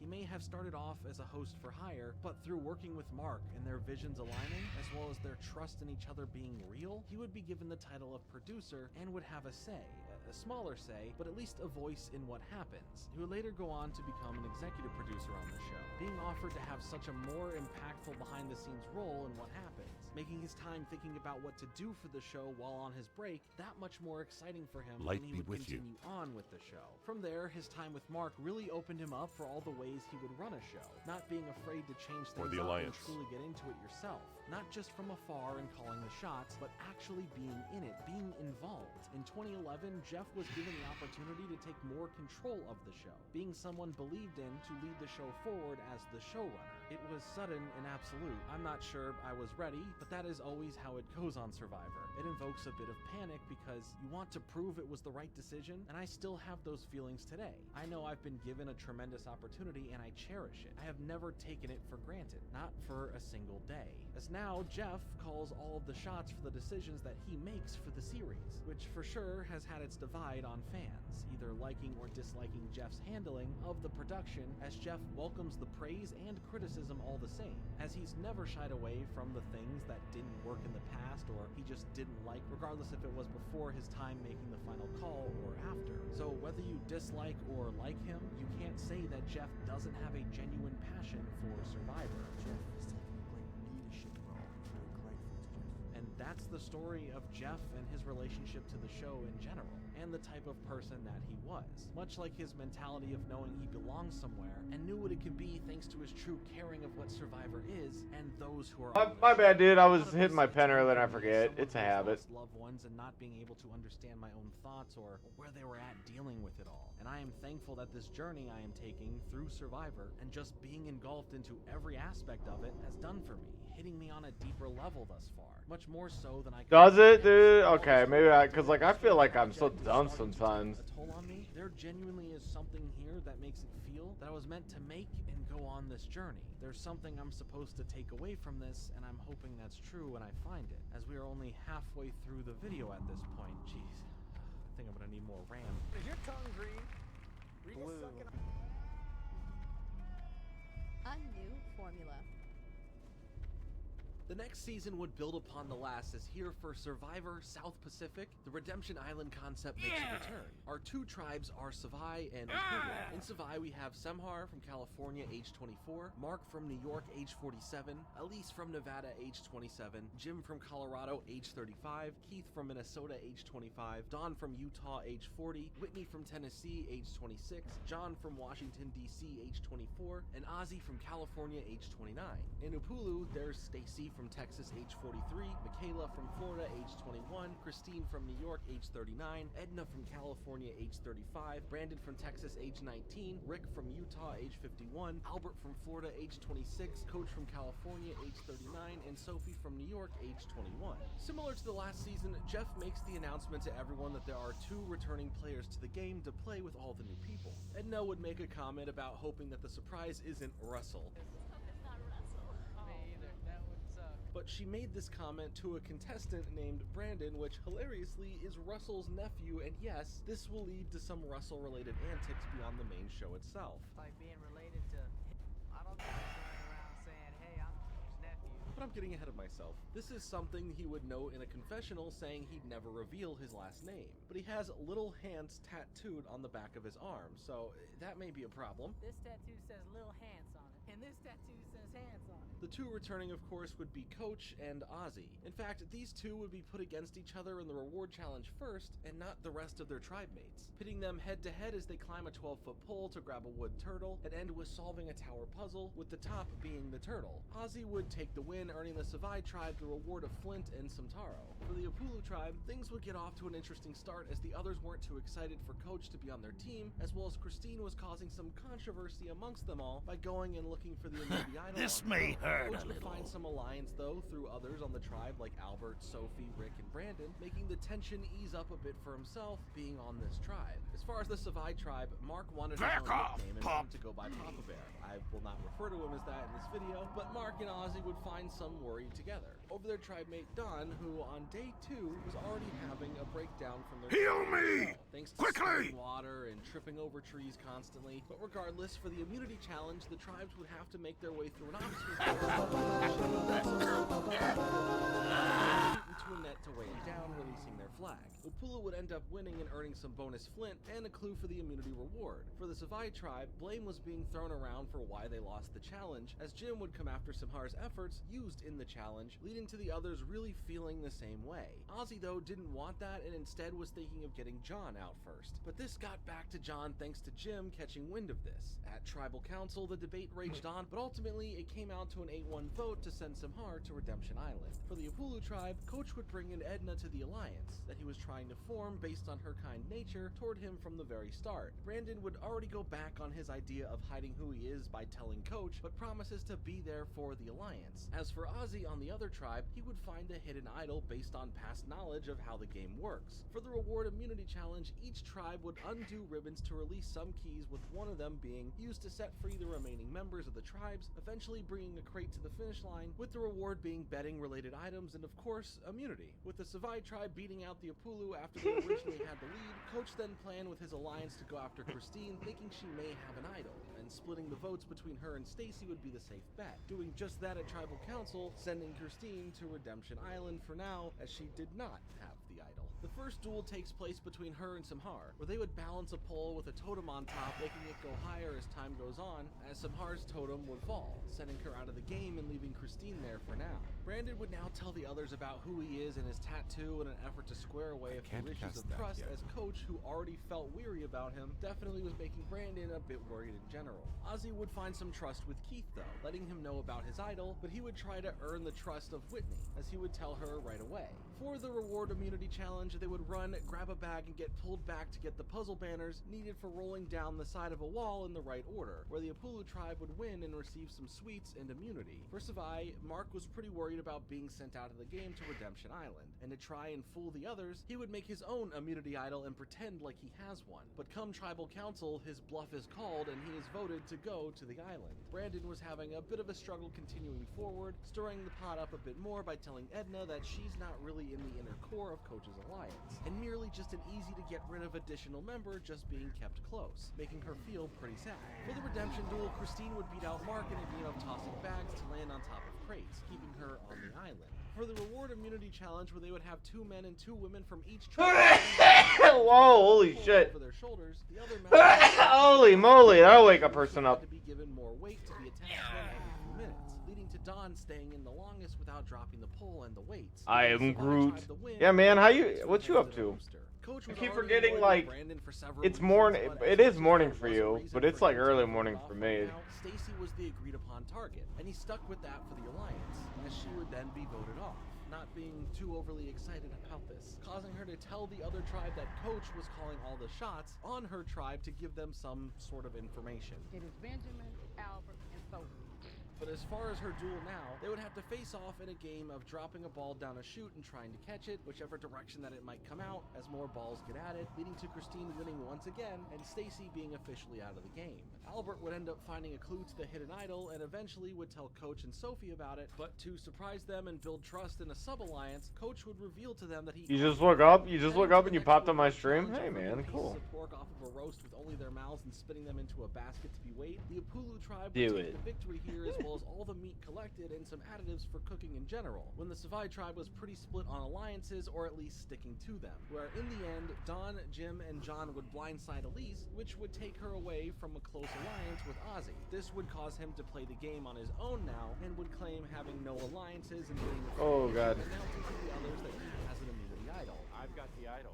How about that? Which that was his reaction to them voting her out, put a target on his back from the others. Meanwhile, with Coach on his tribe, Brandon would share with him and Albert that he found a clue to the idol and went out to look for it, as they both agreed not to tell him about it in fear of his unpredictability and his reactions. As far as the next redemption duel in a game of shuffleboard, Christine would follow suit like Matt from the last season and push through yet another battle, taking Elise out of the game for good. After some time had passed, Ozzy would try and fix things with his tribe after his emotional reaction, so that's nice, I guess. The next reward immunity challenge, where they would have to build wheelbarrows and make their way through an obstacle course with them collecting coconuts to be used for slingshot ammo to hit some targets, the Apulu tribe would lose, as Coach and Michaela would go back and forth with her missing her shots and her refusing to listen or sit out, allowing her to catch up and win.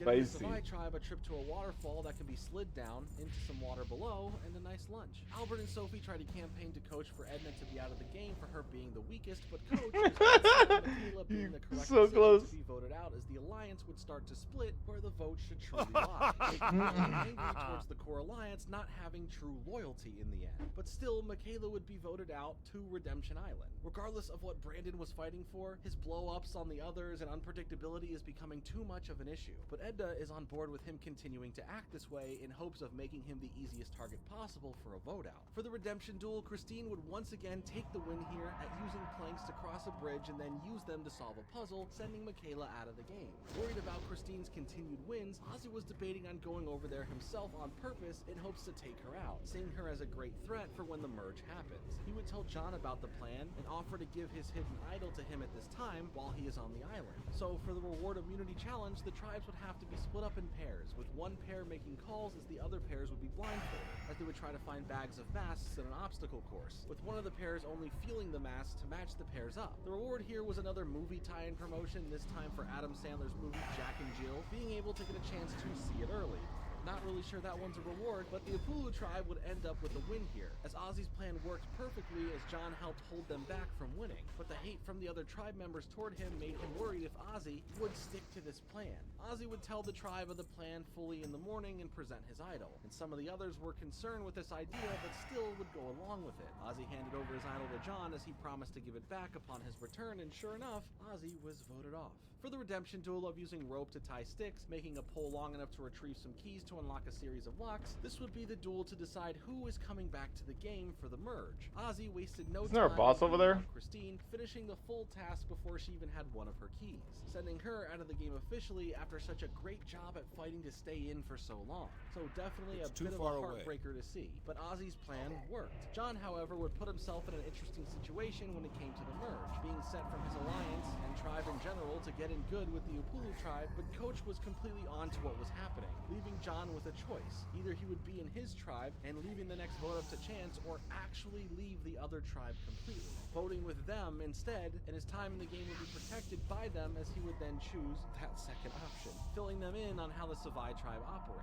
John did keep his word about the idol and gave it back to Ozzy though, and Don however would be on board with John about flipping to work with the other tribe, who already felt like an outsider with John on hers. Before the immunity challenge though, they would all hold a coconut between two ropes as they would be balancing on a perch, lengthening the rope every so often as whoever the final man or woman left in the end would win, giving Don and Ozzy individual immunities. Ozzy gave his idol to Whitney for protection, thinking that she would be the target, but John was already in on helping the other tribe, giving them good information as Don was reconsidering it all, telling John that he should probably reconsider too. Whitney's idol would be played for protection at tribal, Of course, Shakai. as the votes would be Feast, my pet. Eat your John fill. sticking with his A tribe, crash. but upon the revote, he switched up, sending Keith to Redemption Island. He revealed to them that he betrayed them and went over to the Apulu tribe for safety from his old tribe mates, who let him know how much it sucked that he did that, making them waste that idol, feeding information to the other tribe, and ultimately leaving them. But now for the immunity challenge, they would toss coconuts into a hole, moving on to the next round of cracking them open, drinking the water inside, and spitting it out into a tube on the other side of the obstacle course, giving Jim the win. But even if some good plans and ideas were thrown around, Jim was threatened to be voted out if he did give his immunity to Ozzy, making Ozzy the vote out for tribal council, sending him back to the island. But the episode isn't over yet as it's a double elimination.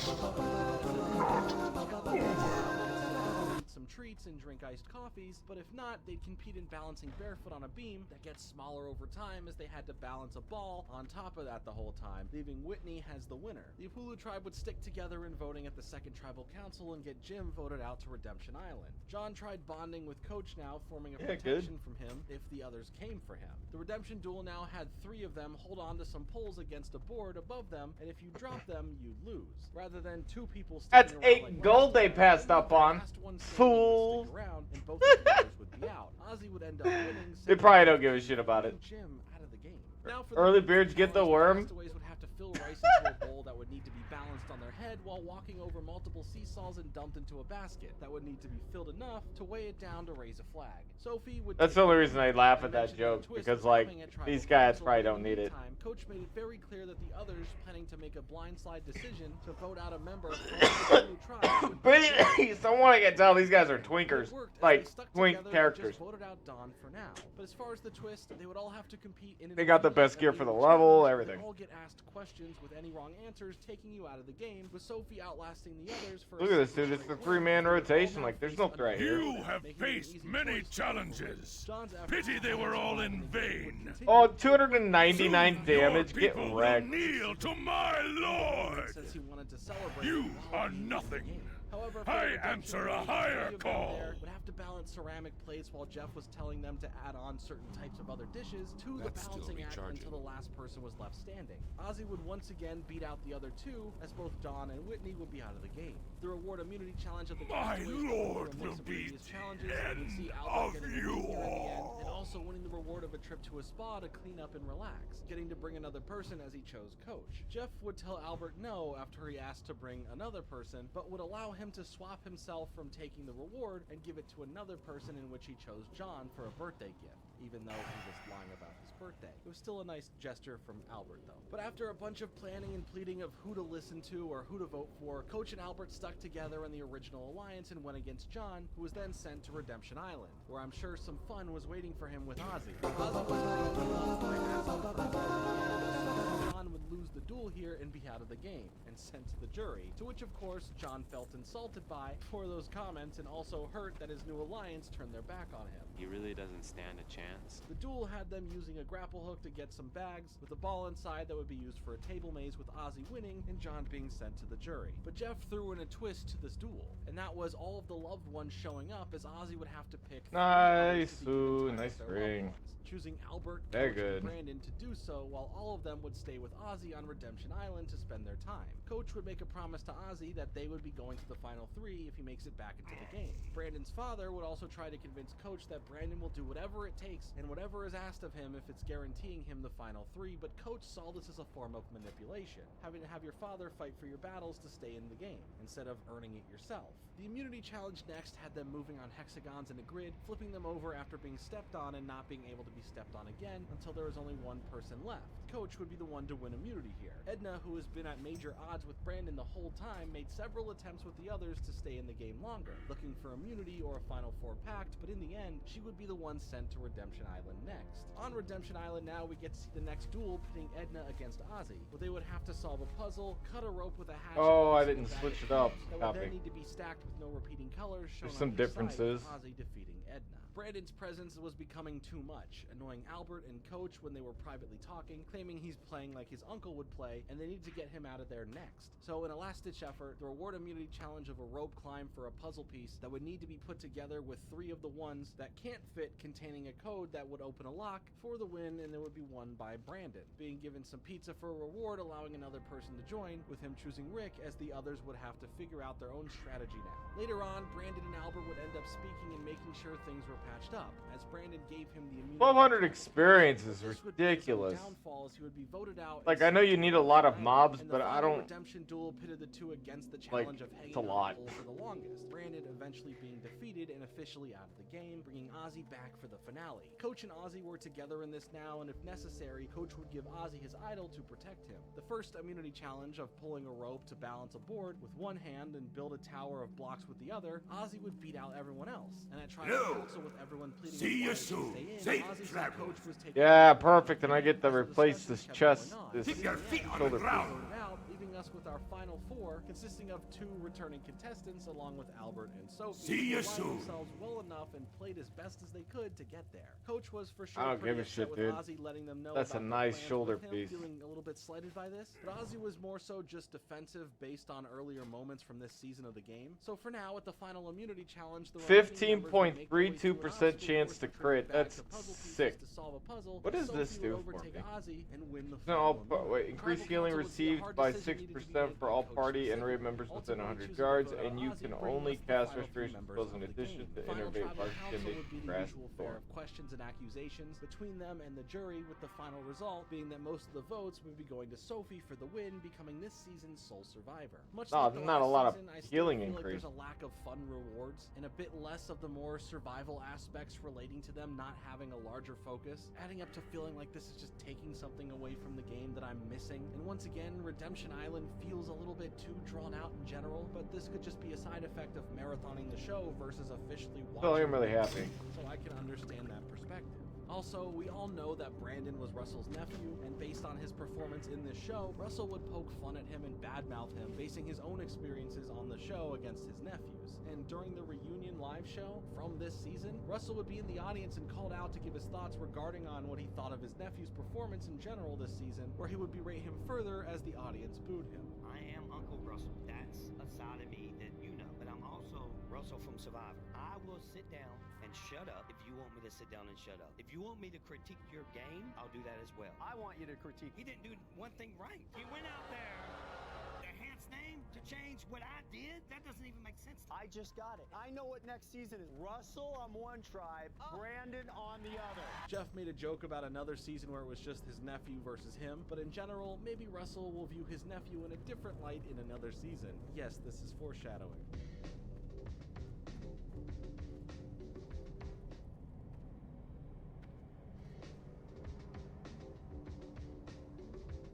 The following season plays around with a lot, dividing contestants into 2 tribes like usual, but bringing back the separation of male and female players along with a new twist named after the season, Survivor One World, where both tribes would be living at the same camp together. The women's tribe is called Solani and consists of Courtney from Texas, age 29, Nina from California, age 51, Monica from Florida, age Greetings. 41, Kat from Light Florida, bless age you. 22, Alicia from Illinois, age 24, Christina from California, age 28, Chelsea from South Carolina, age 26, Sabrina from New York, age 33, and Kim from Texas, age Go with 28. honor, The men's friend. tribe is called 30K though, Matt holy from shit. California, age 33, Bill from California, age 27, Colton from Alabama, age 20, Joe What up, from Gunny? age 37, Keep your feet on the ground. Gunny! Jay from South Carolina, age Be good. 24, Leaf from California, age 27, Troyzen from Florida, age 50, and Tarzan from Texas, age 63. On top of all the other stuff going on, this season would not feature the return of Redemption Island. Gunny giving me Jeff some even sweet gave them pieces. a fake out of where both tribes grabbed all the goods they could from a truck and were sent off in different directions, but would be surprised to see that they would end up in the same location, as we see how the dynamic of things here would now play out, where the men made fire but wouldn't work with the women to set up a trade or a deal to help them get a fire going. So in the middle of the night, they stole a bit of it just to make it through the night. Sabrina would end up finding a hidden idol on day 2, but in noticing it was meant for the other tribe, she would give it to Colton for some help. The reward immunity challenge to kick things off this season would be having them all jump off of a 25-foot tower, landing in a net, continuing on to a balance beam and a rope bridge, but during the event, Courtney injured herself. Yo, wrap what up? Clearly having a problem with her wrist before making it to the next part of the challenge, as Jeff would pause the game. And upon medical taking a look at it, they believed it to be broken and took her from the challenge to get checked out further. When given the option to continue or take the immunity win, the men took the immunity. How you doing, dude? Good morning. Sad about that, wanting to fully finish the competition. But during tribal council, they wouldn't have to vote anyone off, as Courtney's injuries were worse than originally thought, having multiple fractures. Wait, where is Hellfire surgery Citadel? Fix immediately, as she would be forced out of the game. Because of this, a doctor ended up finding a Investigate the blood furnace. The next reward challenge would have them untie knots from a rope to set free a metal ring, as the men would win and get a tarp and use of the items from the challenge for how they see fit. Yeah, he's hanging out with us today, which is nice. Regardless of them trying to push him back to the men's side of the camp. But here he felt like an outcast on the Blood team. furnace. Colton would speak with a few of the other men regarding playing his immunity idol that he had, and together they could blindside Michael or Ramparts. Matt, creating a misfit alliance Citadel. for now, but willing to leave it at any moment Yeah, I for got a blood chance to furnace. align with the women. The immunity challenge of moving around others on a balance beam over the ocean, only being able to touch one other person at a time as you do so, and getting to the other platform resulted in another win for the men, as the women only had one member finish by the time the men have completed the whole challenge. Despite Kat being the weakest member of the Prowling tribe, in the there, women would just end up voting sneaking, out Nina at tribal council based harvesting. on her attitude. With a massive advantage that the men currently have, along with their built shelter, Jonas and Colton offered the women to stay at their shelter for the night since a storm was coming in, but they decided against it. But come morning, they would be over at their camp for warmth.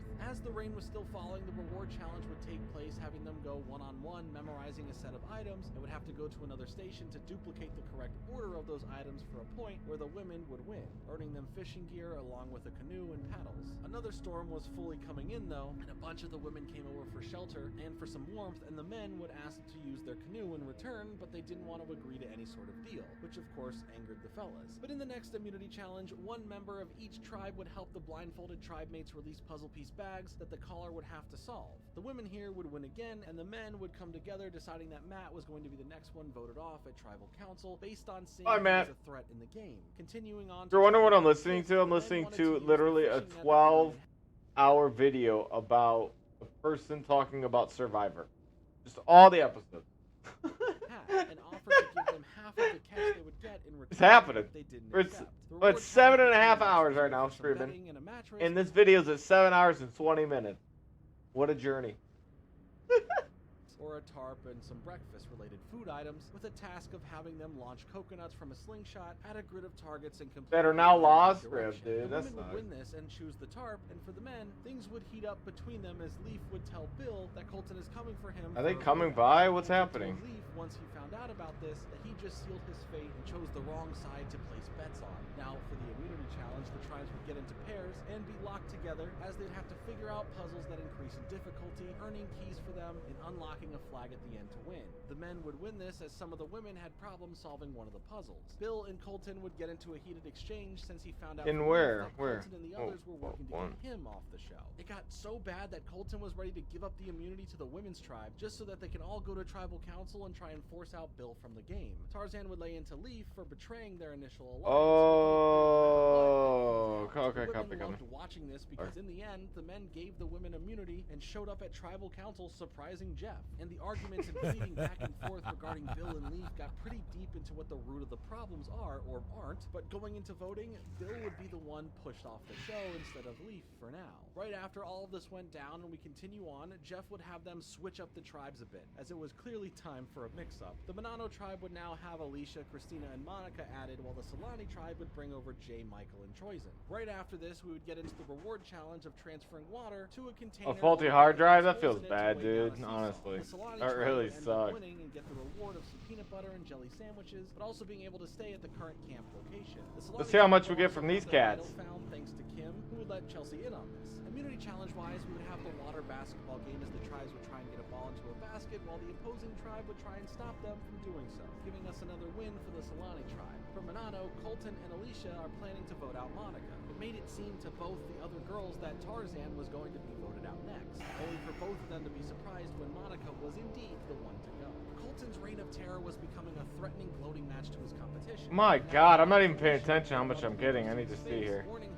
1,200. It's so much, dude.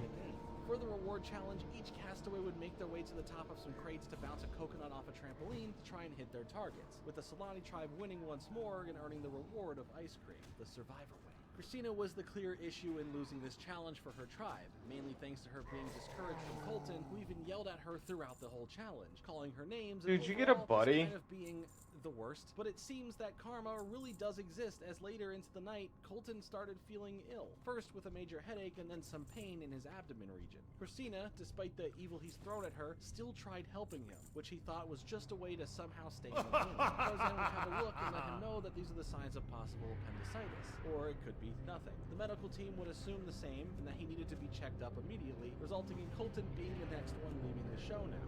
Remember this for an upcoming season later on. At tribal council later, when Jeff would speak with the boys' tribe as they try and figure things out, he surprised them all by initiating the official merge, making them all one tribe and back at the same camp like before. The reward challenge next I didn't know that. pizza, as I didn't know you get one. That's so cool. to be solved that would represent a turtle, as the orange team of Alicia, Sabrina, Jay, Chelsea, Troyzen, and Christina would win, and also get a secret note that informed them of another hidden immunity idol for them to look for, keeping this information to themselves. Troyzen on his own would go and look for the idol early in the morning the next day and ended up finding it. The next immunity challenge would have them performing the balance act of multiple balls while standing on a log, and Troyzen put himself in a great position by winning an early immunity. Jonas on the tribe was the perceived biggest threat, and during tribal council, he tried to push attention over to another castaway, but Tarzan would stick up for Michael, who he claimed was being lied about and thrown under the bus by Jonas. Oh After my the votes God. all tallied up, Okay. Jonas would be voted out of the game. The reward challenge to win an Oasis trip where Okay. barbecue and Cute little they all would be split creepy into teams, racing out to retrieve a crate from the ocean, Love it. doing this several times, then use the crates as puzzle pieces to assemble them, with the yellow team winning, consisting of Christina, Leaf, Kim, Sabrina, and Michael. With the amount of men left, they were worried about who the women would be going to, concerned that their alliance could overtake them, but in general, Tarzan made himself a large target as he would get on the others' nerves for his camp etiquette and comments made about Chelsea's plastic surgery. Regardless if he is a plastic surgeon or not, who asked? It's none of your business. But Michael's name was the one thrown around in the majority, with Troyzen buying into voting out Michael if possible. For the immunity challenge, they would all make their way through an obstacle course, grabbing puzzle piece bags along the way, to then assemble it all together in the end. Jay would come out victorious and earned himself immunity here. For tribal council, Michael did become the clear vote out option, receiving most of the votes and thus ending his run. The next reward challenge was run by the red team, which had Jay, Alicia, Kat, Troyzen, and Tarzan, getting to go to another island and enjoy a meal.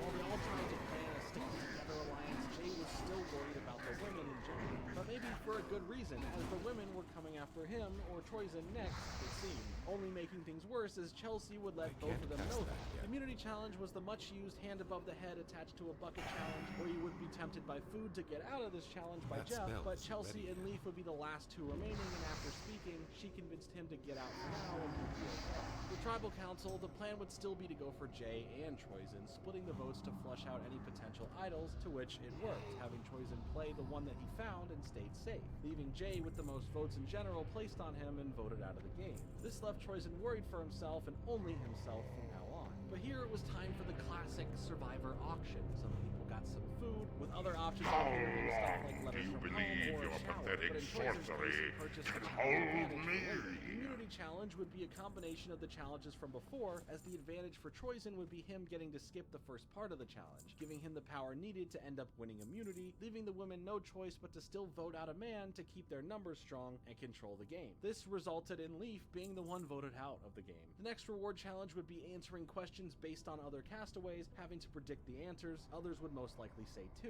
Staying in the game by not having your 3 life system cut and your doll being burned. Kim would end up winning, getting the reward of another island feast, taking along Alicia and Chelsea. Later, for the immunity challenge, where they had to get a rope ring from a slippery area and toss it onto a pole, repeating it in the next rounds with some more rings, Kim would once again come out on top, giving them the advantage that they would need to vote out Troyzen at Tribal Council, especially after how much he was trying to stir the pot among the women in general recently. It's now time for the loved ones to show up, as they would get to work together with the next reward challenge, as they would be tethered to one another and attached to a rope, making their way through some poles, untangling ropes in their way, as Kat and her loved one would end up winning a nice picnic, bringing along Alicia and Kim as well as their loved ones. Sabrina was upset about not being invited to go and wanted to vote Kat out of the game now, while the others would start agreeing to voting out Sabrina instead. The immunity challenge of holding onto a handle and slowly being cranked back over the water, Kim would last the longest here and earn immunity. So in the end, for Tribal Council, the others decided that it would be better to vote for Kat, as she would be voted out, receiving everyone else's vote. Final 3 alliances were trying to be made, as Kim was clearly setting up multiple deals and nervous about being found out. The reward challenge of a sailboat trip overnight and a 3-course meal would be fought for by retrieving 3 discs on top of poles to solve a combination lock, and was won by Chelsea, choosing to take Kim and Sabrina on the reward, while she had already promised Christina, making her pretty upset. Later on, both Alicia and Kim would figure out Tarzan's play in the end here, feeling like he's bouncing around where he can survive in the game in general.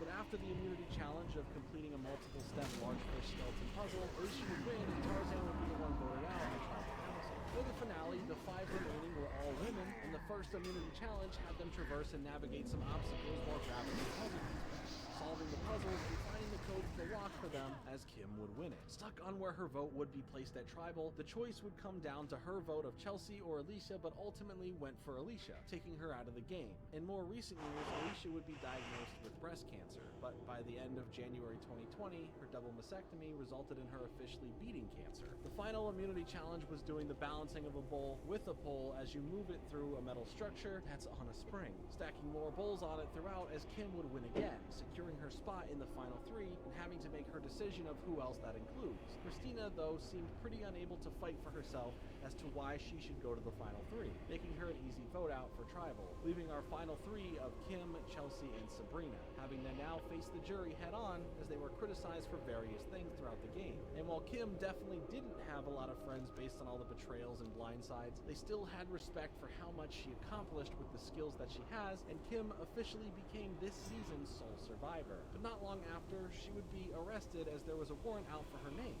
but luckily it was the case of mistaken identity and was only in jail for 8 hours. Borean Tundra, I think that's out in the... I think that's Wrath of the Lich King or whatever. I don't know if I can do for him. Hey, having your own HD TV show now is cool, and I do have a fun idea for an HD TV video, so look out for that at some point soon, I guess. But overall, this season I thought was okay. Some fun moments for sure, but this was the season of no one trusting anyone fully, it seemed. Alliances just really meant nothing, and on top of that, the mean-spirited nature of some of the contestants were just not fun to watch play out. Like, sure, the tea was hot. No, the first time I've got murked in the face with mobs, I pulled plenty of times and just died and be like, oh, oops. Castaways in the Philippines, where they are split into 3 tribes for the first time in a while.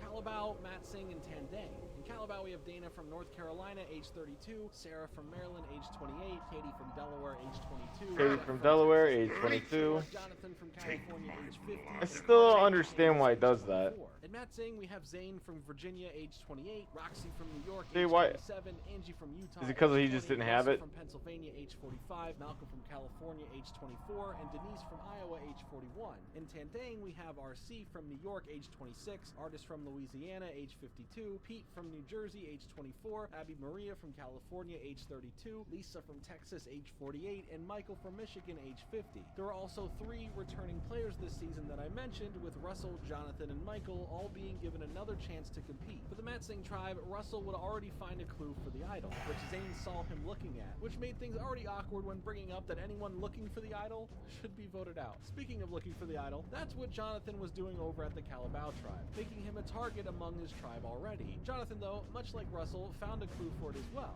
As far as Michael on the Tandang tribe, he would begin making an alliance with a few of the tribe members, wasting no time to have a stronger position in the early game. The first reward immunity challenge would Got have a pair romantic from to each play tribe again. make their way through the jungle, grabbing some paddles, as the next pair would take the paddles and row a boat out into the water, dive for a chest near a buoy, swim back to shore, and assemble the puzzle that was inside of the chest. The Calabal tribe would take first place here and get the fire starting kit and some flint, with Tandang taking second and just getting flint, making the Matsing tribe come in last. They would blame Russell for choosing who would do what in the challenge, but Zane would throw his own hat into the ring and be voted out, blaming his poor performance, but really only did this for sympathy to warrant more votes for Russell and for himself to look noble. But this was all seen through because at Tribal Council, Russell works things out for the most part with the others, and Zane was the one voted out first. It seems that Angie and Malcolm over at the Matsing tribe are getting pretty cozy with one another, which some people like Roxy see as a problem of power going forward, having to find a way to get one of them out of the game. Jonathan at the Calabel tribe would end up finding the hidden idol, putting him at a great advantage. The next reward immunity challenge, though, had them pulling a sled to different locations, collecting puzzle pieces, and then solving the puzzle, as the Tandang tribe took first place and got some betting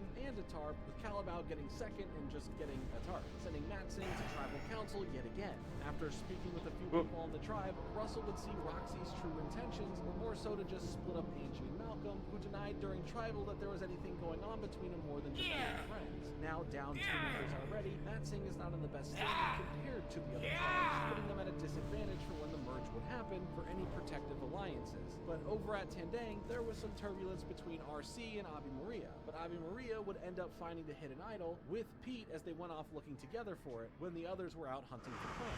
To build a stronger alliance, Pete would reach out to Lisa to bring her in so that they can blindside Michael easily, leaving RC pretty open to be taken out as well. The others at Calabao would figure out that the hidden idol has already been found, assuming that Jonathan was the one to find it first, to which he later told Jeff in order to build some solid trust, but that is still yet to be seen. For the reward immunity challenge, they would all dive for puzzle wheels, using them to, yeah, you guess it, solve a puzzle. Calabao would take first place, earning themselves a fishing kit and canoe, while Tandang would receive a smaller fishing kit for coming in second. Sadly, leaving Matsing in last place once again, which is only going to shrink them even further. Russell definitely didn't pull through too well in this challenge, but neither did Angie. And maybe Malcolm and her weren't so close as Roxy thought, or even we thought, because in a 3-to-1 vote, Angie would be voted out. This is 2014's Miss Utah USA we're talking about here. Oh, you're the healer or something? Yeah, I'm healing. I have this little modification that lets me use my primary skills. So I just literally, I'm a tree that heals people. I touched them with my leaves of life. And they're like, thanks, Larry. And I'm like, no problem. I'm trying to simulate like his branches crackling, but it don't work. You know how it is. So this next reward immunity challenge would be pretty important. The challenge would have them all I wish, carry that'd be pots cool. of rice through an obstacle Apple course, throwing would be placing them on amazing. a stand at the end and repeating That's until right up the my pot alley. has been brought over. After, they would use a ball attached to a rope to then hit all of the pots, where Tandang would end up winning, getting a steak reward with a bunch of add-ons, while Calabao would take second and get some vegetables in a pot. Calabao took an option of taking the tarp instead, and look, once again, the smallest tribe lost, and it would now have to become just way too small. Regardless if they were worried if Russell had an idol or not, he was still the choice they had to vote out at Tribal Council, where the risk paid off because Russell would be voted out. Russell would have a hard time dealing with another chance at Survivor being gone from him, especially watching them as the episodes premiered, but he seems to have found a nice passion documenting his journey to becoming a pilot on YouTube, and I love seeing that. With only 2 people left on the tribe, can you even call it a tribe? Both Denise and Malcolm in the meantime are just waiting on Jeff to announce some sort of merge to happen, or having them just be absorbed into the other tribes. But for now, they would just look and end up finding the hidden immunity idol at their camp, as Malcolm will be the one to hold on to it. As we get to the reward challenge, both of them would then be split apart and sent to the opposite tribes, with Malcolm going to Tandang and Denise going to Calabao. Now in one-on-one balancing combat, the castaways would balance a wooden idol with one hand, as their other hand would try and swat at the other person's idol, trying to knock it out of their hand to score a point. Malcolm would make a good first impression for his new tribe by coming through with the final point for them to win, earning the whole tribe some sweet treats. We would have another medical issue though over at Calabao. It's hard. The moment I have to worry about me or the other guy in more of a concerned way, like I have to, yeah, I can't. If I can't keep my because there's not a lot of time.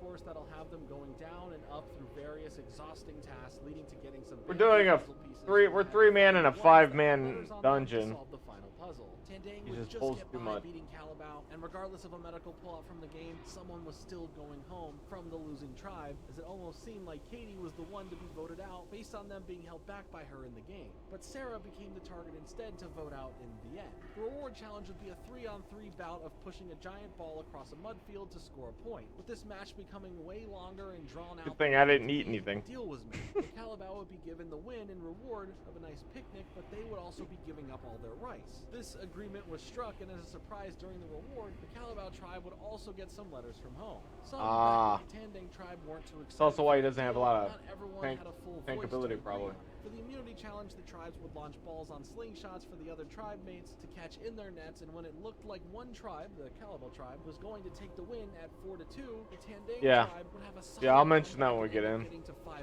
points first, winning immunity. This would be mainly attributed to Malcolm, once again securing his spot on the tribe for bringing them another win. As for tribal council, Calabao would decide on Katie for the vote out. From here, it was time for the tribes to merge. Lisa would make a play for the final 3-pact with Malcolm after accidentally finding his immunity idol. Malcolm would also have a split vote plan for Jonathan and RC to force out any idol that they may have. The immunity challenge after the merge would have them all holding onto a handle, and if they let go, it would unwind a rope that's holding up a bucket, and the last man and woman standing would be the winners of immunity, as Carter and Denise would end up being safe. At tribal council now trying to split the votes, it would scare out an immunity idol from Jonathan, leading to RC having the most votes left on them, and she would be voted out of the show. Michael and Jonathan would notice that they are the targets here now, and they would have to look for ways to separate their power. The reward challenge now split them into teams and would have them dive into the water to get pieces of a puzzle in a fish basket and then solve it, resulting in the yellow team winning, which had Denise, Jeff, Malcolm, Jonathan, and Lisa earning a river cruise and a meal. Lisa's initial pact play with Malcolm didn't seem like enough of a guarantee, or at least not the safe play, as she told Michael about his immunity idol, opting to blindside Malcolm.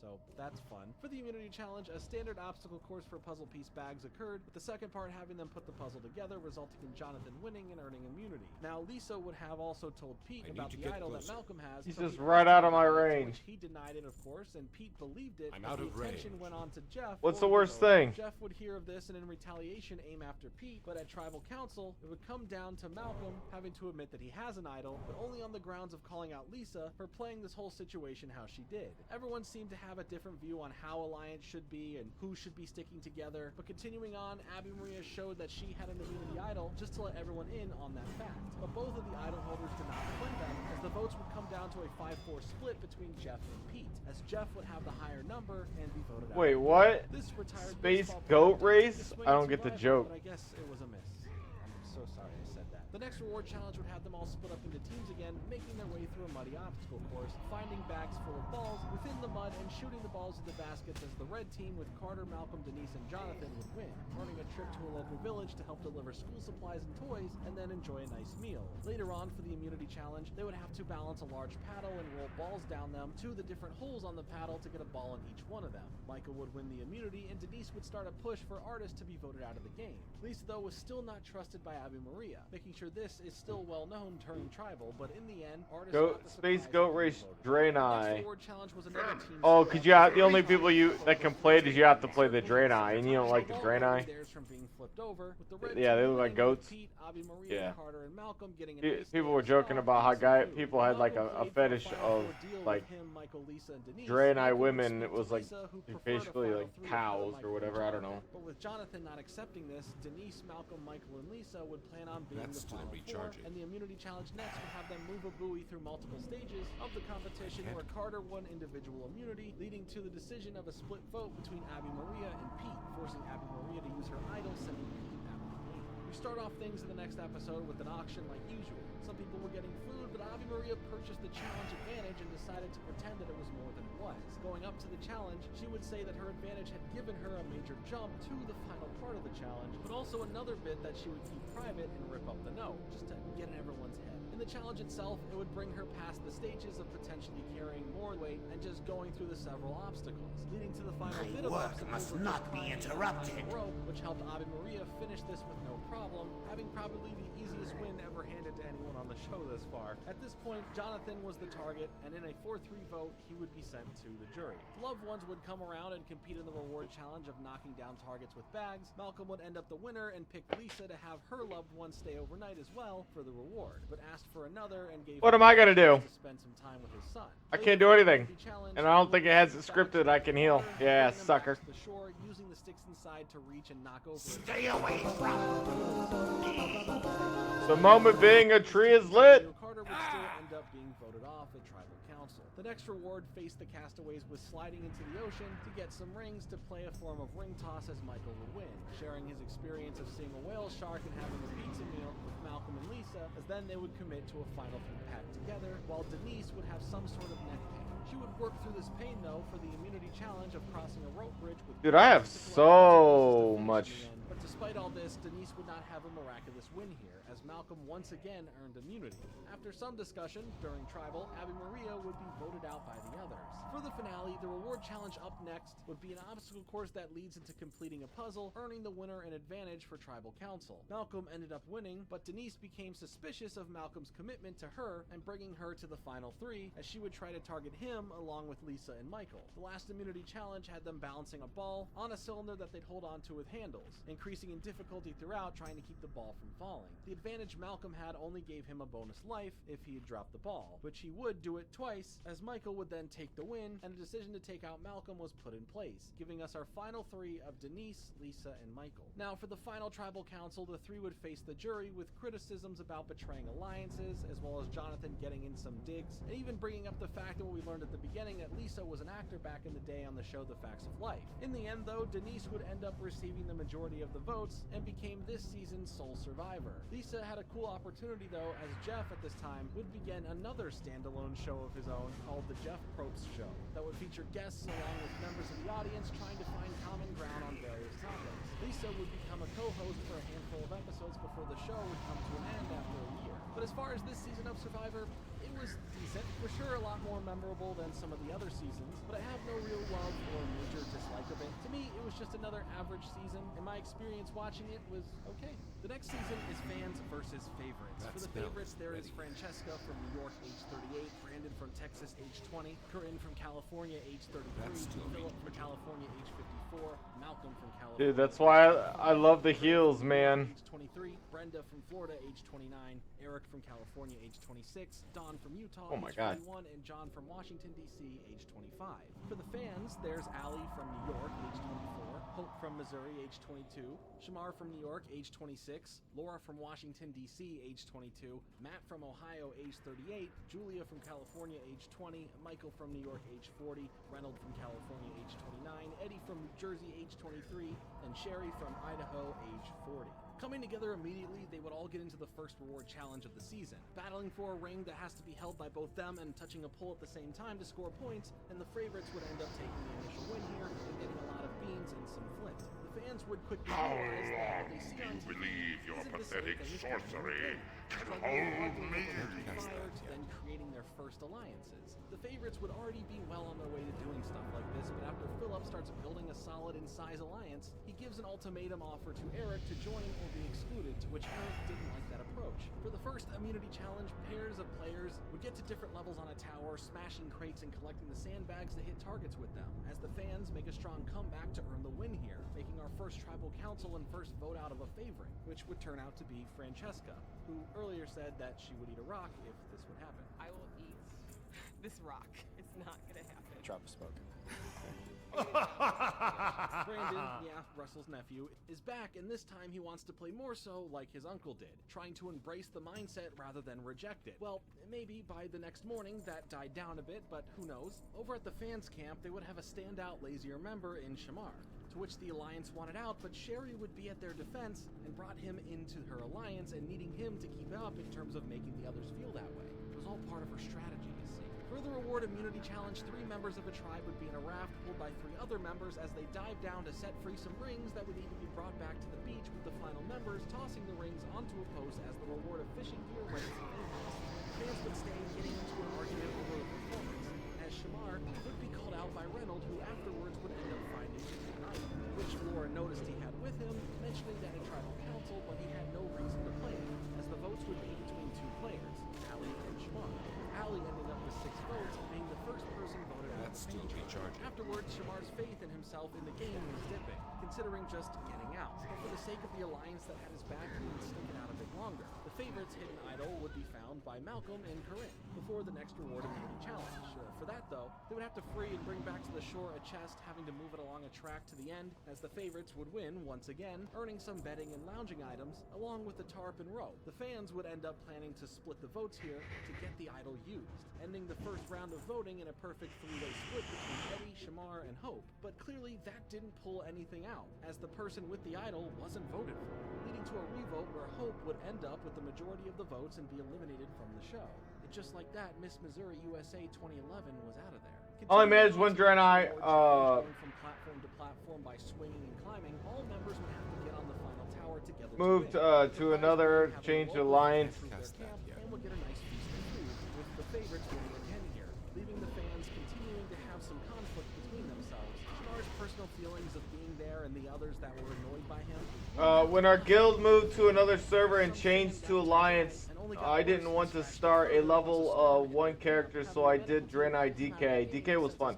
Yeah, man, I was tempted to do it too. Needed specific help immediately. The fans' tribe trouble wouldn't be over for the episode. Very tempted. I gotta read what this fucking says. Increases your total spell haste 8%, reduces your global cooldown by 8% when casting Life Bloom. What the fuck? Despite that, he still played his immunity idol just in case, but the majority of the team still voted for I don't have Life Bloom. Wait, why don't when cast? Dude, is this a waste? Have I been wasting points into this? When casting Life Bloom. Once again, the next morning, he's back in the mindset of playing the game.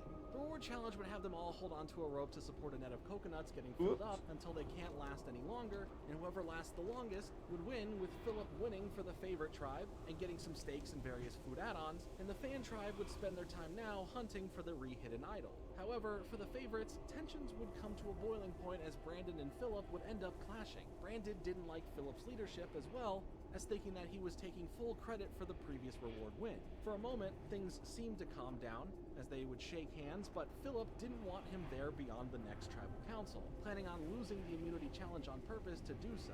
But this information was passed along to Brandon, and the fighting continued. At one point, Brandon said, "Let me give you a reason to vote me out," dumping over I don't even have Life food Bloom. storage of rice and beans. And instead of an immunity challenge, Corinne said that the favorites tribe was going to give up the challenge, and with that, giving immunity to the fan tribe, which got Brandon heated even more. And Yeah, that's stupid of me. And while Brandon got to say what he wanted to say, Fuck. put it all on the line, the 4 points into something that literally does nothing for me. and of course, God the damn it. wasting of the tribe's food. So everyone, aside Like, from I himself, don't have Life voted Bloom. Like, Brandon what the for fuck is show, Life ending Bloom? his run in the game. But I'm pretty sure it's that like little thing that drops at the ground, but I don't have that ability. So that's nice, at least. They would also be together on multiple live streams in more recent years on Russell's YouTube show, and he's definitely gotten quite a few tattoos. I love you, but I know you're fired up. Oh, that's Living Seed. See, yeah, so what the fuck is Life Bloom? It's gotta be a later ability.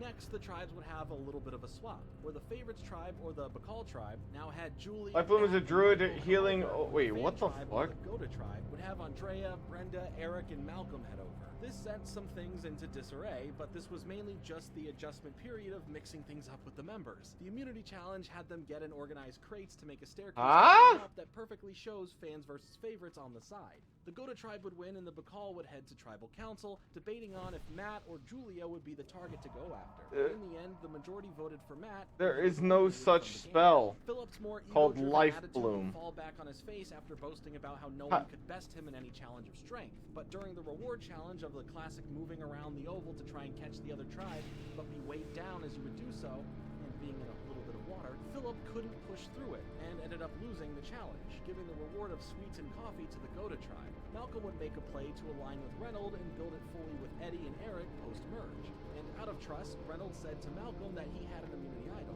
And for the next immunity challenge, the tribes would retrieve a statue in the ocean and bring it to a tower, eventually raising it to the top, with the Goda tribe winning again, sending the Pakal tribe to tribal, where Corinne and Philip had choices each that they wanted out, making it a vote between Michael and Julia, where the votes would end in a tie, but in the revote, it ended with all the votes on Julia.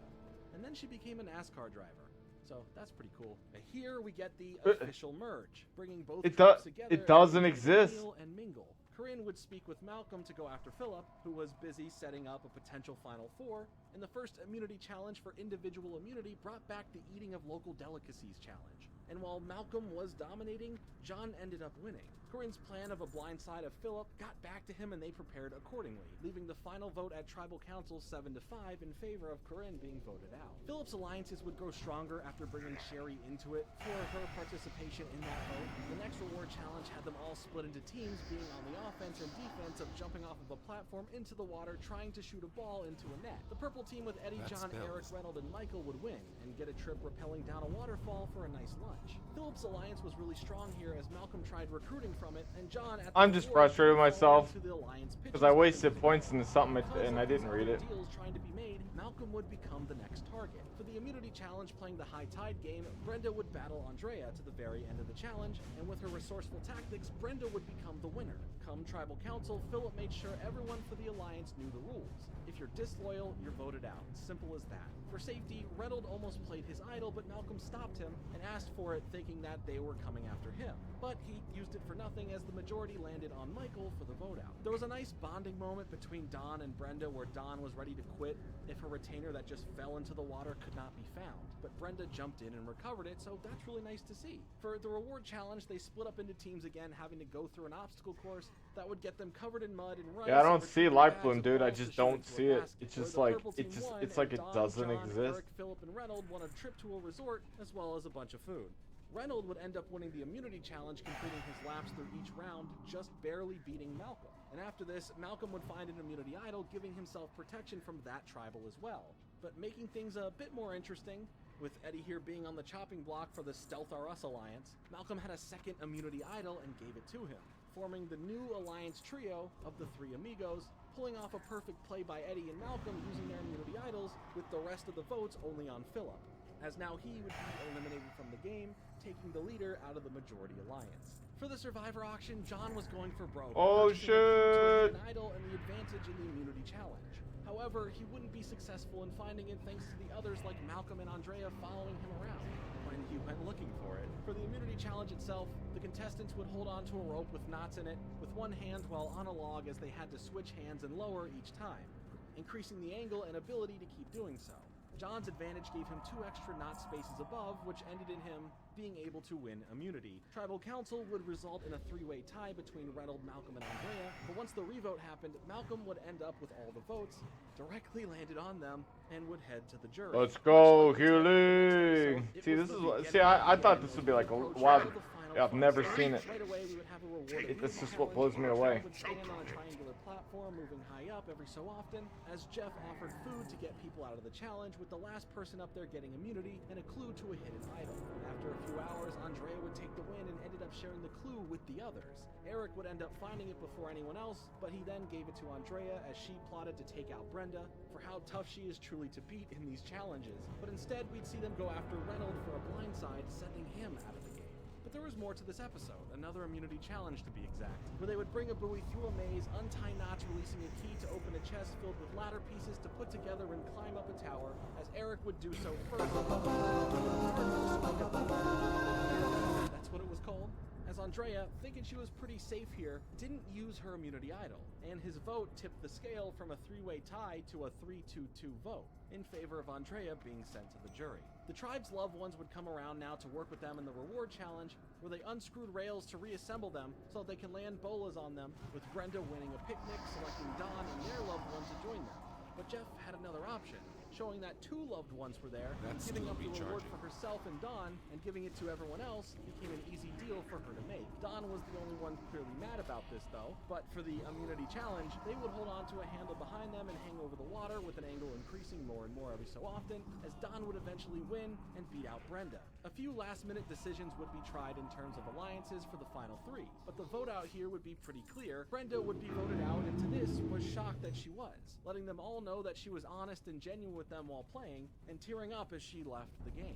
Because of this, Dawn received so much backlash on social media, forcing her to delete all of her social media for a while. But for now, for the finale, we start off with another unfortunate evacuation from the game, as Eric became extremely dizzy due to starvation, and being so close to the end of the game was unfortunately forced out of it. The reward challenge that came up next would require them to balance a board with one hand and build a house of tiles with the other hand, on top of the board, with John winning and earning an advantage for the final immunity challenge. That last immunity challenge, though, would be a That's fucking nice, dude. I get extra spell power. to head down a water slide, doing so until 3 bags were picked up to use in solving the final puzzle. But the bags would need to be untied in order to get them, except for John's thanks to his advantage, which helped him win the last immunity. John was already bringing Sherry to the end of the game, but needed to decide if Dawn or Eddie would be the right choice to bring as well, ultimately choosing Dawn, and Eddie was sent to the jury in which they would have to face for the final tribal council.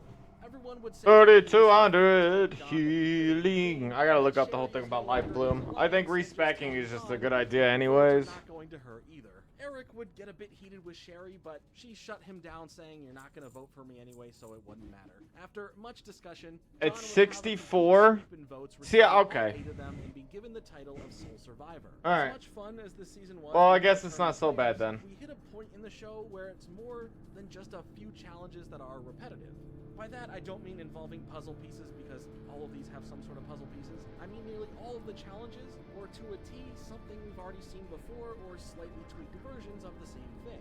Probably just another effect for me personally for binging the show instead of the twice-a-year releases of seasons. But it was just a little too noticeable, mixing that with more rewards that weren't at all too rewarding feeling.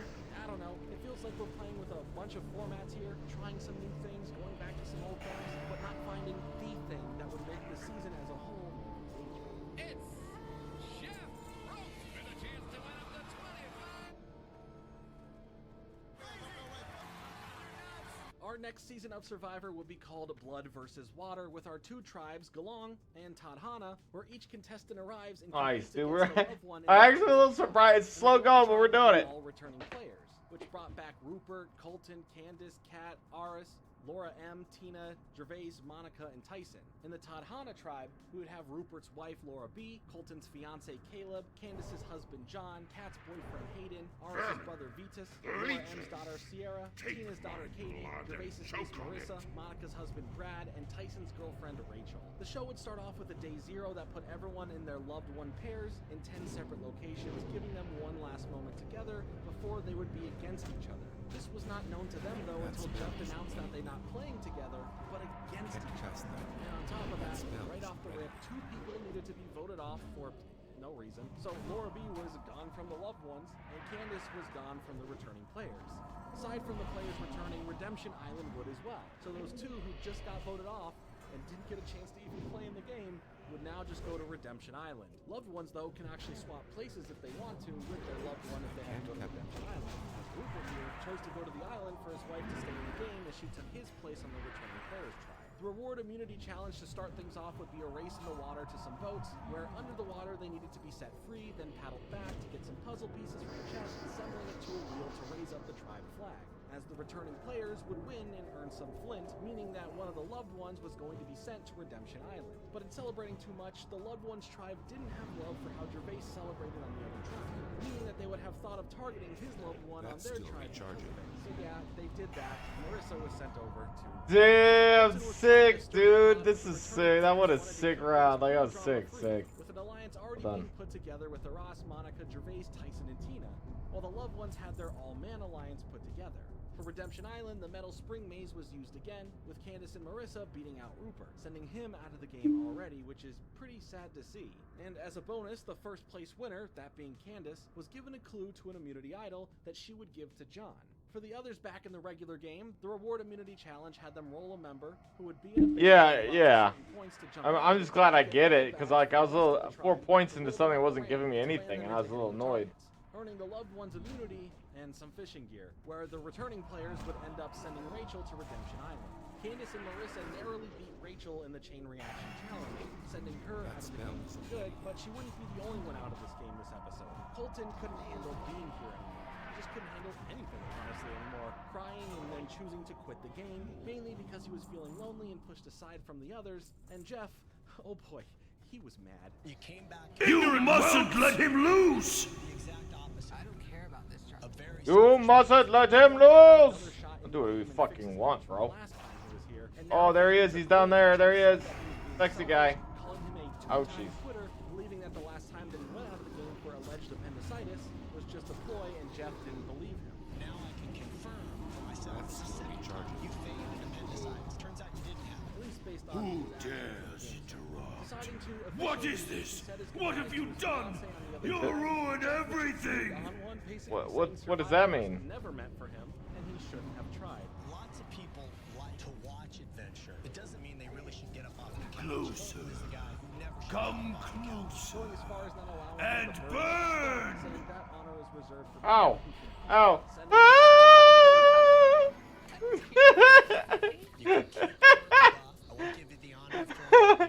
It's a panic scream. For the reward immunity challenge, it was a return of the sumo-style one-on-one opponent mosquito protection and a tarp. The loved ones would come to a decision to vote out John to Redemption Island, but stayed weary of Brad, who organized it in a way where his hands. It's a really nice chess piece, but I do like the. Oh shit, neat. Then unlock some puzzle pieces for them to assemble. I didn't realize they're fighting. First, with Candace coming in second, as they are partners in crime. But that means Marissa would be officially out of the game. Jervis and Tyson would now have a common ground here that their loved ones would both be voted out, having a little sub-alliance just for them now. The next reward immunity challenge was the crate to staircase build that we've seen plenty of times, spelling out the name of the season on the side, and once again, the returning players took the win, getting some coffee and some snacks while their loved ones figured out their next tribal council strategy. Sierra would be the weak link who was beat by their own mother in the challenges, and Brad, who, well, isn't a great impression on the others, left the votes split between them. Meg Therodon? What psychopath goes around sucking drinking the blood of another creature and being like, this'll help? This'll be a great idea. What? Like, you have to be already fucking crazy as a group to be like, sure, drinking blood is fine, and hope it brings me power. And then, the fact that it does bring them power, only for them to be surprised that the demon's like, now you're under my control. You're like, wait, off, boy, what? I'm just saying, don't drink blood. No story has benefited any creature that has gone around drinking any kind of other creature's substance. It just doesn't work out for them. Just don't do it. Even in stories that are fake, doesn't work out. Then disassembling the bridge to use it to solve a puzzle, using some of the pieces, and John would come in first, but his partner Candace would come in third, resulting in her being out of the game, and Brad awkwardly having to share Redemption Island space with John. The reward immunity challenge for the rest of the players had them playing some water slide ring toss, where the loved ones would finally get a win for themselves, earning steaks and other food. And now with 2 Lauras on the tribe, they weren't sure if they should hold on to Rupert's wife, or send their own returning player to go and beat the others at Redemption Island, choosing to go with that second plan and sending her there. And the plan is it wrong to sit there and say I already forgot that person's name? I don't even remember what their name is anymore. Oh, I could look. Scramble. Okay, Scramble. We also would now get a tribe swap, sending Katie and Vetus to the kind of weird, man. I just kind of go with the flow of things. I don't pay attention. To the Tadhana tribe. The reward immunity challenge would have them retrieve fish traps King's that had honor, puzzle friend. bags in Go them with for honor, them to friend. Ooh, mama. Tell me what you got for daddy. Oh, I lose critical. Long would have to face tribal council as Kat became the target. Oh, hello, Mrs. Donovan. What do we have here? Oh, at least I get intellect. Yeah. Light bless you. Which will help compensate for the loss. I'm kind of curious how much I'll go down. Switching places with her when Jeff egged him on to. Quite a lot, actually. That's okay. I think this is an overall better item. Light be with you. Be careful. Well met. Safe travels. Keep your feet on the ground. Dang. Okay. Okay. Look at that. I get my crit back. 30 stamina? Holy shit, what are these items? Safe travels. Which had him really questioning their love.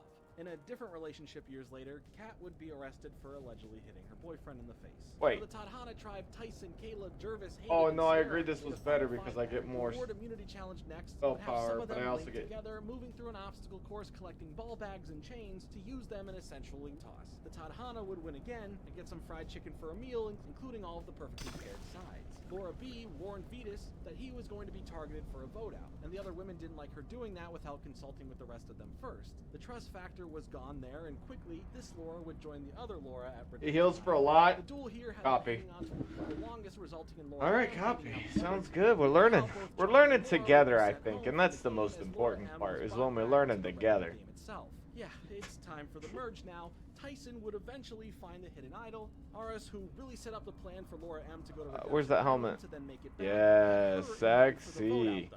This immunity Hell challenge had to yeah. memorize the symbols shown And to I them agreed to be switch clear. out this If chess it was piece. incorrect, Wow, he'd be out. Vetus 42 would end up spell winning, and this power? would make it Fuck easy me, for that's a Aris to lot of convince spell his power. allies to split votes, but in a surprise, Aris would be the one voted out with a large majority of the votes directly on him, sending him to the island. The first immunity challenge for the next episode had them eating some, what I would consider, So I gross get things. Jervis more... would have Okay, so I flashbacks just... about this The only time. thing I'm losing is some Let's do it spell this time. power and crit. As Monica would win Actually, immunity. quite a bit of But crit, I Monica would think. be upset with how Vetus viewed her. It is leaving the game, substantial. Changing her vote to him, and surprisingly, just like his brother, he was the person voted out by the majority and sent to Redemption Island. But we need another person sent, so in the next immunity challenge of balancing the tip of a sword on a shield, stacking coins on it to balance, Katie took the win.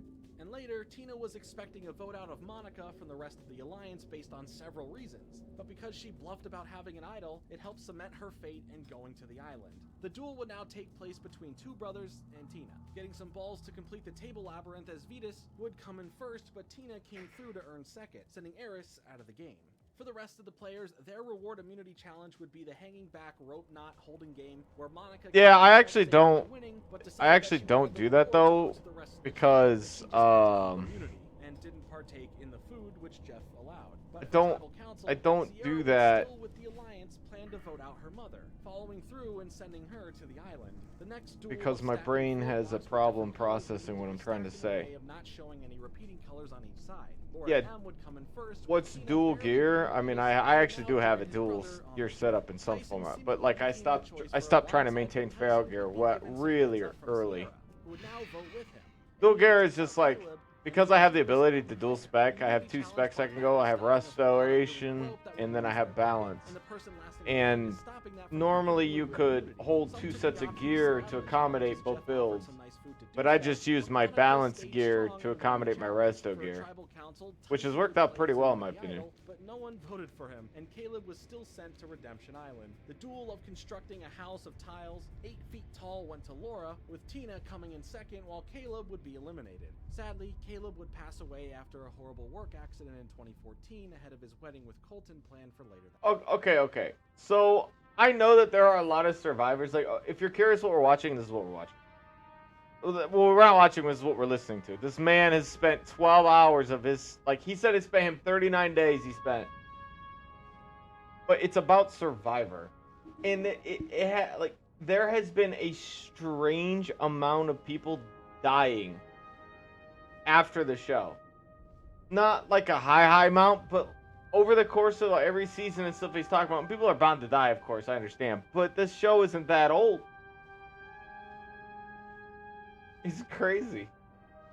Yeah, I know it's not the best because you want to prioritize spirit when you're a healer. And it even gives you benefits for doing so. Increasing your total spirit by 5%, for example. Like, you want to be able to keep yourself, like... Intelligence does nothing for you. Well, it doesn't do nearly as much as spirit would as a healer. But my mana pool is so large. You saw me in that last fight. Like, it wasn't a big deal. It wasn't an issue.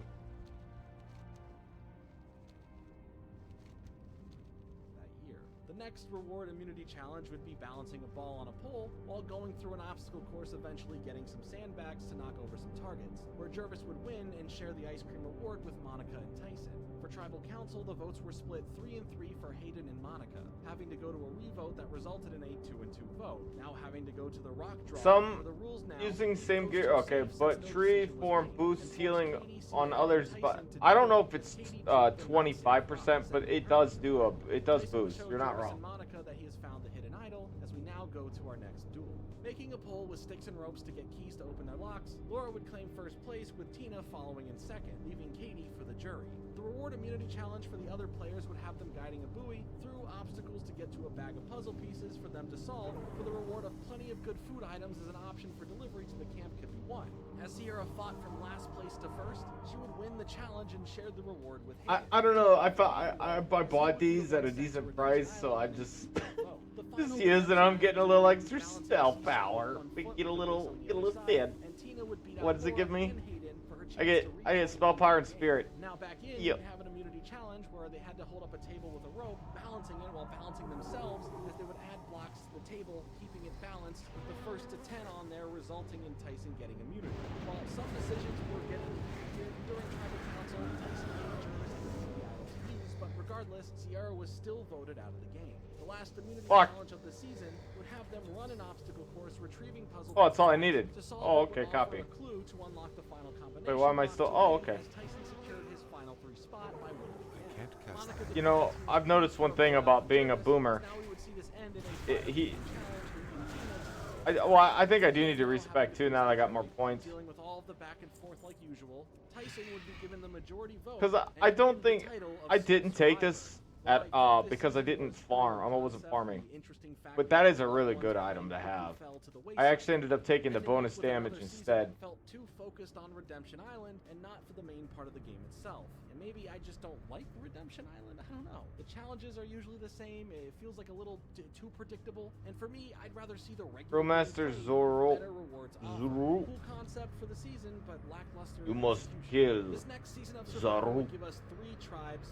Another He is a drill master. divided He under must the die. categories of brains, brawn, and beauty. We have the smart tribe here with David from Florida, age 45, Garrett from California, age 27, Shatia from Illinois, age 31, Tasha from Missouri, age 36, Spencer When from you use your mini map. and Cass from California, Yeah. age 41. For the Braun tribe, we have Cliff from New York, age 46, Lindsay from Indiana, age 29, Sarah Oh, hey. from Iowa, age 29, Trish from Massachusetts, age 47, Wu from California, age 29, and Tony from New Jersey, age 39. In the beauty tribe, we have Bryce from Pennsylvania, age 27, Alexis from Illinois, age 21, Morgan from California, age 21, LJ from Massachusetts, age 34, Jeremiah from North Carolina, age 34, and Jeffra from Kentucky, age 23.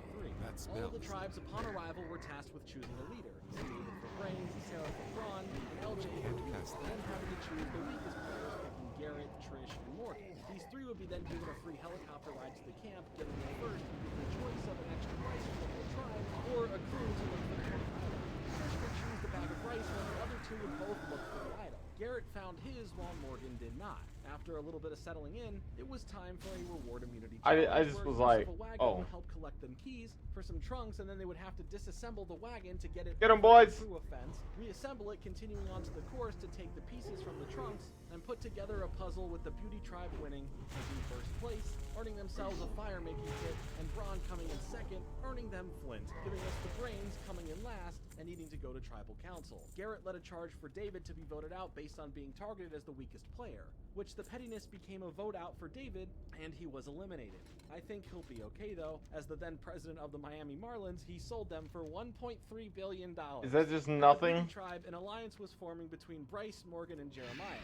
This episode though wasn't over. Another reward immunity challenge popped up where they got the puzzle pieces from fish traps to solve, with the Braun taking first place, getting a deluxe fishing kit and cooking utensils, while the Beauty took second place and received some basic fishing equipment. The Brains would end up in last place again and already having to get rid of a second person from their tribe before the end of the premiere episode.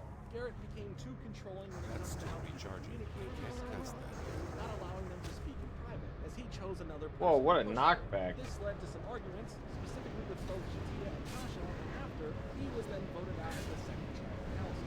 After a store pulled into the area, LJ I didn't realize this, but this man is a little harder than. The next reward immunity challenge had the tribes collecting water in a bucket and chucking it to another player to then dump it into a container to release a ball for a maze to complete, with the Bron tribe taking first. Ooh, you're about to get skunked for a ton of damage. Kia! Aw. Again? Yeah, dude, look at that, 2200 damage. Hiding it so the others don't look, as he already has it. For the beauty, it became a decision to split votes, aiming this at Bryce and Morgan. But after the first round of voting, there was a three-way tie between Alexis, Morgan, and Bryce, having 2 votes each. Upon the revote, it became a full 3 votes onto Bryce, taking him out of the game. The next reward challenge would have a shot caller guide the blindfolded tribe mates to find some items, and a flag to then bring up to the shot caller, as the beauty tribe came in first place, earning them some egg-laying hens and a rooster, with Bron taking second and just getting some eggs. Before I do crit for quite a bit. Sarah and the Bron tribe were planning on trying to get Cliff out of the game, believing that Cliff was after her per Tony's mention, which was a lie. Planning with both Trish and Woo to possibly lose the challenge on Alright, let's go back, turn this in. The immunity challenge would have them diving into the water to collect. Why does it say 36, man? Why did... I wonder how old that information is. Throw the challenge or not, the Bron came in second, bringing the brains to Tribal Council. Deciding to spare their best player for the challenge, the Women's Alliance on the tribe chose to go after Shatia based on her fits of rage, costing them some rice, voting her out. As of April 2023, she is now in a battle with breast cancer, pushing through her treatments with the true spirit of a survivor. As we get into the next episode, Jeff would call on a swap of the tribes, as the brains would have to be absorbed into the others anyway, giving us the new Apari tribe of Alexis, Jeremiah, Cass, Morgan, Sarah, Spencer, and Tasha. I have never gone upstairs so much in my life. The same set of stairs. To go talk to the same individuals so many times. And I think it's not over. I think I still have multiple times to climb this thing. I'm gonna talk to Chuck over here. Chuck. Well met. For the Alliance. Ooh, hello. Oh, come on, dude. The maze station, finishing with hitting a gong as the Apari tribe took the victory, and in a 4-3 vote, the former NBA player Cliff would... I will say, without slotting this thing, the Shadow Cast Tunic is better. Lindsay and Trish would get into an argument, though. I do lose out on Spirit, but that's not... I get Crit Strike again, I get more spell power, plus Intelligence, which gives me even more spell power. Oh yeah. Go with honor, friend. Oh, California. For the reward challenge, we would see It was that mac and cheese I had. Very good. While you try and knock over the other opponent's idol as they do the same to you challenge, giving the winner 36 is new information because if you don't specify it for raffle, it gives you your retail information. I see. He said with a mellow-tone wedding. Very good, I guess. Oh, what's my crit now? At 15.19%. Now at 20.31%. Yeah, baby.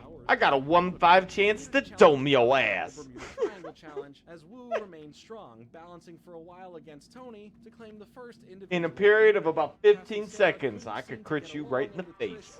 Better not let that happen. She spoke with Cass of who she would go after, to which she said Sarah, and Trish let her know that the former Solana tribe would aim their votes towards Sarah. Tony revealed his towards Sarah. Tribal Council, mentioning that it was a community idol, that anyone aligned with him can use it if needed, and in fear of thinking LJ was being targeted, Tony played his idol for LJ. But he already had an idol as well and played it for Tony, but the votes weren't after either of them anyway. Instead, it was nearly split between Jeffra and Sarah, with Sarah having the majority and was sent to the jury. The next reward challenge would split the tribe into 2 teams as they make their way from the water to the land, grabbing a chest and bringing it up to a different area to then solve the puzzle from inside, as the orange team of Jeffra, LJ, Jeremiah, Spencer, and Morgan would win some food from Outback Steakhouse. Spencer would secretly find the hidden idol clue and, returning to camp, would begin looking for it. Outback Steakhouse, what does that even mean?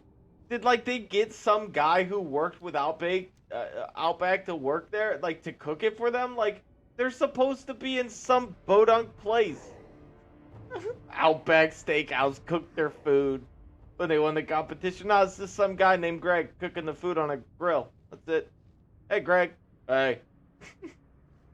running to inform everyone else about it, and the idol hunt had begun. But Spencer still was able to find the idol first, but not the special different powers idol that we learned of. The immunity challenge, Spencer would win here after an hour and a half and taking the immunity. Based on how Morgan has been acting around the camp with her not really helping out too much, she became the target and was voted out at Tribal Council.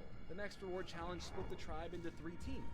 They would release a box full of sandbags that would need to be tossed into a net tube, helping it get through there to the other side to be bounced on a trampoline. Jerk face, where are you? The team taking the win, so Jeremiah, Spencer, and Tony would all get the reward of a Yeah, boys. and some food. Together, Tony promised those 2 protection come Tribal Council, while the others at the camp saw Tony as a potential target. The next immunity challenge had them all memorize colored tiles shown in a specific order. Cleansing the waters. You had to repeat it back perfectly to stay in the game until you're the last one in. With Tasha earning individual immunity eventually, Tony thought that it would be the best time to go after LJ now, with the majority of the votes going to them in a 5-3-1 vote, sending LJ to the jury. Now divided into teams of 4, the reward challenge had them head out to a boat to collect crates to bring them back to the shore, where they would have to solve a word puzzle with the letters on the paddles connected to the crates, helping them solve the hidden phrase of worth playing for. The purple team of Jeffra, Spencer, Jeremiah, and Tasha would win and have a nice lunch, as well as some letters from home and a trip to a cave. Based on her letter from home, I'm gonna dunk you in the face, buddy. Boom! Okay, here goes. One more time. Wind up. 1600 flat is strong though. Ball on a pole while on a beam, Tasha would beat out the rest of them and earn immunity. Tony, who definitely needed to have some safety. So I have a habit of deep throating my mic. My bad. And this would be I'm sure you're probably like, yeah, Jesus. Being able to be played after the votes are read, which could lead to a pretty shocking reveal to the others if played. For Tribal Council though, Spencer would play his idol, but he was never the target here. Wu initially was, per Jeremiah, Spencer, and Tasha, but since Jeffra went back on her decision to align with them, Jeremiah would be the one hit with the most votes and was sent to the jury. Now it was time for the Survivor auction. Again, the usual food items would be up for grabs, but for a potential advantage, Tony and Spencer went to a rock draw after bidding all their money on it, where Tony would win, and the advantage was actually a clue for a hidden immunity idol, and he would find it. The next immunity challenge of finding a rope and pulling bags attached to that rope from out of the ground, to then having to use the balls inside the bags to get them into the different holes at the end of a maze, Tasha would win once again, and the larger alliance had aimed their sights at Spencer to vote him out. To avoid having an all-girl alliance take dominance, Tony thought of going towards the vote out of Jeffra. Based on that, and Spencer outing Jeffra for wanting to flip on Tony earlier, Jeffra would receive the majority of votes and be sent to the jury. A misunderstanding would occur though in the morning, as Tony thought Cass wasn't feeling well, as she was sleeping in. But she was good fortune. Lie on this account about her, ending this up in an argument Blessings upon your your special family. hidden idol, and that if his name is written down for a vote out from her later on, she would definitely be going home. The reward challenge would split the tribe into 2 again, as they would throw sandbags at a puzzle, knocking it down only for them to have to rebuild it, as the purple team of Cass, Spencer, and Wu. I am in conflict. I don't Remember the lesson. Kronakai Christo.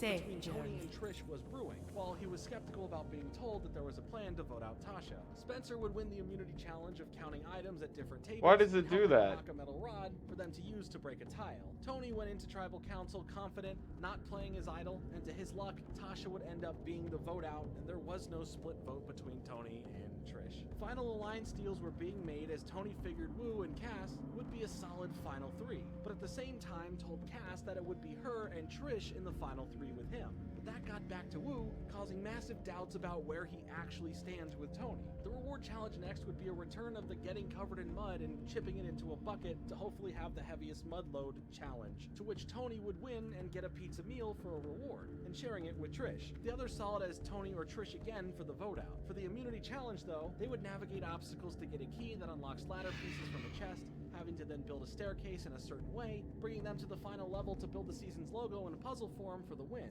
which Spencer would do, The Legion's passing Tony end in the end. draws Tony near. unnecessarily used his regular idol to stay safe, while the rest of the vote pretty much landed on Trish, making her the next jury member, Right. bringing us to the final Luck 4 to and the you. finale So of the long. season. While Trish was his ally, there was just no way around it unless he sacrificed his idol. But he was under the impression that the special ability idol essentially guarantees him a final 3 spot in the game. For Shield. now though, their loved ones come back to visit, and for the immunity challenge of the All finale, prices Cass would make here a huge are comeback and reasonable. eventually getting a key from filling up a bamboo shoe with water, and then solving the ending puzzle first. With how things were looking, it seemed that it was going to be a final 2 and not a final 3 like we've seen in the great majority of the show. At Tribal Council, Spencer couldn't find a way around it to stay in the game and was voted out. And Tony's special immunity expired. 8 gold for that, man. That's so good.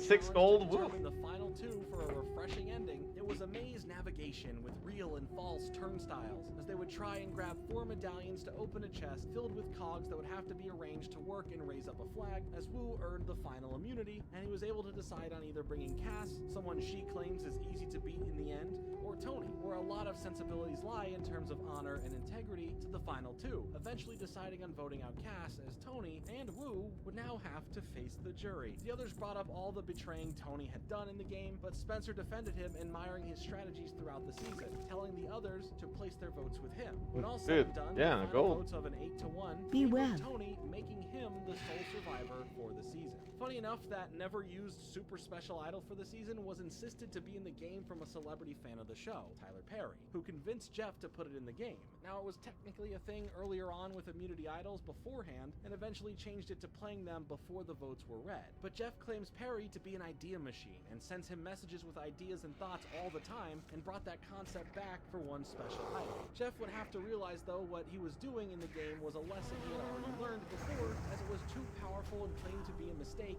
on his part for bringing it back to the show at this point. Plus, Tyler wanted Tasha or Spencer to be the one to find it while he watched. Overall, this was a pretty safe season with a fun initial concept to have the team split up by, but there just wasn't too much to point out here in general, though, as it fits in with your average season of the show. I was entertained, but I can't think of a singular moment that pushed it above many of the other truly incredible seasons. So while not a bad Yeah, that would be really powerful. You don't get like you get an immunity medallion or whatever, and it basically prevents them from kicking you out. But they fixed it.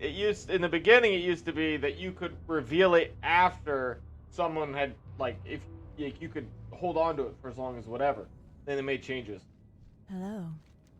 So that you had to reveal that you had it on you during the trial or whatever it was. And if you suspected you were going to get kicked out, even if your name didn't get drawn or anything, which reduces its benefit, but still is still powerful. The blood versus water theme Goddess, watch over you. Their loved ones once again, as they would be pitted How against may each I other in aid two you? tribes. The Go Cleopa in and the peace. Hunapu. Yes. Be careful. Oh. Against their family, specifically Goodbye. during the challenges.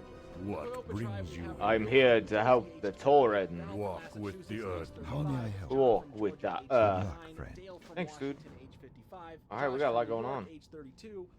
We're gonna park him up a little bit high. From Florida, age 22, Baylor from Tennessee, age 20, and Jacqueline from Nevada, age 25. In the Hunapu tribe, we have Nadia's twin sister Natalie from New Jersey, age 28, Val's husband Jeremy from Massachusetts, age 36, John's girlfriend Julie from Georgia, age 24, Dale's daughter Kelly from Washington, age 27, Josh's boyfriend Reed from New York, age 31, Wes's father Keith from Louisiana, age 53, Alex's brother Drew from Florida, age 25, Baylor's mother Missy from Texas, age 46, and Jacqueline's boyfriend John from Michigan, age 26. Just like last time, the initial first night has the 9 pairs spend time with their loved one privately until the next day, when they are split up and pit against one another. Right away, they all have to jump into a reward challenge, which for the season would take place in the hero arena, as both tribes play some rock, paper, scissors to see who chooses their hero to compete first, which is shaking things up a bit. For now in the game, the tribe who didn't win the rock, paper, scissors battle would send out the loved one to match the other person who was chosen on the other tribe. The first challenge was untangling ropes to free 2 rings, bringing them to the wooden platforms to get them to the finish line where the Hunapu tribe would win, earning them flint and some beans. But there is a twist, and no, it's not Redemption Island, it's Exile Island. Val from the other tribe would be sent there along with someone from the same tribe, and that would be Keith.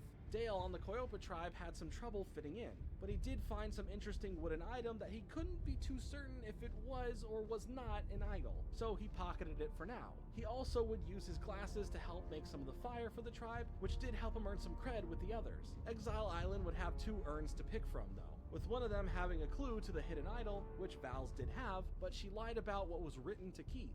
For the immunity challenge, they all faced an obstacle course retrieving bags and using the pieces inside to help climb higher onto the tower until at the top where you would solve a final puzzle. The Hunahpu tribe would end up winning as the Koyopa tribe struggled a bit after gaining a solid lead. Leading up to the tribal council, Koyopa was already divided by the men and by the women. But in the voting, Baylor would choose to end up voting with the men and targeted Nadia, sending her out of the game with 5 votes. At the Hunahpu tribe, they woke up to their flint being gone as John ended up misplacing it, which it's nice that you fessed up to it, but it definitely didn't put you in the best light for the others. For the reward challenge, they would end up trying to balance a ball on a pole while making their way around obstacles, then having to roll a few balls into some holes, with the Hunahpu tribe winning thanks to Julia, who won them fishing gear. But they opted for some flint instead, replacing what John had lost them. The other John on the other tribe would be sent to exile as Jeremy from Hunahpu would join them. For the immunity challenge, it was the one-on-one sumo-esque battle that we've seen before, and in a pretty back-and-forth set of rounds, the Hunahpu tribe would win 5-4. John would be back at the camp from exile now and went looking for the immunity idol thanks to the information that he was given from Jeremy in exile, and he ended up finding it. Val had just lied to him about having multiple idols, and in believing that, wanted to split the votes to draw them out. Initially, the votes were split 4-4 between Baylor and Val, with the revote ending 5-1 in favor of Val being voted out. For all of the winning that the Hunahpu tribe has been doing, some players over there are just losing things, or in today's case, not doing anything at all. Drew was going to help improve their shelter by fixing and sprucing up the roof, but before anything was really done, he was already napping, leaving the others pretty annoyed. For the next immunity challenge, they had to move some wooden squares that were on a paddle across a balance beam to be stacked, with the reward of comfort bedding items or fishing gear as an option. Wes would end up beating his father here, sending him to exile, and John from the Koyopa tribe would go as well. At Hunahpu's camp, Jeremy was pretty upset with John on the other tribe, after he had helped him with the clue on exile and was supposed to protect his wife Val as an agreement, then choosing to aid in her being voted out. So now he explains to his tribe about John's past. Not the ex-MLB player past, the other one where he made some derogatory statements toward minority groups, to which he is remembered more for now. His girlfriend Julie was pretty much given a target on her head to be shunned out by the others now, because of all that. But John over on the Koyopa tribe was already now being targeted as Baylor would lead the charge for that. For now though, the immunity challenge had them all linked together as they make their way through a bunch of obstacles, eventually getting a ball and needing to shoot it into a basket to win. And it initially ended tied up 2-2, needing 3 points to win, as the Hunahpu tribe would win once more, scoring that third basket and having Koyopa sent to tribal council. But of course, not before John got caught up in some trash talking with the other tribe, leading to them getting called out for all of the hate-filled comments from their past and telling Natalie on the other tribe that if she were a man, he'd knock her teeth out. It's safe to say that this was a pretty unanimous decision here, as John, who didn't play his idol, would be voted out. Remember that lost flint at Hunahpu? Well, Natalie would end up coming across it, so I guess that's good, but kind of pointless now after sacrificing an earlier reward for more flint. Drew tried to fix that and trade it back to Jeff, but Jeff denied that, and the others felt kind of embarrassed that he would try and ask Jeff that. But for the reward challenge of retrieving some ball bags to then launch the balls into a bunch of different baskets, the Hunahpu continued their majority winning streak and won some comfort items, as Jacqueline would go to Exile Island with Drew from Hunahpu joining along. Drew would tell Jacqueline that they were going to throw the upcoming immunity challenge to get rid of a player on the tribe that they did not trust. Keith back at the Hunahpu camp would be the one to find the hidden immunity idol. But for the immunity challenge of grabbing rings that were together in the water and bringing them back for a little bit of ring toss, the Koyopa tribe would win, but not for the close competition, but for Drew purposely messing things up in the end. It seemed that the men couldn't come to a conclusion of who to take out as the women seized the moment and worked together to go after Drew as he received 5 votes and was now out of the show. Next up, there wouldn't be a reward challenge. Instead, it was the tribe swap, as the new Koyopa tribe would be bringing over John, Keith, Kelly, and Missy, and the new Hunahpu tribe would be bringing over Alec, Josh, and Wes. After some time of settling in and getting to figure out some strategies and potential alliances, the immunity challenge had them digging up some keys for them to then crawl in the mud, open up a gate, and release some sandbags from a pole, having to then toss them up onto a platform. The Hunahpu tribe would end up completely destroying the Koyopa tribe, having all of their bags landed on the platform before they even got one. They did this while being mostly starved as well, after having essentially no rice left at their camp, asking Jeff for some help there, as he would pay them a visit later on to figure that out. At tribal council for the Koyopa tribe, Kelly would be the one voted out in a 3-2-2 split, and in the morning, Jeff would now visit the Hunahpu's camp and gave them a bit of pushback on their management of their food, and if they wanted some more rice, to make it through the game, they would need to forfeit all of their other goods, from their tools to their comfort items to that useless extra flint that they had. He just really laid it on thick here. But this was a good learning lesson, not only for the tribe or the initial members who caused this, but for those watching who would one day be on the show, making sure that rationing out your food is done in a responsible way. Alright, sorry. I went to go use the restroom. Next thing you know, it turned into a poop. I'll tell you what, that's the price that you pay when you eat macaroni and cheese. But it was worth it. They would have to recreate the mask from the as there were some incomplete pieces there to throw them off.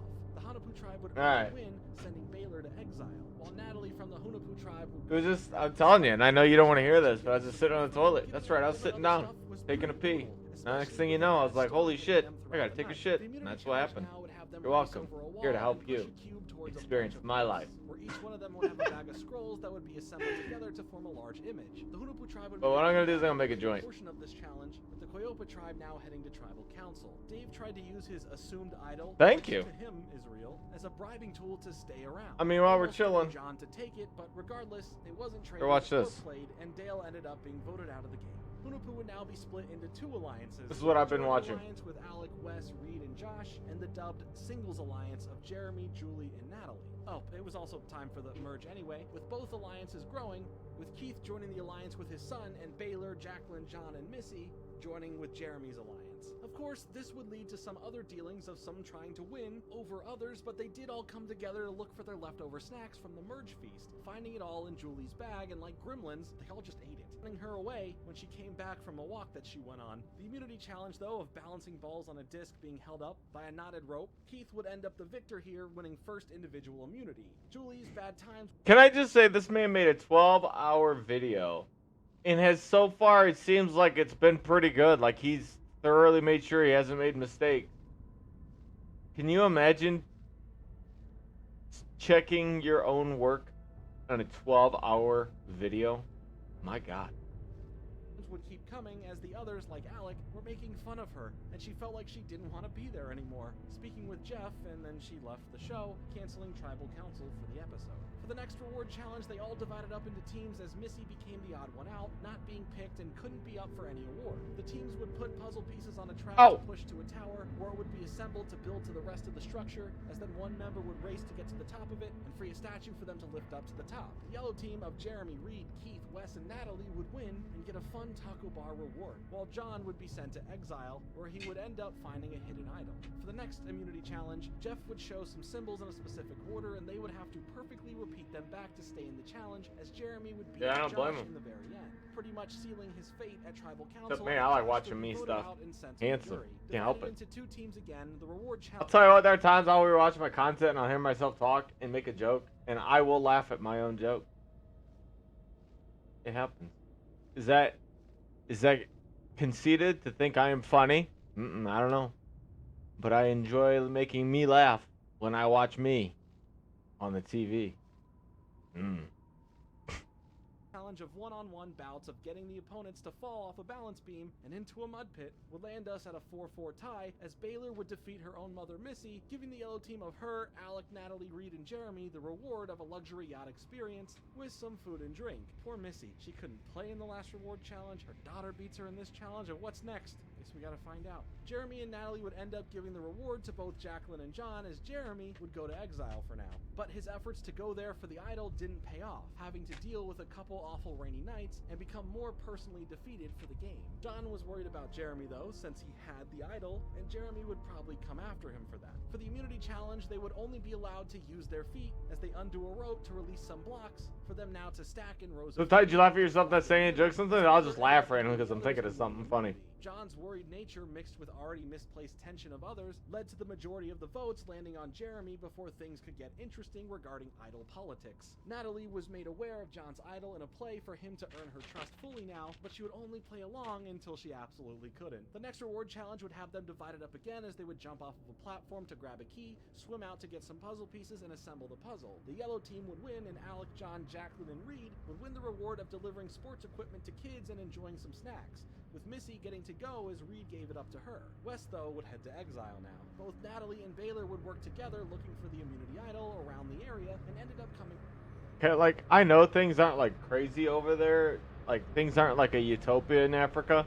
But things also aren't as bad as people portray in Africa either. This whole like give to the people in like it's not what you think it is. In a lot of ways, actually ends up fucking up the local economy. For example, like when they donate a bunch of clothes to a village. Now what the fuck? It's not like charity is bad. It's just it's not as bad as people portray it. You know, that whole like this show going there to feed the kids, cool, man, and them showing all this how like they saved Africa. It's not. Nope. When I see them do this video showing kids getting like sportswear and stuff, I see it no different than some organization in the United States doing a pancake drive and stuff like that. It's like it's no different, dude. It just that's what it is. If you go to an event, like if you go to a place where they intentionally that's their whole purpose is to give away stuff, like it doesn't feel like anything. Like your life doesn't get changed because of it. It helps in a way, but it doesn't. It's not life changing. But they paint it as life changing, which I find stupid.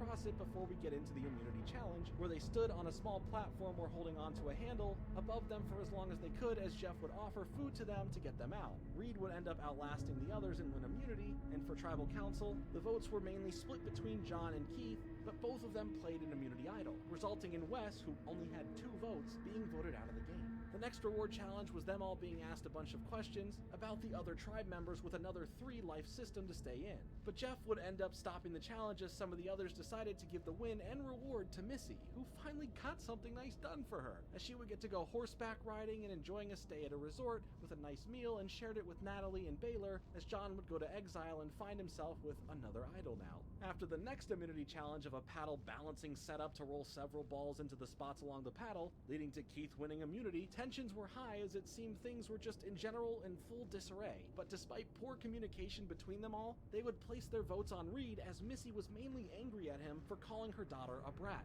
The next reward challenge had them all trying to stabilize So a ball dramatic. against a hanging piece of wood while standing on a small block. Natalie would win and have a king-size bed brought to the camp and a big Italian meal that was shared with Jacqueline and John, as Alec would be sent to exile. Natalie was planning on blindsiding John, but chose him to come along so he wouldn't suspect it. In fact, he even showed her his new idol, so things seemed pretty good. The immunity challenge up next was the table balancing. Sure, the wow in the background. Attention to Natalie's plans for now. In a close tribal council filled with emotional pleas to stay in the game, Alec would receive 4 votes to Keith's 3, sending him to the jury. For the next reward challenge, dividing back into teams, they would be tethered together and make their way through obstacles to bring water, to fill a bucket, lowering a gate. Listen, you know what I've learned? My Twitch channel and YouTube channel is all background stuff. You just put me up in the background, as John just gave for his something. spot to Baylor, while Natalie would head over to exile. Missy ended up getting a bit hurt in that challenge, twisting her ankle, but after being checked up by medical, she was still okayed to play. For the immunity challenge of holding onto handles and balancing on a seesaw with a vase on the other side, Natalie would win on the grounds of John's vase being knocked over from some wind. The plan would be to split votes for tribal council, but making it seem that there was a sense of security for some. Jacqueline, John, and Keith would each receive 2 votes, and no immunity idol was used.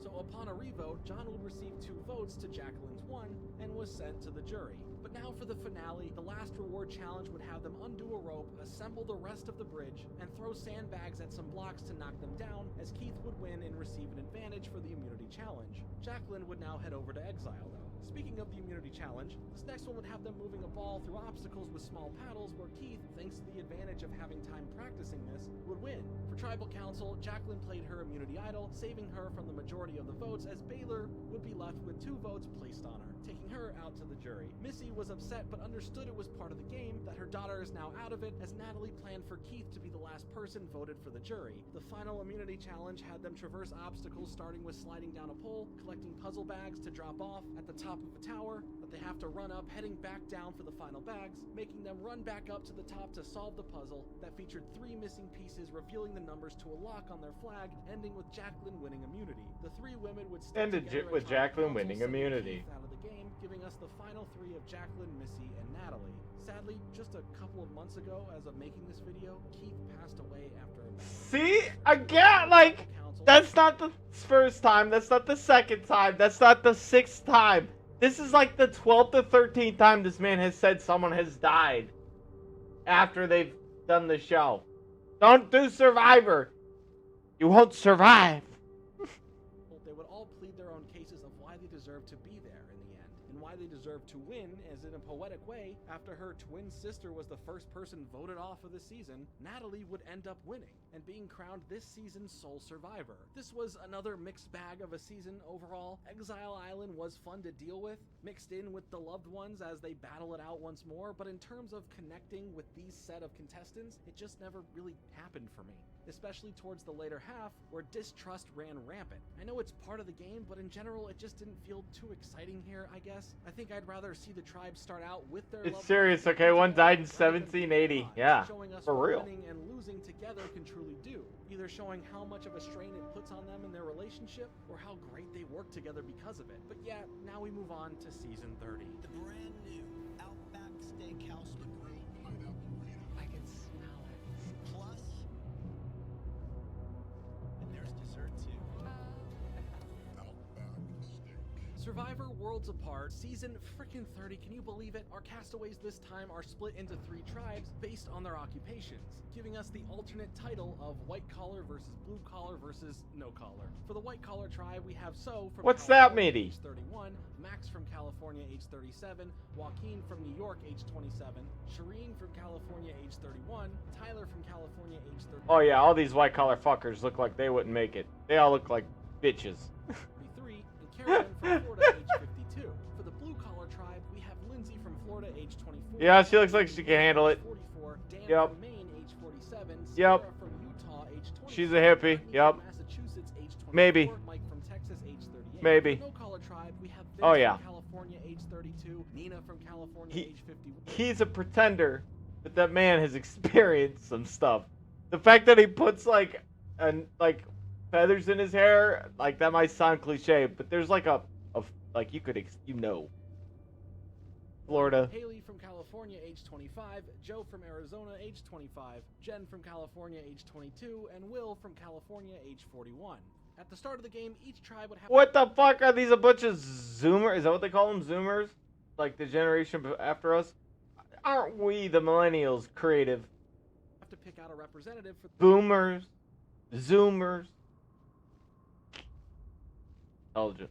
...them, and from there, each would then have to choose a second in command, together making decisions for the tribe. Joaquin and So would represent the white-collar tribe, Dan and Mike would represent the blue-collar tribe, and Will and Jen would represent the no-collar tribe. Once at their camps, they would be given a choice which could be either honest or deceive, where choosing honest gets your tribe a big bag of beans, or deceive, where that would get your tribe a smaller bag of beans, but also a clue to a hidden idol. Joaquin and So were the only ones to choose a deceiving start here, but in doing so, lied about it to the others, mentioning some mythical third option of just neutral. All this would do for every tribe, whether being honest or not, is just make everyone skeptics. For the white-collar tribe, maybe deceiving was a bad option, as So made it more obvious than not that she was looking for the hidden idol herself, where Carolyn would now jump in and find it, based on just knowing the places to look from watching previous seasons of the show.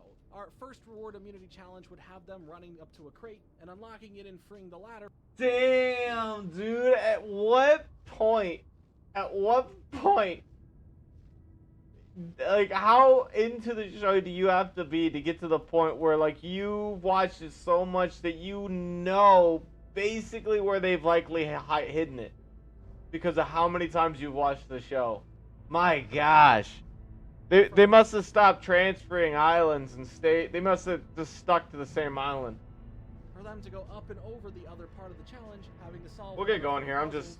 rolling my joints is a kind of like a ritual.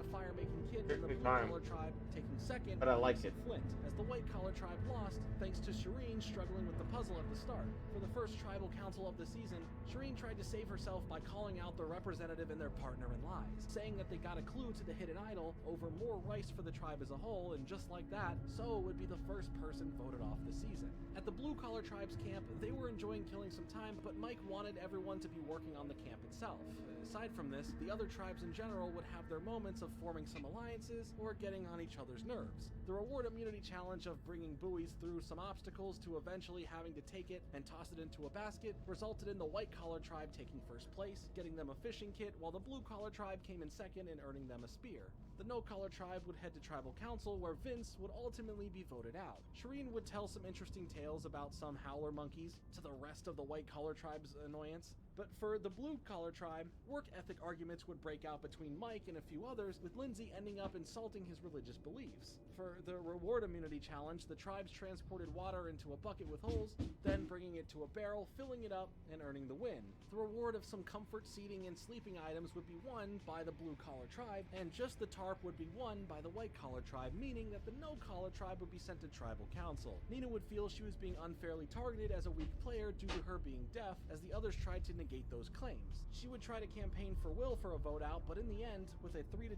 vote, Nina would be voted out of the game. The next reward challenge had a one tribe member giving directions to their blindfolded tribe mates as they would maneuver around some obstacles to retrieve some items, as they would then bring them up to the person who's been calling out to them, earning the no collar tribe some egg-laying hens and a rooster, while the white collar Seems like they stick to the same routine now too.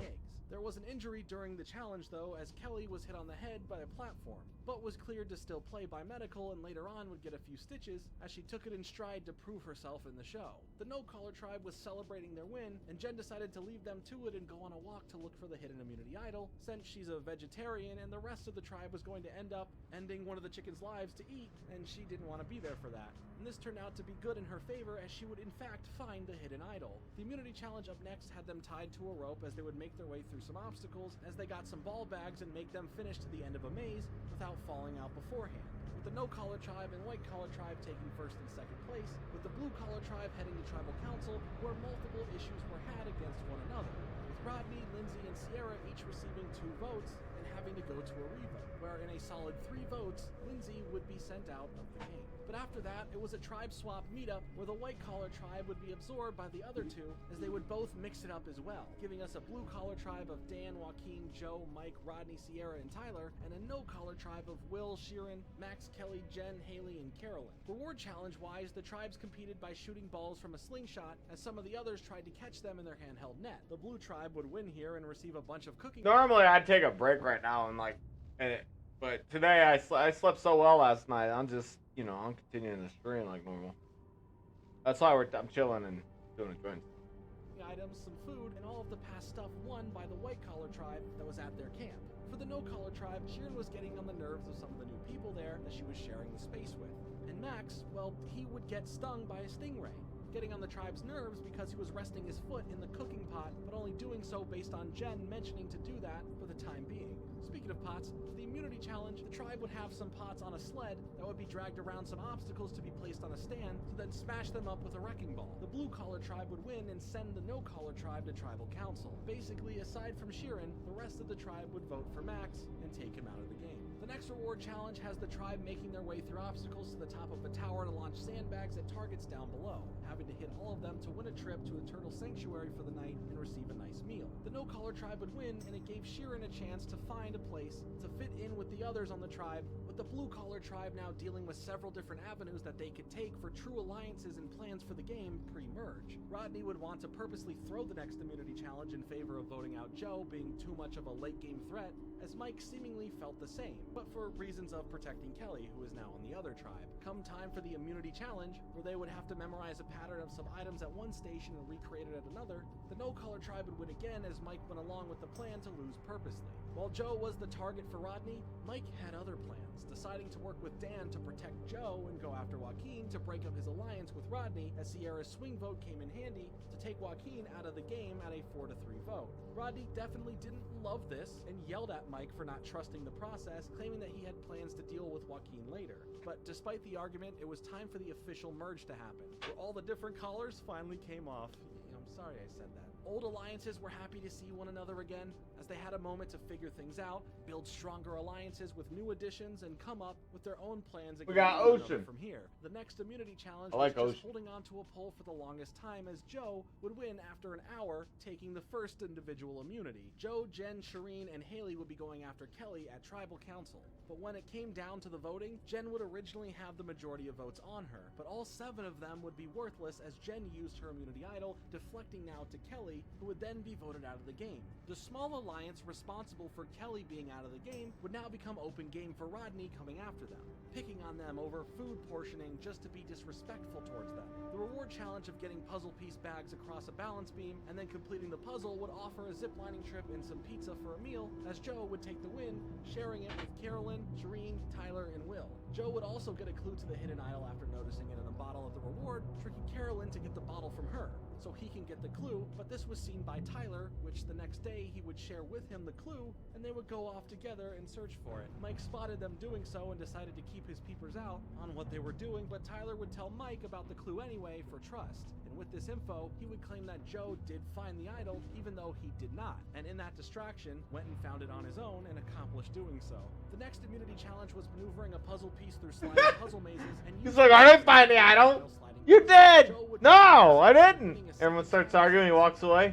And Sam finds the idol. Aligning on their own after discussing and revealing to each other Dan's snobbish comments. They would try and hold strong at Tribal Council when Dan commented that flippers never win, and Sierra, who had the potential to do so, didn't, and in the end, Haley would be the one voted out of the game. The next reward challenge would divide them into teams as they used a grappling hook to retrieve rings out of the water, ending in the close result of the blue team of Dan, Shireen, Mike, Tyler, and Sierra winning and enjoying a chocolate buffet. Jen was feeling like she's probably on the outs, and in general, as well as just being ready to leave, opted to give her immunity to Joe if she were to win the immunity challenge, which was— Dude, if you hadn't had chocolate in a long time, that stuff will make you sick. them all standing on a perch within a frame, holding Bet up you they had a the crazy box sugar between rush, their though. head and the top until there was one person left, as Jen almost won, losing to Tyler in the end. Joe and Jen were just the targets in general, as Joe tried to show off a fake idol he made to potentially save himself. But that didn't do anything, of course, and with just one more vote than Jen, Joe would be voted out of the game.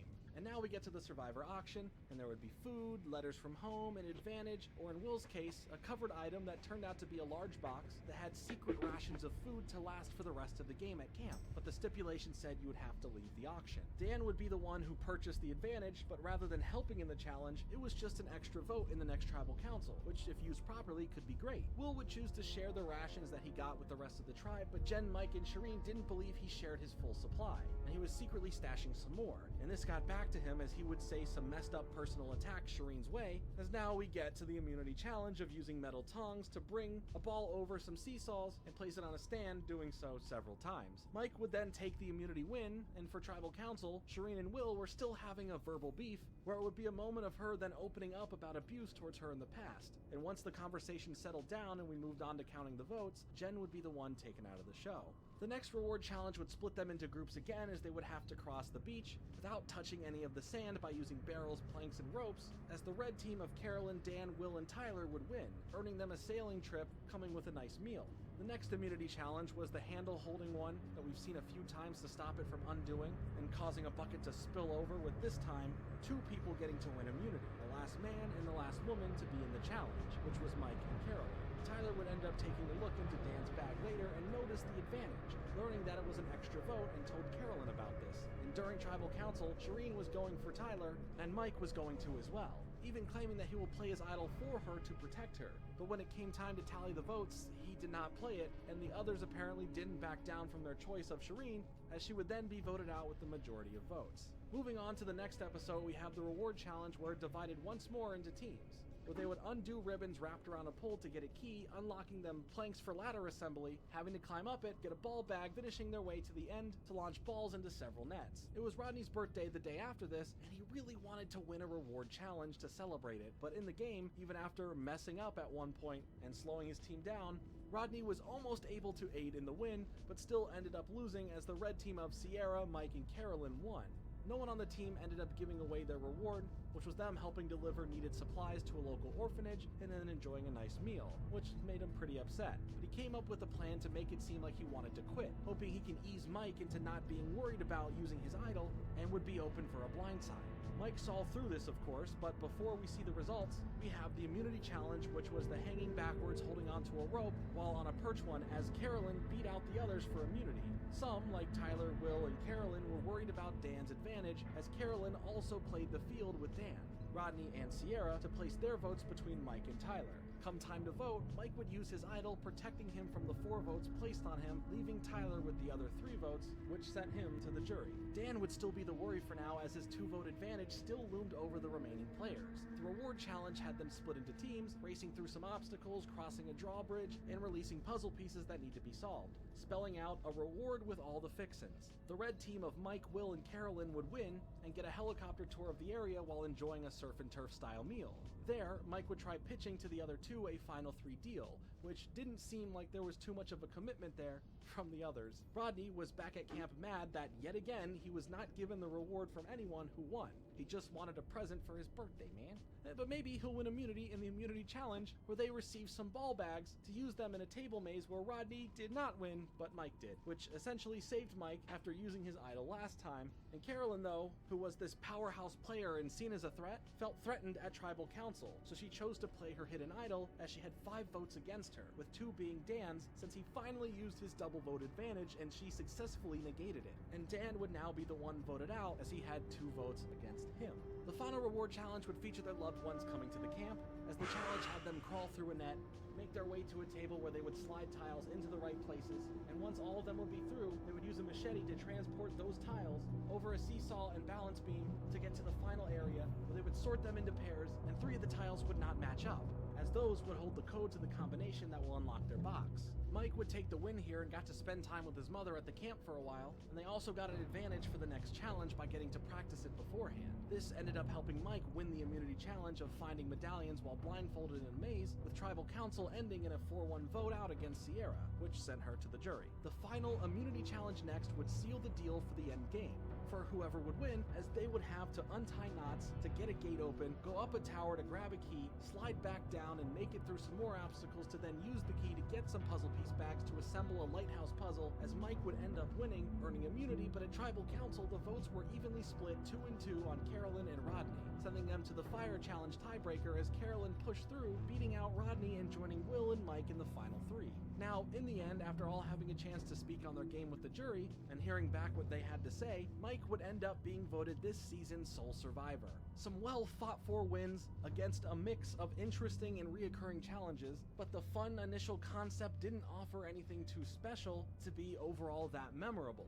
As what was more memorable is at the reunion special, the players joining the next season would be chosen by a public vote from fans of the show, as Jeff walked around the audience that was filled with some returning players waiting to find out if they made it back into the show or not, and revealed who they all would be, packing them onto a bus and sending them to Cambodia for season 31.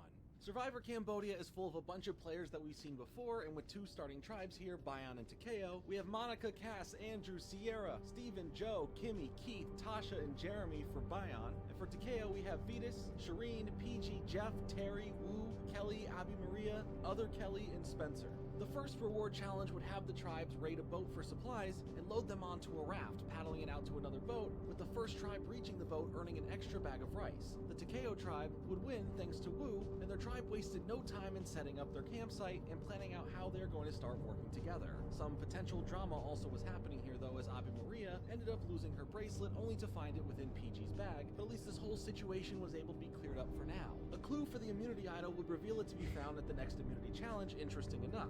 At the reward immunity challenge, the tribes would guide a raft in the water, lighting some torches on a path, and head back to the shore, where a pole would be assembled together to reach some keys to unlock a gate for them to light the final torch. Bion tribe would end up winning the challenge, getting a fire making kit and a tarp along with immunity, but for Kelly on the Takeo tribe, she was able to grab the hidden idol. For the first tribal council, the votes would end pretty split between 2 players, Abby Maria and Vetus, but with 6 votes, Vetus would be voted out first for the season. Since Survivor has been running for now over 30 seasons at this point, the alliances being built would feature a clique mentality of old schoolers and new schoolers, The feuding between Ave Maria and PG continued as they clashed after Ave Maria heard her and Shirin speaking bad about her, which, to be fair, she was already pushed aside by the others because of her attitude and communication with others. Terry would align with Ave Maria at this point because she was easy to sway.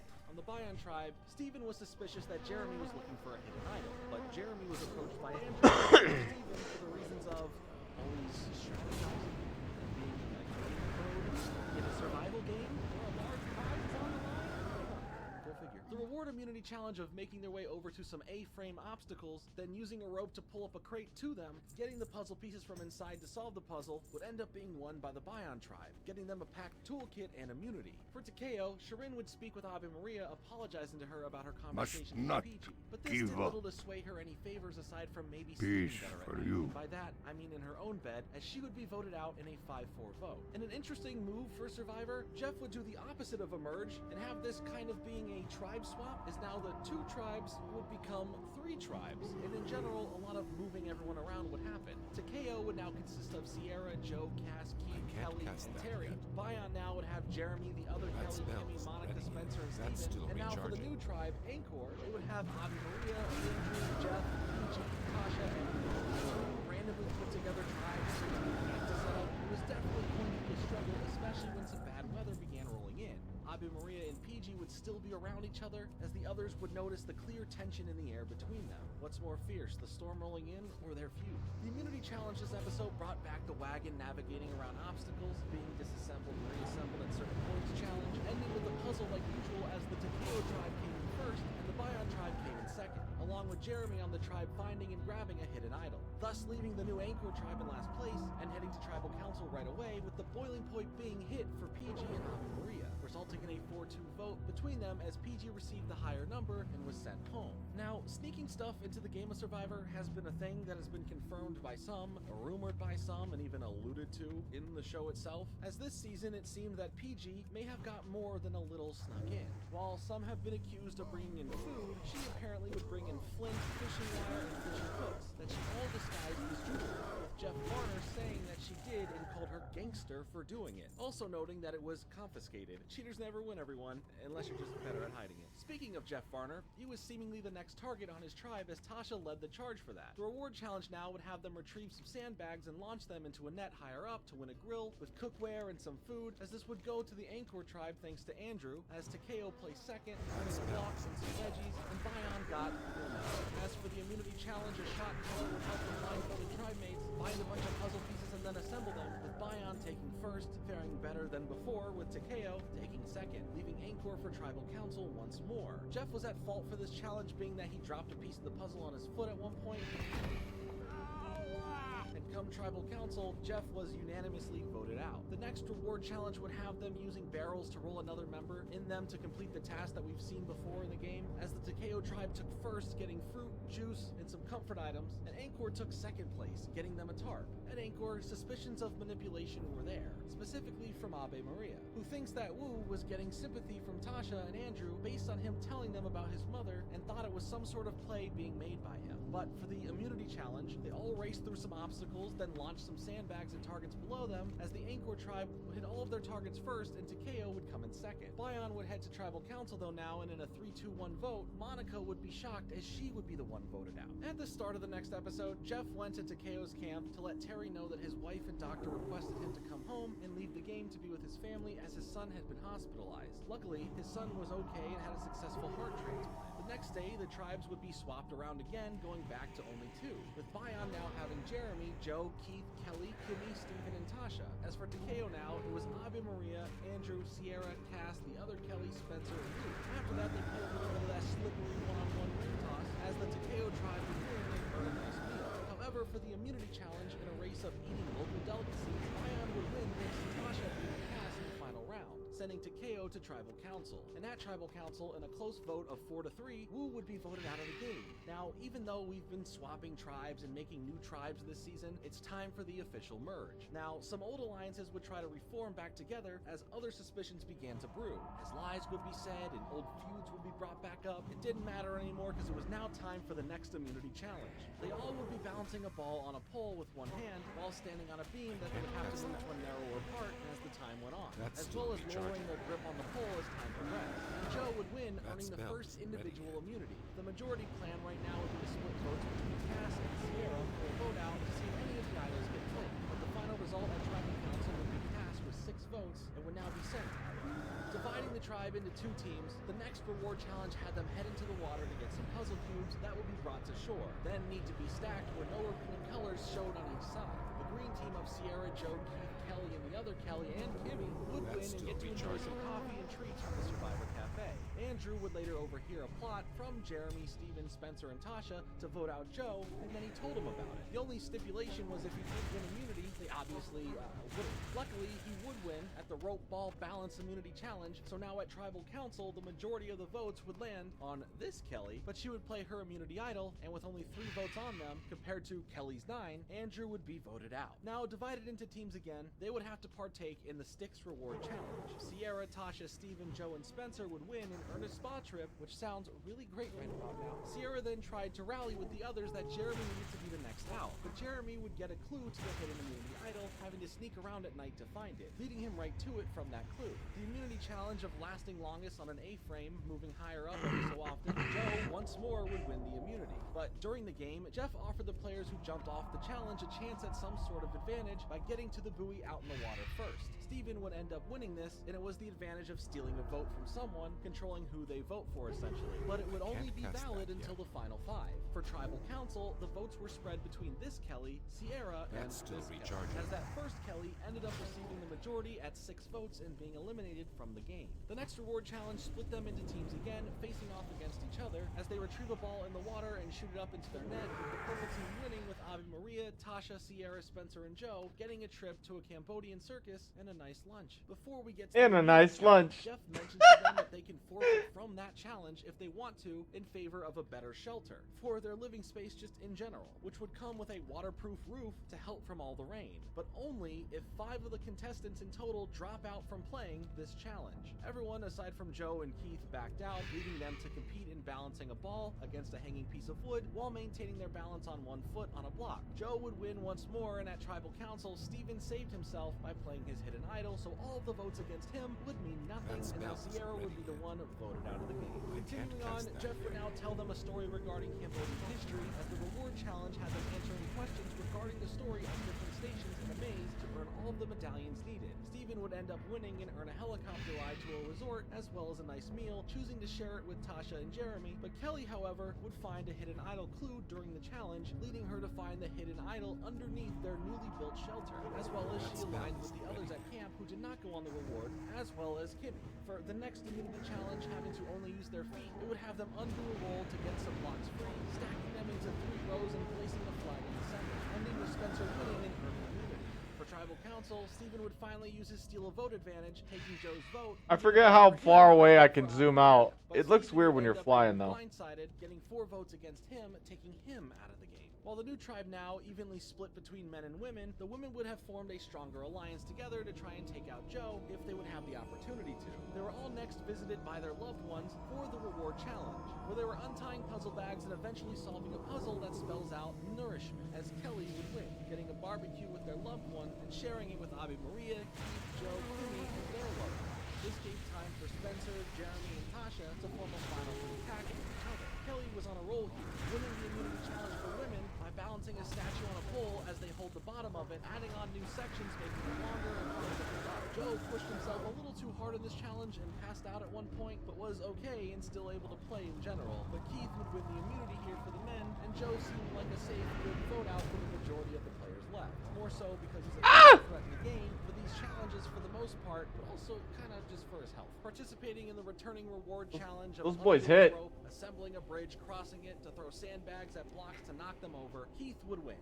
and get a feast at a Cambodian ceremony, sharing it with Kelly and Spencer. These 3 would make a final 3 deal together, and for the immunity challenge, they would make their way through an obstacle course in the water, grabbing a key, making their way back to unlock puzzle pieces they needed to solve, as Spencer would solve it first, and during the challenge, Tasha would be checked up by medical after she needed to be rescued from the water after dealing with exhaustion. She pushed through it later on and stayed in the game. At Tribal Council, Ave Maria became a choice target here, receiving 4 votes and then taken out of the game. Now, in the finale of the season, we start out with the immunity challenge of assembling puzzle steps, going up to the top of the stairs to solve a sliding puzzle, or Steven won an easy immunity here. Spencer and Tasha would figure out that Kimmy, Keith, and Kelly were planning on going after Jeremy, but he didn't believe this, but played his immunity idol anyway. But so did Kelly. Only problem was, there were only 2 voted for, and they both had 3 votes each. So it would go to a vote reset, minus the people who were immune to vote for, ending yet again in another tie between Tasha and Kimmy. Once they told Jeff that the votes just wouldn't change, he said that they would have to work together and come up with a decision between the 2, eventually choosing Kimmy. The next immunity challenge of navigating an obstacle course and grabbing 6 puzzle bags, then solving the puzzle, would be won by Kelly. And the tribal council after would be split between Keith and Spencer, with Keith receiving 1 more vote and taken out of the game. Now on to the final immunity challenge of the episode, as so many people were still in the game for this final episode. The castaways would take part in the challenge of dropping balls down a metal track that can release them in different directions, as they must catch the balls as the number of them increase to stay in the game and win, which Jeremy would do. And for the last regular tribal council, Kelly would be voted out, with Jeremy, Spencer, and Tasha being the final 3. And after speaking with the jury for the final tribal council, it would be a unanimous decision, as Jeremy would receive 10 votes and become this season's sole survivor. Overall, this was a pretty fun season, with a nice chance for people to come back and try and win again. And I feel like there were some good players to root for along the way, with a little bit of drama here and there, but you added all the blind sides that happened and the strategies that were made, conversations between players and the tribal councils. It all seemed pretty interesting to me to watch compared to a lot of the others around this era for me, so I would say this was a pretty solid season overall. I enjoyed it. Survivor Season 32 was bringing What a back the theme toughie. of Brains versus Brawn versus Beauty. Our Brains tribe had Liz from New York, age 26, Peter from Minnesota, age 34, Neil from California, age 38, Debbie from Pennsylvania, age 49, Joe from Florida, age 71, and Aubrey from New Jersey, age 24. Our Beauty tribe had Caleb from Kentucky, age 27, Anna from New York, age 26, Nick from California, age 30, Julia from Massachusetts, age 18, Ty from California, age 51, and Michelle from New Jersey, age 24. In the Braun tribe, we have Darnell from Illinois, age 27, Jennifer from Utah, age 37, Alicia from Texas, age 23, Scott from Indiana, age 40, Kyle from Michigan, age 30, and Sydney from Georgia, age 22. Right off the bat, for our Braun tribe, Jason began working on forming alliances with multiple other people, but initially it was Scott and Jennifer, and saw Sydney as the weakest link on their tribe. Jennifer had a bug crawl on her and got stuck in her ear at one point, and it didn't do anything serious, and then Scott helped pull it out. It was just something a little funny. Brains would see the alliance of Aubrey, Liz, Peter, and Neil form, giving the other 2, Debbie and Joe, the outcasts on the tribe. That was a lot easier to do. Julia, Michelle, and Don't even fuck with the. know each other and earning general trust. The first reward immunity challenge had them swim out to a boat, diving down for the paddles and bringing it back to the shore and onto a track and assembling a puzzle. The Brains tribe would take first place and get a fire making kit, with the Beauty tribe earning some flint for second place. The weakest links on the Brawn tribe from the challenge were Darnell and Alicia, making them easy targets for tribal council, where the results would initially end up in a tie vote between the 2, and upon the revote, Darnell received all the votes, becoming the first elimination from this season. Ty and the Beauty tribe ended up finding an idol in the camp, but it was in a locked box, telling him where to find the key, but he didn't find it for now. The next reward immunity challenge had the tribes get a few 100-pound log and carry it through several obstacles to then remove some balls attached to it to launch at and hit some targets, with the Beauty tribe coming in first place and getting some fishing gear, while Brains would come in second, getting a smaller fishing boat. The Braun tribe surprisingly coming in last. Their tribe and tribal council would see Jennifer as someone that they couldn't trust, as she spoke about the different plans and strategies going around, ending with her being voted out of the game in a 3-2 vote. Alicia, who was more on the outside of the Braun tribe, found a clue to their hidden idol, sharing it with Sydney, but in Survivor fashion, Sydney passed this info along to both Scott and Jason, as all of them were on the lookout for the idol now, with Jason and Scott finding the key to open the lockbox. The Beauty tribe was also looking for their idol, as Ty found the key to unlock their tribe's box as well. The next reward immunity as well has them jumping into the water towards a boat to retrieve bags of rice, having to push them through a hole. That's in the some gate, and then serious crossing the damage. balance beam, getting to the beach to open the rice bags, getting some balls out of them, and getting them up a wall through a bunch of holes on it, leading to the top. The Beauty tribe would take first place, getting to choose either comfort items or their luxury items, with the second place Last Colossus. Braun tribe getting the option that the first place winners didn't pick for their reward. For the Brains tribe, everything seemed indecisive, as a split vote between Aubrey, Liz, and Peter with 2 votes each occurred, but upon a revote, Liz became the one with all of the votes on them. The first standalone reward challenge had them race their way through a sand pit, digging up some ball bags, where they'd be rolled up a ramp and hopefully landing the ball in each of the slots. The Brains tribe placed first, getting cooking utensils, spices, and some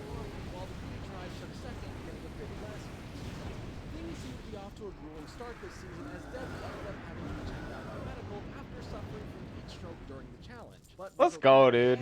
as well as Sydney and Caleb needed to be treated for heat stroke as well after the game. Unfortunately, Caleb's case of it was too severe and had to be evacuated from the game at that moment, spending several days in the ICU. The immunity challenge later on for 2 tribe members making their way into the jungle to climb up a ladder, getting some puzzle pieces, while 2 other tribe members make their way into the water to dive down for more puzzle pieces, would then come together with the remaining tribe members to solve the puzzle. Resulted in the Brains and the Beauty tribe coming in first and second place, leaving the Brawn tribe up That's for still tribal council. recharging. Or per Jeff's offer, they can vote someone off right then and there if everyone agreed to it, but Elisa said that there wouldn't be a chance that they'd all go along with that happening. But there just might have been, as later on anyway, she was the one voted out by the rest of the tribe. Oh, dude. Come on, get closer. Brains hit an idol, being found by Neil before Okay. the rest of the other players in general would be swamped and divided into just 2 tribes.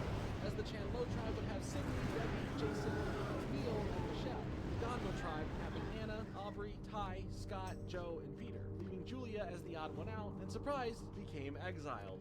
At least for now, and will join whatever tribe loses the next immunity challenge. It's too Which far for that, away. they would have to retrieve puzzle pieces from a net in the water and eventually solve the puzzle, as the Chandlo tribe would take the win, and Gondol would face tribal council. Ty would end up showing Wheel! idol, and Scott worried about Jason playing one too, telling Ty not to play it, and he didn't. As in a 5-1 vote, Anna would be the one voted off. The reward challenge next had them untying a bunch Well, of do enough? and they would be brought to the shore and used to be shot into a basket with the Oh, okay. earning them Okay. While Debbie would be there for her, saying everything That's was fine, balanced, Michelle Debbie. feared that her struggles aided heavily in the Chandlo tribe losing the reward and Okay. the target. For the immunity challenge, the tribes made their way along an obstacle course and then moved some blocks through a net to eventually stack them. It's my As the fault. Chandlo I didn't tribe kite correctly. barely got by and won, leaving the Gondel tribe heading to tribal council again. In a 4-2 vote, Peter would be the next person eliminated from the game. Peter would be another case of having to go to the hospital after getting out of the game, as he had to have surgery for an infection spreading in his hand and in his back. Sydney, along with Jason, noticed something in Neil's pocket on the Chandlo tribe, assuming he may have an idol on him. The tribes, however, would officially merge right here, becoming one as they spent time getting acquainted and aligning themselves accordingly, bringing us to the next immunity challenge, where they would have to stand on a log while balancing a ball on a disc, adding more balls on over time, with Nick winning the first individual immunity of the game. I'm out of But range. rather than tribal council for this episode, a doctor would visit the camp with Jeff and checked in on some of the players. Like I mentioned, things were just a bit too brutal this season, whether it's been during the game or after some people have been voted out. But afterward, Neil's knee had turned out of an infection wound and needed to be taken out of the game. Alliance-wise, the Brawn and Beauty Alliance 410 damage? That's really good. compared to the Brains Alliance of just 3. Starting the next episode off with the reward challenge of splitting into 2 teams, as they use stepping poles to make their way from one platform to another, then swimming over to the next one after that. Nicely Everyone done. Look at that, man. We crushed the platform, quest. giving the yellow team of Debbie, Nick, Scott, Julia, and Ty the win. And reward The quests are a lot smoother in this game, I think, in this zone. A lot better.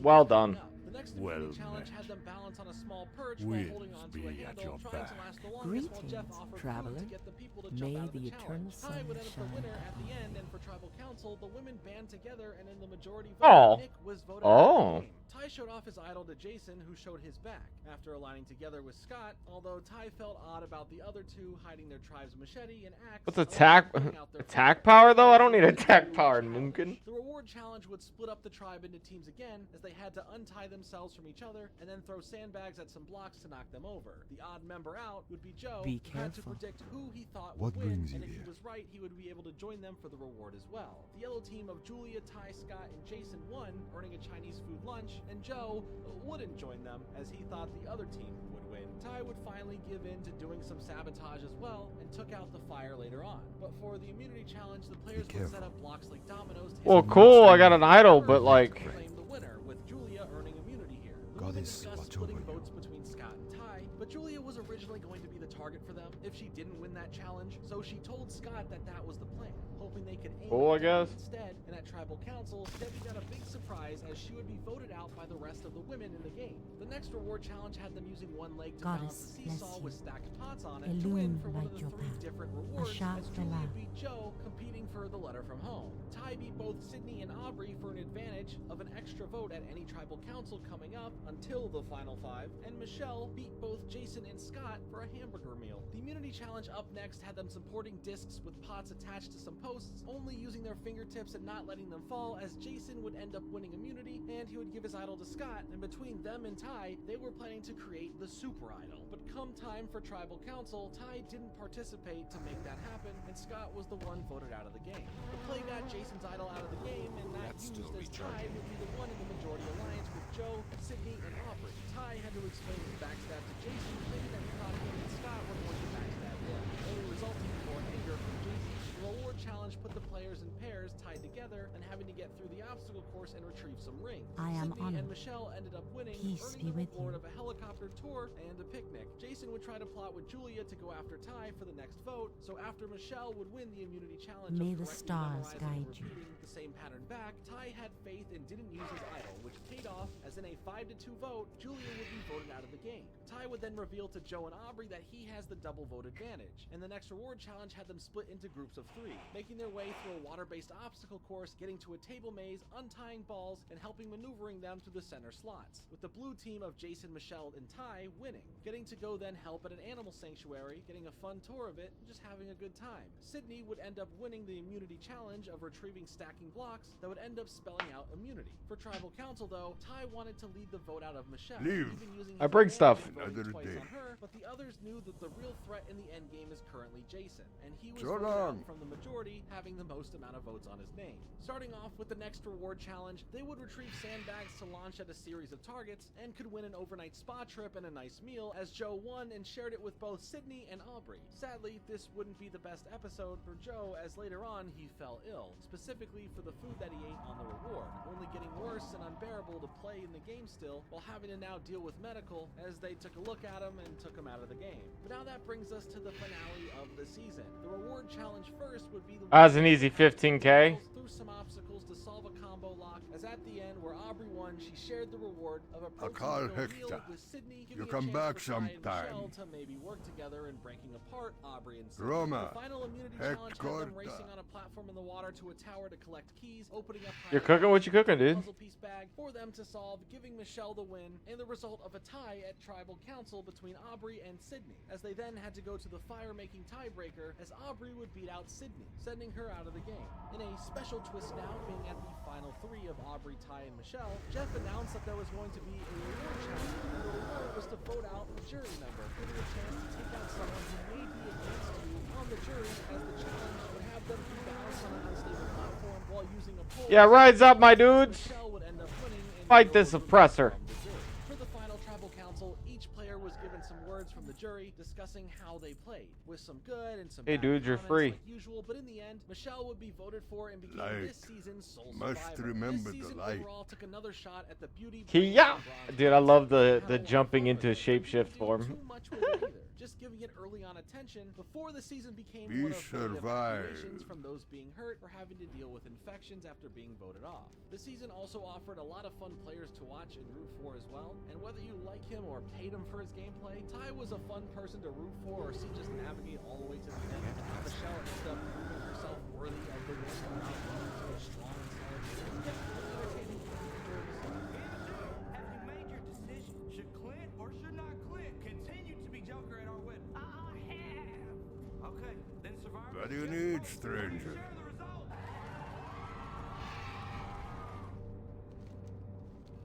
Tribe has spoken. Clint gets to be Joker.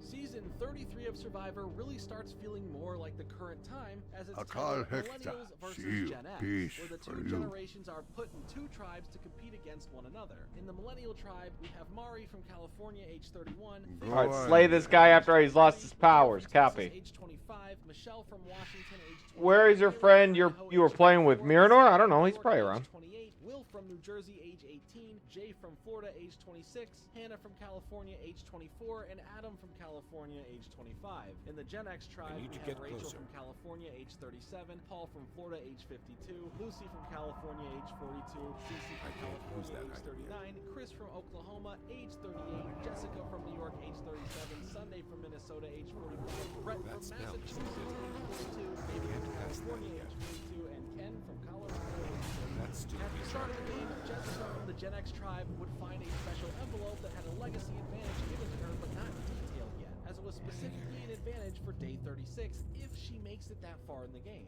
If she doesn't, she would have to privately... My God, dude, just like back and forth, sure, but like easy experience. As a terrible storm swept the whole area, eventually becoming worse, being upgraded to a cyclone. We where they all needed to survived. be evacuated Luck for the night to for you. their safety until it passes, and the next day they would all be going back. Zeke would help lead the effort of building up the tribe and making a fire for the millennials, while Taylor, who begun flirting with Figgy, formed a bond with Jay and brought in Michelle for a solid starting alliance here. For the Gen X tribe, 2 members would already be making bad impressions on the rest of the tribe, as Rachel was being too bossy, annoying them all, and David wasn't having the easiest time setting up the camp and eventually went off to look for the hidden idol, making the others not have Oh, I'm trust in him. 64. The first reward immunity challenge would have them go through an obstacle course and solve a puzzle, as the I new get side spells. options would add in shortcut opportunities to take, as the millennials took one and Gen X took both of them, but the millennials in the end won and earned some flint, and for Gen X, Rachel was one of the reasons that they struggled in the challenge, leading to her being the first person voted out of the show at Tribal Council. David was finally able to get some things going over at the Gen X campsite by starting a fire, but the others, Chris and Paul, were thinking that he would be the first target for them for the next elimination. Luckily for now, he found the hidden idol, aligning with Cece and Ken, showing them the idol. Similar to the last season though, heat exhaustion is running rampant in the game, as Paul had to deal with this getting checked out and taken care of, but still Great being all to good meet to you. play. Over on See the you millennials, soon. Michaela overheard Taylor and Figgy making out, letting the others know Be and good. causing some awkward Safe conversations. travels. See you Millennials, soon. Am I right? Just a casual kill. Yeah, What I'm a can I do millennial. for you? The reward immunity challenge had them swim out to retrieve keys to unlock a diving mask, using it to get some Keep your hoops, feet then on the throw ground. at targets, with Gen X taking the win and getting a tarp. And originally it seemed like the millennials would try and split Figgy and Taylor up by voting one of them out, but in a surprise to Mari, she would be blindsided by the majority and be voted out. If Mari seems familiar to any avid YouTube viewers from, I don't know, like the past decade, you may know her from her time working with Smosh, working over there as talent and hosting a bunch of projects, and overall just appearing in a lot of different content throughout all of their different avenues before leaving in 2020 to continue working with Warriors. The next day, both tribes had to send 4 random people from each tribe to a summit, which was a chance for the representatives to meet and eat with one another, as a note tells them to break bread with your rivals, have a chance to mingle and get some one-on-one time to know the current rivals in the game, because this could even mean some pre-merge alliance building for later. The new reward immunity challenge had them carry heavy bags of coconuts and sandbags as they make their way through an obstacle course to then separate them from the sandbags at puzzle blocks to assemble to the puzzle, with the millennials winning and earning some comfort items for the whole camp. Initially, Cece seemed like the target for Gen X here, specifically for her struggles and her performance in the balance beam portion, but later, once Paul made some out-of-pocket plans, which also done, the majority of them, and a huge help from the women on the tribe, ended up voting Paul out of the game. The millennials were mostly hunting for some food to eat, while Adam went looking for the hidden idol, finding a clue about its location, which he would find later on in the episode. The reward challenge next was for some steamed sausages and some vegetables, as they would retrieve a ring from the water, trying to hold the ring and hold onto the tribe's pole at the same time to earn some points, as Gen X won the challenge. Lucy was coming off bossy to a point of no return, it seemed, to the others, as Ken was not too happy about it. The immunity challenge had 3 tribe members at a time make their way through the course to a chair at the end, as the others would lift them up and help them retrieve puzzle pieces for them to solve.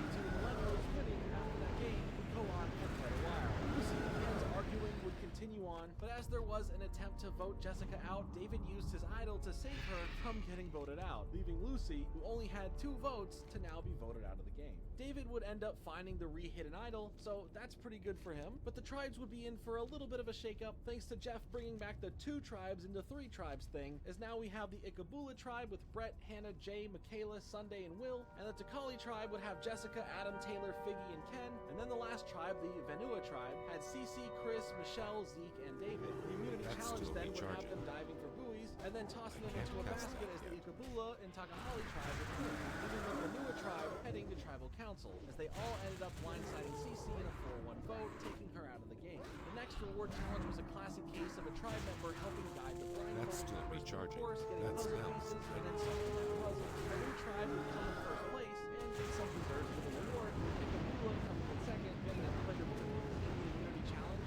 Going around the obstacle obstacles to get coconuts and billiard balls to get those through a labyrinth, as her tribe, the Ikabula, would take first place with the Vanua tribe in second. Despite how much they wanted to hide it, Figgy and Taylor's relationship was targeted, resulting in Figgy receiving the most votes and was eliminated from the show. Michaela's plans and strategies were scaring the others on the tribe, worried about what would happen later on in the game if she stuck around. The next reward challenge had them collecting ball bags to then shoot them into a net, as the Vanua tribe would win and get a visit from a chef to cook them some nice meals. When the Ikabula came in second, they ate some kebabs. The tribes would come together from 3 to 1 as they would eat food and were able to build upon their agreements, alliances, or in some cases, like Adam, finding an advantage that allows him to steal someone else's reward from the reward challenge. Taylor would end up hiding some of the food from the feast for later, but others took notice of that. He would also deny Adam's apologetic pleas of trying to align together and told Jay about how to stand to target Bill, since those two were aligned, they can now target Adam when possible. The next divinity challenge, while the group that was going after Adam for sure wanted to take him out, Michaela would be the one who received the majority of the votes in a massive 9-4 decision. Even though it would come crashing down on them, Adam and Taylor ended up promising to protect each other's secrets, that being the secret food stash and the reward stealing advantage. Nice, dude. We're doing it, man. We're crushing it. Like, this is going really well. Will would outlast the others to earn the first individual immunity challenge after an hour and a half, and while the group was going after Adam for sure, in a 9-4 vote, Michelle would be voted off. The reward challenge had them in 2 teams, going through an obstacle course of getting a key to unlock a box, for it to drag back, to where it would then be macheted open, getting the rings inside to then toss them, and the purple team, which was Brett, David, Chris, Ken, Taylor, and Sunday, earning a trip to a poolside resort and some food. The immunity challenge next was a balancing act of a ball on a rounded bow, as they would have to move to more and more narrow parts of a balance beam that they are currently standing on, or you could just not play and eat some grilled cheeses instead. But Ken sure did play, and he sure did win that immunity. For Tribal Council though, Adam and Taylor of course fell apart already, as Taylor spilled the beans about both secrets and even lied about Adam eating some with him, and in the majority vote, Taylor was now gone from the game. The next episode would have a double stuff one, with the first reward challenge having them split into 2 teams, pulling themselves onto a raft with an obstacle course to get keys, using them to unlock the cubes to stack them in order of no repeating colors on each side, as the purple team of Adam, Hannah, Sunday, Brett, and Zeke would win and earn a trip to a floating pizza and chicken wing joint, and would receive some letters from home. Immunity challenge wise, the players had to have a statue balancing on a pole for the longest, as David beat out the others with the immunity win. For our first Tribal Council of the episode, Chris would be voted out in the majority vote. The second reward challenge for a helicopter tour of the area and a nice picnic, the players in 3 teams of 3 raced through an obstacle course with their feet chained together and eventually getting to a snake puzzle to solve, which the orange team of Brett, Sunday, and Zeke won. But having David join them on the reward because he was the odd one out who didn't get to play. Following this, the next immunity challenge for the episode had to move a handle through a maze and not being able to see to eventually get it to the right location. Open the door to the cage, finish a I love that little knockback, dude. Whoop up! Tribal Council would come up, and David would play his hidden idol, and the votes would end up tied between Hannah and Zeke, forcing a revote that once again resulted in the same outcome. Going to a rock draw now between the others, Jessica would be the unlucky one here, pulling the rock that means she's lost and she's eliminated now. After that intensity, Zeke would have the majority alliance with Brett, Jay, Will, and Sunday. They would go against David's alliance directly for this episode. Ken ended up finding a legacy advantage, but he saved that Jessica received and had to leave behind for someone else if she didn't make it to a certain point. Loved ones of the players came around, and the reward challenge had them attached to a rope, and they would have to make it through an obstacle course to earn a lunch with their loved one. Jay would win and offered Will, Sunday, and Adam along with the loved ones all to partake. Adam would have time to speak with his brother regarding their mother's battle with cancer, making the moment super emotional here, as Adam would also give Jay his reward stealing advantage for allowing him to have time with his loved one. The immunity challenge of the castaways holding a metal bar back from undoing and falling to break a tile, Adam here would win and earning immunity. For Tribal Council, Adam used his immunity idol on Hannah, but regardless of those votes, Zeke would still have that was crazy. Sending him out to the jury now. The next episode hit us with an immunity challenge right away, where they would move some discs across an obstacle course to roll them down a ramp Oops, wrong button. slots that they were supposed to be in. As Jay came out victorious and jumping into tribal council right after, Will would be targeted by the majority and be voted out. Oh, another immunity challenge this episode? It had them Nice. up a ramp and down a plinko board, having to solve a puzzle and catch the ball before it hits the ground, repeating until the puzzle is solved, where Ken eventually would win. And for a second tribal council, Jay used his hidden idol. How are you? Be good. See you soon. Be good. Sadly, Keep your feet on the ground. Both esophageal and ovarian cancer, Very good. Sunday passed away in April of 2021. In the Crushing finale, experience. David would work on making a fake idol, hiding it in a specific coconut, as his plan worked for someone to believe it, as Jay found it and did just that. Ken realized that his legacy advantage was due to be used at tribal council before the votes are read. So first, with the reward immunity challenge, they went through an obstacle course, got some puzzle piece bags, and then using the numbers on the puzzle pieces helped them open a combo lock, releasing a key to get more puzzle pieces, as they would have to complete a bat puzzle, as David would win immunity and a steak dinner, which Jay would use his advantage to steal it, but use the invites allowed to bring David anyway along with that. Aside from some discussing of where the end game could go, tribal council came around and Jay would use that fake idol, as Jeff threw it in the fire to reveal it as such, and Ken used that advantage, which turned out to be an immunity for votes, but Jay would be the one voted out by everyone else.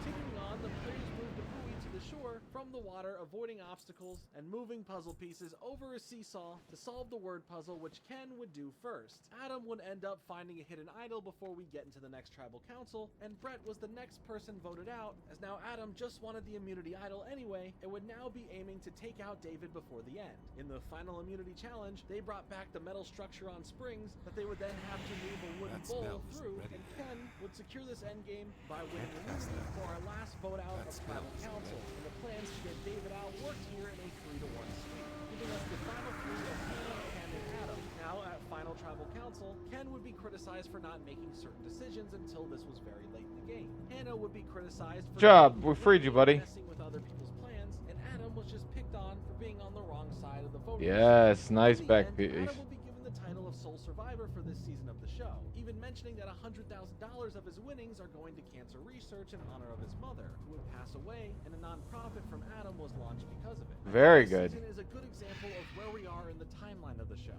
from where it started to more modern times, giving us a taste of the generation of the newer and younger players here, as well as giving us a generational team to root for to get you invested. Both tribes brought a lot of strengths and weaknesses with them, and a whole lot of alliance mistrust. Yes, gather. Trails, as well as everyone being blindsided by everything, which I think people just like doing to seem cooler and all strategic. I'm not saying that it isn't those things, I'm just saying it happens a lot. But before we truly get into the new era of the show and fully catch up to the end, let's have a little bit of a powwow here with something the social media generation loves, as well as any other generation does, as it's time to be honest with ourselves and not be liars pretending that we're better anymore. Drama. There is a lot of it on and off the show, and there's a handful of stuff that I wanted to talk about, so let's just get into it. I need you to bring me your torch. A staple of reality TV throughout the 2000s and to now is certainly the drama. We already have so much that happens on screen during the show itself that can be considered drama. I mean, the conflicts were a reason to watch and build connections to the contestants, but in general, a show this big is bound to be full of drama, less than favorable moments, and truly messed up and despicable things surrounding the different aspects from castaways themselves during the show or post the show in their general lives. Even production slip-ups, handling of more sensitive moments, and even beef with the Great Barrier Reef. Throughout the video, I have mentioned things here and there regarding some pretty messed up moments, but left a lot that didn't need to be in context at that moment and saved it for this part in the video. Again, some of these may be smaller or less serious, some may be a lot more serious, and or not shining a great light on some players of the game specifically. But to start things off, let's mention something that happened early on. There was this other show called I'm a Celebrity, Get Me Out of Here, where it took some celebrities and put them in a jungle for a few Am I just supposed to kill it? Queen of the jungle. Now, the Probably. show starts post-Survivor existed. When there were talks that ABC was now going to bring the show to the US, as it wanted That's a lot of dot damage. Charlie Parsons saw this show as somewhat of a ripoff of his property, wanting to halt the production of the US version, thinking that this would be an easy case for CBS to take care of thanks to the popularity of Survivor. But the judge would rule this show not to be a direct copy of Survivor. Obviously, the people behind that show would be happy to hear this news and be confident that in any court system around the world, it would rule out the same. The judge noted that this show is in no violation of ripping off Survivor, as a majority of the medium out there takes and adapts existing things to make them new with their own spins on them. So yeah, they tried suing and they lost. Something that pertains to people on the show is the time that the show was being sued by one of the first contestants, Stacy Stillman, who in early 2001... Dude, I'm just so used to flying around in bird form, like I don't even use fly paths. I just fly around in bird form. Because, like, it's better to just fly around and then catch, like, maybe I'll get lucky and gather some resources. I'm fast enough as is. 14-page lawsuit, she details that they originally were going to vote off Rudy. And I'll get even faster when I get higher levels. Instead, because of this, she was seeking restitution for lost prize money, a bonus $75,000 for out-of-pocket expenses, and punitive damages. CBS and Mark would of course deny the allegations in this. Sean would end up saying that while he did have a talk with Mark, it was not something that led to influencing his vote on the matter, claiming that Mark would only tell him to vote with conscience. Mark would later countersue Stacy for an extreme amount of $5 million, most likely for a stipulation in the contract, as you'll see with other stipulations we'll bring up, but there's also likely reasons that it was for the public attacking of the show, or possibly just a scare tactic as both parties would settle out of court. Mark made sure to say that the claims from... It's early in the morning, no one's gonna be ranking. This is the only, basically the time you run around put her on another reality show specifically to her claim, questing, because you're not gonna find any. As well, later trying to also seek $5 million in a settlement. Both were denied. Now let's take a look back at Richard Hatch. What do who you to this need, day is stranger? still very much So ingrained long. in the world of Survivor, keeping up with it, talking about it, regardless of only being on the show twice for season 1 and then the All-Star season. We've already went over some of the stuff that went on with Richard, especially during the All-Star season, but aside from all The Naru have not forgotten us. We have not forgotten the Naru either. They steal our children and play poker in our blood. As brought up by the United States Attorney's Office in Providence, Rhode Island, and from the other money in his appearance fees post-Survivor at the time, about $321,000, were also claimed not to be reported. He was arrested Favor the for this road, and originally was going So I gotta res him. making a guilty plea, but retracted under the grounds of suddenly believing that CBS were the ones who were responsible for figuring out all the tax stuff. A handful of years later, he was arrested again and taken into federal custody for granting unauthorized interviews to take place during house arrest, and tried to fight this based on the prisoner rules of the interviews and not getting them cleared, only applying to those in prison, not under house arrest. But a month after, he was released from prison for completing the federal sentence, went under house arrest some more until the end of 2011. He also may have tried sneaking some matches in the file to bring it to the show before Fire being... I need to be more frivolous with Starfall.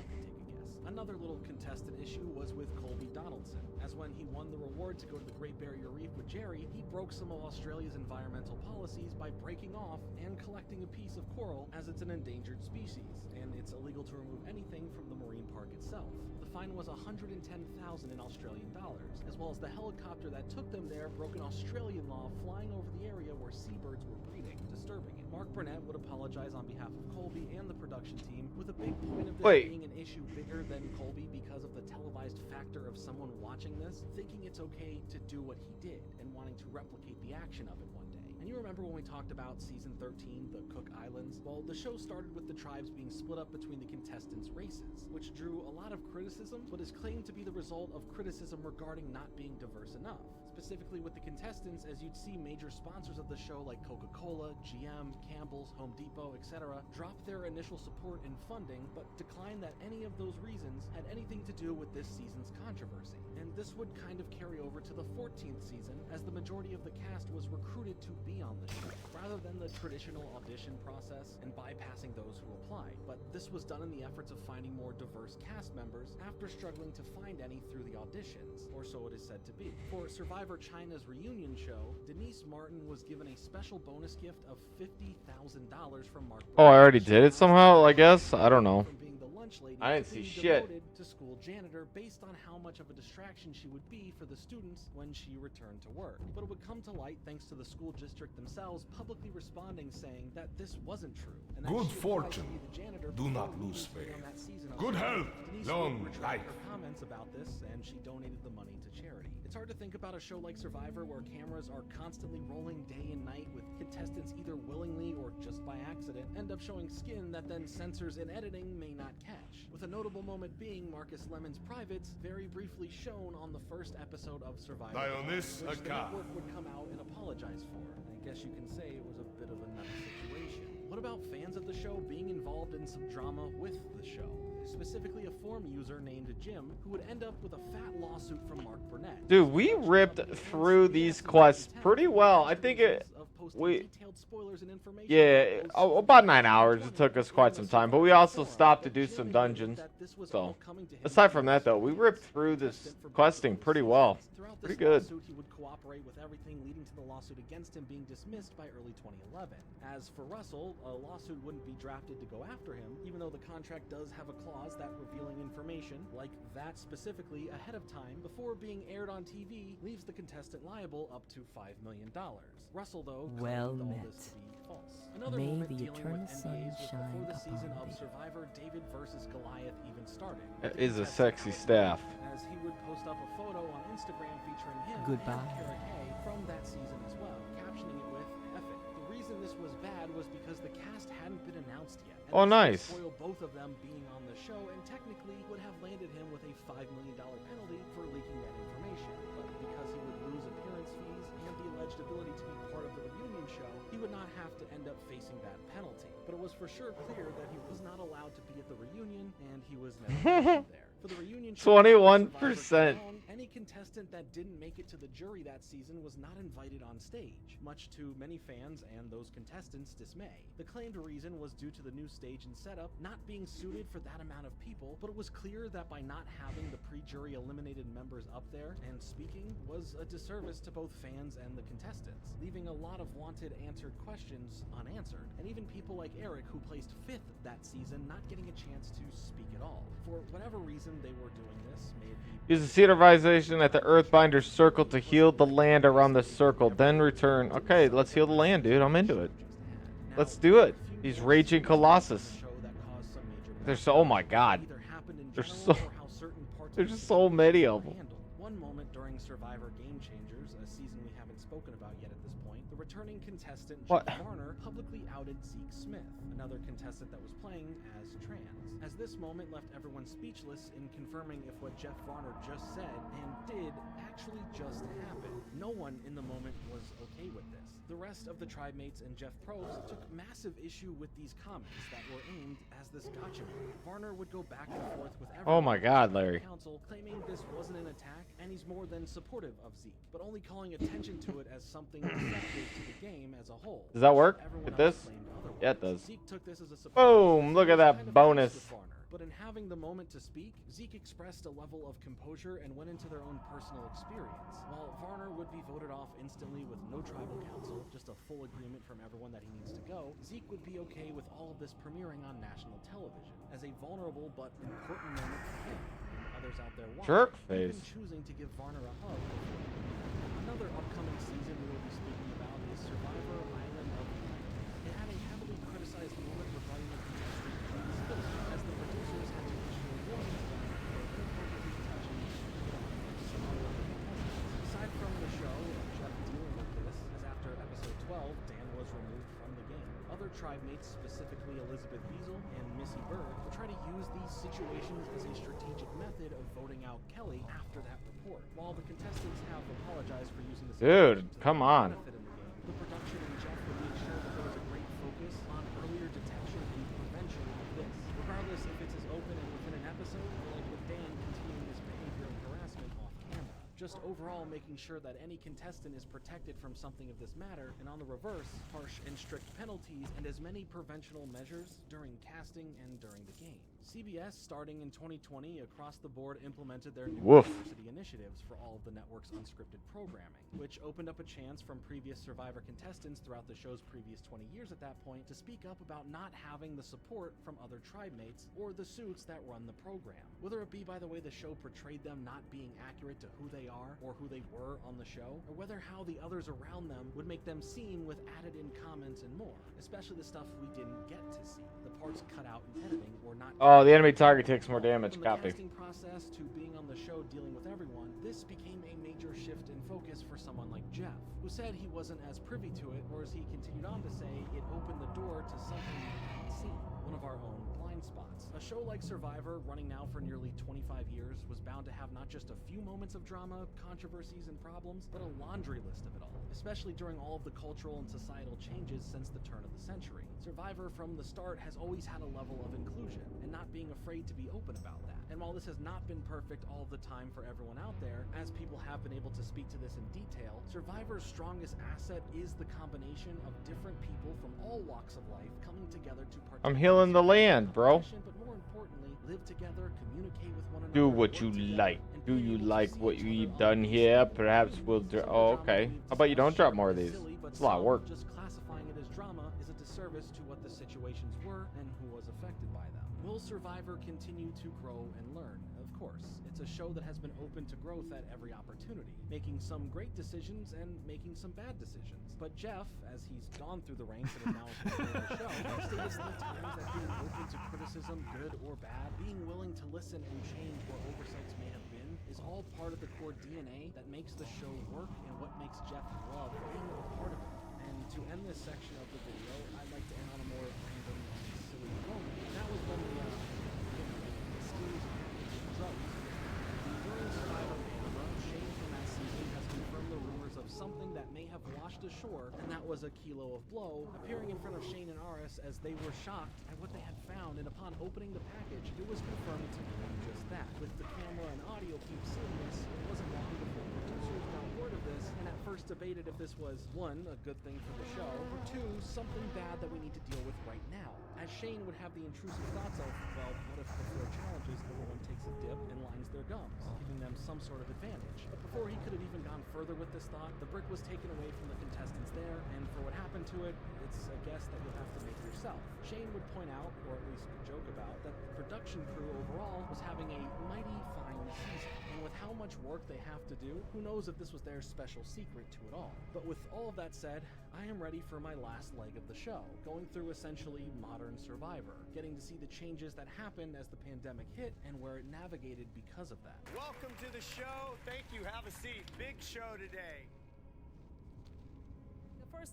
Wow, you see that? Sorry. You just spit? A little bit of spit just went Right out. there. That's the love. Sell it on eBay. So at this point in the process of making this project, I had to find ways to keep me motivated and keep me going when I was drained, tired, and just plain wanted to watch anything else aside from Survivor. So I developed a system, a reward challenge system. I would set certain goals to hit, and if I was able to accomplish them in the time frames I gave myself, I'd reward myself with something like a round or two of Fortnite, or I'd get to open a pack of Pokemon cards. Just whatever seemed to be so the opposite of the moment that would give me that rush of serotonin or dopamine that I needed. Anyway, we are about to enter the final stretch of the video. Why are these shoulder pieces so weak? Far, right? So let's continue on. Gives me more spell power, but Survivor brings us some familiar faces this season, and by that I mean our castaways Go are in all returning peace. players again, split into two tribes, the Nuku and the Mana. In Nuku we have JT, Ozzy, Debbie, Zeke, Sierra, Andrea, Suri, Ty, Brad, and Sarah. In Mana we have other Sierra, Tony, Caleb, Malcolm, Sandra, Jeff, Haley, Michaela, Aubrey, and Troyzen. Right away, dude, honestly, questing in here has been like very good. Gathering Minner's trust. That was tied to a buoy, with the first tribe being able to get there at any point being the winners of the challenge. Winning, well, the toolkit, which the Nuku tribe would do thanks to Ozzy. Sierra would find an envelope which was a legacy advantage, giving her or whoever is in possession of it immunity at either the final 13 or final 6 players remaining in the game, having to pass it off if voted out at any point. The next reward immunity. Oh, I just need to go to like the inn. Some obstacles, get some keys, and finishing up solving a captain's wheel puzzle, with the Nuku tribe winning again and earning some flint. Our first tribal council though gave us a clear 9-1 vote out of Sierra, this Sierra, on the Mana tribe. Barely getting a real chance to even play the game this season, but jumping into the last reward immunity of the intro episode this season, they would have to retrieve this massive 30-foot long, 400-pound snake thing, which would require solving several combinations to free the rings that are on it. That would end up spelling immunity, as Nuku would hit the 3-peat in the first episode, earning a fishing kit with a raft, while the Mana tribe would face tribal council again, where in a 7-2 split, Tony would be voted out of the game. After the massive start to the season, we would continue the 3-tribe split. Gotta go to the Two tribes blasted now lands. become 3, and had had some redistribution. The Mana tribe would now be Brad, Caleb, Debbie, Haley, Sierra, and Ty. The Nuku tribe would now be Aubrey, JT, Jeff, Malcolm, Michaela, and Sandra. And the new tribe Tavua would have Andrea, Zeke, Troyzen, Suri, Sarah, and Ozzy. Getting to the next reward immunity challenge, Troyzen found a hidden idol clue at the new Tavua camp, regarding the idol being at the challenge. The challenge itself would be the water transporting classic that we've seen plenty of times prior, with the Nuku tribe taking first place, getting a tarp, as well as either some comfort items or some food seasonings. And whichever they didn't pick, the second place tribe would get, having been Tavua. Troyzen was also able to grab that immunity idol, by the way. Mana would head to Tribal Council, where Caleb would be the next person voted out. At the next reward challenge, 2 members from each tribe would compete in the challenge itself, where one of them makes their way over several balance beams while carrying a ball on top of a pole. Then, trading the ball for a key for a chest that has sandbags as you throw them at some targets. The Nuku tribe would win first place, getting the reward of drinks and snacks, and Mana took second, getting some iced tea.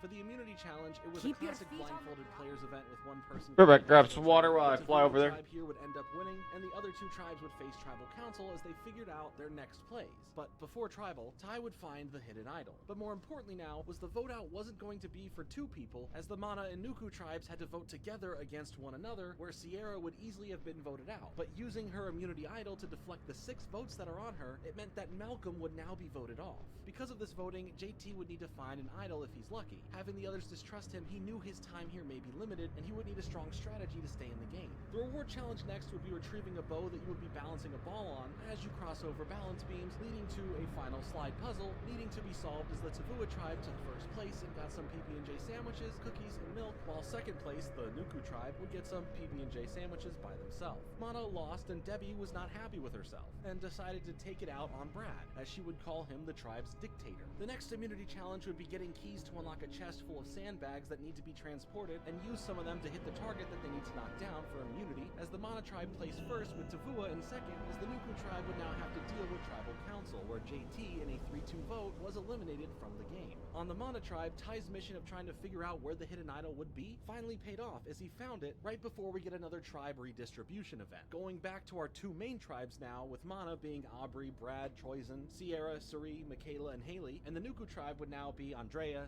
Zeke, Sandra, Jeff, Ozzy, Ty, and Sarah, as Debbie would be the odd number out here, and be exiled currently, joining the future losing team of the next immunity challenge. Initially, Zeke and Jeff had a strong bond which came into play later on, but for now, Ty would look at the other camp in a similar location to where he found the previous idol, and to his surprise, it was there. And maybe exile for Debbie isn't too bad, as right now, she's just on a yacht as a previous contestant, John, just comes out of nowhere and gives her some advice in the game, and then having a choice at 3 different advantages: a fake idol making kit, an extra vote, or an advantage for the next immunity challenge, as she chose the extra vote. For the immunity challenge, the players would have to make their way through an obstacle course on the water, getting puzzle pieces that would fake idol making thing. Tribe won, the Nuku tribe would then face Tribal Council, voting out Sandra Alright. in the moment, as I got myself Ozzy off the show as the merge was coming up. The next reward challenge. Okay, I got myself some. I'm gonna get a little. Then build a ladder to I'll tell you, man, when you get yourself a nice cold thing of ice and like a drink inside, water or whatever, liquid, you know, condensation, yeah, it'll go everywhere if you don't have like something covering it. Spoke as Zeke apologized for not keeping him in the loop on things after building a bond, even making final Tribal Council plans to be together. For the immunity challenge, they needed to go out and get some buoys that would then need to be deciphered, helping spell out the word metamorphosis. God, I feel bad for these gnomes, man. They just gotta stay there for eternity. Episode with the Nuku tribe, as Jeff and Zeke would start falling back apart after just patching things up, with Jeff getting sketched out, thinking that Zeke has a secret alliance with Ozzy and won't go after him with Jeff. So come Tribal Council, you guessed it, it was the major moment that we spoke about earlier where Jeff outed Zeke's personal business to everyone else in a way that seemed tactical and malicious. And we all remember that this resulted in no full-on voting here, just an agreement that sending Jeff Varner home was the unanimous call. Starting the next episode, the tribes would merge, and the first immunity challenge of this episode would have them doing the whole balancing a block between their head and the wood frame above them, where Andrea would end up winning, and for this next Tribal Council, the majority would vote out Haley. The next reward challenge would have them putting together the multiple piece fish puzzle, as the blue team of Andrea, Debbie, Ozzy, Troyzen, Zeke, and Ty would win and get a trip to the Marshall's Lounge Spa and a meal of some burgers. The next immunity challenge was just holding on to the pole for as long as you can, as Ty would end up winning,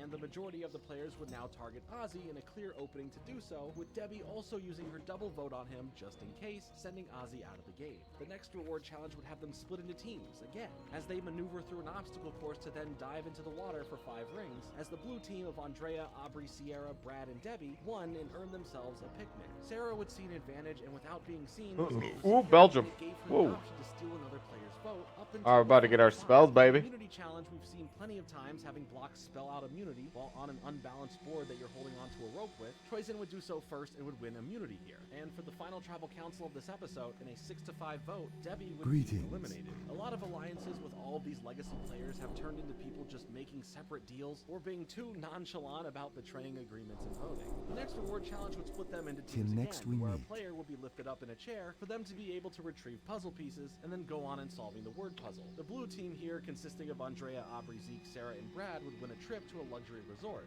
and a nice meal. For the immunity challenge, though, it was the I forgot what I got. essentially, and Andrea would win immunity here, as she then plotted against Zeke to take him out, as all of the women ended up voting for Zeke at tribal council, aside from Sierra taking Zeke out of the game. The castaways would then be joined by their loved ones as the reward challenge, going through several obstacles to end using sandbags to knock down a pyramid of blocks, was Thorn and something else. which consisted of Andrea, Brad, and Aubrey, as they got to spend time with their loved ones and enjoy a barbecue with them, getting to extend an invite to Suri and Sarah to join with their loved ones as well. As far as the immunity challenge, though, they would stay on small perches while having to hold on to a buoy the longest they can, with Brad taking the win here, and Sierra, who let Sarah know about the legacy advantage she has, helped push a vote to 6-3 for Sierra to be off. See, I just wish it would auto-update the skills on your bar. Like, it's so annoying having to suss through all my shit to figure out which ones I can... As Aubrey would win in only a handful of minutes, as the remaining players were then figuring out how they would all navigate the late game as we were rapidly approaching it. In a surprise to Andrea, and maybe even more so Aubrey, for all of the tears shed, Andrea would be voted out in tribal council in a 6-2 vote. Another immunity challenge this episode. That's embarrassing. Lifting up water in a bucket to fill a chute to get access to some keys and get back, finishing off with a block puzzle, as Brad would end up winning, getting immunity as we head into another tribal council this episode. Moonfire, Hurricane, just double a vote for whoever or spread Wrath, as Michaela would be the one who'd be voted out. And now for Starfire, the season, the rank 1, oh yeah, start things off rank was 6, puzzle, finding the puzzle pieces and rank solving 2, the puzzle, as Brad would end up winning, earning the prize of a nice pasta meal, sharing it with Sarah and Troyzen. But for the tribal council, every person who thought that they were on the chopping block played a hidden idol, and the only person eligible to be voted out would unfortunately be Suri. The second to last immunity challenge had the players using paddles to help maneuver a ball through obstacles on a table maze, and Brad would earn another win here, which would be a huge plus, and come tribal council, Aubrey would be the next person voted out, leading us to the last immunity challenge of the season, as they would then race to a tower to retrieve keys to unlock puzzle pieces that would need to be solved, and yep, you guessed it, Brad would win another immunity challenge here, and for tribal council, it was another clear 3-1 vote. Wait, where's Light Bloom? Eliminated from the game, leaving us now with the final 3 of Troyzen, Sarah, and Brad. However, the final tribal council would be a bit different, as Jeff led a more moderated, prepared statement and prepared answer discussions. Sarah was praised for her social skills and strategic nature in the game, but criticized over her deceitfulness and lack of focus sometimes. I get Light Bloom at 72. Immunity challenges, but this arrogance would be his biggest downfall. Not at 64. Communicate in the best of ways with others. Troyzen was hit with just following a leader, not really having a fun direction of their own, but in the end, it was revealed that this season's sole survivor would be none other than Sarah. And overall, I think this season was alright. It's always good to see a bunch of legacy characters play together. In fact, it's probably some of my favorite times to see people come back onto the show. Plus, there was a lot of deeper conversations added on here that gave us a lot more than the usual drama and challenges that we've seen in the past. And I think the only problem is that it plays the game out so much more chill than usual, resulting in a less engaging season here. Similar to some of the other seasons of splitting up the tribes, the next season pits 3 tribes against each other based on how they are seen by their communities. Heroes versus healers versus hustlers. The Levu tribe, aka the Heroes, consists of Katrina from Minnesota, age 46, Alan from Texas, age 32, JP from California, age 28, Ashley from Florida, age 26, Chrissy from New York, age 46, and Ben from Idaho, age 34. The Soko tribe, aka This is so fucking stupid. This is their suggestion. Jessica from Kentucky, age 29. Create a macro, and it always casts the highest rank spell. Like, what? Why doesn't it just do it? Why do I have to... on the Yawa tribe, aka the Hustlers, consist of Simone from New York, age 25, Patrick from Alabama, age 25, Ali from California, age 24, Lauren from North Carolina, age 35, Devin from California, age 24, and Ryan from New Jersey, age 23. Right at the start, Jeff had them all get into the reward challenge, where each of the tribes had an urn on fire that is up 15 feet in the air, as they'd have to go and gather supplies until Jeff rings a bell, where then they would start paddling off in their boats to the beach, and they'd have to lift each other up to light their torch from that urn, with the Healers tribe taking first place, earning a fire making kit, and the Heroes tribe coming in second, getting some flint, and Ryan on the Hustlers tribe would find a secret advantage, which would be a super idol, allowing it to be played after all the votes were read at Tribal Council, but only for the first Tribal Council if needed, and he offered this to Devin, as the two of them would make a final two deal already. The immunity challenge had them getting a cart up onto a Gotta track, take a look. choosing one of 3 mazes to I looked take, it up. with Someone 3 different styles to fit recommended balls through a something. maze to win. The Hustlers would win, followed by the Healers, leaving the Heroes to come in last and having to face Tribal Council. In a 5-to-1 vote, Katrina would be voted out first this season. Joe, thanks to the help of Cole, Yeah, I was wondering. idol, though was weary But of there was an Cole for update. going. Moving on to the reward immunity challenge, where they had to swim out to a floating net, which there they had to dive down to get some puzzle pieces to bring back for a puzzle to be put together, with the Healers winning first and getting a fishing kit, with the Heroes coming in second getting a smaller kit for fishing, as the Hustlers would lose, and at Tribal Council it was a discussion of strength or trust for a better tribe, but the strength would prevail, as Simone's trust play ended in her being voted out. The next immunity challenge had them using sandbags to knock blocks off of a ledge and then stack the blocks on top of each other. The Heroes would end up winning first place, getting 3 hens and a rooster, and the Healers would take second place, getting a dozen eggs. Patrick and Lauren would butt heads on the Hustlers tribe, especially after losing, but thanks to Patrick not swapping out in the challenge and being one of the reasons they lost, he would be voted out by all of the others, offering some hard words as he left. You guys are awful. Hope you guys don't have a very successful game. Next, we have the swapping of the tribes, where the new Levu tribe would be Alan, Ashley, Joe, Devin, and Desi, and the new Soko tribe would be Ali, Chrissy, JP, Rourke, and Ryan. And lastly, the new Yawa tribe was Ben, Cole, Mike, Jessica, and Lauren. Right away, we had another reward challenge where they would have to untangle themselves from a rope, getting free and pulling a sled to them with puzzle pieces on it to finish putting the puzzle together, as the Yawa tribe would win, getting them some PB&J sandwiches plus some chips on the side. Jessica would find a special secret advantage inside of the chips though when enjoying them, allowing her to block someone else's vote, and it can only be used at the next Tribal Council. The next immunity challenge had them go and get a crate of puzzle pieces to maneuver them through a table maze and under a cargo net, and eventually get more pieces to solve the full puzzle, with the Yawa tribe taking first place and the Soko tribe taking second, as the Levu tribe would head to Tribal Council, where Jessica's block advantage went to blocking Devin's vote, nearly leaving a split 2-2 votes on Alan and Joe. But Joe used his immunity idol, meaning that Alright, I can live with this. default would be the one voted off. The next episode starts with Ben having a difficult It's not time needing to exactly get what I was some looking away for, from but the game. other The options sound of were crackling in the were fire, going and to the Yawa collide tribe with was what I pulling already someone away had, from his or massive something I game. didn't need, and I Inserting didn't want to others add more if he was complexity. okay. Later on for the reward challenge, the players had So to we have got their something arms that and legs lets me bound know together. They slithered in through the sand spell trying to book push a ball through the which hole, and then the spells remaining player don't then work. shoots the ball into a basket. I As like the Levu that. tribe came in first, winning some coffee and pastries, with the Yawa taking second place and getting some iced coffee. Ryan felt responsible for the Soko tribe losing the reward challenge, as he would then be told to target Chrissy in a Tribal Council, to which he was feeling reluctant in doing so. Over at the Yawa camp, Jessica and Mike ended up finding an immunity idol. The next immunity challenge had the contestants swim out to retrieve some bags of rice from a boat and push them through a hole and make their way to the balance beam on shore, where they would open them up and find 3 balls within the bags, and then placing them in the slots that they need to be in, with the Yawa tribe taking first and the Levu tribe coming in second, as the Soko tribe would head to Tribal Council. Going against what he was told to do and choosing what he felt was right to do, Ryan would be the swing vote and placed his vote onto Rourke, voting her out of the game in a 3-to-1 split, saving Chrissy. Ali, who was trying to push him to vote for Chrissy, got in a heated argument with Ryan, as he was just kind of scared of their bond and their aggressive nature, at least towards him. The reward challenge next would have them all go through an obstacle course as in pairs. They had to carry a buoy through it all and get it to a boat, then pull themselves with a rope to a platform, having to then use a slingshot, shooting and trying to hit some targets, as the Soko tribe would come in first, earning some pizzas and sodas, while the Yawa tribe would split a singular pizza. Cole from the Yawa tribe would end up passing out at one point from hunger, but thanks to the fast help from Jessica and Mike, he would make a quick recovery, claiming to feel better. But he may just be a target for Mike now because of this. For the immunity challenge, the tribe has to individually hold up a disc with a rope while on a balance beam, and another person would write immunity on the disc, pulling the rope, and if the person on the beam falls, or if their disc falls, then they would have to start again. But the Yawa tribe would win,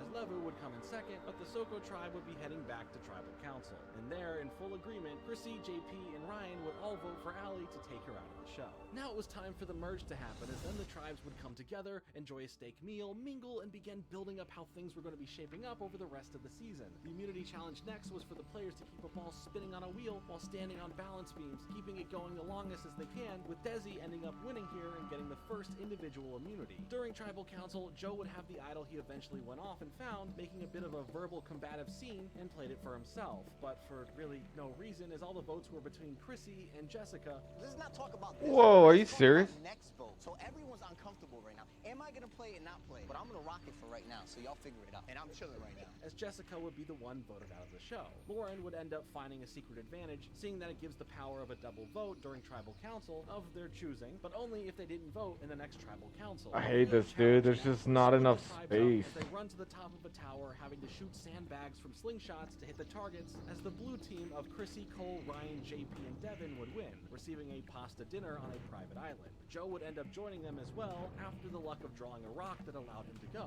Cole would end up finding a clue for the next hidden idol underneath a plate, trying to find the clue afterwards, but Chrissy and Ryan both found the clue, with Ryan getting to finding it first. Immunity challenge-wise, they would all be balancing a statue on a pole, adding more distance every so often, trying to hold out on not dropping it before the others, as Cole would end up saving himself from some of the others by winning immunity, and for when Tribal Council came around, with Lauren not voting per her option, to later on get 2 votes, but Joe and Desi would be tied, having 4 votes each. But upon a revote, Desi would earn the majority of the votes, taking her out of the game. For the next reward challenge, the tribe divided into teams of 5, as 3 of them would swim out to a ladder, get it up and jump into the water to retrieve a key from a buoy, and once all the keys have been acquired, the other 2 members unlock a chest to get some balls that are inside of it to score some baskets, as the red team of Chrissy, Cole, Mike, Joe, and JP would win, earning some time on a yacht and enjoying a meal. But as far as the next immunity challenge, Lauren would beat out all of the others by having to stand in some sort of squatting position while holding an urn at the right level, where it wouldn't be too high for water to spill on a fire below, or too low that their flag would release. Just overall outlasting the others here. In the end, for Tribal Council though, Mike would use his immunity idol, but the 2 votes that were on Yes, that's so nice. matter, as Cole would have 7 votes placed on him, sending him off to the jury. Our next reward challenge in this massive episode had them using only their feet to undo a rope. Why does it always do that? Lauren won, sharing her reward of a tour of the island from above, cheeseburger meals, and letters from home with Ashley, Ben, and Devin. It's a weird interaction. A solid 4-person alliance with this group, to which they were into it, and the next day, Ben would find a clue to a hidden idol and eventually found it before the next immunity challenge, which was the Bermuda Triangle. Yeah, see, I don't understand why it does. It gets rid of all my skills.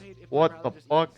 Ashley would end up winning immunity here and would set up this whole new alliance where they would plant Ben to be this double agent going after Mike, while Lauren, along with Ashley, would get Mike and Joe to join them in going after JP, hitting him hard at Tribal Council with 5 votes, taking him out. The next reward challenge this episode would divide the tribe into groups of 4, where they have to head out to a boat to bring it to shore, using bags of logs to push puzzle pieces out from a chute to finish up a puzzle to win a spa trip and feast, as the blue team of Ashley, Joe, Ben, and Devin would win. Afterwards, the next immunity challenge of moving a key through a series of obstacles, it would unlock some puzzle pieces, as the same setup would bring them to the finishing area for them to piece together the word invulnerable to win immunity. But Chrissy here would earn the immunity for herself. Ryan would end up using his immunity idol at Tribal Council, but Joe would receive the majority of votes, and his time in the game had come to an end. The next episode brings us the members' loved ones coming around, as together with their loved ones, they would compete in a reward challenge of getting bags of marbles, as it would have black and white marbles in it, having to blindly both pull out the same color to stay in the challenge, as Chrissy and her husband would eventually beat out all of the others, earning the reward of a barbecue and spending time with their loved ones some more, sharing this with Ashley, Ryan, and Mike along with their loved ones. In the meantime, Ben would put some effort into creating a fake idol for someone to find, specifically hoping that Chrissy would be the one to, but Lauren would find something pretty cool, and that was half of a See, that's idol, with the other half weird. Why is Life Bloom showing up now? discs with weighted wind chimes on them, only using their fingertips, not being allowed to drop them, with Ashley and Devin for the promise of getting a massage. Lauren would end up finding the other half of the idol, but was seen by Ben, but a blindside against him was probably brewing up anyway. For Tribal Council, Lauren would surprisingly... Alright, cool. I got Life Bloom. As Lauren left her extra vote advantage back at the campsite. The advantage is I cannot use the advantage. and while the 6 votes would still land on Ben, he would be saved by his immunity idol that made the 1 vote he left on Lauren strong enough to take her out of the game in a complete blind side that she couldn't have seen coming.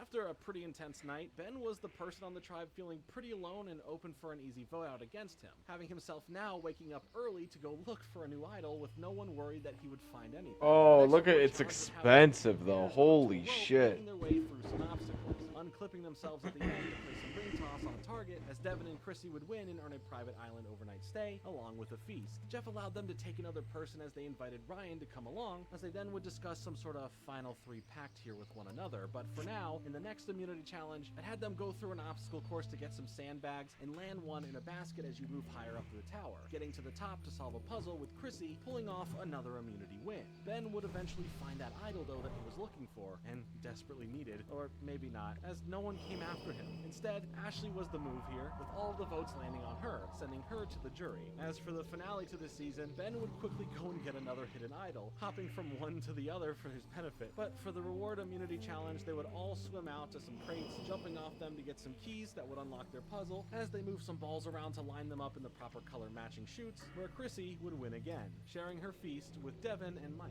For the first tribal council of the finale, and when the others thought they had Ben here no problem, he would reveal that he had another idol and played it, surprising them all and saving himself from the 3 votes that he had, and Devin and Mike each would have 1 vote against them, having to deal in a small revote where Mike would be the one taken out. The final 4 now would have 1 more twist dropped onto them from Jeff, as they would now have to ponder on what it would be as we get the final immunity challenge of the season. They would all have to stack together blocks on an unstable platform, and whoever spelled out the 3 tribes' original concepts correctly, as Chrissy won again on a legendary amount of individual wins in the endgame here. The twist now would be revealed as Chrissy would be given the final game advantage, giving her the power to choose a person for the final 3, as the other 2 members would have to face each other in a fire-making challenge, as the winner would be the last person in the final 3. She would take Ryan with her and have Ben face off against Devin, as Ben punched through the challenge to take Devin out. As now our trio here head to the final tribal council, where Ryan was perceived as weak and lazy throughout the game, and Chrissy was given her props for her ability to dominate the challenges, but based on Ben's ability to fight at every corner to stay in the game, pulling off strategic plays, and making it from a guaranteed vote out to where he is now, gave a very clear picture that in this 5-2-1 vote, Ben would be given the title of this season's sole survivor. While I think that this season really got exciting toward the end, where some of the really strategic moments and most engaging parts happened, a majority of the season was a little uninteresting thanks to a lot of the people who just didn't work for me to root for. Only finding the members of the game to truly have an investment for me into at just too late of a point into the season. There was a lot of fun arguments this season, for sure, but maybe it just felt too much for a show to make up for less than interesting personalities. And no offense to the players at all, but that spark for this season, it just wasn't there. The new theme this season on Survivor would be Ghost Island, based on the past mistakes in Survivor history for new players to correct. Our 2 new tribes are the Malolo and the Navidi. In the Malolo tribe, we have Stephanie Gonzalez from Florida, age 26, Stephanie Johnson from Illinois, age 34, Jacob from New York, age 22, Brendan from Virginia, age 40, James from New York, age 24, Libby from Texas, age 24, Jenna from California, age 23, Michael from California, age 18, Donathan from Kentucky, age 25, and Laurel from Minnesota, age 29.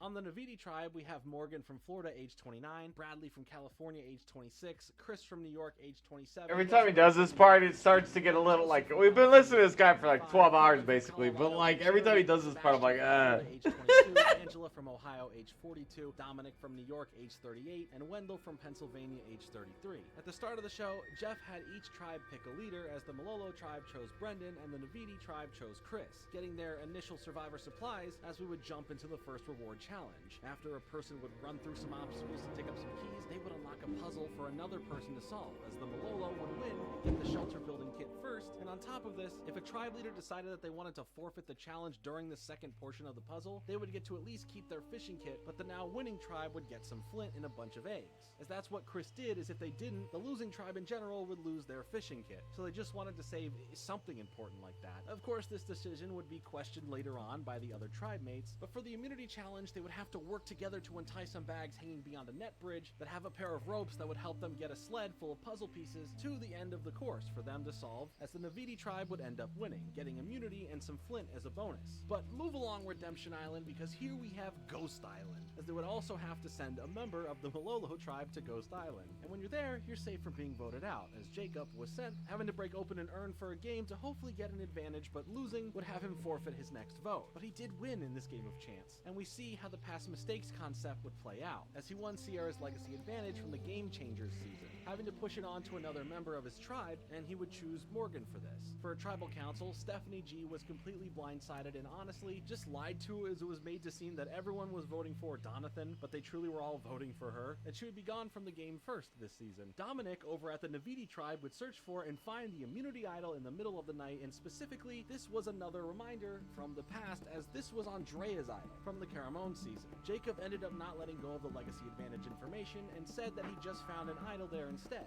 as he ended up putting together a fake one. For another reward immunity challenge this episode, 2 pairs from the tribes would make their way through obstacles in the water, having to dive under, releasing some buoys, as another member gets them to the finish, where 4 other members get them all into the baskets to win the reward of some food and comfort items around their camp, and of course, immunity, as the Navidi tribe took the victory here and sent Donathan to Ghost Island, as the urn he smashed had nothing in it for him. At the Malolo tribe, Jacob revealed to Stephanie the truth about the legacy advantage, but this put a target on his back instantly, with his plan not paying off all that well, as Jacob at tribal council would be voted off in a 5-2-1 split. Already, it would be time for a tribe swap, as Donathan, James, Laurel, and Livy would be put on the Navidi tribe, as Bradley, Chelsea, Desiree, Kellen, and Sebastian would now be on the Malolo tribe. Michael and Brendan would later come across the immunity idol for James from the China season.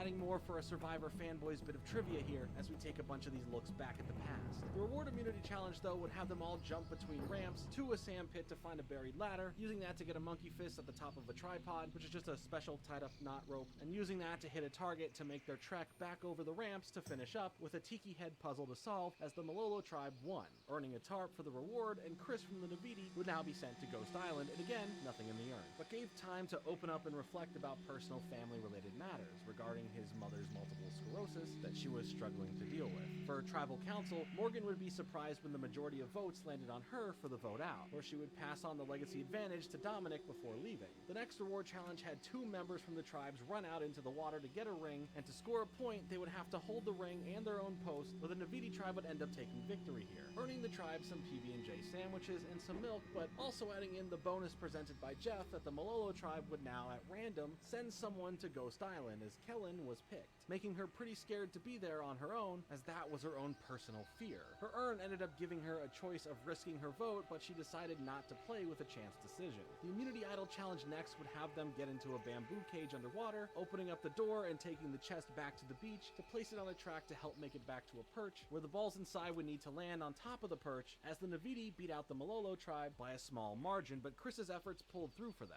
And come tribal council, Stephanie would use her idol, sadly for nothing, as the votes were split between Brendan and Bradley, with Brendan receiving 5 of the votes and being sent out of the game. The next reward challenge had the tribes make their way over several tables to get to some sandbags, which they would look through them to find a lever, to which pulling it released 60 smaller sandbags to be collected and used against a target that would spin to raise a flag, as the Navidi tribe would win, earning some coffee and pastries, and Stephanie from Malolo would go over to Ghost Island, but her urn was empty. For the immunity challenge, the first member would grab a boogie board that was attached to a rope as they'd make their way over balance. Alright, nice. Okay, so we took care of that. Let's go. Grab them all to be used at the next number tiles area to discover the combination lock's code, unlocking a key used for getting us the sliding puzzle, with the Navidi tribe absolutely continuing their domination of the Malolo tribe. At tribal council, Malolo would vote out the second Stephanie from the season in a complete 7-1 sweep. So after that, how about another swap? You know what? How about another whole new tribe as well? The new Malolo tribe would now be Angela, Desiree, James, Kellen, and Michael. The new Navidi tribe would be Bradley, Chelsea, Dominic, Libby, and Donathan, with the newest tribe, the Yanuya, having Chris, Jenna, Laurel, Sebastian, and Wendell. The immunity challenge here would have one person from all 3 tribes become a shot caller for all the blindfolded tribe members, as they'd help them find some puzzle piece bags and have a couple of them solve it, as the Yanuya tribe, for almost throwing it, would strongly come back for a win, as the Navidi tribe would take second, and the Malolo tribe would lose. Desiree wasn't all too happy with how they played the game here, being really hard on herself about her skills in helping lead the tribe, but the majority would end up placing their votes onto James, taking him out of the show in a complete blind. blindside. Michael over on the Malolo tribe would end up finding Ozzy's fake idol from the Micronesia season of the show, but now this time, the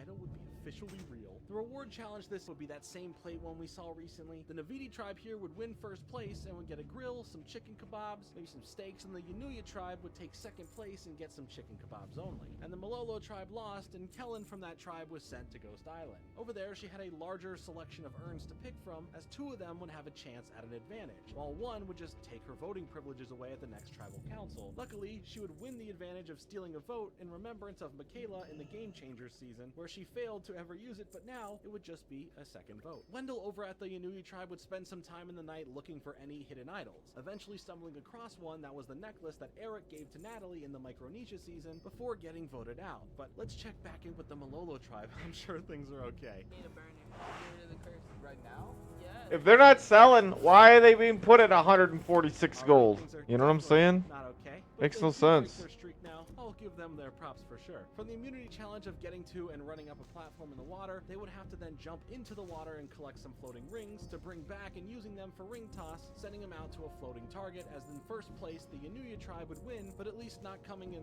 last this time was the Malolo tribe. So while not fully winning, at least the team is all sticking around for a bit longer. At tribal council, the Navidi tribe would vote out Bradley in a 4-1 vote, blindsiding him, which kind of made him happy because he was a huge fan of the show and thought it was kind of an honor to go out this way. But multiple tribes don't matter anymore, as it was time for the official merge. Chris would randomly find a note in his buff that clued him in to finding an idol over on Ghost Island, to which in the middle of the night, he would head over there to find JT's idol from the Game Changers season, but the catch was that it could only be used during the next tribal council, but while being there, he played a game of chance to extend the longevity of the idol's power beyond this tribal council for at least 5 rounds of voting. And in testing that luck, he was able to earn at least 1 more tribal added on to what was there, but I guess that would be the only time, as his next vote wouldn't matter anymore because it was gone thanks to him risking too much and losing it. For the immunity challenge, they would all be holding up a tiki statue on a long pole as they stood on a perch that became more Oh, you know what I wanted to do? With the last person standing, respec having a their idol bit. still in the air, would be crowned the winner here, as Kellen beat everyone else out to earn the first individual immunity. Chris, not being able to vote or use his idol, would have gone through all of that earlier for nothing, as 10 votes would be placed against him, taking him out of the game in a massive blindside, as well as Dominic ended up using his idol without needing it. The next reward challenge then divided up the group into 2 teams of 6, and they faced off and making their way to the end of a floating balance beam, where back on shore, they would use a slingshot to hit some blocks up on a perch with sandbags, as the purple team of Angela, Chelsea, Wendell, Donathan, Lizzie, and Laurel won and earned themselves some tacos, burritos, and more, while Jenna would be sent to Ghost Island. Her urn would be empty though, and the next immunity challenge in this episode had them eat some exotic dishes, from fish eyes to sea slugs. Angela would end up becoming the victor, eating all of those gross things for some immunity. Love her for I think that. it's interesting it's still Tribal considered. Council, Michael played his immunity idol to save himself from the majority of the votes placed on him, as Livy would be hit. Oh, dude, I was supposed to go to the Badlands.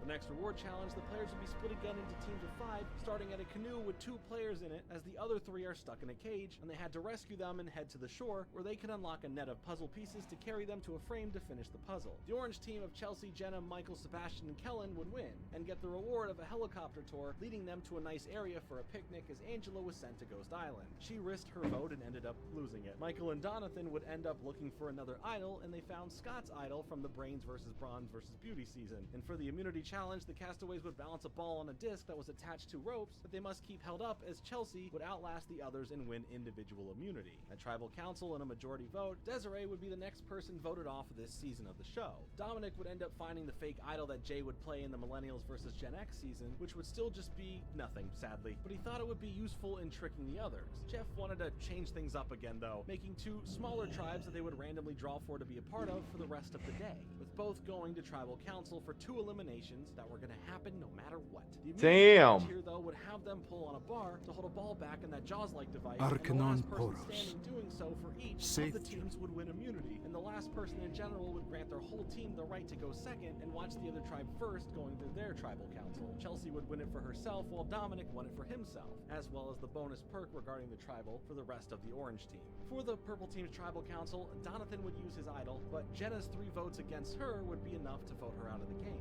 For the orange team, Kellen would use her double vote perk to place 2 votes onto Laurel, but doing so made her 2 votes on Laurel tie with the 2 votes on Michael, causing a revote where Michael would receive 3 votes and be eliminated from the game. The remaining players' loved ones would then show up to the game now, and the next reward challenge had them making their way through several obstacles, getting a sandbag to then throw into a narrow landing spot, as Sebastian would win and share the reward of many different proteins and some ice cream with their loved one, with Donathan, Wendell, and Dominic along with their loved ones. But Wendell declined to instead go over to Ghost Island, where there he would get Malcolm's final immunity challenge advantage from the Philippines season. The next immunity challenge was the one that had them balancing a metal ball on a cylinder, but Wendell's challenge advantage would only give him the help of an extra life if he dropped the ball, which he did twice. So Dominic would end up winning, with the tribal council resulting in a 5-3 vote to take out Chelsea over Wendell for elimination. The next reward challenge divided the remaining players into 3 teams of 2 each, as they would try to stop constant spools being placed in the efforts of stopping this from dropping,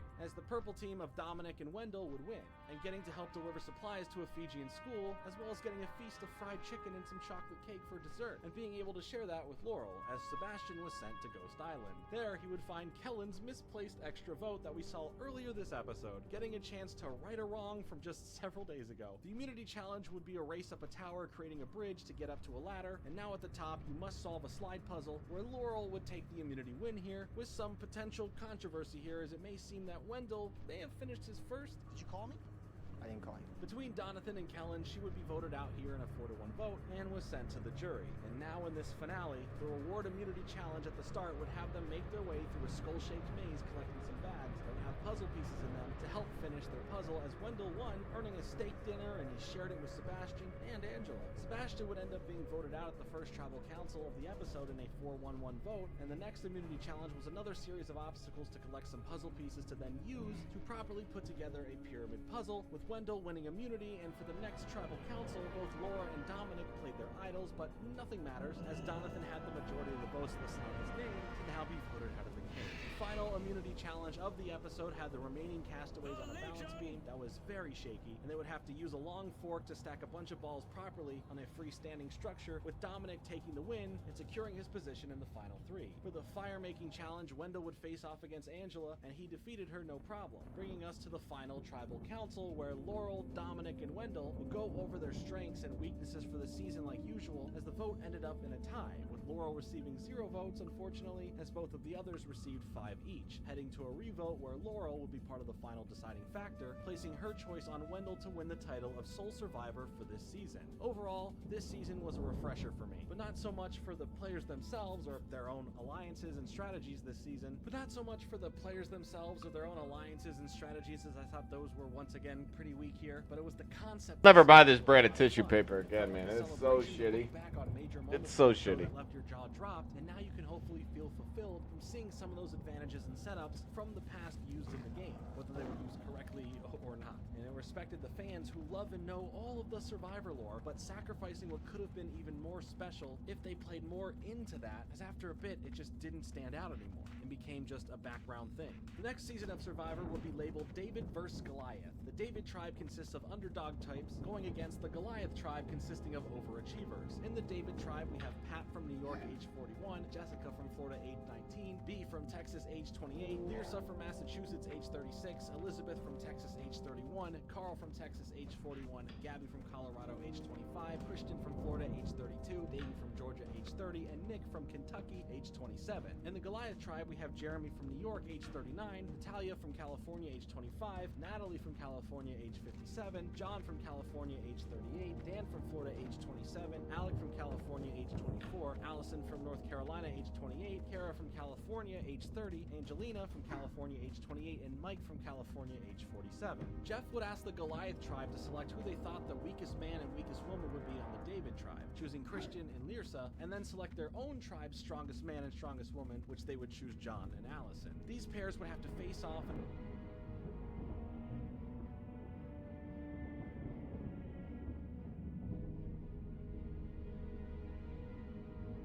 the next season of Survivor will be labeled David vs. Goliath. The David tribe consists of underdog types going.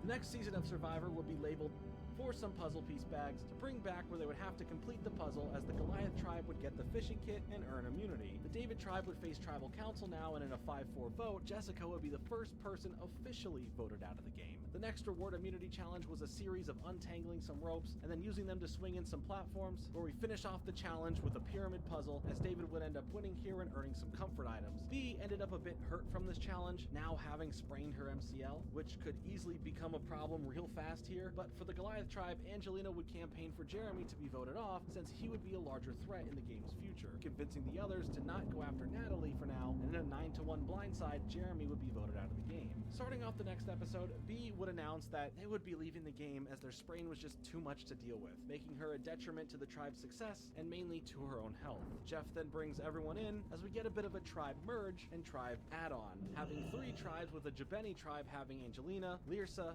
Nick, Mike, and Natalie. The Vuku tribe would have Alec, Davey, Elizabeth, Natalia, I and supply Carol. only The the third tribe finest was the Tiva goods. tribe, having Allison, John, Dan, Christian, and Gabby, as Carl would be exiled, being the odd one out, not being added to the tribe for now. Carl, though, would find a clue to the next advantage called the Idol Nullifier. See you around. We shall see the power that it holds later on. Now, all of the newly put together tribes would face off in the Reward Immunity Challenge, where it was a version of the wheelbarrow push, as a member from each tribe would be sitting in the wheelbarrow as they would go around through several obstacles, and by the end, the Tiva tribe claimed first place and earned immunity. I spent extra energy on this one. With Jabeni coming in second, just getting the immunity shared with them, with the Vuku tribe heading to tribal council, where Natalia was voted out from the majority of the tribe. Bad weather wasn't stopping anytime soon, as the cyclone picked back up and directly hit the campsites, having to be taken to safety again and waited out for now. The next reward challenge would have the players knock out hanging sandbags with a pole to get them so they can use them for slingshot ammo to land them in some baskets, as the Vuku tribe took first place, getting 3 hens and a rooster, while the Jabeni tribe took second and got some eggs. While Dan would be forming a new alliance on the Tiva tribe, he would also find a clue regarding a hidden idol,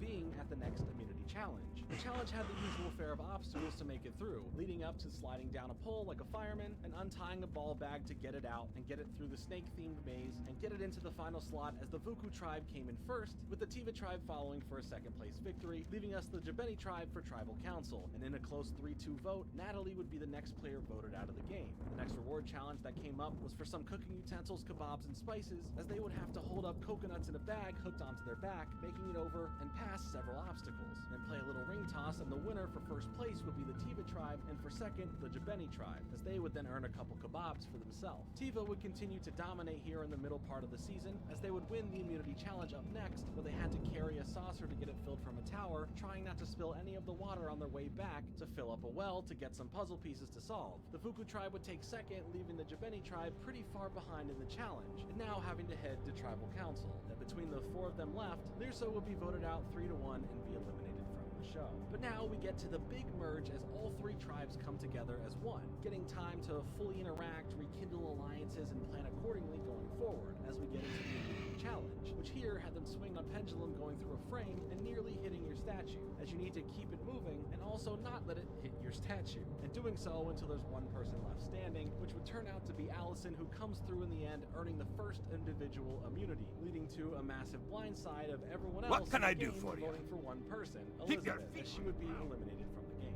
Davey and Nick would end up finding a clue to an advantage that would end up being found not long after, as it was the steal another person's vote advantage, as Nick would take it, but at the cost of not being able to vote in the next tribal council to unlock its double vote power. For the reward challenge up next, the group was divided into teams of 6, and they had to hold on to a 10-pound bag of sand, with them being connected to a trough of water above their head, as every so often a person has to exit the challenge, and they'd have to place their sandbag on another player before leaving, with the last tribe standing winning, as the orange team of Alec, Allison, Nick, Gabby, John, and Christian would win and earn themselves some pizza to enjoy. Later, for the immunity challenge, they would be standing on small perches while holding up a buoy by its handles, and the last person still standing would win. And Dan stuck it out over the others and earned himself individual immunity. This would lead to a pretty interesting tribal council, where Christian needed protection as the majority of the votes were coming for him. But Davey would play his idol for him, as well as Angelina being in fear and having this growing paranoia of the others, as she asked Dan to help her here with his idol, and he agreed to do it, leaving leaving the extra 3 votes that John had on him being his downfall, and he wasn't even the majority target here, but would now be eliminated. After the accidental blindside of John, we get to our next reward challenge where them all being divided into 2 teams of 5,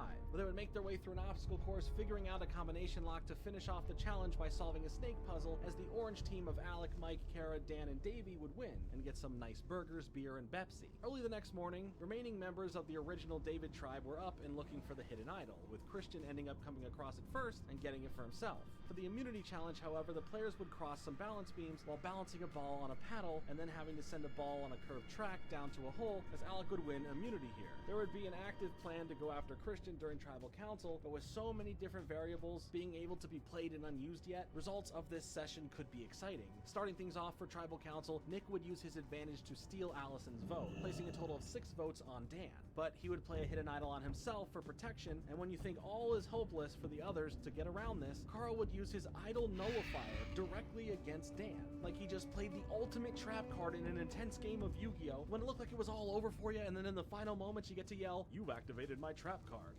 Good times. Expect a Yu-Gi-Oh! Video later this year or something. Anyway, the power that this would have is to negate the idol, meaning that Dan was fair game with all of the votes that are on him, taking him out to the jury. Nick and Davey will be back the next morning hunting down a potential new idol, as Nick would end up finding a clue informing them that there was in fact another idol, but it was on the other side of the island and they couldn't go find it until it was dark, so they waited for now. In this double-stuffed episode, our first reward challenge here would be another splitting of the teams into 5 players, as they would then race across a rope bridge, trying to then toss a set of poles into a rung, as the orange tribe of Alec, Mike, Allison, Christian, and Gabby would get all of them landed first and earn themselves a picnic along with some letters from home. Later on that night, it was the perfect time to make it to the other side of the island and get that idol, but Nick would go and do so without telling Davey. And for the immunity challenge next, throughout in the meantime, the players would be on a perch holding onto a handle above their head and try to outlast the others, while you could choose to sit out and eat some nachos and sip on some margaritas instead. But for those who played, Christian would end up beating the others in what took longer than 5 hours to call a winner for immunity. Come the first tribal council of the episode, Alec would be voted out in a complete blindside from every other member. Here's another fun thing for those who are fans of the show The White Lotus on HBO. There is a character in that show named Hutch that Alex here plays, and even cooler than that, the writer and director of that show is also in this game for this season of Survivor, with that being Mike.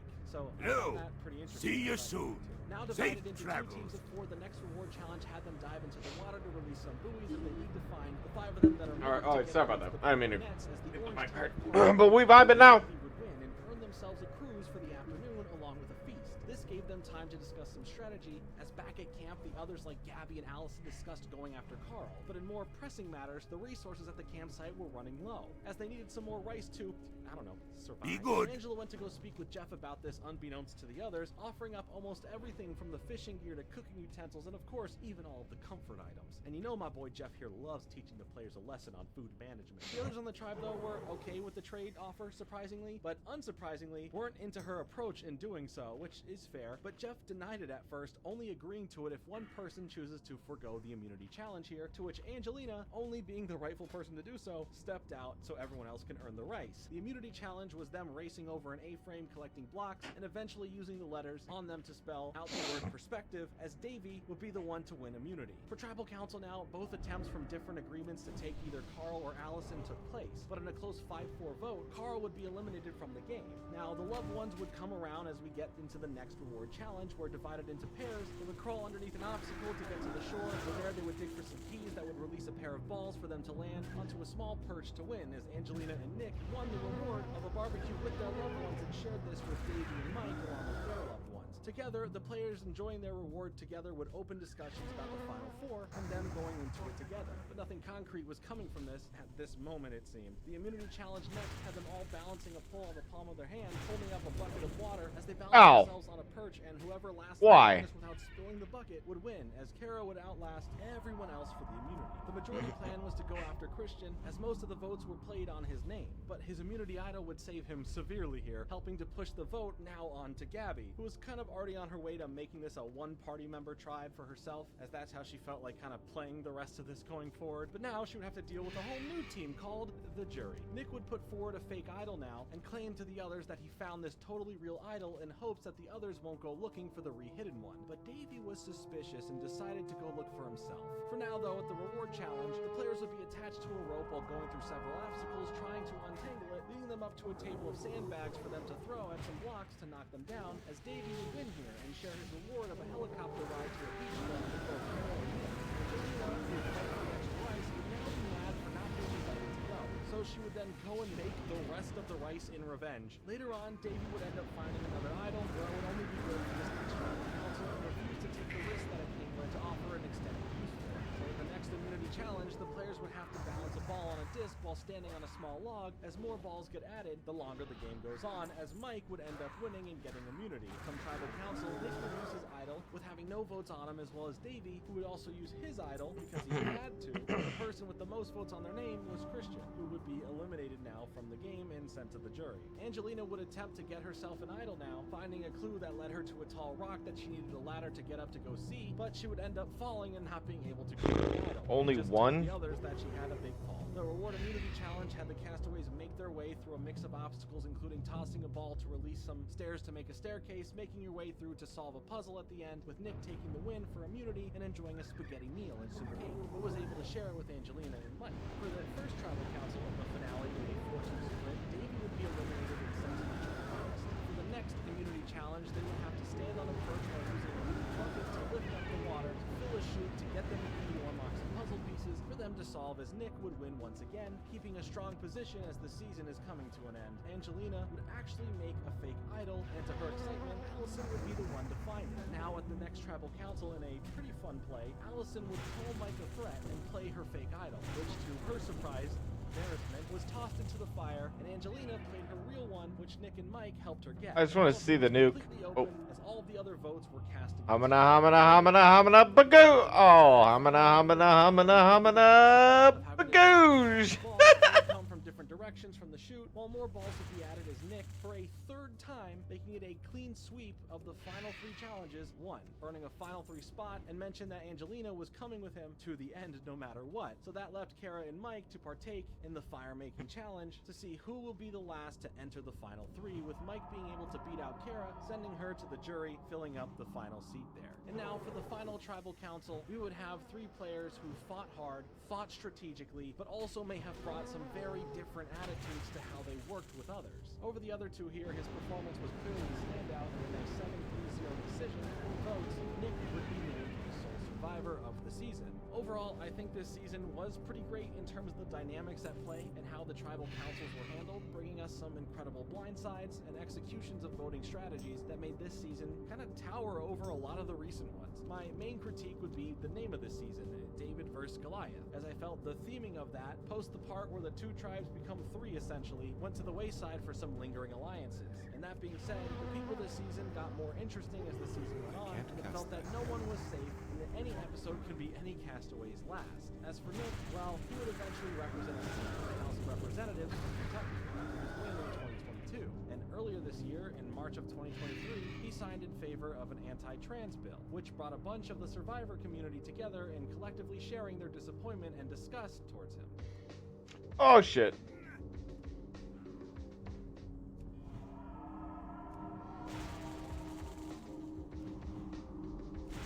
This is another second chance themed season of Survivor, bringing back some players and having a bunch of new ones. Our 2 tribes are Kama and Manu. The Kama tribe consists of Aubrey from previous seasons, Joe from previous seasons, Eric from California, age 35, Julia from Maryland, age 25, Ross from Georgia, age 46, Aurora from Florida, age 32, Victoria from New York, age 23, Julie from New York, age 46, and Gavin from Tennessee, age 23. In the Manu tribe, we have Reem from Virginia, age 46. Hamana, here comes the nuke, baby. Bagoosh! From a previous season, Kelly from previous seasons, War Dog from California, age 38, Lauren from Texas, age 21, Rick from Georgia, age 34, and Chris from South Carolina, age 25. Ron from the Kama tribe would already find a secret advantage from the jump, leading him to an advantage menu that would give him the choice of one of 3 advantages that could be used up until the 3rd tribal council, and those choices would be the stealing of another player's vote, individual immunity, or an extra vote. Joe on the same tribe would make a good first impression on everyone thanks to his help in getting a fire started without having flint, and over at the Manu tribe, Wendy told the others about her her Tourette Tasty. syndrome, going over it and what she experiences, and Reem would end up becoming quite fond of her. The first reward immunity challenge of the game would have them making their way through an obstacle course and then finishing by solving a slide puzzle where the Kama tribe would win, earning some flint regardless of needing it or not, and the immunity as the Mono tribe would now be going to the first tribal council of the season. Reem received the majority of the votes, but wait, a new twist, similar to Exile Island or Redemption Island or even Ghost Island. Here we have her being sent to the edge of extinction. Oh, come on, kiddies. A Transformers movie. Why do I own this massive movie theater standee of Grimlock? But with Reem heading over there for now, to which we are just going to call Extinction Island, it was just another experiment of where they could take the show, with this option here giving us a look into how far a contestant on the show is truly willing to go to be in the game and win the title of Sole Survivor. Lauren ended up finding an idol. The next reward challenge was for the players to grab a 400-pound snake that was filled with numbered discs on them back to the shore, where the discs would be used to help solve the combination needed to open the lock so that the 8 rings would be free, and then a fun ring toss would be.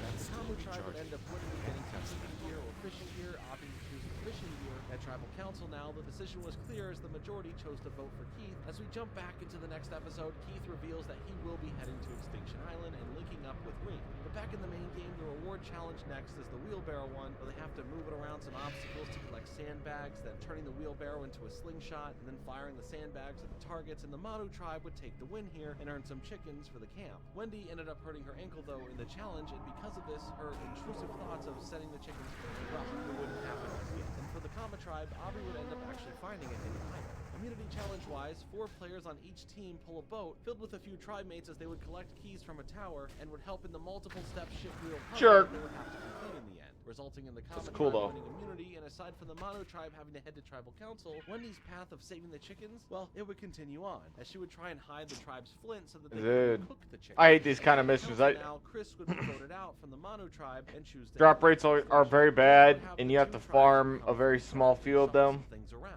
The Kama tribe And like what they're offering really isn't even that good, to be honest. The Mono tribe would now have Aubrey, Eric, Victoria, Wendy, and Gavin, with the new tribe being the Lesu tribe with David, Kelly, Wardog, Rick, and Lauren. Wendy would also release those chickens, so that's pretty cool. The immunity challenge next had the tribes climb up large A-frames to pull a rope to release a box full of puzzle pieces to then solve the puzzle. The Kama tribe and the Mono tribe would win immunity. The Lesu tribe, well, they'd face tribal council, where in the end, Rick was the one voted out and chose the next reward challenge would have the castaways retrieve bolas through the obstacle course, as they would then have to throw them onto a post, as the Kama tribe would win and earn some PB&J sandwiches and some sandwich making accessories. The Manu tribe would come in second and just win a plate of sandwiches. The people in Extinction find all of the advantages. Chris's was a practice round for an upcoming challenge to re-enter the game, and Rick's was being able to anonymously send a second vote onto another member of the upcoming tribal council. The next immunity challenge had them diving into the water to get some puzzle pieces and assemble them correctly into a pyramid puzzle to win, as the Kama tribe would win and the Lesu tribe would come in second. Rick's extra vote advantage was sent in from Extinction, as Aubrey would receive it. The only problem here is that at tribal council, she was the one voted for in a blind side and not using. So they don't fuck with these eggs, they'll spawn more? On with more to do as we get another reward challenge that has everyone jump over some obstacles to get some sandbags, searching for a lever to release smaller sandbags to use in helping raise your flag. With the Kama tribe taking first place and earning some coffee and pastries, as Manu took second and got some coffee and cookies. The final immunity challenge of this episode was the castaways getting through a course, grabbing a monkey's fist to get it through a hoop to open up the gate for the final puzzle to be solved. By 5%, I guess increase your damage and healing done by your periodic spells, damage and healing effects by 5%. It's not that like. And Wendy from the Manu tribe had 4 votes each from the opposite tribes. And for the full decision between them, Wendy would have all the votes land on her, and she would be sent out to Extinction. Now we would get some shakeups here this season. By that, I mean the first merge is happening, and all 3 tribes would become one. And second, we get the people in Extinction actually having to do something as they compete in their first re-entry duel, as after competing by getting keys to open a gate facing Snake Maze next, with whoever can get their ball to the top of the maze winning re-entry, which was Rick, he would see that re-entry into the game, but the others would still stay in Extinction if they want to, or of course, you know, they can quit, which is what Keith and Wendy do, being the first to fully leave the show from voting and not wanting to be back. As far as the immunity challenge, the players had a pole in a vertical position, held over their heads with a tiki on the end of it, holding out and not dropping. Julie was the one who ended up outlasting the others. And now, for tribal council, Joe would receive 6 votes over votes. Reward challenge next would split the tribe into teams of 6, as they would swim to get some puzzle pieces, bringing them back to the shore for them to solve, as the blue team of Wardog, Aurora, Eric, Victoria, Rick, and Julia took the win, and the reward of some Chinese food brought for them for a meal. Immunity challenge-wise, it was the wooden block balancing act between your head and the top of the frame, leading to Aurora taking the win, and Lauren taking the first passed out for a bit while Medical was there taking a look at her. For Tribal Council, Eric would be blindsided with 8 votes on his name, as he would now go to the edge. Next, they would go on to another immunity challenge where they would balance a ball and a bow and stand on a slanted platform that becomes more narrow the longer the challenge goes on, with Gavin taking the win, with Tribal Council performing another long discussion with shaky alliances and arguments, as Julia would be hit with every other person's vote aside from the one on David. But along with Rick, they played an immunity idol for David, so either way, Julia would now head to the edge. The next immunity challenge was another test of endurance and time, as the urn challenge, having to hold an awkward mid-squatting position, was back. Or you can sit out and eat some pizza and kick back if you just didn't want to compete for immunity or anything. But Aurora did use it to win, and now with no idol for protection, David would receive the majority vote and went on to the edge.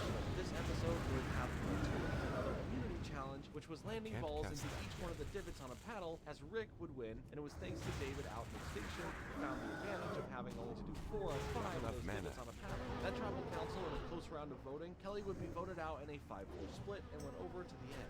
Continuing on, the reward challenge next split them into 2 teams of 4, as they all played some water-based ring toss, and the blue team of Julie, Gordon, Rick, and Lauren won, owning a trip to some mud pits and enjoying some food. Later on, the next immunity challenge, That was close. make their way through several obstacles, having to bring along Sorry. a buoy to eventually use the key Yes. to get some puzzle pieces to Oh, finish 3 of the them drop right there. win. Classic. Immunity and saving himself, as he was seen as the biggest threat for the main game. So Wardog became the target, and it was a 6-2 vote to send him out of the game. Now it would be time for the loved ones to show up like they usually do, and the reward challenge following would be them getting water into a bucket, tossing that bucket to their loved one who's catching it in another bucket, to then pour it into another bucket on a seesaw that needs to tip down to the other side for a win to happen, as Ron and his husband won, sharing the reward of time together. What's on your mind? Julie and Gavin, Keep your feet on the ground. Rick would go Keep out your and feet on the ground. find a clue and discover Alright, where am I? Alright, let's head. sleeping later that night. Bringing back I the could go to balancing boxes of Tekar rectangles Forest. That and sounds size pretty footsteps, fun. the immunity For a challenge druid, was won by particularly. Gavin, and Aurora gave her extra vote advantage to him, and come Tribal Council, Gavin used his extra vote on Oh, Rick, the Shattered his City's name, here and the 4 anyways. votes that were placed on Rick were negated thanks to him playing his hidden idol. And Rick was Oh, also is that idle why? finding hungry, going right So why back there's so out on many the hunt quests? for another one, finding it and then feeling a bit safe because of it. The next reward challenge is they would play a big release and catch the ball before it hits the ground game. They would toss balls up onto a track and head through an obstacle course to catch them on the other side, while afterwards would shoot to land them on a perch to claim the win, or Gavin would win again and share his helicopter tour and poolside resort trip. Where's the quest turn and go? Oh, it wants me to go to Zangomar? They would have I don't to know, slide man. discs Whatever. with letters on them into Oh, the I could slots go that for the would flight then be path brought over to here. the balance beam, where all of the That means tiles I'm, would be used there's for the probably final druids puzzle, and as Rick took look. the I win. need the yeah. Let's just head Wardog over here voted for a out bit, in for a 5-1 second. vote from the others, and would now head to the edge. But wait, we're now at the Ooh. finale, and not one person aside from Keith and Wendy has truly left the game. What has this all led up to if everyone who got voted out has just been in a different location for the remainder of the game without going home? Well, it was really simple, you see. All 11 castaways on the edge would face each other in a single challenge, and only one of them would be coming back into the game for the finale. And It's actually a after really all good those buff. being there for the very 30 first health time per in the 5. game would all be It's sent pretty home as they strong. technically were already voted off. The challenge was having them all attached to a rope that was twisted through an obstacle course that they would 15 have to health. go through and undo it, ending with a table maze that Wait. needed 2 balls to go through, the holes to win, where Chris defeated the lot Am I of them doing that and was wrong? brought back into the main game. 5 Before divided by the reward immunity challenge was your standard 30. pair of obstacles My with math a sucks. combination lock that needed to be solved, 6 and seconds. puzzles to 6 be health solved per in the second. end, as Julie would win, and her reward was a steak and some chocolate cake for a meal, sharing it with Lauren. At Tribal Council, both Lauren and Rick would play their hidden idols to protect themselves, leaving Victoria with her 2 votes on them from both Chris and Rick, being the one eliminated, sending her out. That's a big spider. Wouldn't be idoless for long though, finding another one right away and hiding some fake ones, to which both Julie and Lauren would find them and think no different, until spending some time thinking on it a little bit more and thought that one of them may be real while the other one might be fake. The next immunity challenge had them go through another obstacle course, making their way through Whoa, will they several attack stations, me? collecting puzzle piece bags to eventually solve profit, as Rick would earn. Well, no, he's Rick laughing, would also so. make a deal with Gavin for an end of the game pack, as he would give Gavin the immunity. Smug and motherfuckers. both Chris and Gavin would be safe thanks to their idols, as Julie and Lauren played their idols just to find out that they are indeed both fake, as Lauren would be the one voted out of the game. The final immunity challenge was here now, and it was to be stacking letter blocks. Center of the terrace The lights. players All are right, trying man. to balance by holding a rope with one hand while stacking the blocks to spell final 3, which would be won by Chris, and Julie would be safe for the final 3, as the fire making challenge would be against Chris and Rick, as Chris figured he would have to do it himself to show that he has earned the right to be in the final 3, and just like that, Chris would win, and the final 3 would officially be Chris, Gavin, and Julie, who now face the final. Not even good enough to fish. Would have let me fish in the area?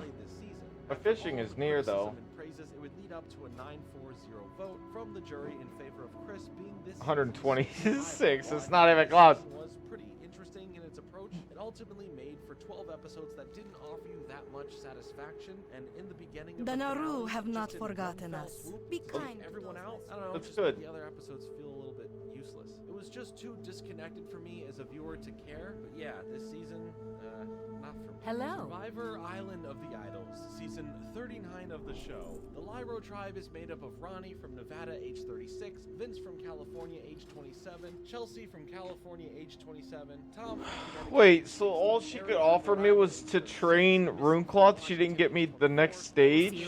Wait, what? Karishma from Texas, age 37, Elaine from Kentucky, age 41, and Dean from New York, age 28. In the Vokai tribe, we have Molly from North Carolina, age 28, Jason from New York, age 32, Jack from Virginia, age 23, Kelly from Pennsylvania, age 29, Jamal from Rhode Island, age 33, Dan from California, age 48, Janet from Florida, age 59, Lauren from California, age 29, Nora from Maryland, age 36, and Tommy from New York, age 26. Upon arrival, Jeff isn't there, as the tribes have their time at their Sketties through orbs enhanced by black art. Eyes from Vale Resk and Vale Northern Terracar. Castaways make their way through several obstacles, as they would then have to form a human ladder with the person on top dropping down ropes so the rest of the team can climb up to the top of the platform and finish by solving a puzzle to win some flint and immunity, to which the Vokai tribe did. But based on the name of the season, there was also another Oh my god, flying is so nice. where the losing tribe from this challenge would at random select a member to be sent to the Island of Idols. And Elizabeth was the one picked. But would What's this up, dude? be all that bad? Maybe not, as upon arrival there, she would be met with legacy members of Survivor, with that being Rob and Sandra, who would help teach her how to make fire. And after learning to do so, Rob would offer her a challenge. Face him in a fire-making battle for the chance of winning an immunity idol that would be good for 2 tribal councils, but in the reverse, if they lost, she would have to forfeit her next vote at tribal council. She lost. For tribal council now, Ronnie, in a landslide, would be the first person voted off of the show. Chelsea on the Lyro tribe would randomly come across an idol, which is surely a nice bit of luck right there. But as far as the Vokai tribe, Kelly would be picked to be the one sent to the Island of Idols. They spent a long time talking and providing a bunch of past information regarding themselves, mainly to test her ability to pay attention and be present socially, giving her a test of questions. Wait, am I tripping? There's nothing here. She would be given an idol with the same 2 I thought there was like an auction house and shit, but there's not. and won the idol. For the reward immunity challenge, they would dive into the water to send up a ladder, as the others would use it to climb into a ball bag to bring back and shoot them onto a board to land them in one of 3 targets, as the Lyro tribe won and received a cooking kit. Tribal council would see the vote off of Molly in a 7-1 decision in the voting, taking her out of the game. Vince from the Lyro tribe would be brought to the Island of the Idols next to meet with the 2 OGs, as his test was There's a bank here. under pressure, and was tasked with some sort of solid snake stealth mission, sneaking into the Vokai's camp after dark to light a torch. Oh, on that's fire, cool. signaling that he did it. He instead grabbed ash from the fire to prove to them that he still basically did everything else, as the rain that night had their fire put out, but they were okay with that, and he got his idol as well. The next reward challenge would have one Where's the member from flight each path tribe at? to get a key, and then would maintain a balance on a seesaw, as 2 other tribe members get some bags of puzzle pieces and start unlocking a crate for the final bag so that they can solve the puzzle and earn some comfort items and a tarp, as the Vokai tribe would win, and Vince, who didn't use his idol for the Lyro's tribal council, would be voted off by a majority of the votes. Jamal on the Vokai tribe would end up finding an idol while the others weren't paying attention. Nora Oh from the my Vokai god, tribe it was would right in end my up freaking her being face. given the chance to show how well her gift of gab can work in this game, essentially telling her about the next challenge, and then she would have to persuade the rest of her tribe to let her be the shot caller in the classic one tribe member leading the blindfolded members challenge. But here, she wouldn't get an idol if she did, but instead an advantage to block out a vote from someone else. She would attempt to do this, but the gift of gab is not a gift that she has, as they found her scrambling for a reason to be the shot caller a bit odd. In fact, so odd that she would be told to sit out of the challenge from the rest of her tribe, and overall the tribe still won, and they earned some baked goods and drinks. For Lyro's tribal council, Chelsea would be the one voted out in a 6-2 split, and now we would get a traditional tribe swap, still keeping it to only 2 tribes, as Jack, Jamal, Janet, Kelly, and Nora will go to the Lyro tribe, and Aaron, Elaine, Elizabeth, and Missy would join the Vokai tribe. The next reward immunity challenge would have the players' arms and legs tied up as they asked their significant others if they would still love them if they were a worm. But for real, they would have to make their way through the sands of the finish line in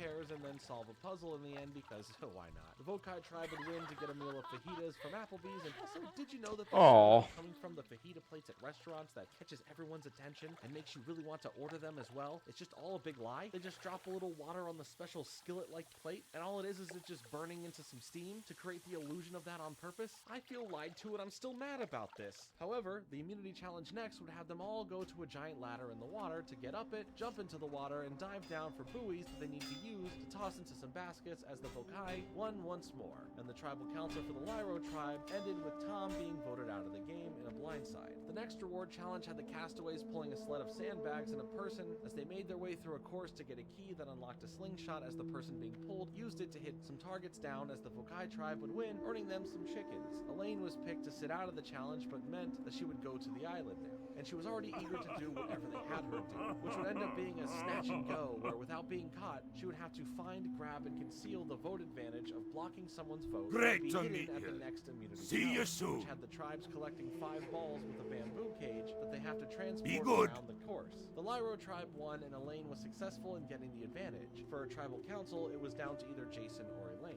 But thanks to the vote block advantage, Jason would not have a vote and would lose in a 4-3 vote. Janet would be next for the island. To be honest, for the kind of time it takes you, the upside sounded pretty good, but should be a little bit better experience than $8 grand. Challenge was all about tossing coconuts into a basket to cause some puzzle pieces to fall down, as they would have to then solve it, showing this season of Survivor's logo. Vokai would end up winning by just a tiny bit, as the Lyro tribe would head to tribal council, where Jamal would use a hidden idol on Nora to protect her, and Dean would play one as well thanks to Kelly giving it to him, as all of the votes on him went away and Jack would be the one voted out. Now both tribes would merge into one, having their usual time to mingle and get used to all being together, as we get into the first immunity challenge of the episode, where they all held up a board that had 3 balls balanced on it, but every time it would be lowered or moved, it would be harder to balance them, and whoever has a ball left by the end wins, which Aaron would. That tribal council, Kelly was being targeted, and even though they found an idol earlier, she never played it, and was voted out in an 8-5 split. Jamal, a newcomer to Shartrath. Make sure to drop by.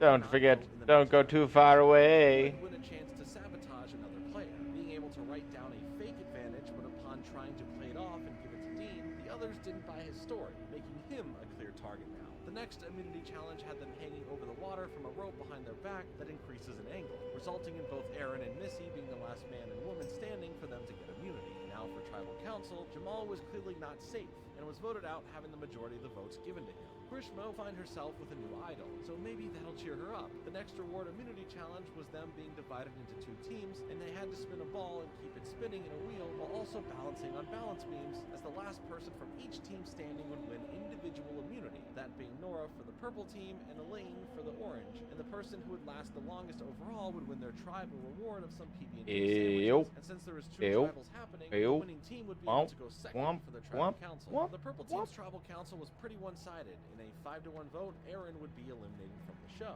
The orange team would end their tribal council in a 3-2 split, voting out Missy over Tommy, sending her to the jury. Lauren would find herself going to the island now, and her test was just a prediction of who would win immunity from the next challenge, which would be Nora. And come the immunity challenge, which had several members sit out for breakfast foods, the challenge would be won by Nora, meaning Lauren would win as well, earning an idol. She would use it at Tribal Council, although she wasn't the target, Karishma was. But she used her idol to truly save herself. I will say it is a and cool Janet, place. One vote each would have I like to go the to a environment. vote, where in a complete sweep, Elizabeth would be voted out of the game. The loved ones would show up to the game next, and the next reward challenge would have them face off in pairs through an obstacle course from the water back to the land, where they'd have to land a sandbag on a small perch to win, as Janet and Tommy would do that, getting time with their loved ones and enjoying food, choosing Dan and Lauren to enjoy the same with their loved ones as well. Elaine would end up finding another idol in front of the others, making it no secret. The immunity challenge next was balancing themselves and stabilizing a ball against Oh, he just randomly knows me? Our guy. Outlast everyone to win an immunity she needed to win or be easily targeted. Do you see my name tag? At Tribal Council, Elaine played her immunity idol with no real reason to, and now the target for elimination went to Karishma, as she would be sent to the jury in a 5-3 split in votes. Janet would find it vital. Dean would also have to head over to the island, and there he was offered a coin flip for a chance at one of 3 advantages. He won and chose the idol nullifier. The immunity challenge, though, next was them unspooling themselves from a rope around them to cross a balance beam and solve a word puzzle that would say, "This game will mess with your mind while being dizzy." Dean would ultimately be the winner here. Elaine would be the one to be voted out in a 5-2 vote, and after Tribal Council, Jeff would show up the next morning explaining that after privately speaking with Dan, that he would be ejected from the game itself and will not be a part of the jury. And after that, we now entered into the finale of the season, where the final 5 head to the Island of Idols. The reward immunity challenge next was them using ropes as steps to get up and navigate some balls through a table maze to win some stake and immunity. Dean would win and was able to share this with Nora. For Tribal Council, Janet played her idol, but Dean countered that with his idol nullifier, and Janet was now eliminated. The final immunity challenge had them balancing while placing letters that would spell out Island of the Idols, and Dean almost took the win, but Nora was able to keep all of their blocks in place and also spelled it correctly, so she won immunity. She ended up taking Tommy to the end of the game, leaving Dean and Lauren to face off in the fire making challenge, where Dean would defeat Lauren. And in the end, the final 3 of Tommy, Dean, and Nora would face the jury, and in a majority vote from the jury, Tommy would end up becoming the winner and sole survivor of this season of Survivor. I think there was a really cool concept for this season of having legacy characters provide challenges and fun side quests for characters without feeling too intrusive to the main game, but overall, it just kind of left a sour taste in my mouth from a decent amount of the contestants, just with how they played the game and who some of them are as people, and I do hope they revisit this Island of Idols concept here again. But overall, this season, I definitely did love it. Season 40 of Survivor. They are welcoming back 20 previous winners to Arcanus, Spire Arcanus. Kai.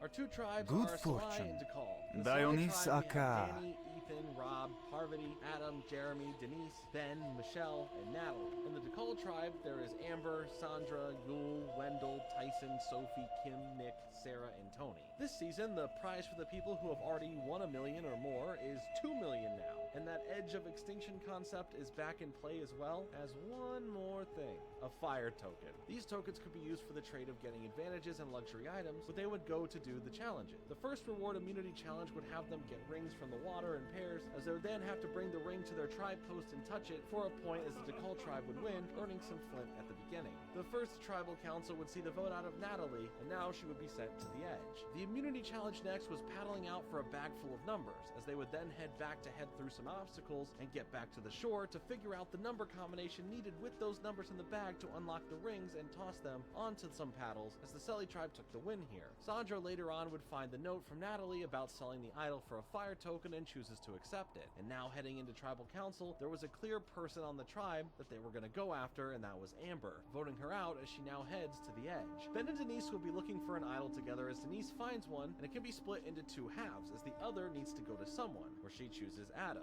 Kind of an interesting story. An advantage called Safety Without Power, where the person using it can leave Tribal Council and go back to the camp, and she sold this to Jeremy for a token. The reward immunity challenge next would be pushing a wagon through an obstacle course, getting some keys to unlock cases with puzzle pieces in them, disassembling the wagon to push it under a fence, to then reassemble it, to then eventually put the puzzle together to win, as the Dakal tribe would win, earning them a spice kit for cooking. Danny would end up being the main target to vote out for the Selly tribe as they went to Tribal Council. Denise would use a token to buy the other part of her idol back from Adam, to which he accepted no problem, and Natalie would find another advantage in Extinction and sell the steal a vote advantage to Sarah. The next reward immunity challenge has them jumping between ramps, digging up a ladder from a sand pit, retrieving a monkey's paw to throw through a target, continuing up some more ramps to get to the top of it all to solve the puzzle, as the Dakal tribe would win and earn a grill and some chicken kebabs. Ethan is the one eliminated and heads out to the edge. The next reward challenge had some of the tribe tethered to a boat and swimming around to move it, as the others on the boat get to reach out for some keys to unlock puzzle pieces for a puzzle, and the Selly tribe would end up winning, solving it first to get some Yeah, pick one or the other. From the Dakal tribe, Tyson would be voted out in the majority. Now the tribes become 3,